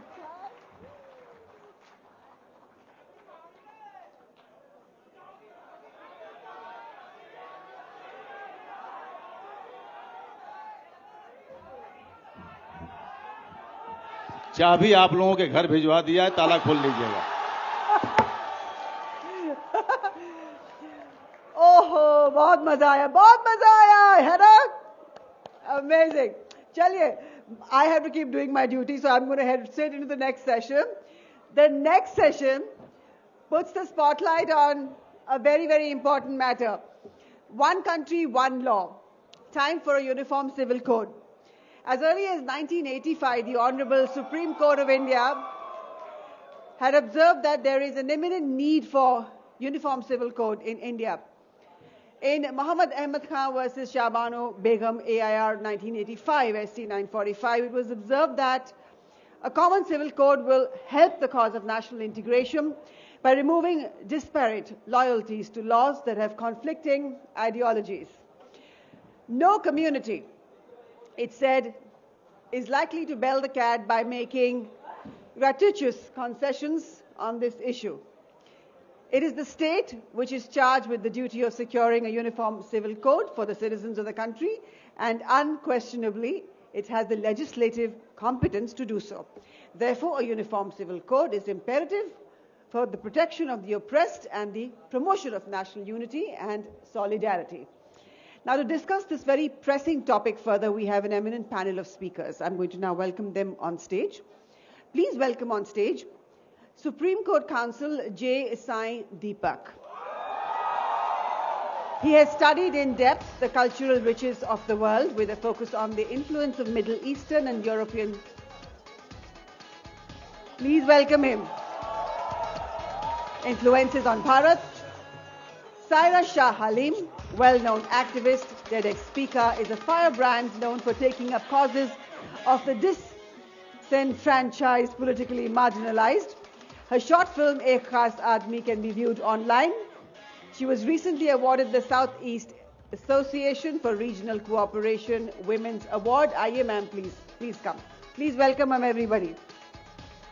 I'd also like to invite on stage Shehzad Poonawala, youngest national spokesperson of the Bharatiya Janata Party. Please put your hands together for him, ladies and gentlemen. There he is. Namaste. Welcome once again on our stage. Also, please welcome distinguished Supreme Court advocate Vishnu Shankar Jain. He comes from a lineage of eminent lawyers that have been valiantly supporting various Hindutva causes. Notable among them is the Krishna Janmabhoomi case in Mathura and many others. Swagat hai aapka. Our next panelist, entrepreneur, writer, public speaker Lokesh Jindal, director Jindal Public School and Jindal Edutech. He's been a part of the Indian National Congress in various capacities. His passion is to strive for skill development of the youth of the nation that he works on alongside at the Tata Group. Very warm welcome to you too. Also, please welcome on stage Dr. Taslima Ahmed Rahmani, President Muslim Political Council of India. She was erstwhile national spokesperson for the Samajwadi Party. She runs various medical charities and is an expert commentator on the Arab and West Asian region politics. Also, please give a round of applause to Anand Ranganathan, well-known socio-political speaker. Is a genetic engineer by profession. He was on this stage just a little earlier. Welcome back. This raging topic of the day will be moderated by Abhinav Prakash, National Vice President of the Bharatiya Janata Youth Morcha, the youth wing of the Bharatiya Janata Party. He's also a bilingual columnist in English and Hindi for several nationalist publications, writings on socio-economic and political issues. Abhinav, this is a massive panel that you have there, and I'm telling you, the youth of the country is waiting for this session to unfold. So go for it. Thank you, and thank you, G, Vikram Sampath, and Shriyanshi for organizing this wonderful 3-day festival. And as expected, this is the last panel of the Cultural Fest, and this is the grand finale, and we have a very grand panel with us. So we have a very interesting topic with us, as you know, that it's about the one nation, one law. And we are going to specifically discuss the Uniform Civil Code. And this is a very pertinent question because, see, if you look at the India's history, India has never been governed by a high-end state which has created or implemented uniform laws all across the country. You had great empires, the Mauryans, the Guptas, and different kinds of empires, but they were very decentralized in their functioning. So in India, we never had this entire system of uniformity, one nation, one law kind of a system where you have social laws, cultural laws being governed by a centralized authority in a uniform manner. So I want to start this debate by asking this fundamental question to Sai Deepak. Sai, why do you think that suddenly, in the modern era, that we need to have this entire concept of one nation, one law? Do you agree that this is the part of the India's historical tradition to have uniformity in the social laws, in the cultural laws, in the religious laws? And is it desirable? So I don't think uniformity as far as the personal realm or the cultural realm or even the religious realm for that matter is the norm in Bharat. That has not been the case. This is largely a consequence of a nation-state based approach where Eurocentrism effectively tells you that if you happen to be a single nation, then there must be homogeneity at least with respect to a certain set of laws, and personal laws being a part of it. It makes sense to have that, assuming that the population is homogeneous, but if that's not the case, I'm not sure it's a welcome move. At the very least, I'd like to know the basis of it. My position has been that if the Uniform Civil Code, as and when a draft is released, is based on Bharatiya ethos, I would certainly support it. But if it requires any further concessions from the majority community, I may not be able to support it. In principle, I don't know what I'm going to support at this point because I have not seen a document yet. And as a lawyer, I've said this before, that I don't think it is in common sense to support a document which you're yet to see. You can't sign on a blank check or a blank piece of paper. So as long as there is no document on the basis of which a discussion can happen on an intelligent basis, I don't think it's possible to take a position. So I remain consideredly agnostic at this point. If at all I'm pushed to taking a position, the position will be if it is based on Bharatiya Sanskriti, then I might consider and I might get on board. That's my position. Thank you, Sai. Anand, coming to you. Sai made a very valid point that you have no draft as of now. You have no idea what we are talking about. It's a blank idea about the uniform civil code or similar kind of uniform kind of social laws or the cultural laws, maybe in the realms of succession, marriage, and other things. But you tell me one thing, India is a very diverse country. There's so many communities, castes, religious traditions, tribes. They have their thousands of years of history of evolution, the social system, the cultural norms. Why should they surrender their rights to the modern secular republic which came into existence in 1947? First of all, thank you very much to Abhinav and the organizers. This really is a very large panel and reminds me of the 8 p.m. debates. Although Arnab has gained a lot of weight since I saw him last. You have 60 seconds now. But I must also say this at the outset, Abhinav, that I am really proud to be Indian, proud to be one amongst you, because sitting next to me is a gentleman who is so safe and sound. He is, ये बाहर घूम रहे हैं, जो कहना चाहते हैं वो कह सकते हैं. 1 साल पहले ये जिसके साथ डिबेट में थे वो बेचारी घर के अंदर है. ये वो देश है. तो जो लॉज बनाते हैं, जो इस देश को प्रोटेस्ट करते हैं, जिस देश पे डेमोक्रेसी नहीं है, वो ये याद रखें कि रहमानी साहब is safe and sound and he's here with me. Remember that, always. Don't forget that. All those who think that this is not a democracy, remember that. That there is a woman, poor woman, all she did was just quoted some scriptures and her life has been ruined. Number one. Number two, it's very important to state, Abhinav, just to... Let's not interrupt each other. Rahmani Saab, let's not interrupt each other. No, let's focus on the topic. Let's focus on the topic. This is like tarnishing my image on the basis of a falsehood. Let's focus on the topic itself. Let's not make personal remarks. To the topic. Let's not make personal remarks, Anandji. Let's focus on the topic. It was not a personal remark. I was proud to be Indian. How is that personal? Yes. I am proud that you are safe. How is that personal? We all are safe. Absolutely. Let's refocus on the topic. Yes. और tarnish तो image तब होगी ना जब image होगी. But let me. नहीं, Ramani Sir, if this is the way of this debate at the outset, targeting a personality, then I have so many things to say for so many people. But I don't want to continue with that. I can leave this debate if you have to insult me over here. I'm not insulting this is like anyone. Insulting. Anandji, did I insult anyone? Anandji, Anand Ranganathan. You are insulting me. Let's come to spreading falsehood about me. Let's you come are to the topic, spreading rumors against me, and you are trying to demonize my personality this way, and I object to it. Anandji, let's only focus on the topic, please. आपका objection sir आँखों पर, as long as my head is satisfactorily attached to my torso. Now, I want to come. No, let's be done with it. Ramani Saab, please suniye ab aap. Yes. Okay. Anandji, please. So, as far as UCC is concerned, I just want to say two things. You are right as to say why should communities suffer for the greater good. For that, Abhinav, I have to say this, that there are some universal goods, right?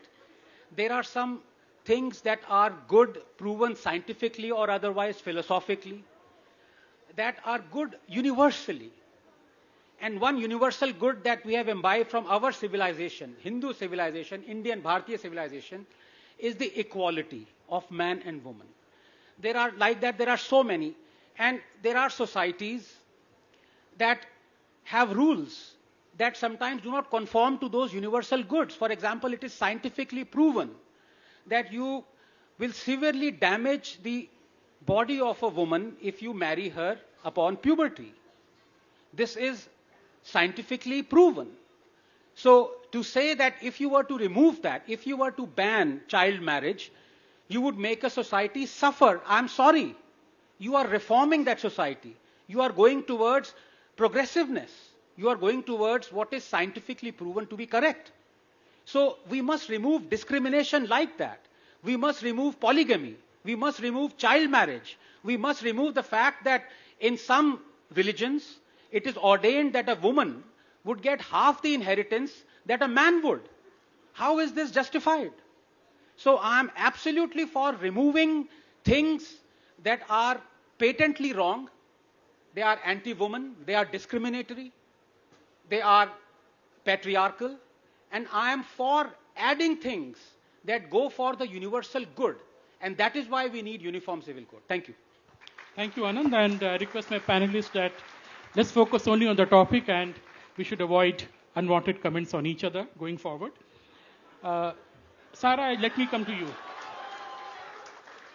When we talk about the uniform civil code, often it becomes the debate about Muslims and the Hindus. But beyond this Hindu-Muslim binary, there's lots of diversity in the country. There are different tribal communities, there are different regional cultural variations. So do you agree that a modern state should override their cultural concerns and social concerns and create a uniform law? So firstly, good evening. Thank you so much, Arth and Vikram Sampath-ji, for having me over for such a pertinent discussion. So, the topic today is UCC and whether I am for it or not. So my previous panel speaker said that he's ambiguous on the topic and he's neutral on the topic. I would say the same. We are not against it and we are not for it. Because here, when you're talking about personal laws, I think talking whether a 15% is bothered or whether a 10% of the population is bothered or whether 5% of the population is bothered is not the contention. The contention here is the majority community, which comprises of 80% of the population. Are they okay with tweaking their laws? Are they okay with tweaking their personal laws? Because here, if you look at the Constitution of India, it is said that the state the UCC is not enforceable, however, it is recommended. So here, let's look at the sale of alcohol, right?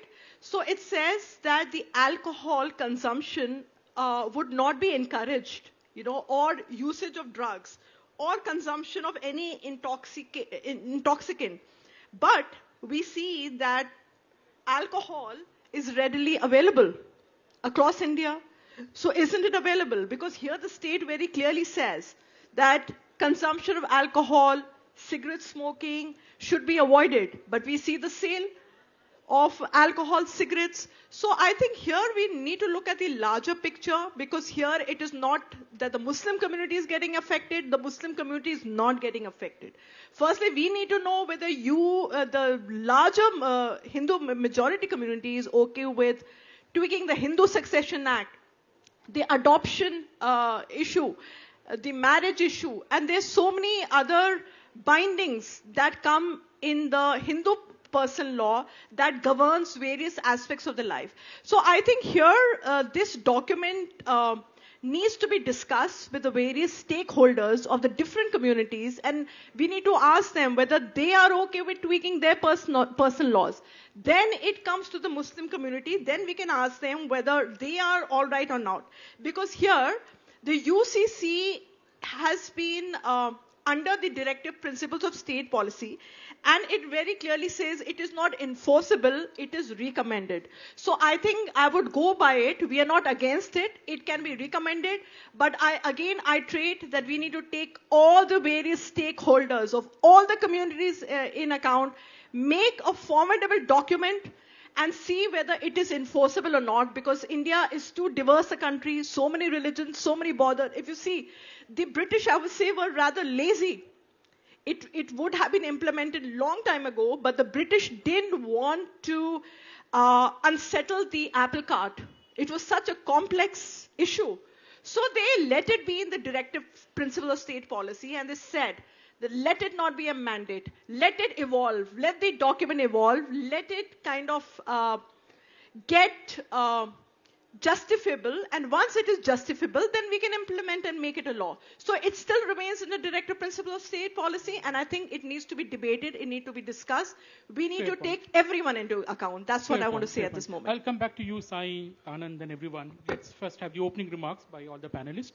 Vishnu Shankarji, she made a very important point that this is a very complex project. This is not a very simple thing of just creating a draft about the civil laws and the social laws. What's your stand on the uniform civil code? आप सभी को मेरा नमस्कार. धर्म संस्थापना के देवता भगवान श्री कृष्ण के चरणों में मेरा नमन. And I would like to thank Vikram Sampath ji and Arth for organizing such a beautiful event and for creating such a panel so that we can have diverse views. First of all, I would like to say that as a right-wing Hindu intellectual, I do not believe, and I strongly am saying this, I do not believe in the concept of uniform civil code. Uniform civil code is completely a hoax, and I'm today telling it on your panel that if uniform civil code is implemented, many of the provisions of uniform civil code will go against the majority community, as my friend Sai Deepak has told. And I would also like to tell you that in 2018, the Law Commission had returned the proposal of Uniform Civil Code because we do not know, as Sai Deepak has rightly told, the areas on which there has to be uniformity. First of all, we have to understand that when we are talking about Uniform Civil Code, we must ask ourselves this question, that what are the subjects on which we are asking for uniformity? And through my study and research, and as far as my knowledge goes, I personally believe and feel that there is one area where I, as a citizen of this country, need uniformity. And let me put it in perspective. And I want to ask a question to all of you, that आपने क्या किसी देश में ऐसा कानून देखा है कि अगर कोई ऑफेंस कोई आदमी करे तो वो एक धर्म के लिए ऑफेंस होगा, दूसरे धर्म के लिए ऑफेंस नहीं होगा? अगर क्रिमिनल लॉ का सबसे बेसिक सिद्धांत है कि क्रिमिनल लॉ सबके लिए यूनिफॉर्म होगा.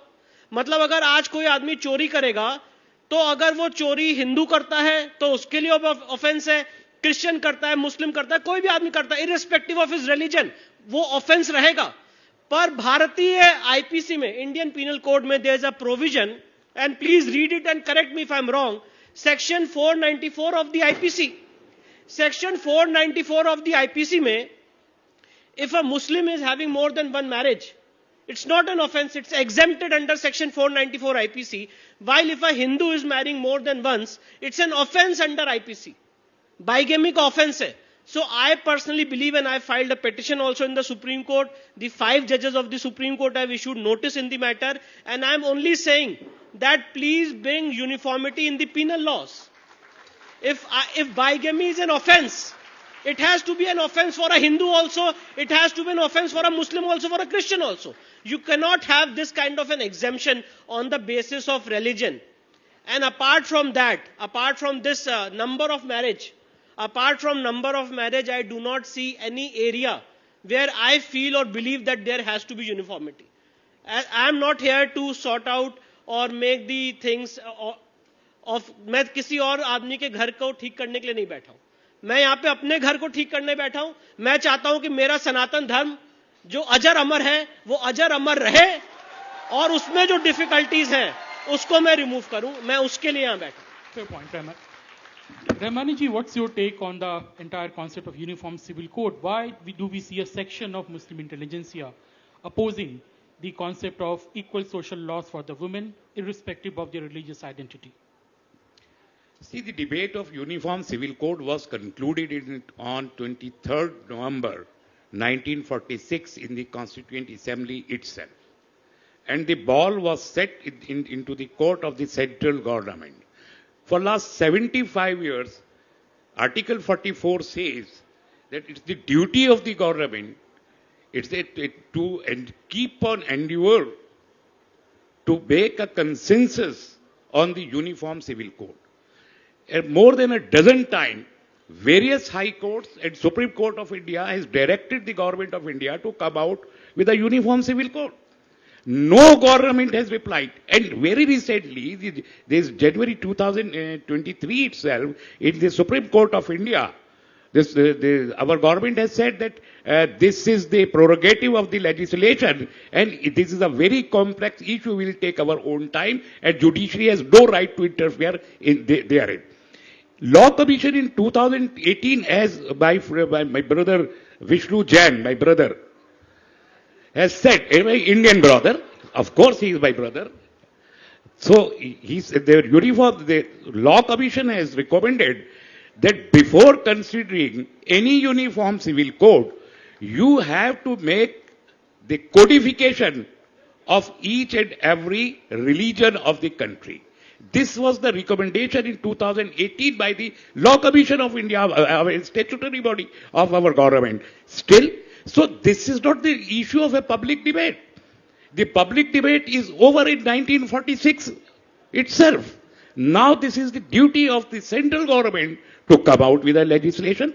Some state governments during the last election, particularly the BJP governments, in their manifestos they have mentioned that they will come out with a uniform civil code like in Uttarakhand, like so many other states, but they did not. So keeping on a debate in the public arena is another thing, and those legislative debates, bringing those debates inside the parliament and discussing those debates in the with the legislature is quite different. So I think this is not more than a political issue rather than a social issue. Every successive government made it a political, to score the political browning points, and nothing concrete they did. And as far as me, as Indian Muslim, as a proud Indian Muslim, my stand is concerned, as a community person, I will say, what shall I oppose? पर किसकी मुखालफत करूं? मेरे सामने कोई blueprint नहीं है. Uniform civil code का नक्शा क्या होगा, उसका स्वरूप क्या होगा, उसके प्रोविजंस क्या होंगे, ये मुझे मालूम नहीं. आनंद रघुनाथन कुछ भी कह सकते हैं, शहजाद पूनावाला जी कुछ भी कह सकते हैं. So you are open to the idea of the uniform civil code. Let the country see the blueprint of that uniform civil code. Let the country discuss it. Let the country debate it. अभी विष्णु जैन को भी पसंद नहीं है UCC का idea.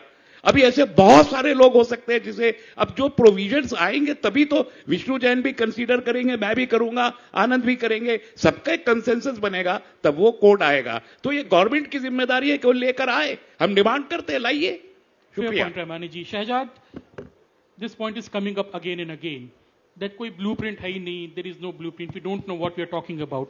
I think this has become a escape route in this panel. Let's discuss the idea of the uniform civil code. Whether it is desirable or not desirable, do you support it or do you oppose it? आज मुझे बड़ी खुशी है अभिनव जी कि इतने ओजस्वी वक्ता जो मुस्लिम पक्ष से अमूमन अपनी बात रखते, तस्लीम रहमानी ने ये स्पष्ट किया कि देखिए हमें कोई परेशानी नहीं है, हमने तो ब्लूप्रिंट देखा नहीं है.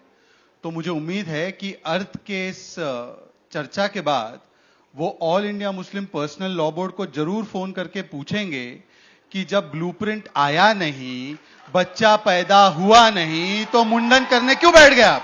अब रुक जाइए. मैं कर चुका हूं उनको फोन. रहमानी जी, जो रूल का आप अभी हवाला आनंद रंगनाथन को दे रहे थे, वही रूल आप ब्रेक कर रहे हैं.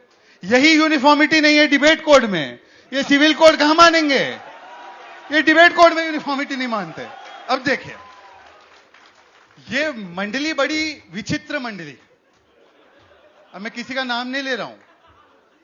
आपको हो सकता है आप कहें कि पहले ड्राफ्ट तो लाओ, शहजाद जी ड्राफ्ट बताओ, फिर हम बताएं.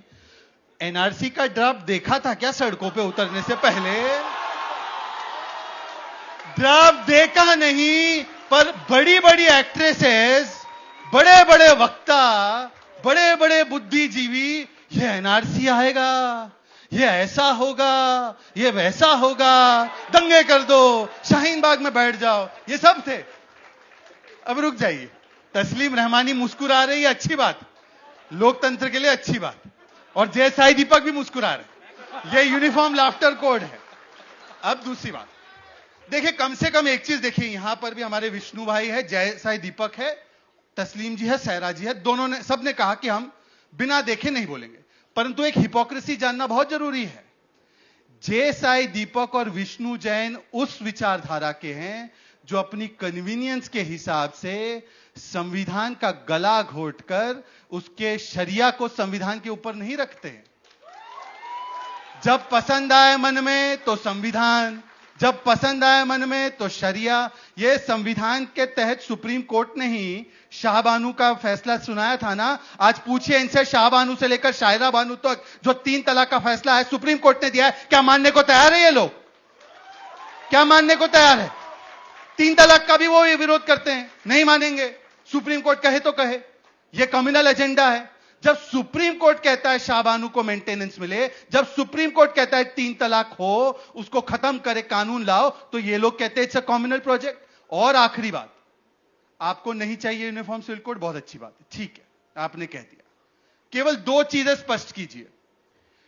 अगर ये आपके धार्मिक अधिकारों का इतना ही बड़ा हनन है, it is such a assault on the right to practise your religion under article 25, then why you are not demanding every day and night that my criminal code should be according to Sharia, where you cut my hand if I'm caught robbing?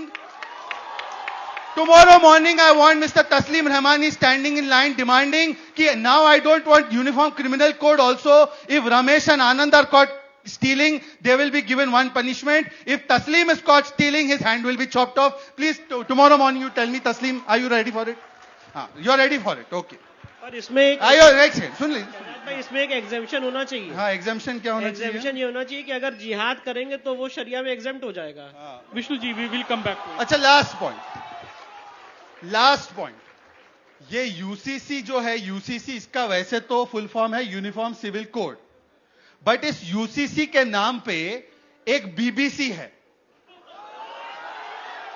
UCC के नाम पे BBC ये है, बहकाना, भड़काना और चिल्लाना।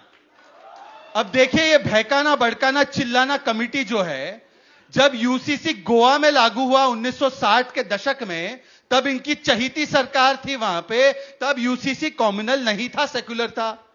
जब UCC के विषय में सुप्रीम कोर्ट से लेकर 10 कोर्टों ने कहा कि यूसीसी आना चाहिए, तब यूसीसी कम्युनल नहीं था, यूसीसी सेक्युलर था।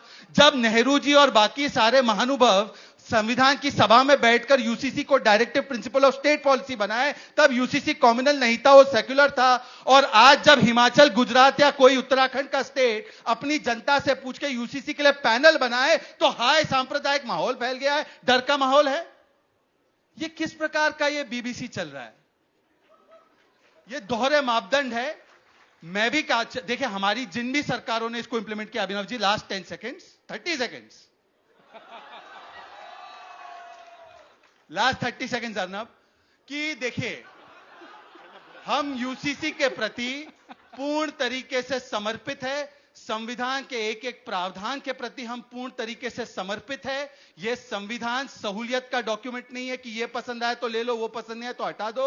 हम संविधान के प्रति समर्पित है, परंतु हां, उसकी एक प्रक्रिया होनी चाहिए। जो जय साई दीपक और विष्णु जैन ने आर्टिकुलेट की है, वो सारी बहुत ही गंभीर विषयों पर चर्चा करने के हेतु ही, जहां पर भी हमारी राज्य सरकारों ने जनता के पास से मैंडेट लिया इस विषय पर, तो पहले पैनल और सर्व समाज के साथ उसके ऊपर चिंतन करके ड्राफ्ट लाने का काम किया जाएगा। अभी ड्राफ्ट आया नहीं है, जो बच्चा पैदा नहीं हुआ है, तस्लीम रहमानी, उसका मुंडन कराना बंद करो। ठीक है Shahzad, only Anand gets 60 seconds, right? Only you all will get only 30 seconds. No, Lokesh is left. Lokesh, let's come back to you, and could you please give us a legal perspective of the entire debate? Because we are talking on the political aspect, we are talking on the emotional aspect of the UCC, the religious aspect, but what exactly is the legal aspect of the entire exercise? Good evening, everyone. There was a lot of discussion with respect to Article 44 of the Constitution. But if we read the exact wording of Article 44, it states that the state shall endeavor to secure for all its citizens a uniform civil code. Now compare that with Article 43 of the Constitution. The Article 43 of the Constitution says with suitable legislation. So my point is, Article 44 of the Constitution does not direct the state that you have to bring about a suitable legislation so as to realize a uniform civil code. So the point is, if the state indeed wants to realize a uniform civil code all across the territory of India, then introducing a law is not a necessity. It's not the only way. Secondly, when you're talking about the constitutional framework, so over here, we all need to keep in mind the Minerva Mills case judgment, that there has to be a balance between the directive principle of state policy and the fundamental rights. There also has to be an understanding of the S.R. Bommai case 1994, whereby secularism forms the basic structure of the Constitution. And while we consider Article 44, we also need to understand Article 25 till Article 28, Article 29, Article 30, with respect to equality, Article 14, 15, 16, and also the fundamental duty of promoting brotherhood amongst all its citizens, Article 15(1)(a). Over here, it becomes important for us to understand that all these articles are aiming at preventing India from becoming a theocratic state. We have to make sure that India continues to function as a secular state. And if the primacy is to preserve the secular fabric of the secular identity of the nation, then over here, if one law, such as introduction of uniform civil code, it sounds more like unconstitutional civil code over here. Because if you look at the constitution and the framework within which it is being introduced, and the manner in which it is being introduced, it does not fall in line with the constitutional ethos. Secondly, now we have seen all through this time period, there are debates that there is some form of a non-homogeneity. Now the Hindu Marriage Act of 1955, if you consider Section 5, Clause 4 of this Hindu Marriage Act, even over here, it gives a significant room for different forms of customs to prevail along with a uniform form of a marriage all across the country. In fact, Hindu Marriage Act was for the benefit of the Hindu society. And when we are talking about marriage amongst the Muslims or any community for that instance, so we must bear in mind, marriage has different meaning for different person. A woman or a man might consider marriage as a sacrosanct, as a sacred ceremony, investiture ceremony, or as a sacred institution, which might have a religious significance.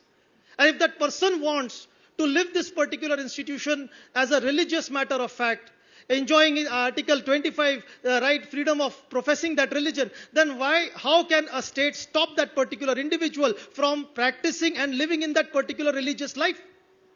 It's not about Hindu versus Muslim. It's not about pitting one religion against the other. It is about drawing a balance between state and society, giving the right space to religion where it is required. And even with respect to family law, over here, the legal provisions, the penal code are all active. In fact, when he said about Article 498A with respect to domestic violence, CRPC Section 125, CRPC Section 127, they are still applicable. In fact, in the Daniel Latifi case, the Supreme Court lightly interpreted the Muslim Women Protection Act 1986 in liberal light. It's not about communalizing the issue. We need to understand, although our head is safe over the head, but we also have to take care what is inside this head. Are we trying to simply radicalize and is Hinduism into bringing out swords and trying to imitate the West? No, we can teach West what is non-violence, how to coexist together, what peace is. हमने इस दुनिया को हिंसा नहीं अहिंसा दी है. We gave this world Buddha. We gave this world Gandhi. We gave this world how to live that's a different in a point plural altogether. form of manner. So Thank over you. here, Sai, lots of panelists have talked about the secularism and the basic structure of the constitution. Right. Well, India, I think, has 6 classical languages. And there is no word for secularism in any of the India's classical language because concept itself was absent throughout the civilizational history of India. But still, India was the most diverse, most tolerant, most plural society without the concept of secularism. So how do you respond to this idea that we have to have a uniform civil code because of secularism? Is there any other rationale behind it? Or do you really want to go back to the old system where different caste and communities can follow their own tradition like the opponents of the UCCC are talking about? So let me start first of all by wholeheartedly endorsing the opening remarks of my dear friend Anand Ranganathan. In letter and spirit. Second, I think it's important to understand that we are beating around the actual issue here under the pretext of uniformity. Which community in this country has a problem with equal treatment is the specific question that you must ask. What are the issues and what are the areas? 1, on the question of polygamous marriages or monogamous marriages. 2, on the question of succession. 3, on the question of maintenance and any other issue such as child marriage or forced circumcision, so to speak. Okay, these are the issues. If these are the issues, which is the group or the community under question which has a problem with this? So when people start using my opening remarks as a way of getting out of this debate, I might as well bring the issue back to the center of the table and say, sorry, the issue in question is Muslim exceptionalism. I don't wish to beat around the bush. And if that is the issue, it makes very little sense for certain panelists to hide behind other communities in my position or Vishnu's position to say, no, look at them, since they have not committed, why should we commit? And the argument that is being presented is, well, Hindus are not open to uniformity. Let's see if you're okay with interference with your personal laws. Our personal laws have already been interfered with since 1955. We were never consulted with this. The majority community was never asked any kind of questions. Today, the Supreme Court says that the new law, apparently, according to the Supreme Court, is before you pass a legislation, you're supposed to have a discussion with the community. That too with respect to farmers and farm laws, where we afforded this kind of an opportunity. If that is not the case, you're actually speaking with a victim majority here, which is already suffering the consequences of Nehru's forcible introduction of the Hindu code in the 1950s. So, I don't think anybody has the moral authority to pontificate to Hindus with respect to state intervention. If there is a community in this country that has been constantly interfered with by the state, regardless of who's in power, it is the Hindu community. That is a fact. Second, look, here's the important issue. You want to address these issues. I think whichever government is interested in discussing Uniform Civil Code must actually drop the discussion on the Uniform Civil Code and must grow a spine to discuss the issue of Muslim exceptionalism as opposed to sending chadars to Ajmer. Okay? That is something for the government to do. 3. The next question will be, well, is this consistent with India's commitment to secularism? Sorry. India is equally committed to the question of human rights, and India is equally committed to the question of gender justice and social justice. It is possible for this country to take a position against polygamous marriages, child marriages, forced circumcision, and even with respect to succession, without having to resort to Uniform Civil Code. Because the moment you start talking about Uniform Civil Code, their argument is going to be, it's unenforceable, it needs to be done, this needs to be done, that needs to be done. Sorry, I don't need to go the path of Uniform Civil Code to enforce any of these aspects. The state has the power to interfere with any kind of social injustice. That is the precise reason that Article 17 was introduced in the Constitution for what? To abolish untouchability. Then should the state have actually indulged all those people who opposed this particular issue and kept its hands holding with respect to abolition of untouchability? When Article 25(2)b was introduced with respect to the entry of former untouchables into temples, the state has taken a particular decision. And that was a Hindu-specific intervention, that was a community-specific intervention. Did secularism come in the way of this kind of intervention because it's a Hindu community? No, it did not. So if the Constitution has shown the way that the Indian state reserves the power, constitutionally speaking, to interfere with a single community, provided there are legitimate grounds to do so, why should we resort to Uniform Civil Code to interfere with Muslim exceptionalism on these specific areas? Let's have a discussion on this. So now Uniform Civil Code is no more the discussion. Let me see what their position is on Muslim exceptionalism. You want to say something? Yes. Yes, thank you. You know, my good friend Lokesh Abhinav started off that he is a lawyer. He is a lawyer, he is a very dear friend. In audience में इनके clients अगर बैठे होंगे वो अगले दिन कल जज से कहेंगे मैं लॉर्ड मैं अकेले लड़ लूंगा केस. मुझे क्या कह रहे हैं ये? कह रहे हैं we gave the world Gandhi. I hope you meant Mahatma Gandhi, not Rahul Gandhi. No. And he is proud of the fact.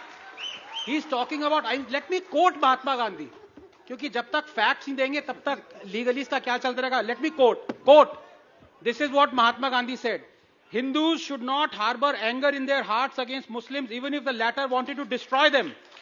Even if the Muslims want to kill us all, we should face death bravely. And if they establish their rule after killing all Hindus, we would be ushering in a new world by sacrificing our lives, unquote.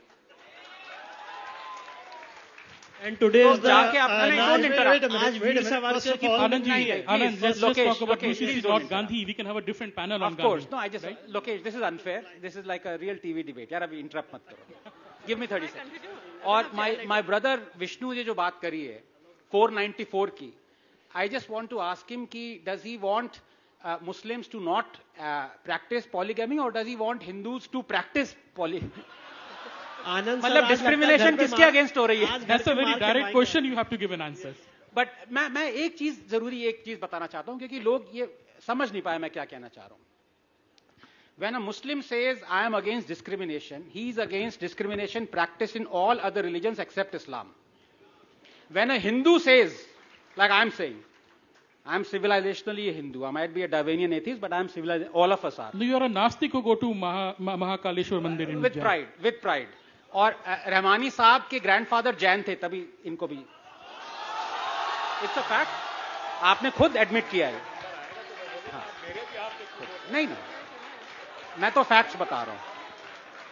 Okay, Anand, let's. तभी इन्होंने कहा my brother is Vishnu Jain. दोनों के grandfather Jain हैं.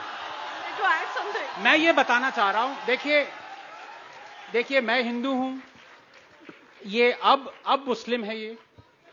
सो fact of the matter is that a Hindu wants discrimination to be removed from everywhere. This is the difference. Please remember, as Rahmani Saab, he can marry a child. आप बुरा मत मानिएगा, मैं आपको legal position बता रहा हूं आपकी, ठीक है? He can marry 4 wives. It is another matter if 4 women would like to marry him, but that's another matter. Third issue, खुदा ना खास्ता अगर ये अल्लाह को प्यारे हो गए, so the daughter will get half the inheritance as his son. And ये discrimination यहाँ हुआ. मेरा discrimination देखिए, I can have a Hindu undivided family and take benefit of tax. Take tax benefit. That is available to Jains, Hindus and Sikhs, but not Muslims. I think I'm against that. We need to avoid being personal here about any co-panelists. I would request Anand ji not to get personal here. Because here the topic is UCC. You speak. So Sarah. no, साहब one ऐसा है, second. जब सैया हो कोतवाल तो डर काहे का? आनंद साहब, भाई पता है कि भाई यहाँ से लेके. अच्छा मैं एक चीज ऐड कर रही हूँ. One second. Sorry. I am not interrupting anyone in between, neither you nor him. So let I me am talk repeatedly now. asking him not to take people's name. This is unfair. I'm repeatedly Actually, asking him not to take the name. मैं आनंद रंगारात, You cannot make an allegation. मैं आनंद जी की बहुत इज्जत करता हूँ. पढ़े लिखे आदमी लगते हैं चेहरे से, वेस्टर्नाइज ड्रेस पहने हैं, मॉडर्न से लगते हैं, और सुना है साइंटिस्ट भी हैं, लेकिन इनको लेबोरेटरी से कम स्टूडियो में ज्यादा देखा है. कुछ गलत अगर बदतमीजी में करने पे आओ तो थोड़ी सी मुझे भी आती है, इन्हीं से सीखिए, बहुत इनसे सीखिए अगर पर्सनल होना with चाहो. so much of cackle here. So I'm just saying one thing. We are not here to insult co-panelists. Please, let's all maintain a decorum here. And one second, here there are a lot of things. Let's not belittle any panelist because your respect is not going up by belittling another co-panelist. So let's get back to the topic. So here, when we are talking about secularism, here it is very clearly mentioned in the 42nd amendment, right? Because the Constitution of India is a living document. It is not a dead document. It's a living document. It is forever evolving, right? So when the makers of the Constitution decided that they will amend and bring in that word secular because they felt that India is onto a path where state and religion should be separate. Here, there is no particular priority, even if the Hindu community is in a majority, but there would be no preference. So I think this is very progressive. Now coming back to UCC, we need to look at it in a pragmatic manner, in a detached manner, and understand that the document is under the directive state, of state policy, and let the draft come out. And then we need to look at it in a detached way, and it needs to be addressed in a phased manner, in an informed manner, taking the stakeholders into account, because once you trust something, for example, and then you need to revoke it. We saw what happened during the farmers' protest, during the farming, when the farming community went hammer and tongs against the bill that was passed. So we don't want a revocation. We want a very uniformed and a very principled stand on it, taking the accountability of all the stakeholders. That's what I want to say. Vishnu Janji. मेरे time का क्या हुआ? मेरा time ले लिया इन्होंने? No personal remarks. कोई personal नहीं था. Please don't take any personal. कोई personal I'll come back to नहीं था, you again. Vishnu Jan. मेरे भाई यहाँ पे लोकेश भाई ने और सायरा बहन ने सेकुलर की बात कही और कहा 42nd अमेंडमेंट में सेकुलर वर्ड ऐड हुआ.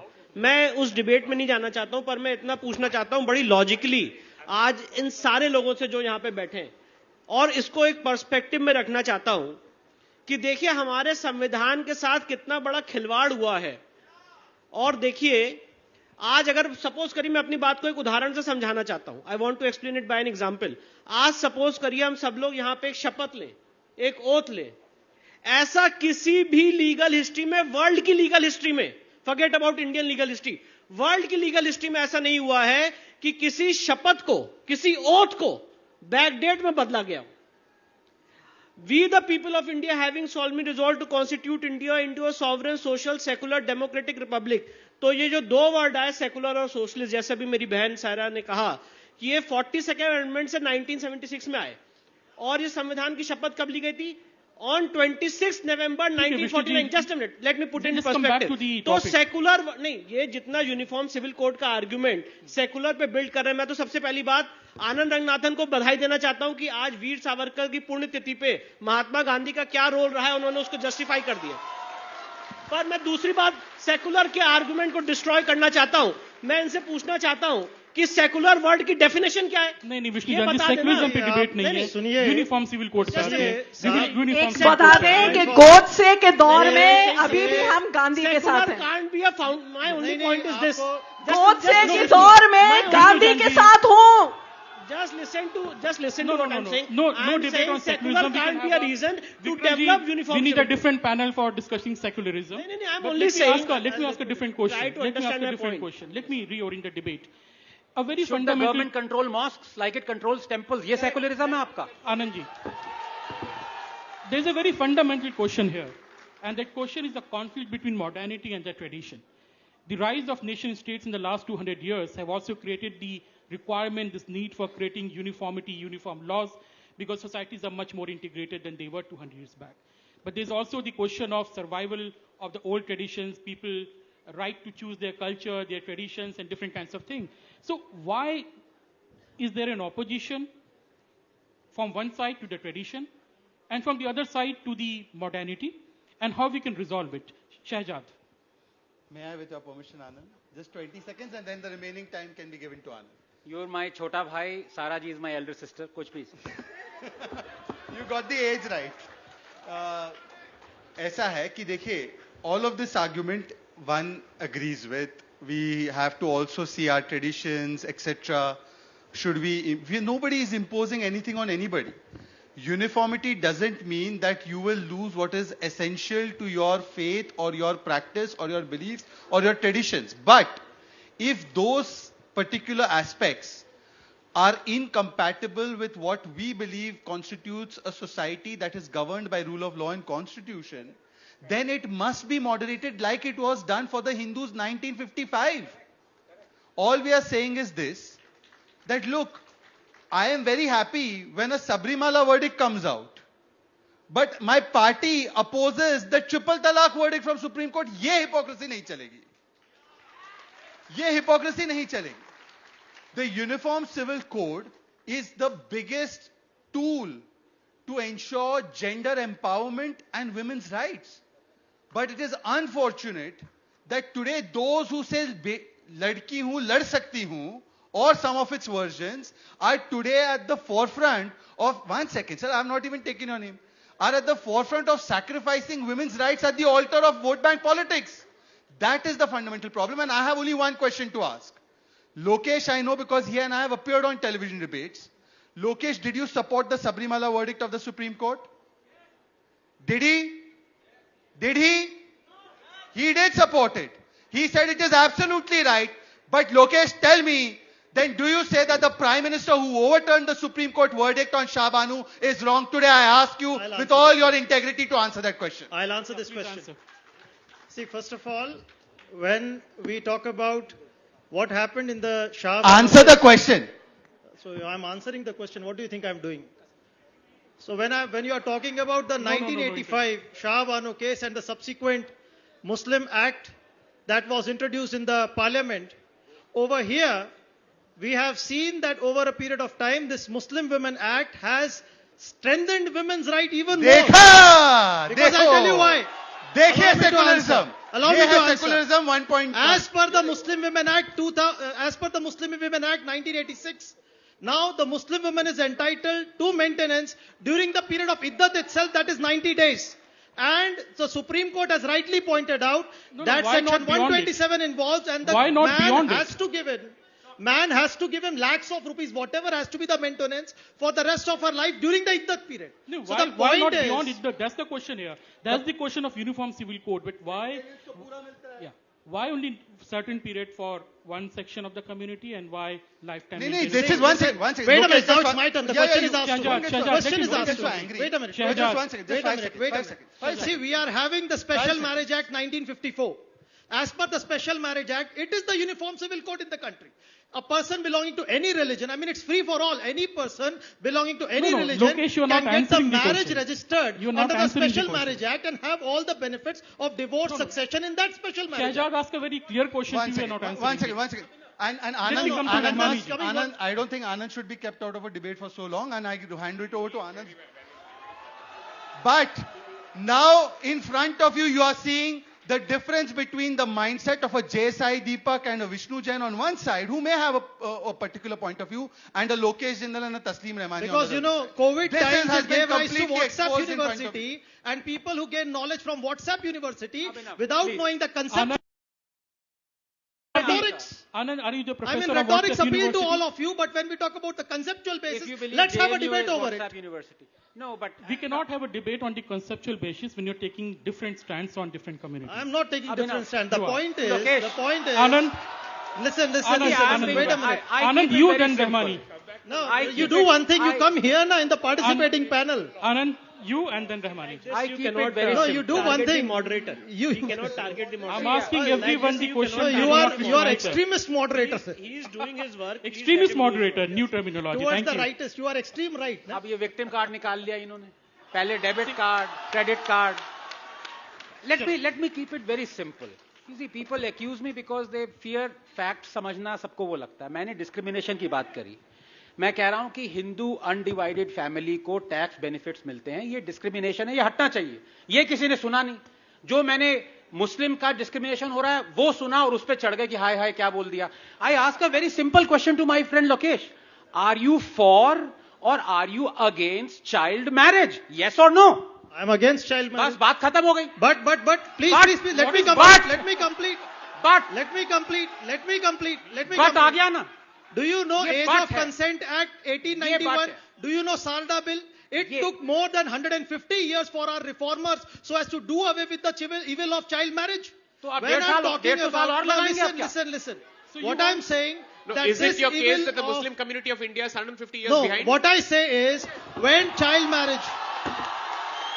So what I say is, over here, if at all reforms are to be carried out, there is an important need for civil society to act. Why aren't you creating necessary and sufficient conditions for Muslim civil society? What are the necessary conditions to stop child marriage? What are the necessary conditions to stop child marriage? Please elaborate. Let's come to Rahmani ji, because you please answer this question. As an Indian Muslim, I also want to know what are the necessary conditions to Law stop child marriage. Commission in 2018 recommended that the Nikah Nama must outrightly condemn polygamy and all such practices which are derogatory to women and all such social evils. That's the constructive way. But that is not enforceable under any circumstances. What I'm saying is, that is the word of Law Commission. अरे मुझसे तो पूछ लीजिए, आप मेरे बारे में बात किए जा रहे हैं, मेरे बारे में मुझसे भी पूछ लीजिए. आप मुझसे कुछ पूछना नहीं चाहते, मुझे बीच में बिठा के और सब लोग मुझे एक पैट बना के फाइटिंग कर रहे हैं. आप अपनी राजनीति साध रहे हैं, मुझे बिठा के बीच में. Victim card number 2. अच्छा, रहमानी जी एक मेरा सवाल सुन लीजिए. ये जो बार बार ये प्रश्न आ रहा है कि सोसाइटी को डिसाइड करना चाहिए, दूसरे लोग कह रहे हैं कि दूसरे कम्युनिटी के सेंस में डिसाइड नहीं किया जाता है, सरकार कर देती है. सो आपको ऐसा क्यों लगता है, या आपको नहीं, मतलब पर्सनली आपको नहीं, बाकी जो अपोज करते हैं, कि why do the clerics have the right to interpret everything and supreme court should not? Exactly. देखिए, अभी जो इन्होंने शहजाद ने बहुत सी बातें की थी, एक एक करके मैं उनका जवाब दे सकता हूं, मुझसे डिबेट डिरेल होगी. जब हमारे पास आर्गुमेंट नहीं होता तो हम पर्सनल हो जाते हैं. हमारे पास आर्गुमेंट होना चाहिए. जो आपका सवाल है, एग्जैक्टली सवाल का जवाब इसका मिलना चाहिए. क्लर्जी क्लास किसी भी धर्म में हो, चाहे वो हिंदुओं में हो, मुसलमानों में हो, सिखों में, ईसाइयों में हो, वो अकेले ठेकेदार किसी कम्युनिटी की नहीं हो सकती. ये एक बड़ा मसला है जिसकी वजह से सारी कम्युनिटीज के अंदर इस किस्म के सवालात पैदा होते हैं जिसपे हमको डिबेट करनी पड़ रही है. फॉर एग्जाम्पल, चाइल्ड मैरिज पर इतनी ज्यादा बात हम लोगों ने की. Muslim community as such do not support to the child marriage at all. मौजूद है और हम उस पर अमल करते हैं. कोई क्लर्जी अगर कहीं से खड़े होकर कह रहा है, उसको कम्युनिटी एक्सेप्ट नहीं कर रही है. ट्रिपल तलाक, सुप्रीम कोर्ट ऑफ इंडिया ने जब ये वर्डिक्ट दिया कि instant triple talaq is null and void, Muslim community ने ओपन हार्टेडली उसे कबूल किया है और मैं कबूल करता हूं, हमें एंडोर्स करते हैं। नहीं, अभी मेरी बात पूरी होने दीजिए। ये जो हमको लेके विक्टिम कार्ड खेला जाता है, मुस्लिम कम्युनिटी को लेके victim card Bharatiya Janata party के लोग सत्ता में लेके उसको यूज करना चाहते हैं। किसको ये फिक्र है कि कबीले का क्या हुआ? किसको ये फिक्र है कि कबीले का क्या हुआ? सब इस पे लड़ रहे हैं कि सरदार कौन है। तो आप अपनी सरदारी बचाने के लिए हिंदू और मुसलमानों को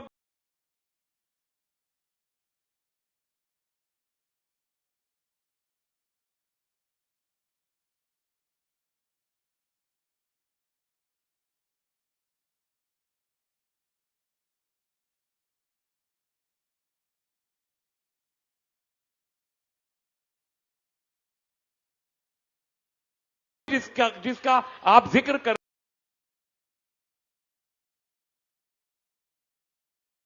मुसलमानों को नहीं है। आप क्या कहना चाहते हैं उसके बाद? वो पोर्टुगीज एक्ट है। अब बताइए। Thank you. नहीं, देखिए भाई, नॉर्मली मुझे 30 सेकंड्स लगते हैं या 10 सेकंड्स लगेंगे।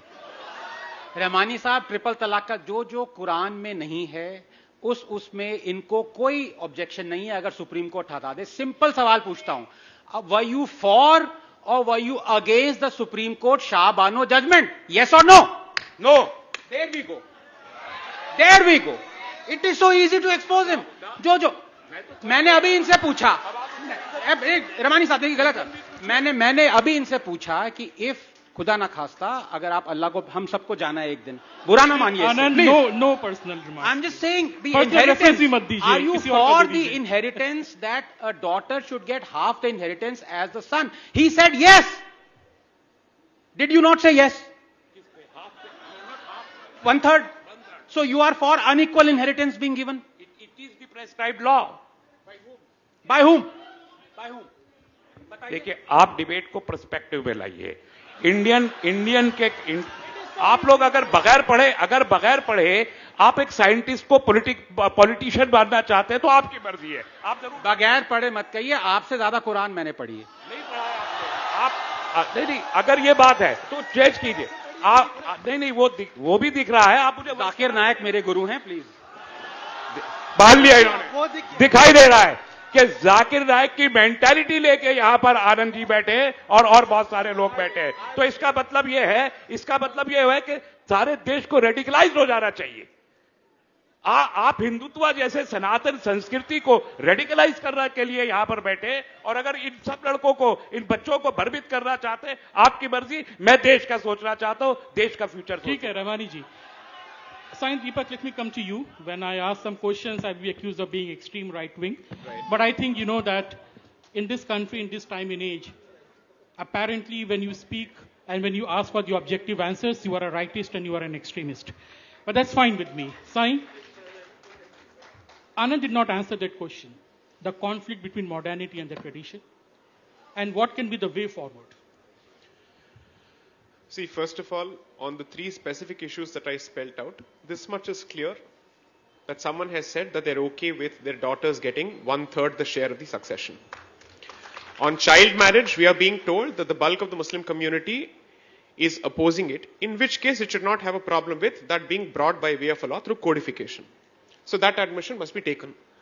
Now, with respect to this conflict between modernity and tradition certainly has its space.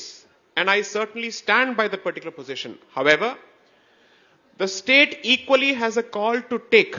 It has the right to take the decision with respect to which of these practices can or cannot survive in the current day and age. That right remains with the state.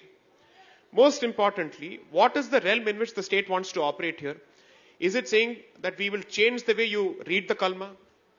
Is it saying that notwithstanding the fact there is a law with respect to decibel levels and the number of times you can actually shout on the rooftops, nobody is following it, right?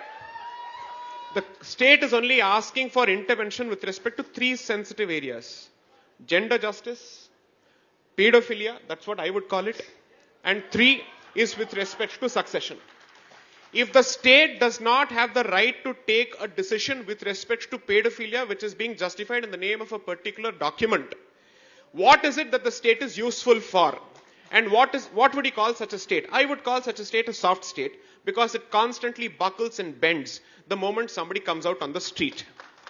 So as much as I hold certain groups for holding back their own communities, with or without the consent of the community, let the community have the discussion on that. But the state is also buckling under pressure. Unfortunately, on this particular issue, I would have to agree with someone who I thought I would never agree with, which is Mr. Rahmani, which is that this discussion must certainly happen in the parliament. But this much is clear, that even in the so-called elite group, they are trying to look for justifications and context to protect child marriage. We've just seen that. And we are also looking at justifications with respect to why women must be treated not at par with men on the issue of succession.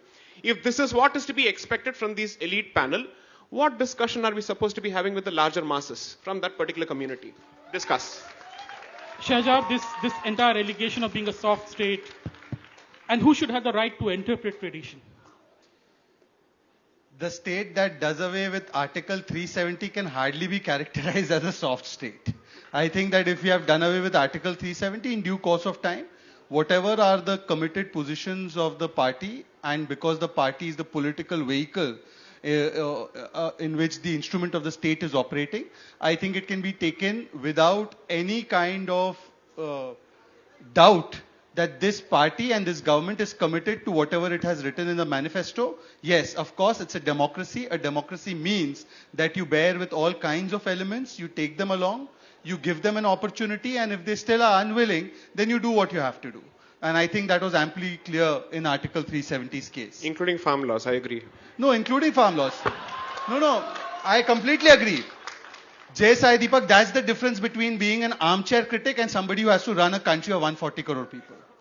I'm sorry to say, you're my friend, but that's the difference between... Anand, just 1 second. It's easy to be a panelist. 1 second. Now, both of you guys can't corner me.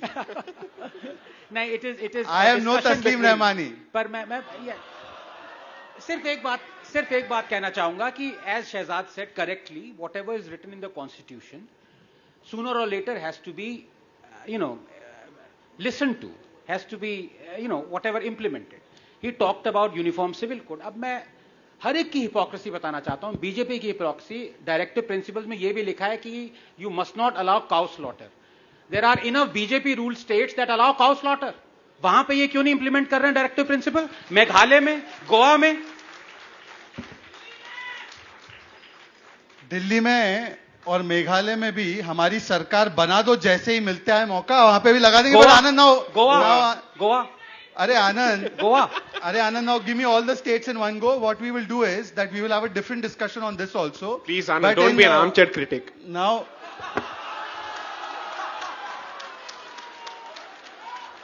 देखिए, पर एक चीज अच्छी है कि जय साई दीपक और आनंद रंगनाथन की एक्सपेक्टेशंस केवल मुझसे है, कांग्रेस और लेफ्ट से तो कोई एक्सपेक्टेशन नहीं.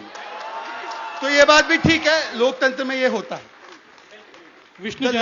The last point I want to make is that, and settling this last point of the debate is that, look, the hypocrisy should end there, that those who are the critics of UCC, those who say that this is some sort of a Hindutva project, are those who contest on the ticket of a party which till date has not condemned the kind of genocide of the Uyghur Muslims that we see taking place in the name of a philosophy that they continue to espouse in their own political party even today, and she's sitting on my right. She has contested on the ticket of CPM. It is not personal. It is a position. They have exposed my party's position. I am entitled to expose here I am personally against deriding or making any personal attack. My friend, my elder brother, Mr. Ranganathan, he's about 8-9 years older, but every TV show, he says I'm his elder sister. So again, I'm saying he's good about 8-9 years, mental, yeah. So again, I'm saying he's 8-9 years older than me, but it likes to please his male ego. So on every TV show, he calls me his elder sister. So again, I'm saying, please, don't be so sexist. Don't assume just because a lady is married, she's older than you. Okay, now coming back, here I'm again saying that the British found the UCC very complex in 1835. So they never even tweaked the religious laws. British found Here, giving us once freedom very again. complex, madam.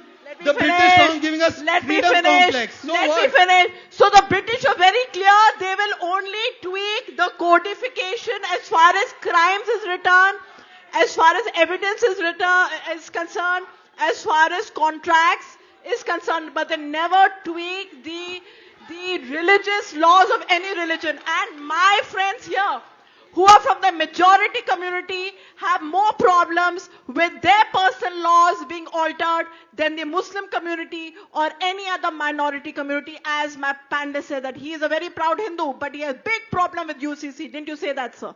So again, the topic comes that let us not be in such a hurry, because what happens is when you thrust down a law without proper consultation, as we saw in the farm laws, it had to be revoked. So let it be something that can be debated, discussed.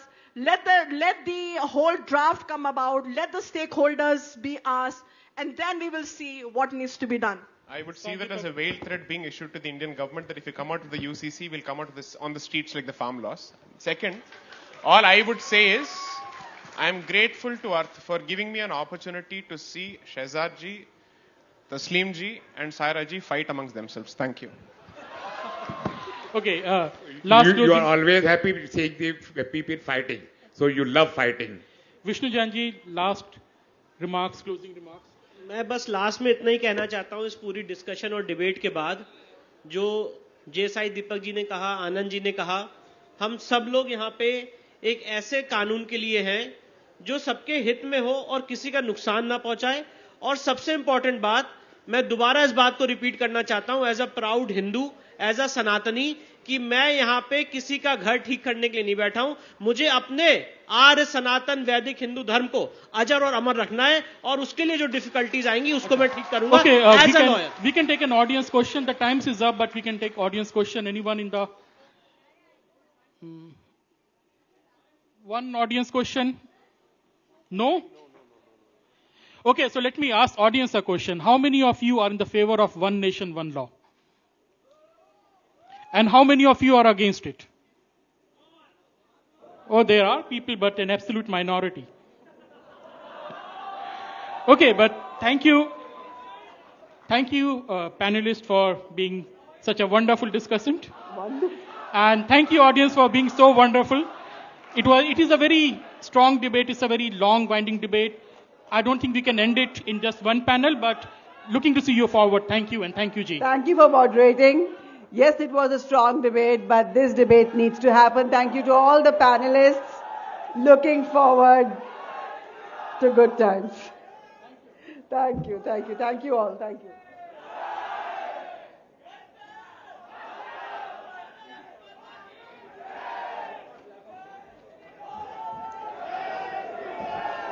Okay.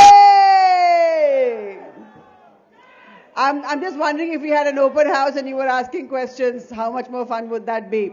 So everybody stay with us, because now we're going to have lots of fun. So hang in there. Listen, for the performance of the day, the man with the most rich and vibrant voice, a voice that can echo across the dunes and sunsets of Rajasthan, a voice that has so many layers and textures that it leaves you spellbound.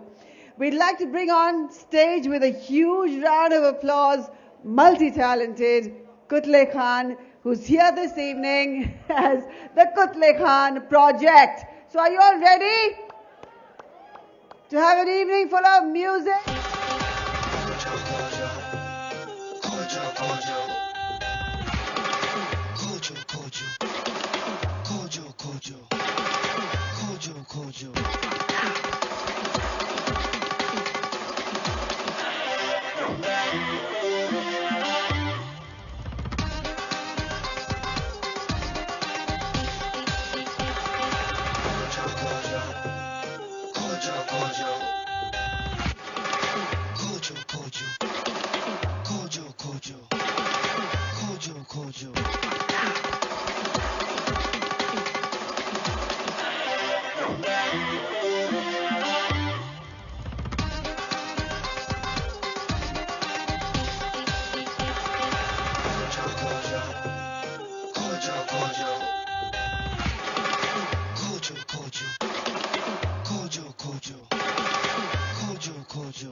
Khoj.